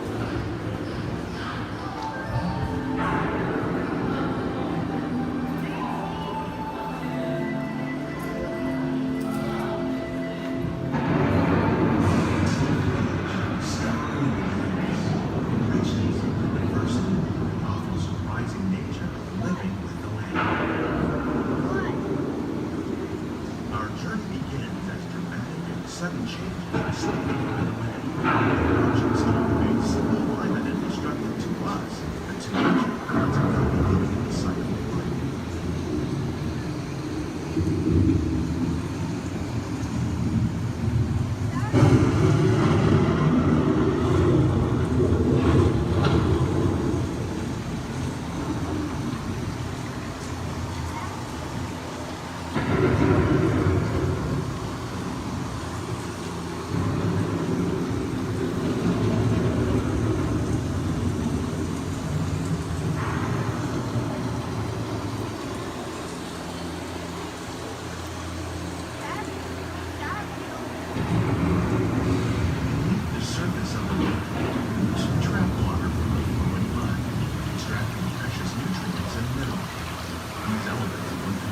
Sunlight create the diverse living systems of our planet.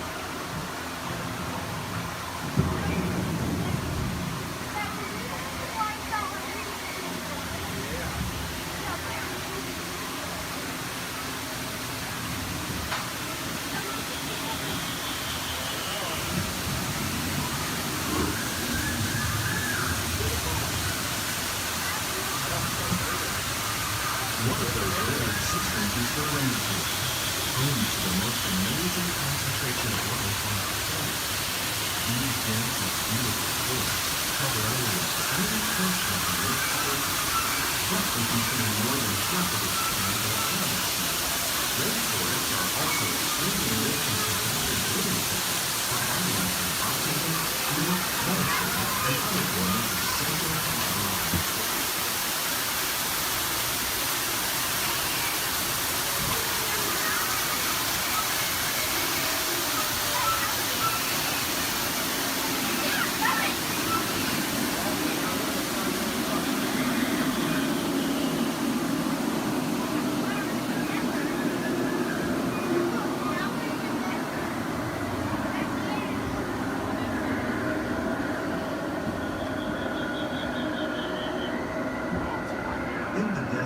Nature has created a very different, known as beautiful living system. And while this arid landscape may seem lifeless, it is very much alive. The plants and animals that have learned to survive in these harsh conditions make use of what little water they can find and avoid the scorching rays of the relentless sun.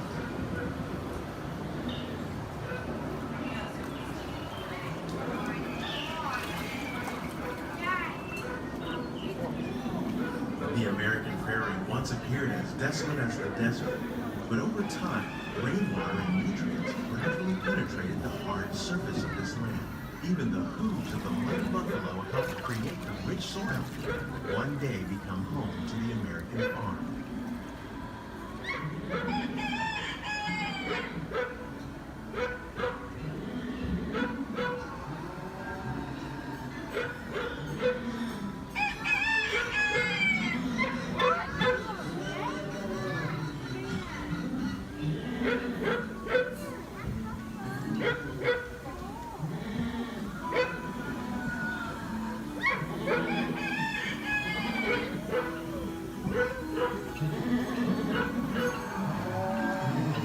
Forces at work on the land, humans have had one of the most profound effects. The need to produce food for a growing world led to the enormous use and sometimes overuse of the land. In our search for more efficient ways to grow food, we often fail to realize the impact of our methods.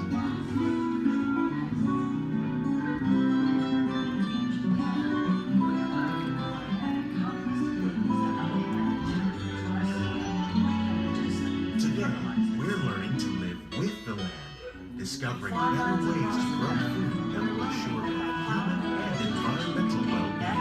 Fertilizers, we can enrich the soil without the use of chemicals. In Saudi Arabia and Mexico, we're learning to produce food on desert seacoasts by developing and planting crops that thrive on salt water.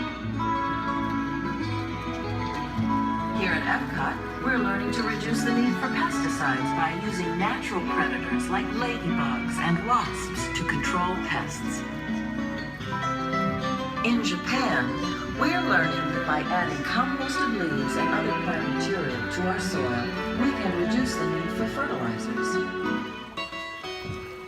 In farmlands across America, we're learning that by plowing under vegetation containing natural fertilizers, we can enrich the soil without the use of chemicals. In Saudi Arabia and Mexico, we're learning to produce food on desert seacoasts by developing and planting crops that thrive on salt water.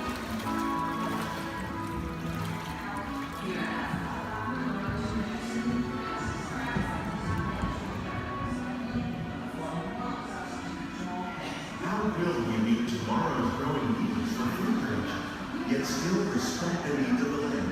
Some of the answers are being discovered just ahead.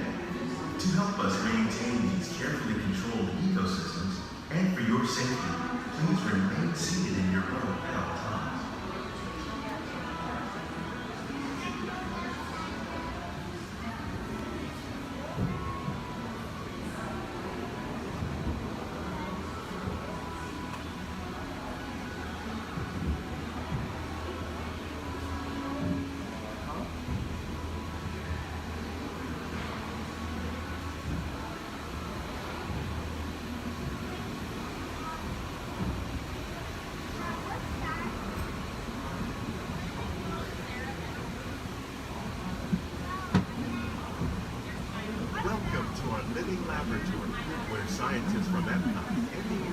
Department of Agriculture are exploring innovative ways to produce bountiful harvests now and into the future.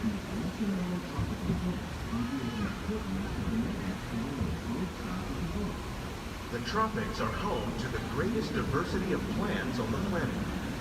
Many of these, like papaya, bananas, cacao, coffee, and rice, are well known around the world. These are just a few of the edible plants that have been an important source of nutrition for people living in the tropics.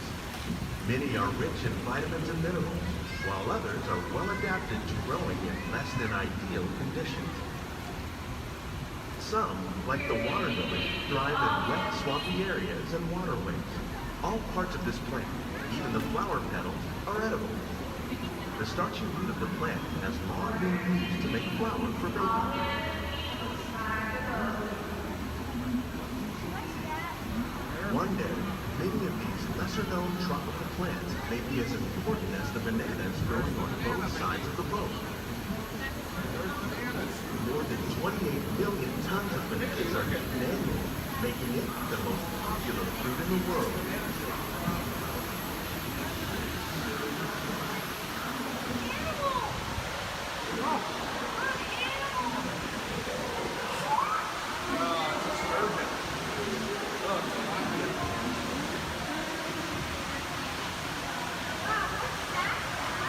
When we mention farming, you probably don't think of fish, but fish farming or aquaculture accounts for nearly half of all the seafood consumed globally.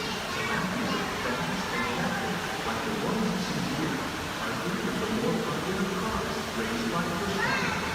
The sustainable system we're using here recycles the water in the tanks. As a result, we're able to save millions of gallons each year. Our small fish farm produces nearly 5,000 pounds of fish each year to serve in restaurants around the nation. Innovations like this can play an important role in our efforts to produce bountiful harvests and still protect natural resources. Shrimp. That's a big shrimp.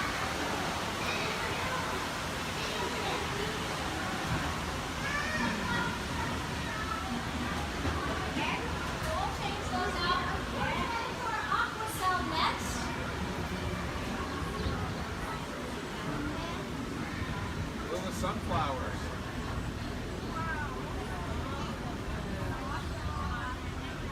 While there are more than 50,000 edible plant species in the world, most of us are only familiar with the handful that make up our everyday diet.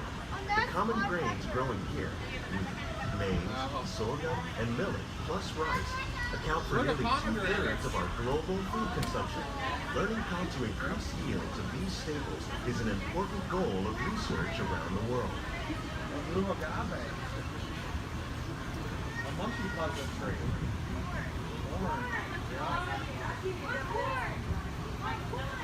These plants are definitely on their way up. Innovative growing techniques like these increase yields, while more efficiently using resources like water, fertilizer, and pesticides.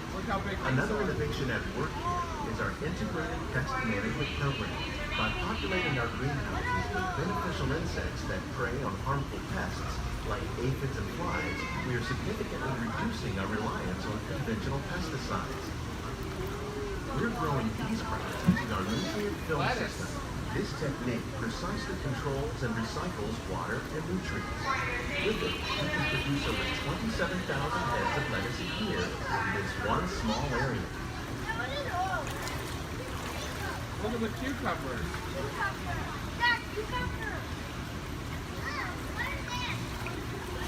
Look at the strawberries. Some of our best ideas have been inspired by nature, like these fruit and vegetable trees. By growing these ground plants vertically, we can increase yields and better control diseases. These crops taste as good as they look. In fact, we serve more than 15 tons of produce from our greenhouses in restaurants here at the Land every year. Look at the jalapenos. That's a great idea.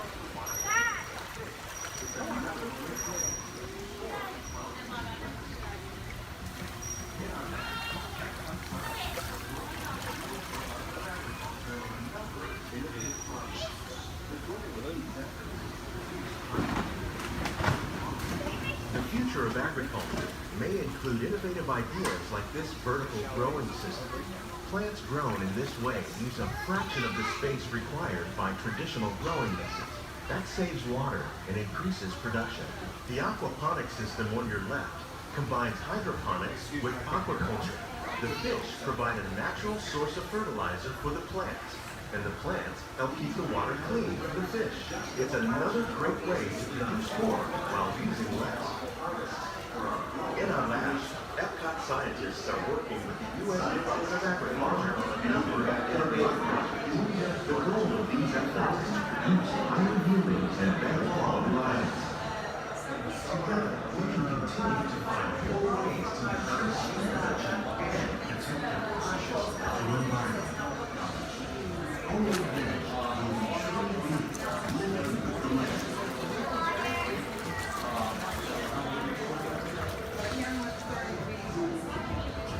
On behalf of Walt, these greenhouses represent just a fraction of the work being done worldwide to produce bountiful harvests for our growing population.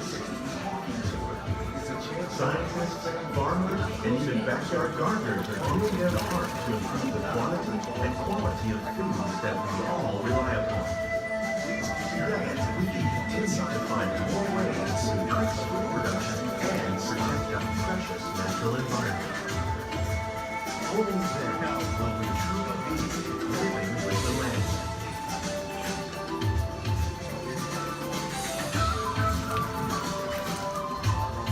On behalf of Walt Disney World, we hope you've enjoyed this unique journey through our living laboratory. If you'd like a closer look, then check out the behind-the-scenes walking tour. It's a chance for the whole family to get up close and personal with the plants and growing techniques in our laboratory. Please keep your hands and feet inside the boat and remain seated until the boat comes to a complete stop.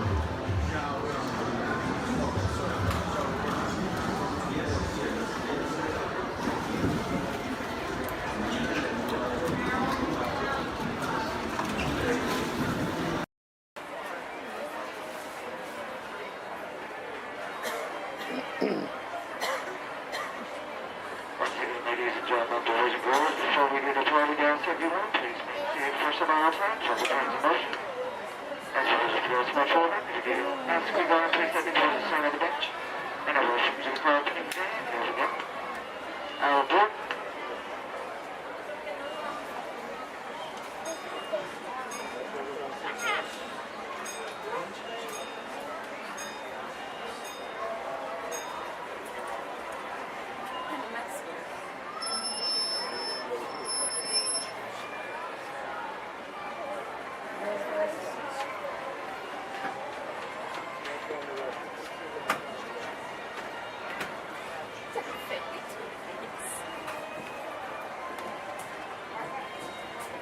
Hello, folks. Welcome aboard the Disneyland Railroad. We're now embarking on a grand circle tour of the Magic Kingdom, with stops at New Orleans Square, Mickey's Toontown, and Tomorrowland, followed by a visit to the Grand Canyon and Primeval World. We got a lot of traveling ahead of us, so remember, for a safe trip, you need to stay seated, keeping your hands, arms, feet, and legs inside the train. And please, watch your children. Bienvenidos a bordo del Disneyland Railroad. Para su seguridad, permanezca sentado y mantenga las manos, brazos, pies y piernas dentro del tren y cuide a los pequeños. Gracias.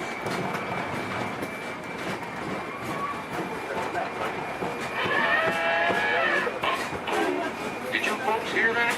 Sounds to me like we've reached the wilds of Adventureland, where you just might run into a lot of savage critters out there, including lions and tigers and tiki birds. Everybody best be on the lookout. You never know just what may show up. We're approaching our first stop, New Orleans Square Station. This station serves Frontierland, New Orleans Square, and Critter Country. If you'll be leaving us here, please remain seated till the train comes to a complete stop. Then watch your step while getting on. Have a good time at the Frontier, dear.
boys, and welcome to my land.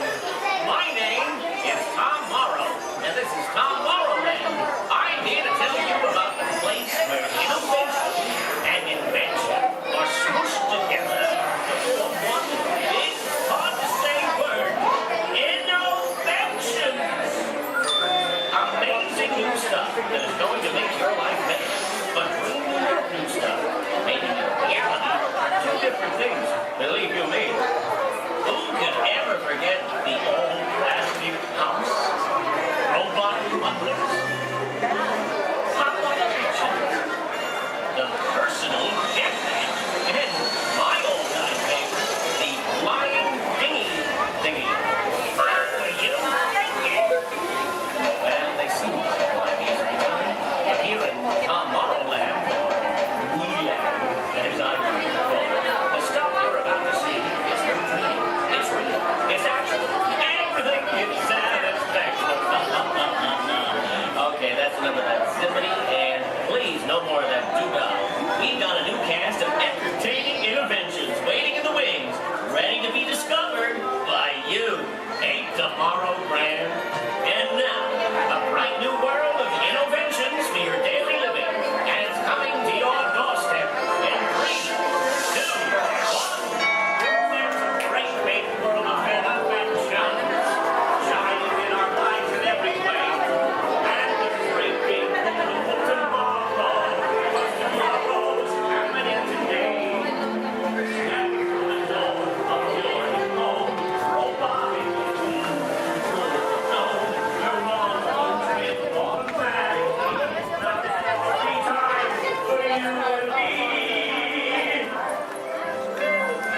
Honey, we have company. Oh, don't worry. Thanks to interventions, having unexpected company is a snap. But getting them to leave is still a nightmare. We're still working on that. Yes, sir, we've got all the latest things. And I'm not talking Mr. Coffee, whose work I admire, by the way. I'm talking smart relatives of mine.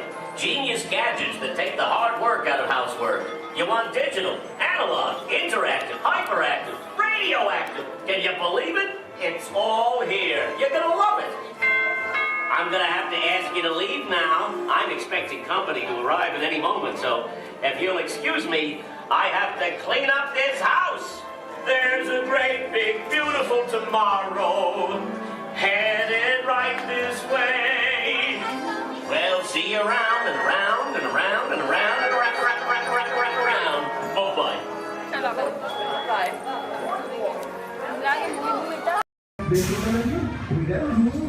Here we go.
The chef Danny is waiting for you. This way. Qu'attendez-vous?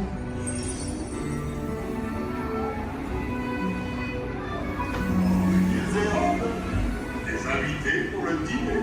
Yes, here. Vous n'aurez pas idée à Concovin? Non. A simple omelet? Too simple. Voilà. Mais oui, that's it.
What are you doing? Que manigacez-vous? Out of my way.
Gotcha.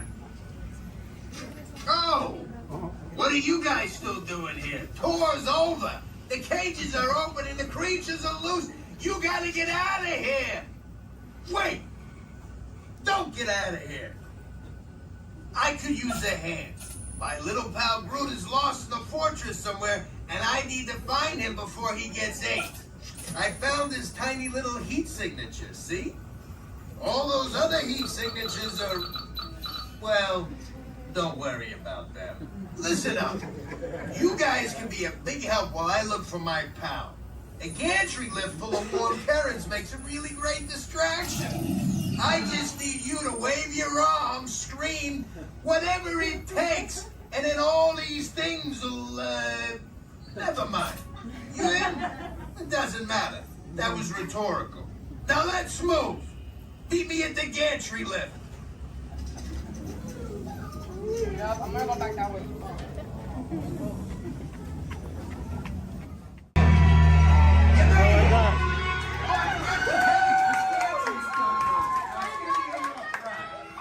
Remember, if you see a scary creature, scream real loud and look delicious.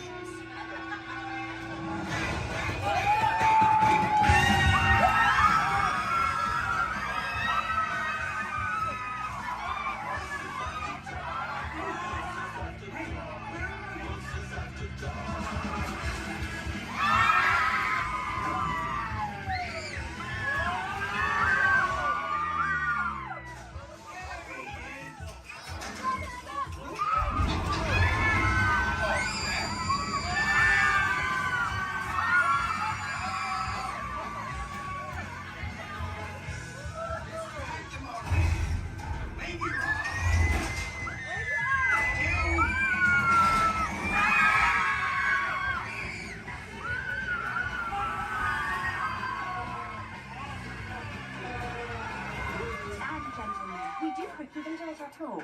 Please gather your personal belongings.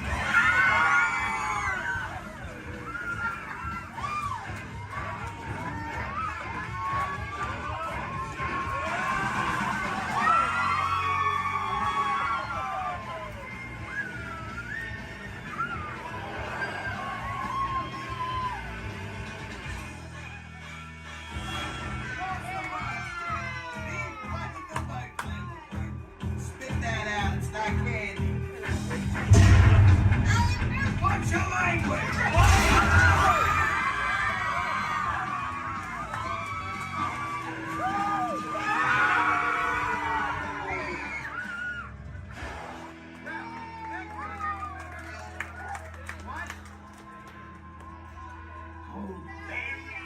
Very still.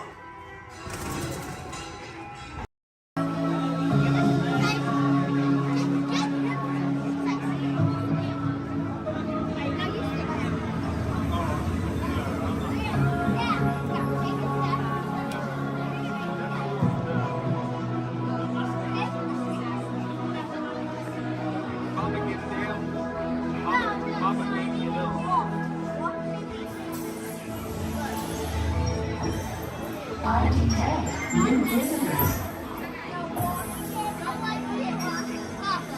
Welcome, Terrans. I am Worldline, sentient supercomputer of Xandar. Although our two planets are light years apart, our stories were destined in the stars to come together.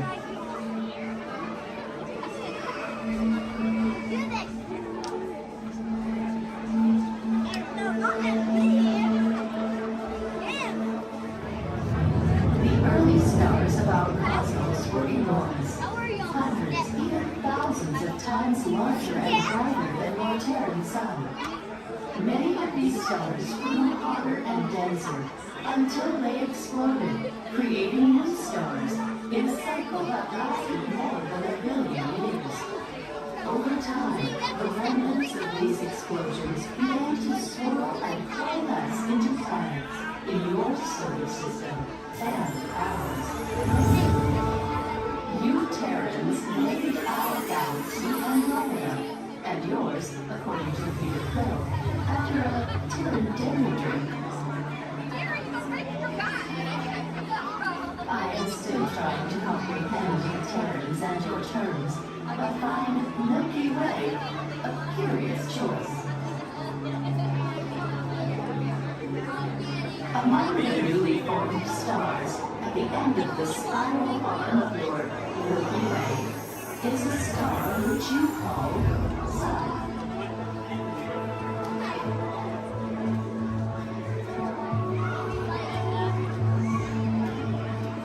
Our planet Xandar orbits around not one, but 3 stars or suns.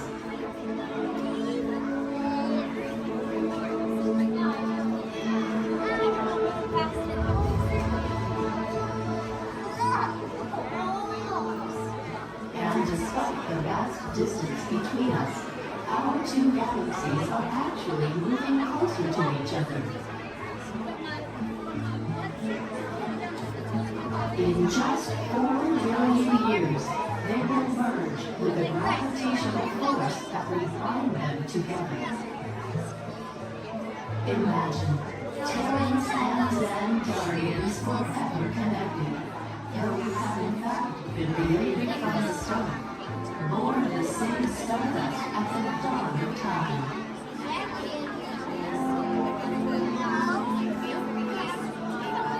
There is still so much for us to discover together as we continue to explore the mysteries of our vast universe.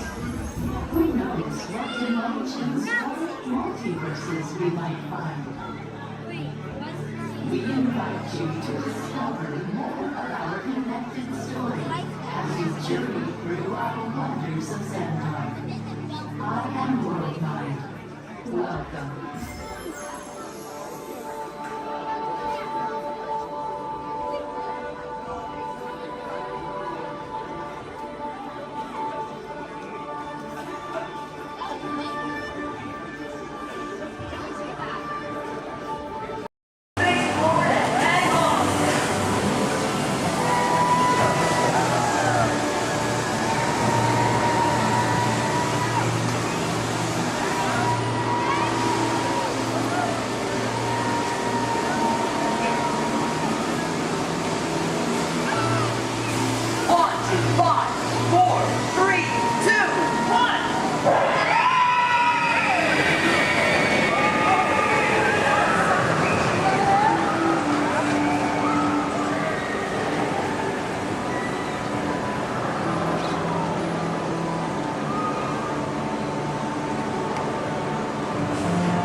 Welcome to the Magic Kingdom. You are warmly invited to join Mickey Mouse and his Fantasyland friends for a magical celebration in the streets. Dreams will come true, hearts will soar, and you will become a part of the magic. For the time has come to take your places and prepare to welcome the wondrous and wonderful Disney Festival of Fantasy Parade!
sea! Life under the sea is better than anything they got up there! Under the sea, with the sun.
Welcome, my friends. Welcome, welcome. What a fine-looking group of flying professionals. You remind me of me, but without the bounding of your heads. Recognize a few of you. You've flown for me before. I can't believe you made it back. And it's good you made it back. Good for you. We'll talk later. I have to do everything around here.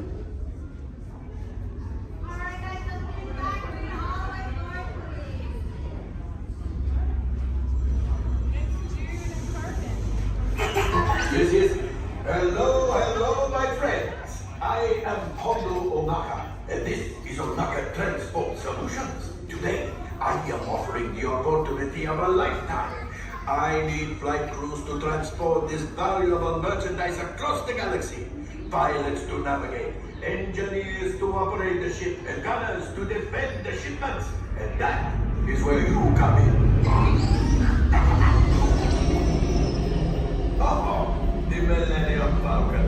Oh no, for some very fast and very profitable expeditions. Chewbacca, my fine furry friend. Yes. As we agreed, you let us use the ship. We'll get you the supplies you need. It's a win-win. You help the resistance. I get all the profits. What? No. The First Order will never know we were there. Okay, time to go, so, bye-bye. We better go before he changes his mind. Go along, my friends. Listen carefully and remember, the better you world together. All the way down and not sitting on feet or anything else. All right. Well, here we go. Everyone say bye. Bye. Bye. Bye. Everyone say hi. Hi. Hi. Now say bye. Bye. Bye. Now say hi. Hi. Don't say bye. We're stuck together. 3 months. Yes, 3 months together. Yes, my name is Erin. I'm going to be your skipper, your guide, your social director, and your dance instructor for all 3 of these months. Now, make sure you stay seated, keep your hands and arms inside, and be sure you watch your kids, because the crocodiles, be sure they will. Now, we begin our adventure here in the Amazon rainforest. On the left and on the right, you see those beautiful butterflies. Now, they can grow to have a wingspan anywhere from 12 inches all the way up to a whopping 1 foot. Yes, we call them the rulers of the jungle. Over here we have Inspiration Falls. If you're wondering why it's called Inspiration Falls, it's because if you stare into it long enough, it'll inspire you. Yeah, watch this. Everybody say, ooh. Everybody say, ah. Congratulations, you have now been inspired. Now, if you look right over here on the left, then you'll see nothing on the right. Yep, made you look. We are now in the Congo River in the deepest, darkest part of Africa. Guys, I have a very special treat for you. A pygmy welcoming party to welcome us here to the jungle. Take a look right over here on this beach, and they're gone. Okay, something must have scared them off. So keep your eyes open, guys. Whatever it is could still be around. Yeah, something scary. Something probably like a, it's right behind me, isn't it? Uh-oh, okay. Just a 30-foot python. Nothing to be afraid of, guys. They are actually very, very friendly creatures. Yeah, but they can develop a crush on you. So we're going to stop here by my camp and pick, oh no. Uninvited house guests. That is the worst. But you know what? On the flip side, couldn't get that Jeep started this morning. Looks like they got it to turn over. Oh. Yeah. Well, we are now on the longest river in the world, the Nile River. It is over 4,000 miles long. Yes, if you don't believe me, well, then you are obviously in denial. Up ahead on the left, we have a beautiful African elephant. You can tell that he's an African elephant because his ears are shaped like Africa. Yeah. He actually knows oh, he's not going to show off? What about this one over here? Do you feel like showing off? This one over here knows a great trick. We'll see if he decides to take attention. Speak. Here we go. Louder. Stay. Good elephant. I want to point out this sandstone here. You know, many people just take it for granted. Yeah. But I definitely think it's one of our bolder attractions. This is the belt, yes, the African belt where all the animals come down for water. They won't all return to their herd, yeah, thanks to that pride of lions. Now, up here, this demonstrates a basic law of the jungle. Never ever be a zebra. Now, another basic jungle law states that a safari on foot cannot outrun a a charging rhinoceros. Yeah, I tried to warn them, but they didn't listen. But you know what? I feel like they got the point. In the end. I know, wouldn't you hate to be the low man on that totem pole? Now, danger lurks around every bend in the jungle. As we come around this next corner, we are entering crocodile country. The big croc on the left, that's Old Smiley. Old Smiley is 75 years old. He just lays there all day looking for a handout. Yeah, I had an English teacher on my boat, try to give him one time. Now she's teaching shorthand. Up ahead is Schweitzer Falls. Now Schweitzer Falls is named for Dr. Albert Falls. Those of you in the back, you might want to lean in. Lean in, guys. Lean in, lean in. It's going to be close. Lean in, or don't move a single muscle. That works too. Paralyzes fear, sir, I understand.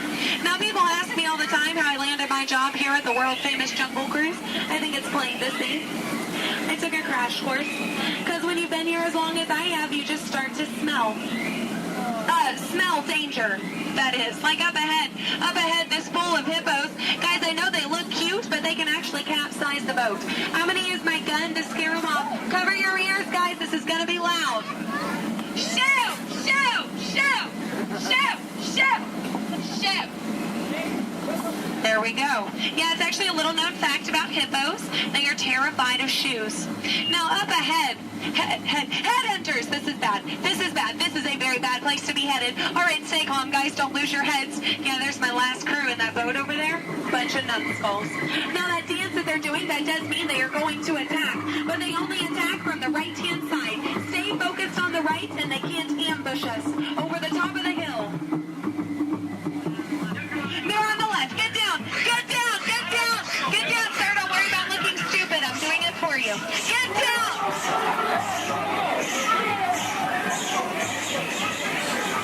All right, we're safe. We made it. Now this is it, folks. The 8th wonder of the world. The reason you rode the Jungle Cruise today. The backside of water.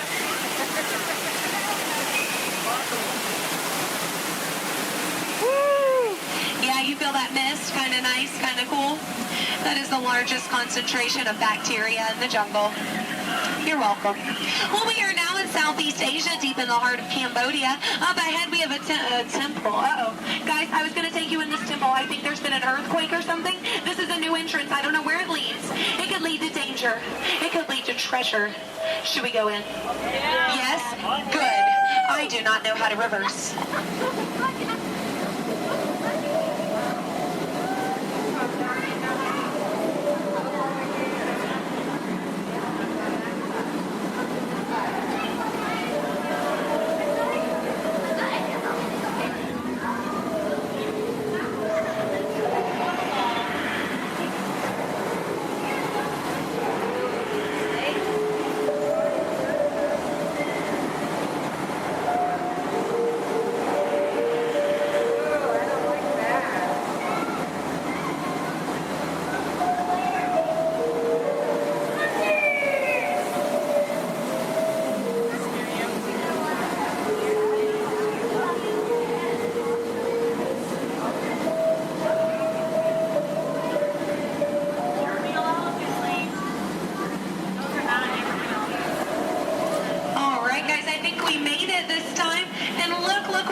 Bathing pool.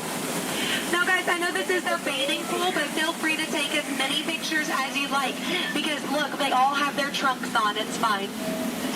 Now some of these elephants are very, very friendly, and they might try to spray the boat. So we are just going to scoot on through. Oh no, up ahead. Up ahead. Get down. Duck, duck, duck. Goose. All right. No, oh no. Oh no. Both sides. Oh no. Get down. You fell for it twice. Yeah. No, that one over there, don't worry. He always forgets to pack his trunk. Now, guys, I'm going to take this time to point out some of my favorite jungle plants. That one. That one. And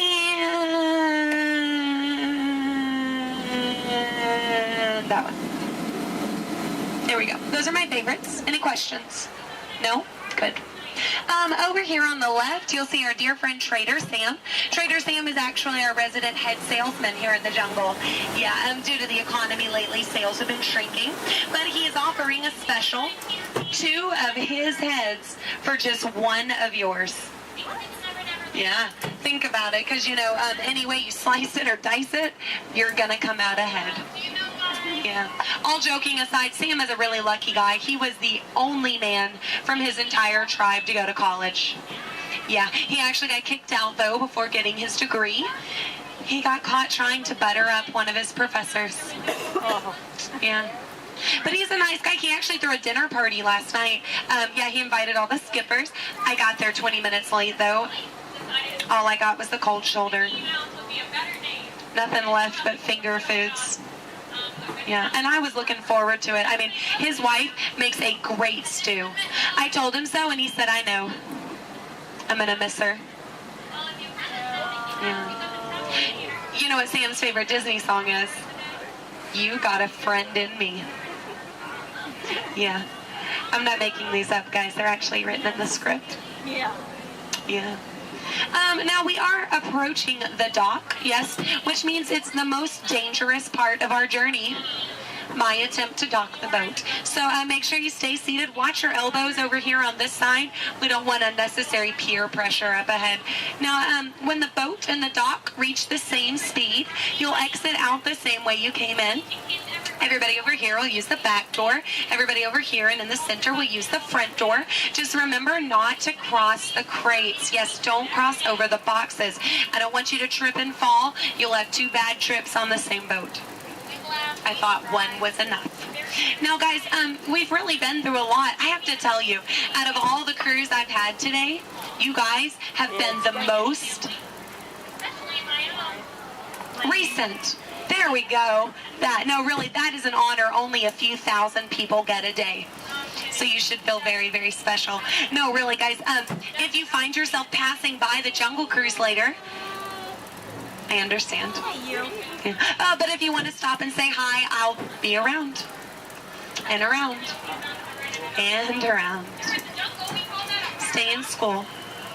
No, I'm kidding, guys, I'm kidding. 4 years of college. Yeah. My mom is so proud of my brother. He's a doctor. I tried to be a doctor, I really did, but I don't have the patience. Yeah, no, is that... Those are raindrops I hear hitting the top of the boat. So, yeah, it looks like we're going to get a little wet. Just a reminder, our dock is made out of pure hickory. Yes, so as you exit, you will be stepping out onto a slippery hickory dock.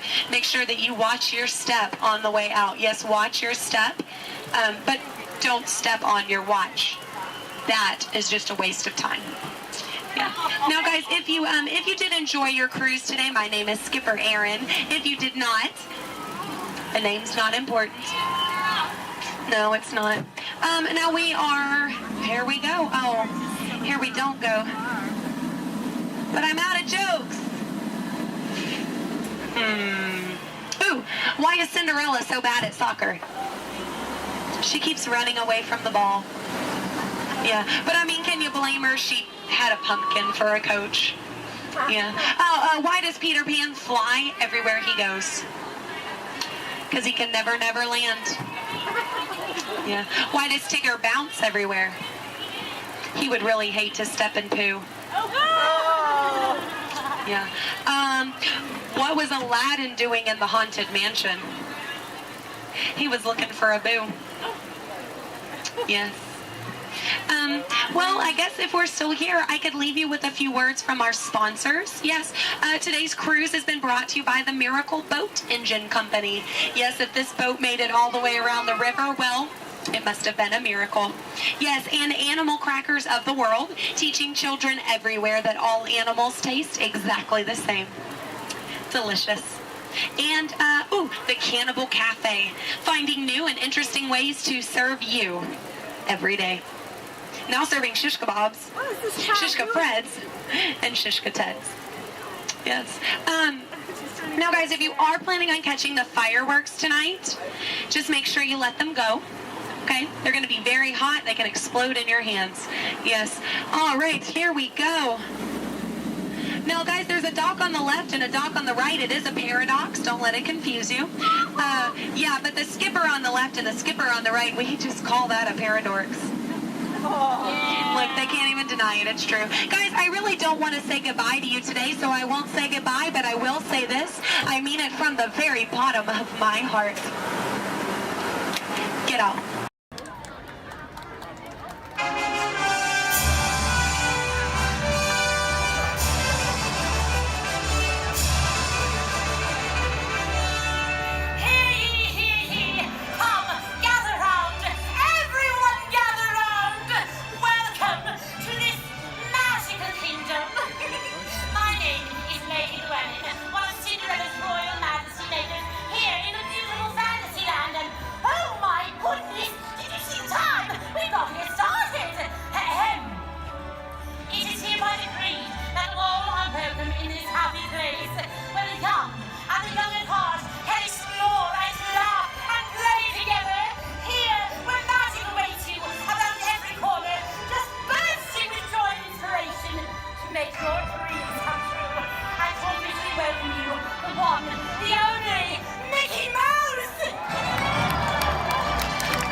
safe trip.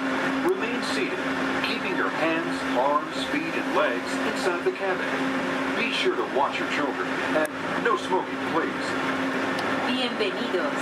Para su seguridad, permanezca sentado y mantenga las manos, brazos, pies y piernas dentro del tren y cuide a los niños. Por favor, se ruega no fumar. You're riding aboard a Mark 7 monorail, the latest generation of Disneyland monorails. When Walt Disney introduced this attraction in 1939, it was the first daily operating monorail system in the Western Hemisphere.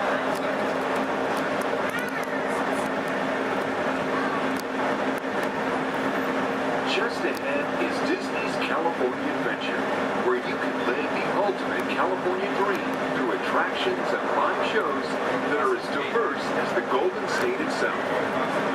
The Towering Hotel is home to the Twilight Zone Tower of Terror, where you can literally take a thrilling drop into Hollywood history. The bear-shaped rock formation is part of the Grizzly Peak Recreation Area, a haven for outdoor adventures. Beyond it, you'll find the high-energy fun of Paradise Pier. Coming into view on the left are the villas at Disney's Grand California Hotel and Spa. It's the first Disney Vacation Club resort on the West Coast and shares the same arts and crafts style as the famous hotel, which we are now entering.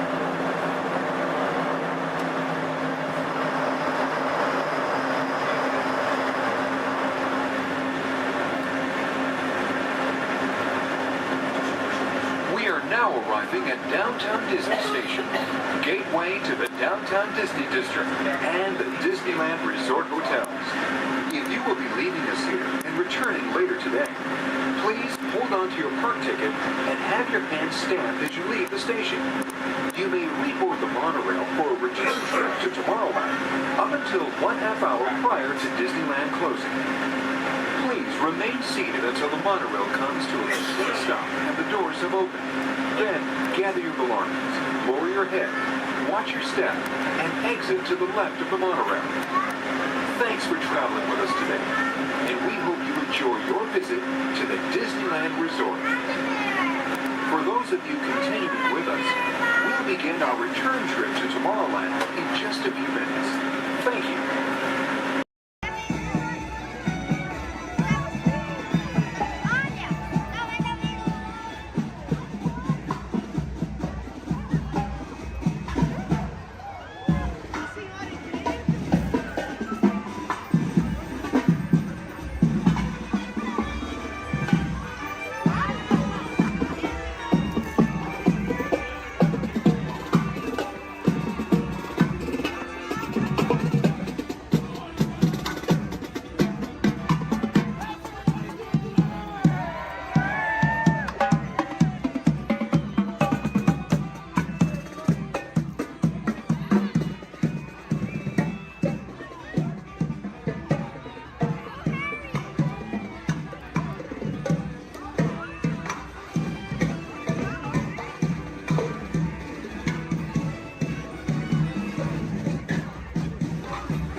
The Walt Disney World Express Monorail, our highway in the sky to the Magic Kingdom. For those of you standing, please hold on to the handrails to start our journey and stay clear of the doors.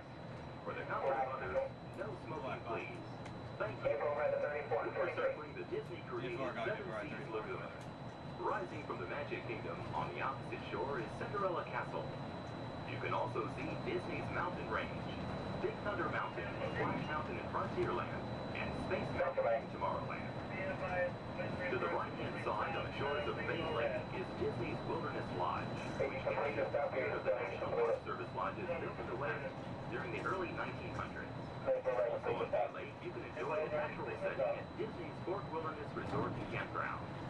More outdoor information can be found in River Country, Disney's version of the old-fashioned swimming pool. All right, please. Hold at 66 and notify. 10-4, notify Central. Notify Central. Central 3. Send them out. Patience radio. 1-1.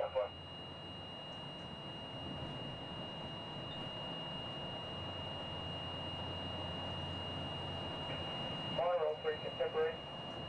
3 by. Channel 4 please. 10-4 around.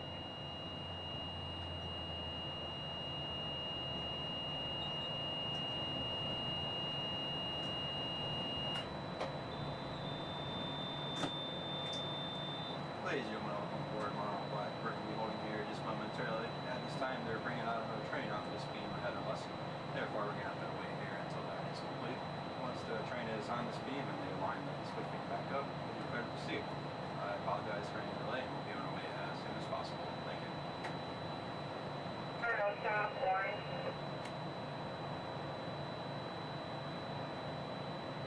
Shop item. Received a propulsion in upper display group D malfunction while receiving power. 10-4, will your train move? 10-4, both groups are picking up. Proceed on previous. 10-4, proceeding on previous.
Get 5, orange is 10-7, fur line 10-8, exterior. Right, stop, central, orange.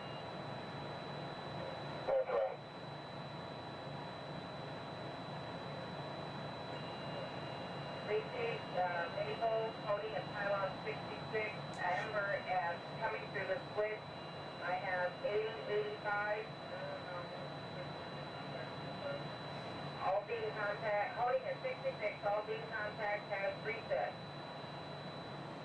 22 radio Kingdom, green for normal visual. 23 radio from Kingdom. Green 4. Central stop.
Kingdom. 95. Maple Tech Green, please. Lieutenant Green.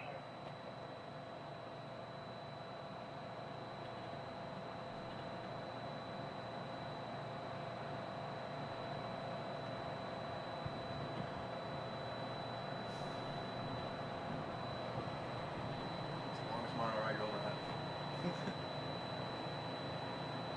Well, the fun thing is I had the rest of my group on the boat there, and I was telling them I might beat them. That's them on the boat? Yeah. They're gonna be. Hey, Mom, look over by the Contemporary. Central Orange.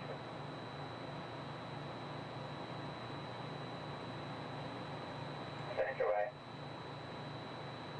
Cody in at pylon 68 with red maple.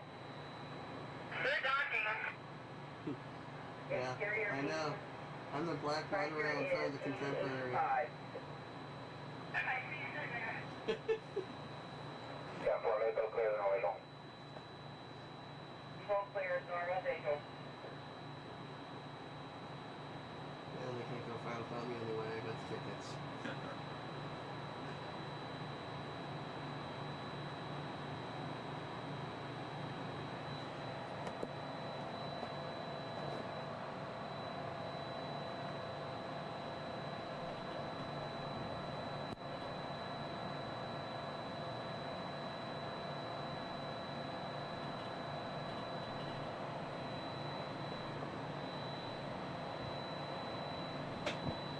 We are entering Disney's.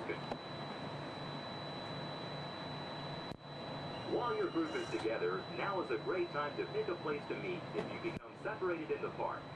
Should you become separated, stop by City Hall on Main Street, USA for assistance. Guest relations at City Hall can also help you plan your day, make dining arrangements, or provide a special guided tour of the Magic Kingdom. As you approach the entrance, please keep your party together and have your tickets ready. If you are traveling from another Disney theme park, please have your tickets and hand stamp ready as you enter the Magic Kingdom.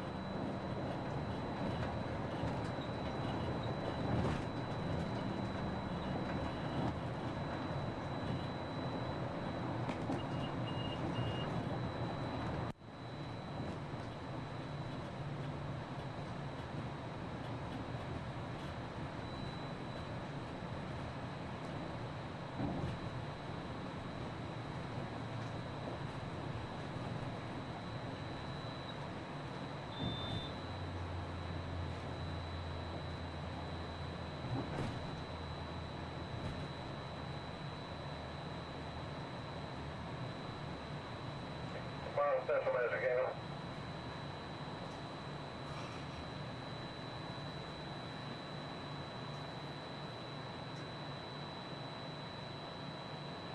Central Kingdom. Central A. One egg of orange bench seat is loose. Copy, thank you. Orange Central.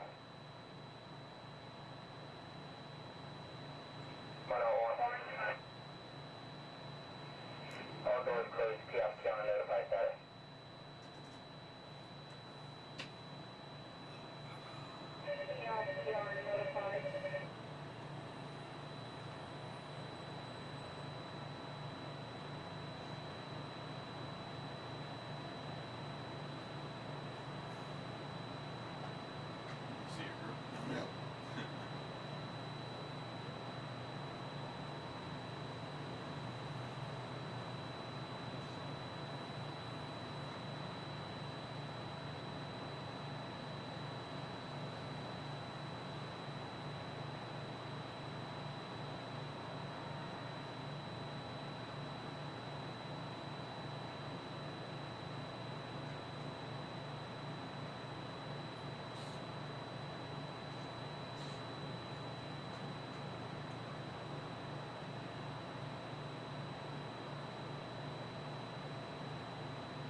to the beginning moving where you have to do a quick check of our safety systems. We'll just come to one complete stop, and I promise that will be the last stop. And then we'll be at the Magic Kingdom. Once again, I apologize for any delays.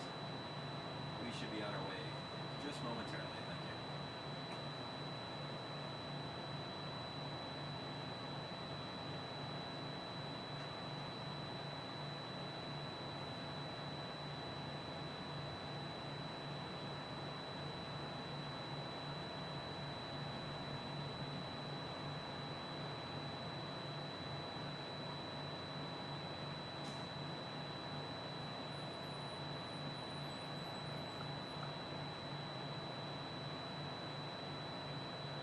South Central, Monorail Orange, Cab 1 radio check, have you reached? 10-2, I mean. 2-2 also. Reset complete. Propulsion has cleared up in upper display and monitoring. 10-4, no visual. 10-4, normal visual.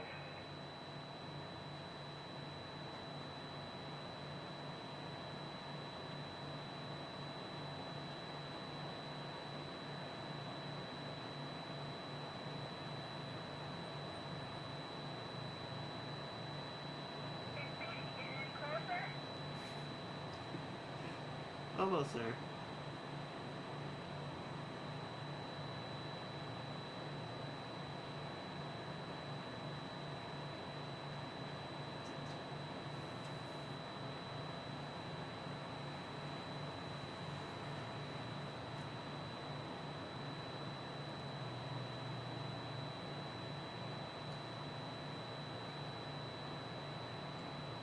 Central 3, hand user radio check.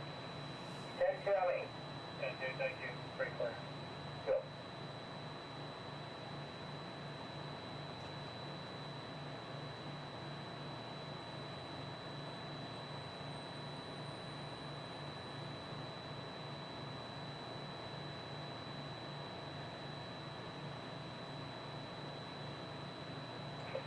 Black, Magic Kingdom. Black 966. Yeah, 4-4, make a take ours. Maple Circle.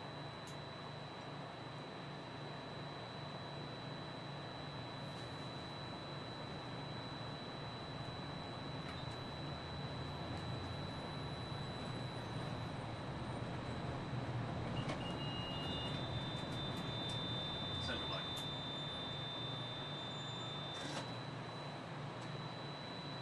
That's right. 69 Maple. Maple clear, no visual. Maple clear, no visual. Orange Central. Fine. Reverse Maple check. Maple check.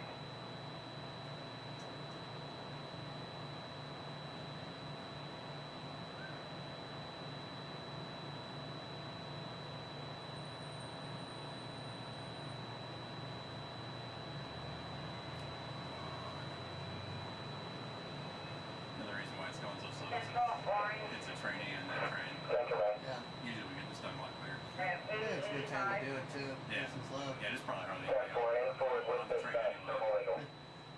Forward with dispatch, normal visual.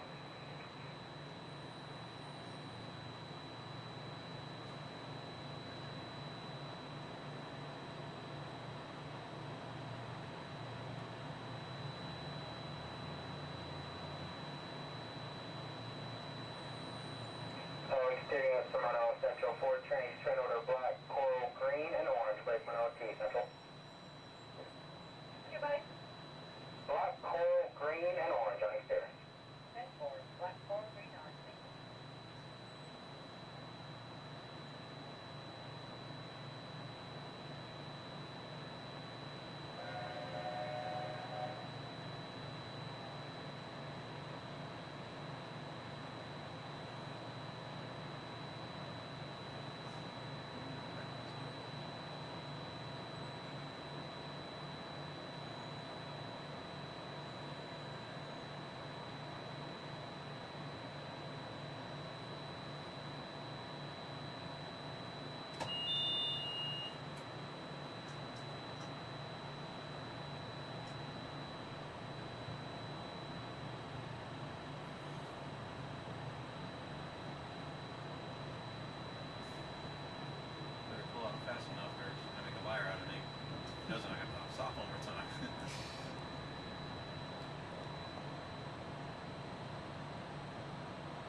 See ya.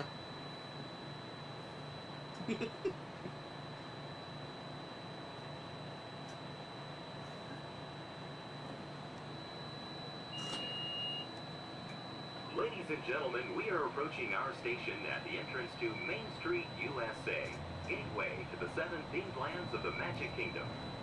Smoking is not permitted at the Magic Kingdom except in designated areas. Please consult your guide map or ask a cast member for the location of designated smoking areas. If you are standing, please hold on to the handrails and stay clear of the doors until the monorail stops completely and the doors open. Ladies and gentlemen, this is the Magic Kingdom Monorail Station. On behalf of the cast of the Walt Disney World Resort, we'd like to welcome you to the Magic Kingdom.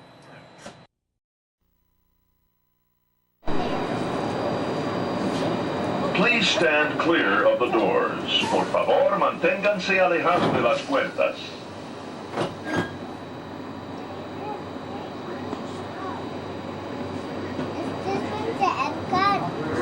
Welcome aboard the Walt Disney World Monorail to Epcot. For those of you standing, please hold on to the handrails throughout our journey and stay clear of the doors. For the comfort of others, no smoking, please. Thank you. As we turn south, you can catch a glimpse of the spires of Space Mountain in the Magic Kingdom.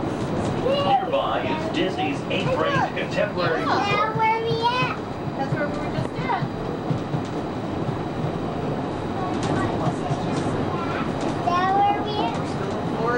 Yeah, we weren't at the Magic Kingdom today, though. What? We didn't go to the Magic Kingdom today, did we? Yeah, we did. Yeah, we did. When? We were at Animal Kingdom. And right now we're kind of taking a little break.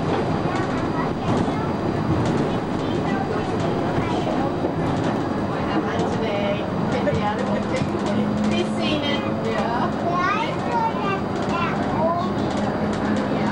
Earlier in the week,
together, now is a great opportunity to pick a time and place to meet should you become separated in the park.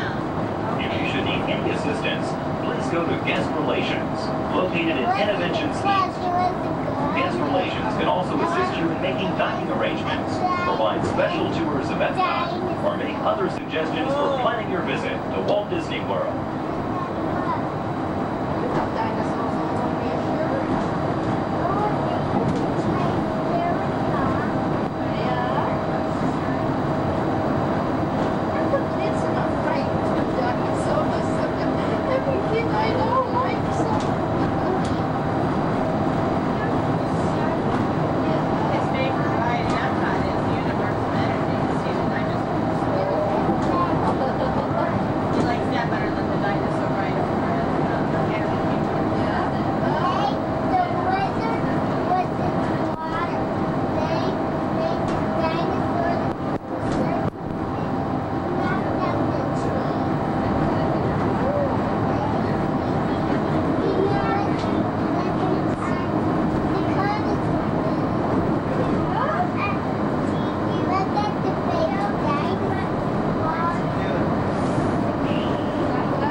Traveling to Epcot, where nations celebrate human achievement and potential. Its 300 acres are divided into two worlds, Future World and World Showcase. Future World offers fascinating explorations into realms of energy, transportation, and imagination. You'll also find adventures in communications, sea exploration, food production, and other vital topics. World Showcase is a community of nations, highlighting the accomplishments and cultures of people around the world. On the banks of the 40-acre World Showcase Lagoon are Mexico, Norway, China, Germany, Italy, the American Adventure, Japan, Morocco, France, United Kingdom, and Canada. Young adults from each nation represented in World Showcase are among your hosts, making this a true international exchange.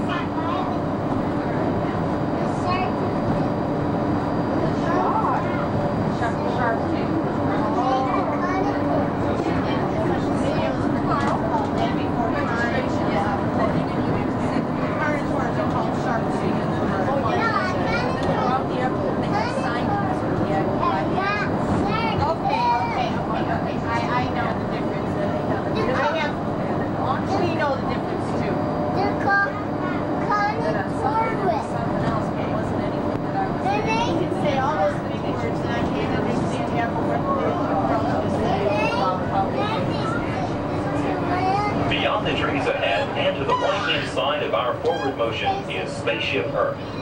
This 18-story geosphere marks the entrance to Epcot. Inside Spaceship Earth, time machine vehicles take you through the evolution of human communications, from a distant yesterday to the dawn of tomorrow.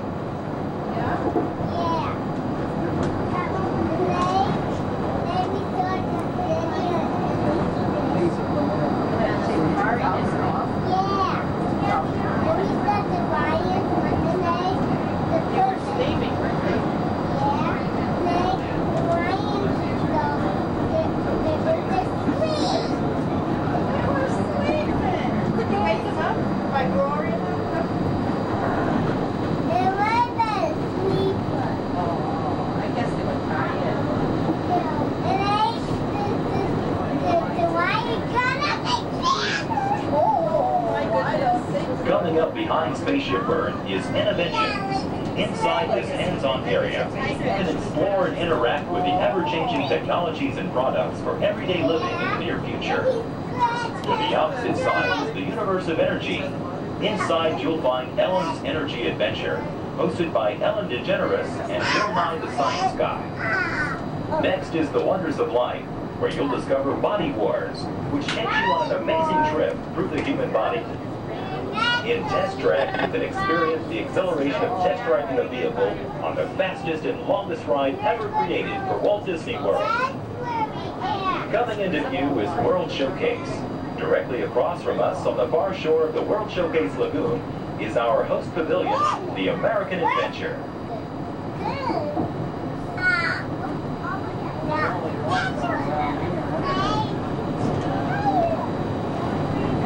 The glass pyramids are the gateway to your journey into imagination. Inside, you can find the 3D adventure, Honey, I Shrunk the Audience. Join Professor Wayne Zielinski as he receives the Inventor of the Year award for his incredible shrinking machine. Next is The Land, where you'll discover creative partnerships between people and the land around the world.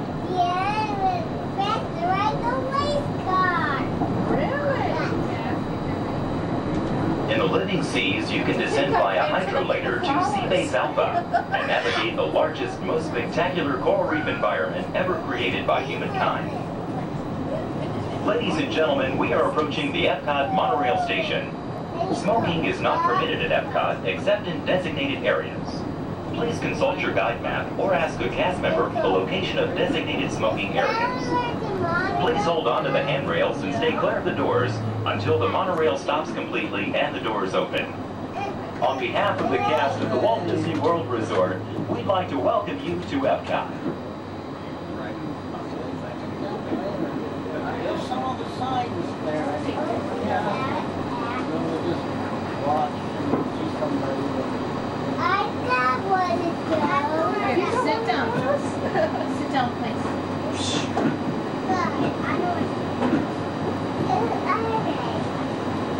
Ladies and gentlemen, please remember to collect your belongings and take young children by the hand. As you exit, please lower your head and watch your step. Thank you. Gravity. Now give me an angry look. You're going to do a little fight demonstration with one of my stuntmen. All right? Turn around. Here he is. My bad. You know what, Steve? I'm sorry. You're just too big for this. Why don't you go get set up with the desert scene, all right? Thank you for wanting to help out. Oh, where are you going? We're not done. We're not done yet. He was a little big, right? Scared you a little bit? Sign that waiver, all right? You're good. You're good. Let me see if I can find you somebody a little bit more your size to pick on. Hey, Devin. Yes, sir. Come on over here. So I'm doing a little fight demonstration for our guests, and I've got a volunteer. RT, this is Devin. I think it's something real simple. Okay. Basic, all right? Nothing too crazy. Just listen to her. Do exactly as she says. I've actually got to go over notes. I'll be right over here if you need me. No problem. I'm like, okay, thanks for helping. So I guess I'm going to show you a few things. I'll make it super easy, but I tell you what, let's turn around. We're going to face this way, and you're just going to stand right here and facing me. Just like, try not to move. I'll do everything, okay? Okay. All right, you guys. Well, when we're doing fight routines, taking a punch, it really is just as important as throwing one. Sorry, okay? I'm so sorry. I know you're okay. Okay, you look alright. Okay. Well, as you guys can see, you really can't get hurt if you don't have the right timing. Sir! Okay, I think I know what's happening. You're moving just a little bit. I don't want to do this anymore. Okay, no problem. I'll wrap it up. Here's your little hat. You see, it just takes guts. Coordination. And a real level head.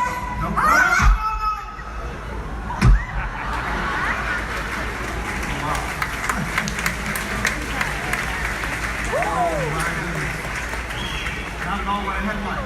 Would you say something to the folks while I check on the man on the floor? No problem. So obviously something like this does take a lot of practice. Yeah, or a lot of extras. Let me try to get boss. Oh, no. Stay away from those nice folks and help this poor man up off the floor, please. Sir.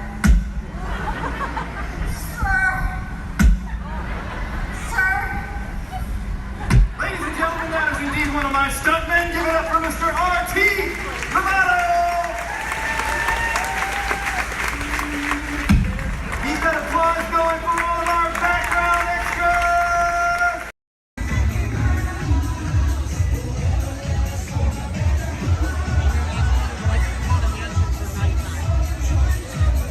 Yeah, I'm doing it.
Intrusion.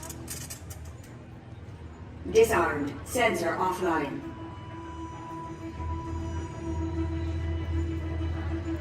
Nothing to see here. Move along.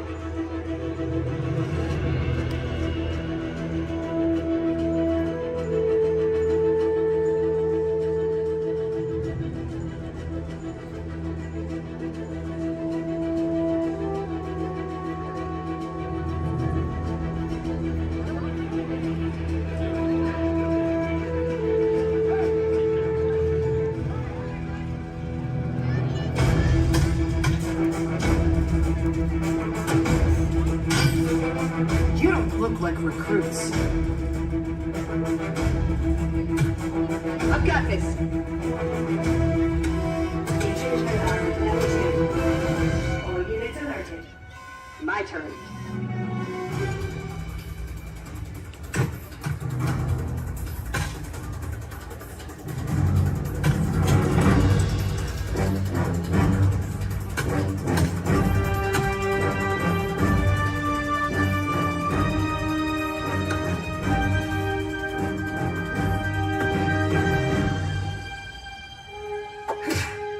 Let's try this again.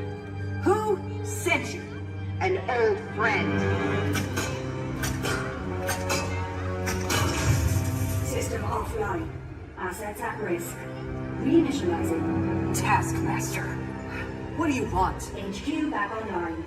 Ms. Romanoff, the Wakandan cargo has been secured safely inside the grid. It's in the jet. Let's go.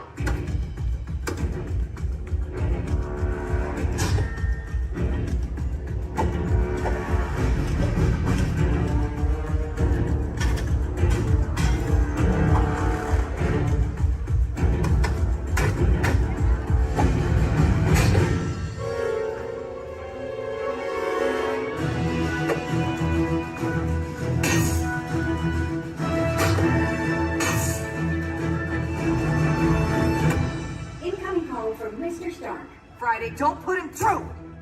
Yeah, she put me through. Hi, Nat. Everything okay? You need help? I don't need help! Yeah, I said help. Intruders, step aside.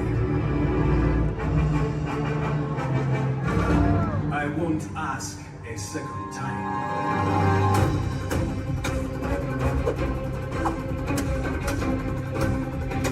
Friday, please introduce our guest.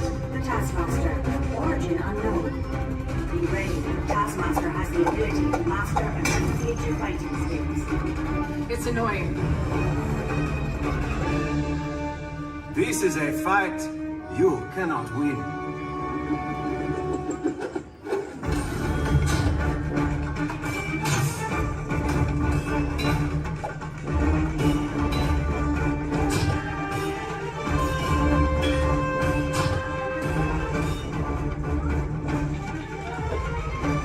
T'Challa, the vibranium!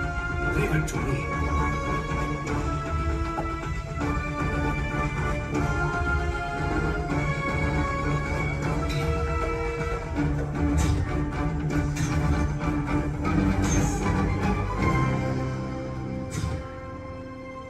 We got it. Let's go.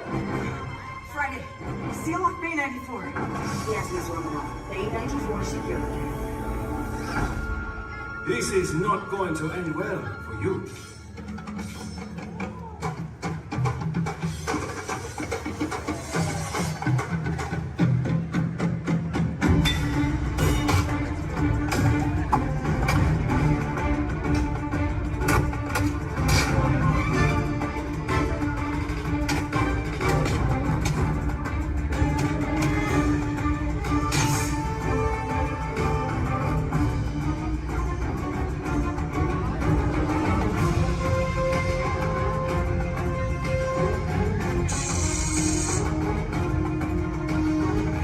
Looking for this? Not today.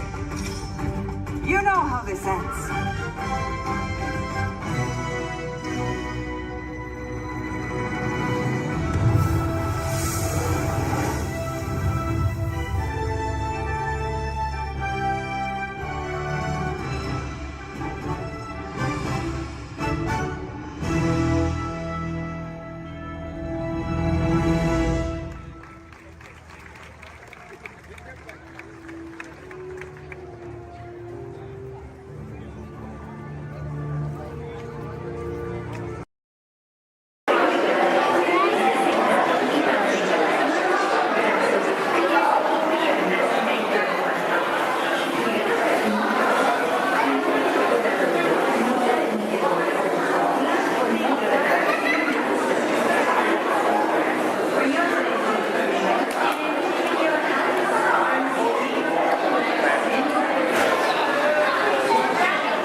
last despair.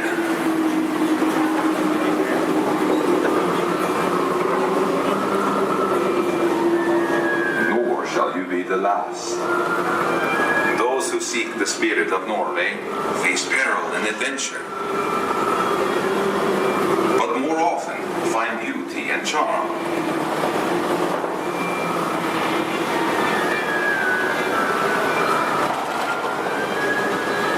We have always lived with the sea, so look first to the spirit of the seafarer.